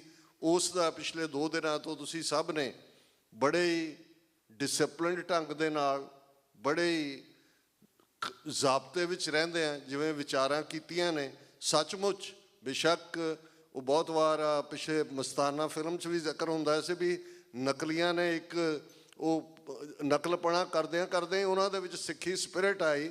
ਮੈਂ ਕਿਹਾ ਵੀ ਅਸੀਂ ਅਜੇ ਪਾਰਲੀਮੈਂਟ ਵੱਲ ਵੱਧ ਰਹੇ ਹਾਂ, ਪਰ ਜਿਸ ਅੰਦਾਜ਼ ਦੇ ਵਿੱਚ ਸੱਚਮੁੱਚ ਮਹਿਸੂਸ ਹੋ ਰਿਹਾ ਸੀ ਕਿ ਭਾਈ ਸਾਡੇ ਆਜ਼ਾਦ ਮੁਲਕ ਦੀ ਪਾਰਲੀਮੈਂਟ ਹੈ, ਸਾਰੇ ਆਪੋ ਆਪਣੇ ਵਿਚਾਰ ਦੇ ਰਹੇ ਨੇ, ਡਿਸਐਗਰੀ ਵੀ ਹੋਣਾ ਬੇਸ਼ੱਕ ਕੁਛ ਪਾਰਟ 5% ਪ੍ਰੈਜੈਂਟੇਸ਼ਨਸ ਐਸੀਆਂ ਹੋਣਗੀਆਂ ਜਿਹੜੀਆਂ ਮੇਨ ਸਟ੍ਰੀਮ ਤੋਂ ਥੋੜ੍ਹੇ ਜਿਹੇ ਪਾਸੇ ਜਾ ਕੇ ਸੀ, ਪਰ ਇਹ ਡਾਇਲੋਗ ਇਹ ਸਿੱਖੀ ਦਾ ਮੂਲ ਹੈ। ਗੁਰੂ ਨਾਨਕ ਸਾਹਿਬ ਨੇ ਸਾਰੀ ਜ਼ਿੰਦਗੀ ਡਾਇਲੋਗ ਕੀਤਾ ਤੇ ਫਰਮਾਇਆ ਕਿ ਜਬ ਲਗ ਦੁਨੀਆ ਰਹੀ ਹੈ ਨਾਨਕ, ਕਿਛ ਸੁਣੀਏ ਕਿਛ ਕਹੀਏ। ਕਹਿਣ ਤੋਂ ਪਹਿਲਾਂ ਸੁਣਨ ਦੀ ਗੱਲ ਹੈ। ਸਾਡੇ 'ਚ ਸੁਣਨ ਦਾ ਮਾਦਾ ਬਹੁਤ ਘਟ ਗਿਆ ਹੈ। ਇਹੀ ਕਾਰਨ ਹੈ ਕਿ ਅਸੀਂ ਬਹੁਤ ਵਾਰ ਜਿਹੜੇ ਛੋਟੇ ਛੋਟੇ ਮਸਲੇ ਵੀ ਗੁਰਦੁਆਰਿਆਂ ਦੇ ਹੁੰਦੇ ਨੇ ਉਹਨਾਂ ਨੂੰ ਅਸੀਂ ਸੁਲਝਾ ਨਹੀਂ ਸਕਦੇ। ਤੇ ਡਾਇਲੋਗ ਹੀ ਗੁਰੂ ਸਾਹਿਬ ਨੇ ਕਿਹਾ ਵੀ ਦੁਨੀਆ ਜੇ ਰਹਿਣਾ ਪਹਿਲਾਂ ਸੁਣਨ ਦਾ ਮਾਦਾ ਲਓ, ਫਿਰ ਕਹਿਣ ਦਾ ਰੱਖੋ। ਉਸ 'ਚੋਂ ਸਾਡਾ ਇਹ ਸਟਰੈਂਥ ਨਿਕਲਦੀ ਹੈ। ਔਰ ਅੱਜ ਮੈਂ ਸਮਝਦਾ ਵੀ ਚੌਥਾ ਸੈਸ਼ਨ ਕਾਮਯਾਬੀ ਸਹਿਤ ਨੇਪਰੇ ਚੜ੍ਹਿਆ। ਜਿਵੇਂ ਅੱਡ ਕੰਟੀਨੈਂਟ, ਬੇਸ਼ੱਕ 10 ਮੁਲਕ ਕਿਹਾ ਜਾ ਰਿਹਾ, ਮੈਂ ਸਮਝਦਾ ਨਾਰਥ ਅਮਰੀਕਾ ਵੀ, ਯੂਰਪ ਵੀ ਔਰ ਸਬ ਕੰਟੀਨੈਂਟ ਦੀ ਵੀ ਰਿਪਰੈਜ਼ੈਂਟੇਸ਼ਨ, ਔਰ ਜਥੇਦਾਰ ਜਗਤਾਰ ਸਿੰਘ ਹਵਾਰਾ ਦਾ ਮੈਸੇਜ, ਔਰ ਉਸ ਦੇ ਨਾਲ ਜੁੜਿਆ ਹੋਇਆ ਦੁਨੀਆ ਭਰ ਦੇ ਵਿੱਚ ਜਿਹੜੀ ਅੱਜ ਇਹ ਆਵਾਜ਼ ਜਿਹੜੀ ਸੱਚਮੁੱਚ ਜਦੋਂ ਉਹਨਾਂ ਨੇ ਅਕਾਲ ਤਖਤ ਖੰਡਰਾਤ ਬਣਾਇਆ ਸੀ ਦੁਸ਼ਮਣ ਨੇ, ਅਜੇ ਵੀ ਮੈਨੂੰ ਯਾਦ ਹੈ ਮੀਡੀਆ 'ਚ ਆਇਆ ਕਿ ਉਸ ਪਾਵਰ ਦੇ ਗਲਿਆਰਿਆਂ 'ਚ ਜੋਕ ਕਰਦੇ ਆ ਇਹ ਮੈਂਬਰ ਪਾਰਲੀਮੈਂਟ ਸਾਰੀਆਂ ਧਿਰਾਂ ਦੇ ਹੀ ਇਹ ਕਹਿੰਦੇ ਸੀ ਕਿ ਸਿੱਖ ਤੇ ਪੜ੍ਹਦੇ ਸੀ ਰਾਜ ਕਰੇਗਾ ਖਾਲਸਾ, ਐਸੀ ਮਾਰ ਮਾਰੀ ਹੈ ਕਿ ਯਾਦ ਕਰੇਗਾ ਖਾਲਸਾ। ਪਰ ਅੱਜ 39 ਸਾਲ ਬਾਅਦ ਖਾਲਸਾ ਤਾਂ ਉੱਥੇ ਹੀ ਖੜ੍ਹਾ ਹੈ। ਖਾਲਸੇ ਦੇ ਰਾਜ ਦਾ ਕਾਨਸੈਪਟ ਵੀ ਅੱਗੇ ਵਧਿਆ। ਖਾਲਸੇ ਨੇ ਦੁਨੀਆ ਭਰ ਦੇ ਵਿੱਚ ਦੇਗ ਤੇ ਤੇਗ ਦੋਨਾਂ ਦੀਆਂ ਧੁੰਬਾਂ ਪਾਈਆਂ ਨੇ। ਅੱਜ ਸਿਰਫ 2 ਵਰਲਡ ਵਾਰਸ ਦੀਆਂ ਕੁਰਬਾਨੀਆਂ ਦੀ ਗੱਲ ਨਹੀਂ ਹੁੰਦੀ। ਜੇ 1984 ਤੋਂ 1995 ਤੱਕ ਖਾਲਸੇ ਦੀ ਤੇਗ ਦੇ ਜੌਹਰ ਕਿਸੇ ਨੇ ਦੇਖਣੇ ਹੋਣ, ਅੱਜ ਜਦੋਂ ਅਸੀਂ ਇਤਿਹਾਸ ਸਾਡਾ ਮੁਲਕ ਹੋਏਗਾ, ਆ ਜਿੰਨੀਆਂ ਹਾਲੀਵੁੱਡ ਔਰ ਦੂਸਰਿਆਂ ਦੀਆਂ ਨੇ, ਕੱਲਾ ਕੱਲਾ ਸਾਡਾ ਨਾਇਕ ਹੈ। ਸਾਨੂੰ ਮਾਣ ਹੈ ਆਪਣੇ ਬੇਅੰਤ ਸਿੰਘਾਂ, ਸਤਵੰਤ ਸਿੰਘਾਂ, ਜਿੰਦਿਆਂ, ਸੁੱਖਿਆਂ, ਦਿਲਾਵਰ ਸਿੰਘਾਂ, ਹਵਾਰਿਆਂ, ਰਾਜੋਆਣਿਆਂ ਤੇ ਮਲਟੀਪਲ ਕਿੰਨੇ ਕਰੈਕਟਰ ਨੇ। ਔਰ ਉਹਨਾਂ ਦੀ ਰਿਪਰੈਜ਼ੈਂਟੇਸ਼ਨ, ਉਹਨਾਂ ਦੀ ਆਵਾਜ਼ ਜਿਹੜੀ ਕਿ ਇਹ ਵਰਲਡ ਸਿੱਖ ਪਾਰਲੀਮੈਂਟ ਦੇ ਰੂਪ 'ਚ 2015 ਦੇ ਸਰਬੱਤ ਖਾਲਸੇ ਦੇ ਰੈਜ਼ੋਲੂਸ਼ਨ 'ਚੋਂ ਨਿਕਲੀ। ਸੱਚਮੁੱਚ ਤੁਸੀਂ ਸਾਰੇ ਧੰਨਤਾ ਦੇ ਯੋਗ ਹੋ, ਵਧਾਈ ਦੇ ਪਾਤਰ ਹੋ। ਡਿਫਿਕਲਟੀਜ਼ ਨੇ, ਮੈਂ ਕੱਲ੍ਹ ਵੀ ਇਹ ਸ਼ੇਅਰ ਕਿਹਾ ਸੀ ਕਿ ਝਲਕ ਸੁੰਦਰ ਤੋਂ ਰੋਸ਼ਨ ਪੰਧ ਹੋਏ, ਕੀ ਗਮ ਜੇ ਸਿਰ 'ਤੇ ਪੰਡਾਂ ਭਾਰੀਆਂ ਨੇ। ਬੇਸ਼ੱਕ ਪੰਡ ਭਾਰੀ ਹੈ, ਹਨੇਰਾ ਵੀ ਹੈ, ਰਸਤਾ ਵੀ ਜਿਹੜਾ ਹੈ ਉਹ ਟੁੱਟਾ ਭੱਜਾ, ਲੇਕਿਨ ਜਦੋਂ ਝਲਕ ਹੈ ਔਰ ਉਸ ਦੇ ਨਾਲ ਜਿਹੜਾ ਸਾਡਾ ਸੰਕਲਪ ਜੁੜ ਜਾਂਦਾ ਹੈ, ਜਿਹੜਾ ਸਾਡੀ ਧਰਤੀ 'ਤੇ ਦਰਿਆਏ ਜਮਨਾ ਤੋਂ ਵਾਘਾ ਤੱਕ ਇੰਡੀਪੈਂਡੈਂਟ ਸੋਵਰਨ ਨੇਸ਼ਨ ਖਾਲਿਸਤਾਨ ਦੀ ਲਿਬਰੇਸ਼ਨ ਦਾ ਹੈ, ਜਿਸ ਦੇ ਉੱਤੇ ਸਟੈਂਪ 18ਵੀਂ ਸਦੀ ਦੇ ਖਾਲਸੇ ਨੇ ਲਾਈ ਸੀ ਕਿ ਪੰਜਾਬ ਦੌਲਤ ਯਾਹੀ ਤੇ ਸਿੱਖ ਖਾਹੇ, ਦੱਖਣੀ ਪੱਛਮੀ ਕਿਮ ਲੈ ਜਾਹੇ। ਕਿ ਪੰਜਾਬ ਦੀ ਦੌਲਤ, ਪੰਜਾਬ ਦੇ ਰਿਸੋਰਸ ਖਾਲਸੇ ਦੇ ਨੇ, ਔਰ ਇਹ ਦੱਖਣ ਤੋਂ ਆਉਣ ਵਾਲੇ ਤੇ ਪੱਛਮ ਤੋਂ ਆਉਣ ਵਾਲੇ ਲੁਟੇਰੇ, ਇਹਨਾਂ ਨੂੰ ਕੋਈ ਹੱਕ ਨਹੀਂ ਹੈ। ਅੱਜ ਤਾਂ ਇਹ ਗੰਗਾ ਜਮਨੀ ਤਹਿਜ਼ੀਬ ਵਾਲੇ ਸਾਨੂੰ ਲੁੱਟ ਰਹੇ ਨੇ। ਤੁਹਾਨੂੰ ਬਹੁਤ ਬਹੁਤ ਮੁਬਾਰਕ। ਔਰ ਖ਼ਾਸ ਤੌਰ 'ਤੇ ਮੈਂ ਭਾਈ ਹਿੰਮਤ ਸਿੰਘ, ਜਿਨ੍ਹਾਂ ਨੇ ਸੱਚਮੁੱਚ ਹੀ ਨਾਂ ਦੇ ਨਾਲ ਇਨਸਾਫ ਕਰਦੇ ਨੇ, ਆਪਣੀ ਸਾਰੀ ਟੀਮ ਦੇ ਨਾਲ, ਜਿਵੇਂ ਸਕਸੈਸਫੁਲੀ ਬਹੁਤ ਸਾਰੀ ਸਟ੍ਰੈਸ ਲੈ ਕੇ, ਬਹੁਤ ਸਾਰੀ ਮਿਹਨਤ ਕਰਕੇ ਇਹ ਸਾਰੇ ਨੂੰ ਆਰਗੇਨਾਈਜ਼ ਕੀਤਾ। ਤੁਸੀਂ ਸਾਰੇ ਆਏ ਹੋ, ਤੁਹਾਡਾ ਬਹੁਤ ਬਹੁਤ ਧੰਨਵਾਦ।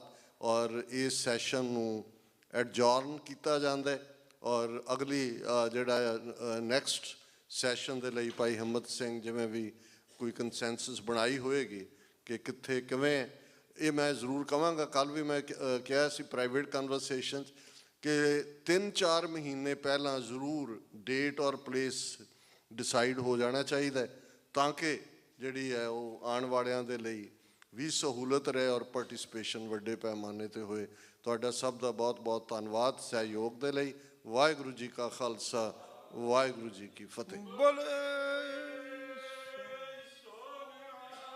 ਸਤਿ ਸ੍ਰੀ ਅਕਾਲ। ਜ਼ਿੰਦਾਬਾਦ, ਜ਼ਿੰਦਾਬਾਦ, ਜ਼ਿੰਦਾਬਾਦ। ਜਿਸਨੇ ਸੁੱਤੀ ਕੌਮ ਜਗਾਈ, ਜਿਸਨੇ ਸੁੱਤੀ ਕੌਮ ਜਗਾਈ। ਸਤਿ ਸ੍ਰੀ ਅਕਾਲ। ਰਾਜ ਕਰੇਗਾ, ਰਾਜ ਕਰੇਗਾ। ਦੇਖ ਦੇਖ, ਦੇਖ ਦੇਖ, ਪੰਥ ਕੀ, ਪੰਥ ਕੀ ਝੂਲ ਤੇ ਨਿਸ਼ਾਨ ਰਹੇ, ਝੂਲ ਤੇ ਨਿਸ਼ਾਨ ਰਹੇ। ਸੱਜ ਦੇ ਦੀਵਾਨ ਰਹੇ। ਰਾਜ ਕਰੇਗਾ, ਰਾਜ ਕਰੇਗਾ, ਰਾਜ ਕਰੇਗਾ। ਸ਼ਹੀਦੋ ਤੁਹਾਡੀ ਸੋਚ ਤੇ, ਸ਼ਹੀਦੋ ਤੁਹਾਡੀ ਸੋਚ ਤੇ, ਸਿੰਘੋ ਤੁਹਾਡੀ ਸੋਚ ਤੇ। ਤਿਹਾੜ ਜੇਲ੍ਹ ਚੋਂ ਆਈ ਆਵਾਜ਼, ਬੜੈਲ ਜੇਲ੍ਹ ਚੋਂ ਆਈ ਆਵਾਜ਼, ਵਾਈਟ ਹਾਊਸ ਦੇ ਵਿੱਚੋਂ ਆਈ ਆਵਾਜ਼, ਕੈਨੇਡਾ ਵਿੱਚੋਂ ਆਈ ਆਵਾਜ਼, ਯੂਕੇ ਵਿੱਚੋਂ ਆਈ ਆਵਾਜ਼, ਆਸਟ੍ਰੇਲੀਆ ਵਿੱਚੋਂ ਆਈ ਆਵਾਜ਼, ਪੰਜਾਬ ਵਿੱਚੋਂ ਆਈ ਆਵਾਜ਼, ਹਰਿਆਣੇ ਵਿੱਚੋਂ ਆਈ ਆਵਾਜ਼, ਹਿਮਾਚਲ ਵਿੱਚੋਂ ਆਈ ਆਵਾਜ਼, ਰਾਜਸਥਾਨ ਵਿੱਚੋਂ ਆਈ ਆਵਾਜ਼। ਖਾਲਿਸਤਾਨ, ਖਾਲਿਸਤਾਨ। ਸਿੰਘ ਸਾਹਿਬ ਜਥੇਦਾਰ ਜਗਤਾਰ ਸਿੰਘ ਹਵਾਰਿਆ ਤੇਰੀ ਸੋਚ ਤੇ, ਸਿੰਘ ਸਾਹਿਬ ਜਥੇਦਾਰ ਜਗਤਾਰ ਸਿੰਘ ਹਵਾਰਿਆ ਤੇਰੀ ਸੋਚ ਤੇ। ਆਓ ਆਪਾਂ ਇਸ ਸੈਸ਼ਨ ਦੀ ਸਮਾਪਤੀ ਦੇ ਨਾਲ ਡਾਕਟਰ ਸਾਹਿਬ ਸਾਡੇ ਮਾਨਯੋਗ ਸਪੀਕਰ ਸਾਹਿਬ ਨੇ ਆਪ ਜੀ ਨੂੰ ਸਾਰਿਆਂ ਨੂੰ ਸੰਬੋਧਨ ਕੀਤਾ ਆ। ਮੈਂ ਅਖੀਰ ਦੇ ਵਿੱਚ ਸਾਡੇ ਬੁਲਾਰਿਆਂ ਨੇ ਔਰ ਸਾਡੇ ਜਿਹੜੇ ਮਤੇ ਆ ਉਹਨਾਂ ਦੇ ਵਿੱਚ ਵੀ ਜ਼ਿਕਰ ਹੋਇਆ। 29 ਅਕਤੂਬਰ ਨੂੰ ਵੈਨਕੂਵਰ ਸਰੀ ਦੇ ਵਿੱਚ ਰੈਫਰੈਂਡਮ 2020 ਦੀਆਂ ਵੋਟਾਂ ਪੈ ਰਹੀਆਂ ਆ। ਅੱਜ ਅਸੀਂ ਵਰਲਡ ਸਿੱਖ ਪਾਰਲੀਮੈਂਟ ਦੇ ਚੌਥੇ ਅਜਲਾਸ ਦੇ ਵਿੱਚੋਂ ਕੁੱਲ ਦੁਨੀਆ ਦੇ ਵਿੱਚ ਸੁਨੇਹਾ ਦੇਣਾ ਚਾਹੁੰਦੇ, ਖਾਸ ਕਰਕੇ ਵੈਨਕੂਵਰ ਕੈਨੇਡਾ ਦੀ ਜਿਹੜੀ ਸੰਗਤ ਨੂੰ ਸਰੀ ਦੇ ਵਿੱਚੋਂ, ਕਿ 29 ਅਕਤੂਬਰ ਨੂੰ ਪਿਛਲੀ ਵਾਰ ਦੇ ਨਾਲੋਂ ਵੀ ਵੱਧ ਵੋਟਾਂ ਪਾ ਕੇ ਹੜ ਲਿਆ ਦਿਓ, ਤਾਂ ਕਿ ਭਾਰਤੀ ਹਕੂਮਤ ਨੂੰ ਪਤਾ ਲੱਗੇ ਕਿ ਪੰਜਾਬ ਤੁਹਾਡੇ ਜੋ ਕਬਜ਼ੇ ਦੇ ਵਿੱਚ ਆ ਉਹ ਆਜ਼ਾਦ ਹੋ ਕੇ ਰਹੇਗਾ। ਸੋ ਅਸੀਂ ਬੇਨਤੀ ਕਰਦੇ ਆ ਵੱਧ ਤੋਂ ਵੱਧ ਜਿਹੜੀਆਂ ਵੋਟਾਂ ਪਾਈਆਂ ਜਾਣ। ਵਰਲਡ ਸਿੱਖ ਪਾਰਲੀਮੈਂਟ ਉਸ ਹਰ ਇੱਕ ਸੰਸਥਾ ਦਾ ਸਹਿਯੋਗ ਕਰਦੀ ਆ ਜਿਹੜੀ ਕੌਮੀ ਘਰ ਖਾਲਿਸਤਾਨ ਵਾਸਤੇ, ਪੰਥ ਵਾਸਤੇ ਜੂਝਦੀ ਆ। ਸੋ ਨਾਲ ਜੋ ਅਜਲਾਸ ਨੈਕਸਟ ਈਅਰ ਜਿਹੜਾ 5ਵਾਂ ਅਜਲਾਸ ਜਿਹੜਾ ਆ, ਅਸੀਂ ਲਾਸਟ ਈਅਰ ਵੀ ਕੈਨੇਡਾ ਦੇ ਵਿੱਚ ਟੋਰਾਂਟੋ ਦੇ ਵਿੱਚ ਇਹ ਫੈਸਲਾ ਕੀਤਾ ਸੀ ਕਿ ਆਸਟ੍ਰੇਲੀਆ ਦੇ ਵਿੱਚ ਸਾਡਾ ਸੈਸ਼ਨ ਹੋਏਗਾ ਜਿਹੜਾ ਅਸੀਂ ਨਿਊਯਾਰਕ ਵਿੱਚ ਕਰ ਰਹੇ ਹਾਂ, ਤਾਂ ਕੁਝ ਕਾਰਨਾਂ ਕਰਕੇ ਉੱਥੇ ਪ੍ਰੋਪਰ ਜਿਹੜਾ ਵਰਕਆਊਟ ਨਹੀਂ ਹੋ ਸਕਿਆ। ਸਰਦਾਰ ਸ਼ਾਮ ਸਿੰਘ ਜੀ ਜੋ ਕਿ ਸਾਡੇ ਵਰਲਡ ਸਿੱਖ ਪਾਰਲੀਮੈਂਟ ਦੇ ਅਸੀਂ ਸਾਹਮਣੇ ਹਾਂ, ਔਰ ਗੁਰਵਿੰਦਰ ਸਿੰਘ ਜੀ ਜੋ ਆਸਟ੍ਰੇਲੀਅਨ ਰੀਜਨ ਦੇ ਵਿੱਚੋਂ ਸਾਡੇ ਮੈਂਬਰ ਸਾਹਿਬਾਨ ਹਨ, ਉਹਨਾਂ ਨੂੰ ਅਸੀਂ ਬੇਨਤੀ ਕੀਤੀ ਆ। ਸੋ ਅਸੀਂ ਉਪਰਾਲਾ ਕਰਾਂਗੇ ਕਿ ਉੱਥੇ ਜਾ ਕੇ ਵਰਕਆਊਟ ਕਰਕੇ ਆਉਣ ਵਾਲੇ ਅਗਲੇ ਸਾਲ ਦਾ ਜਿਹੜਾ 2024 ਦਾ ਸੈਸ਼ਨ ਹੋਏਗਾ ਉਹ ਆਸਟ੍ਰੇਲੀਆ ਦੇ ਵਿੱਚ ਕੀਤਾ ਜਾਵੇਗਾ। ਇਹਨਾਂ ਹੀ ਵਿਚਾਰਾਂ ਦੇ ਨਾਲ ਅੱਜ ਦੀ ਜੋ ਇਸ ਅਜਲਾਸ ਦੀ ਵਰਲਡ ਸਿੱਖ ਪਾਰਲੀਮੈਂਟ ਦੇ ਅਜਲਾਸ ਦੀ ਸਮਾਪਤੀ ਆ, ਔਰ ਅਖੀਰ ਦੇ ਵਿੱਚ ਸਾਰੀ ਕੁੱਲ ਦੁਨੀਆ ਦੇ ਵਸਦੇ ਸਿੱਖਾਂ ਨੂੰ ਇਹ ਸੁਨੇਹਾ ਆ ਕਿ ਤੁਸੀਂ ਜਾਗੋ। ਅਸੀਂ ਆਪਣੇ ਕੌਮੀ ਘਰ ਖਾਲਿਸਤਾਨ ਜੋ ਪੰਜਾਬ ਭਾਰਤੀ ਕਬਜ਼ੇ ਦੇ ਵਿੱਚ ਆ ਉਹਨੂੰ ਆਜ਼ਾਦ ਕਰਾਉਣਾ ਆ। ਤੁਸੀਂ ਦੇਖਿਆ ਪਿਛਲੇ ਦਿਨਾਂ ਦੇ ਵਿੱਚ ਕੈਪੀਟਲ ਹਿੱਲ ਅਮਰੀਕਾ ਜੋ ਕੁੱਲ ਦੁਨੀਆ ਦੀ ਪਾਵਰਫੁਲ ਕੰਟਰੀ ਆ, ਉੱਥੇ ਸਿੰਘਾਂ ਸ਼ਹੀਦਾਂ ਦੇ ਪ੍ਰਥਾਏ ਜੋ ਅਰਦਾਸ ਕਰਕੇ ਜੋ ਅਮਰੀਕਾ ਦੀ ਪਾਰਲੀਮੈਂਟ ਦਾ ਸੈਸ਼ਨ ਸ਼ੁਰੂ ਹੋਇਆ, ਜਿਹਦੇ ਵਿੱਚ ਜਿਹੜੀ Sikh coordination committee east coast world Sikh parliament ਦੇ ਨੁਮਾਇੰਦੇ, ਸੋ ਸਿੱਖ ਨੈਸ਼ਨਲ ਕਾਕਸ ਜਿਹੜੀ ਅਮਰੀਕਾ ਦੇ ਵਿੱਚ ਸਿੱਖਾਂ ਵੱਲੋਂ ਬਣਾਈ ਗਈ ਆ, ਉਹਨਾਂ ਨੇ ਉੱਥੇ ਕਾਂਗਰਸਮੈਨਾਂ ਦੇ ਨਾਲ ਰਾਬਤਾ ਕਰਕੇ ਜਿਹੜੀ ਅਰਦਾਸ ਕਰਾਈ ਆ। ਤਾਂ ਉਸ ਅਰਦਾਸ ਦੇ ਵਿੱਚ ਕੁੱਲ ਦੁਨੀਆ ਤੋਂ ਅਸੀਂ ਅਮਰੀਕਾ ਦੀਆਂ ਸਟੇਟਾਂ ਤੋਂ ਅਲੱਗ-ਅਲੱਗ ਤੋਂ ਖਾਲਿਸਤਾਨੀ ਜਾ ਕੇ ਉੱਥੇ ਖਾਲਿਸਤਾਨ ਦੀ ਗੱਲ ਹੁੰਦੀ ਆ। ਰੀਸੈਂਟਲੀ ਭਾਈ ਹਰਦੀਪ ਸਿੰਘ ਨਿੱਜਰ ਉਹਨਾਂ ਦੀ ਸ਼ਹਾਦਤ ਹੋਈ ਆ, ਉਹਦੇ ਪ੍ਰਥਾਏ ਵੀ ਗੱਲ ਹੋਈ ਉੱਥੇ। ਸੋ ਅਸੀਂ ਕੁੱਲ ਦੁਨੀਆ ਨੂੰ ਇਹ ਸੁਨੇਹਾ ਦੇਣਾ ਚਾਹੁੰਦੇ ਹਾਂ ਕਿ ਆਪਣੀ ਕੌਮ ਵਾਸਤੇ ਆਪਣੇ ਪੰਥ ਵਾਸਤੇ ਕੰਮ ਕਰੋ। ਇਹਨਾਂ ਹੀ ਵਿਚਾਰਾਂ ਦੇ ਨਾਲ ਅਸੀਂ ਇੱਥੇ ਸਹਿਮਤ ਮਾਫੀ ਚਾਹੁੰਦੇ ਹਾਂ। ਅਸੀਂ ਸਾਰੇ ਹੀ ਜੋ ਜਿੰਨੇ ਵੀ ਨੁਮਾਇੰਦੇ ਦੂਰੋਂ ਦਰਾਡਿਓਂ ਆਏ ਆ, ਬਹੁਤ ਸਾਰੀਆਂ ਘਾਟ ਜਿਹੜੀਆਂ ਇਹਨਾਂ ਪ੍ਰੋਗਰਾਮਾਂ ਦੇ ਵਿੱਚ ਰਹਿ ਜਾਂਦੀਆਂ ਹਨ, ਤਾਂ ਕਿ ਆਉਣ ਵਾਲੇ ਸਮੇਂ ਦੇ ਵਿੱਚ ਅਸੀਂ ਜ਼ਰੂਰ ਉਹਨਾਂ ਗਲਤੀਆਂ ਤੋਂ ਅਸੀਂ ਸੇਧ ਲੈਂਦੇ ਹੋਏ ਉਹਨੂੰ ਆਪਾਂ ਉਹ ਜਿਹੜਾ ਆ ਉਹਦਾ ਅੱਗੇ ਨੂੰ ਨਾ ਹੋਣ ਕੋਈ। ਤਾਂ ਜੋ ਵੀ ਤੁਹਾਡੇ ਗੁੱਸੇ ਗੱਲੇ ਤੁਹਾਡੇ ਦੂਰੋਂ ਚੱਲ ਕੇ ਆਉਂਦਾ, ਇੱਕ ਇੱਕ ਕਦਮ ਸਾਡੇ ਸਿਰ ਮੱਥੇ 'ਤੇ ਆਉਣ ਵਾਲੇ ਸਮੇਂ ਦੇ ਵਿੱਚ ਅਸੀਂ ਸਾਰੇ ਜਾਣੇ ਐਕਟਿਵ ਹੋ ਕੇ ਵਰਲਡ ਸਿੱਖ ਪਾਰਲੀਮੈਂਟ ਨੂੰ ਦੁਨੀਆ ਦੀ ਇੱਕ ਅਮਰੇਲਾ, ਇੱਕ ਵੱਡੀ ਸੰਸਥਾ ਜੋ ਸਰਬੱਤ ਖਾਲਸਾ 2015 ਦੇ ਵਿੱਚ ਕੌਮ ਨੇ ਸੁਪਨਾ ਸਿੰਘ ਸਾਹਿਬ ਜਥੇਦਾਰ ਜਗਤਾਰ ਸਿੰਘ ਹਵਾਲਾ ਜੀ ਉਹਨੂੰ ਸਫਲ ਬਣਾ ਰਹੇ ਆ। ਸੋ ਭੁੱਲਾਂ ਚੁੱਕਾਂ ਲਈ ਖਿਮਾ। ਵਾਹਿਗੁਰੂ ਜੀ ਕਾ ਖਾਲਸਾ, ਵਾਹਿਗੁਰੂ ਜੀ ਕੀ ਫਤਿਹ। ਆਓ ਕੌਣ ਕਰਨਗੇ ਹੁਣ ਇਸ ਅਜਲਾਸ ਦੀ ਜਿਹੜੀ ਸਮਾਪਤੀ ਆ ਉਹ ਅਸੀਂ ਅਰਦਾਸ ਦੇ ਨਾਲ ਕਰਾਂਗੇ। ਉਪਰੰਤ ਅਰਦਾਸ ਤੋਂ ਜਿਹੜੀ ਆ ਉਹ ਸਮਾਪਤੀ ਹੋ ਜਾਏਗੀ। ਸੋ ਆਓ ਆਪਾਂ ਸਾਰੇ ਹੀ ਅਰਦਾਸ ਦੇ ਵਿੱਚ ਜੁੜੀਏ ਜੀ।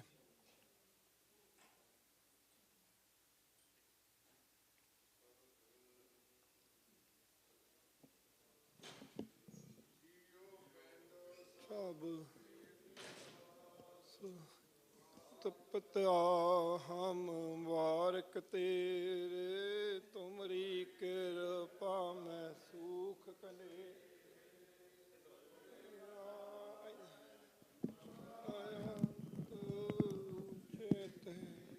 ऊंचा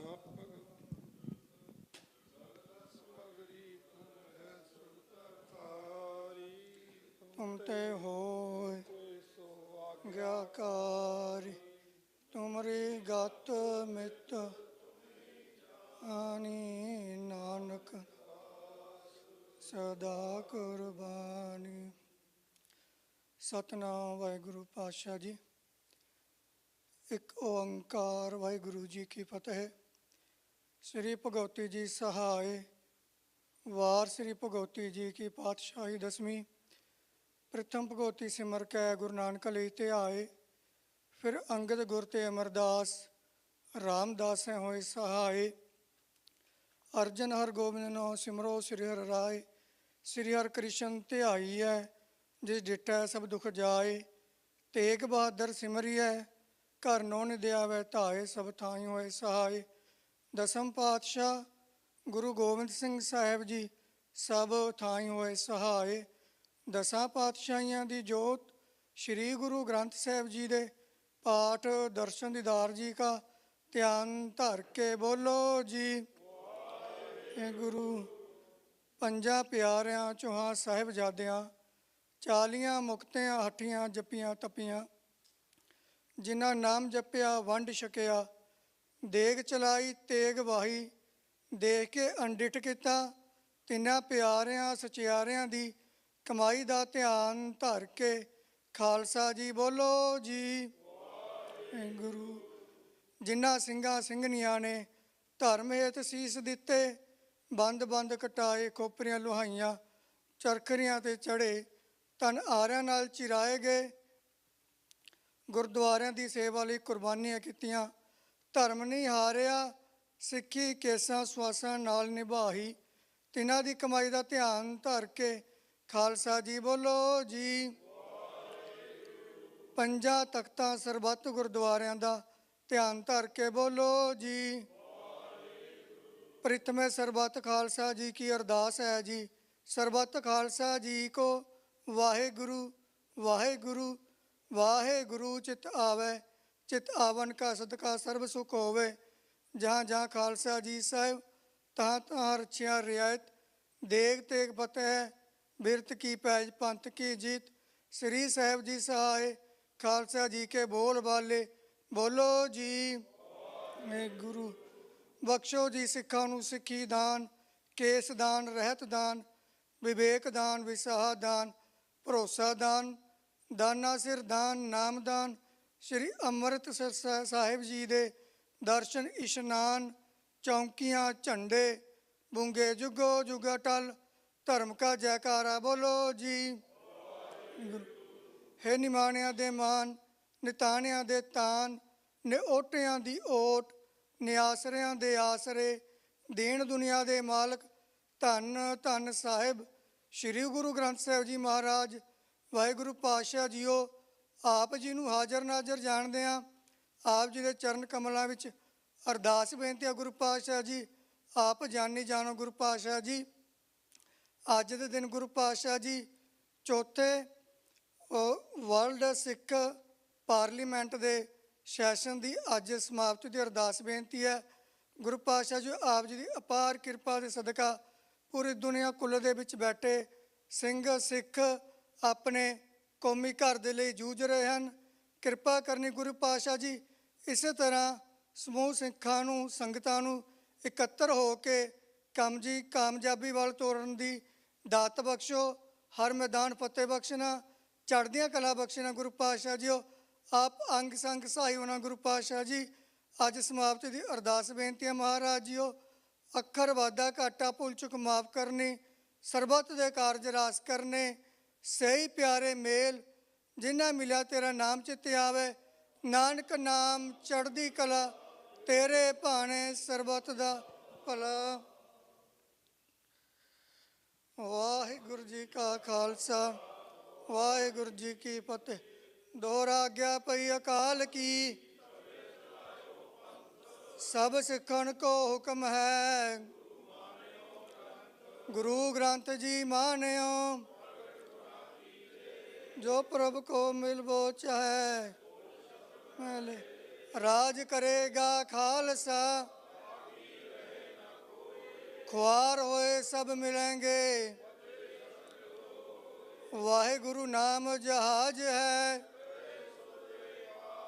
जो श्रद्धा घर से मिले करनहार, जो श्रद्धा घर से मिले तारनहार, जाके हाथ में कलगी सो है शीस, सो हमारी रक्षा करे गुर कलगी तर जगदीश, सो हमारी रक्षा करे गुर कलगी तर जगदीश।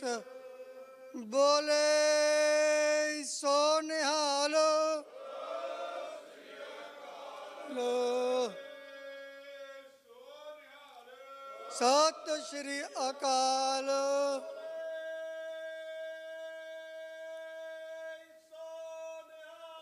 सत श्री अकाल।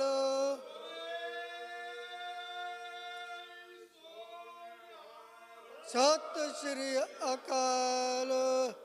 देग तेग, देग तेग राज करेगा ਰਾਜ ਕਰੇਗਾ ਪੰਥ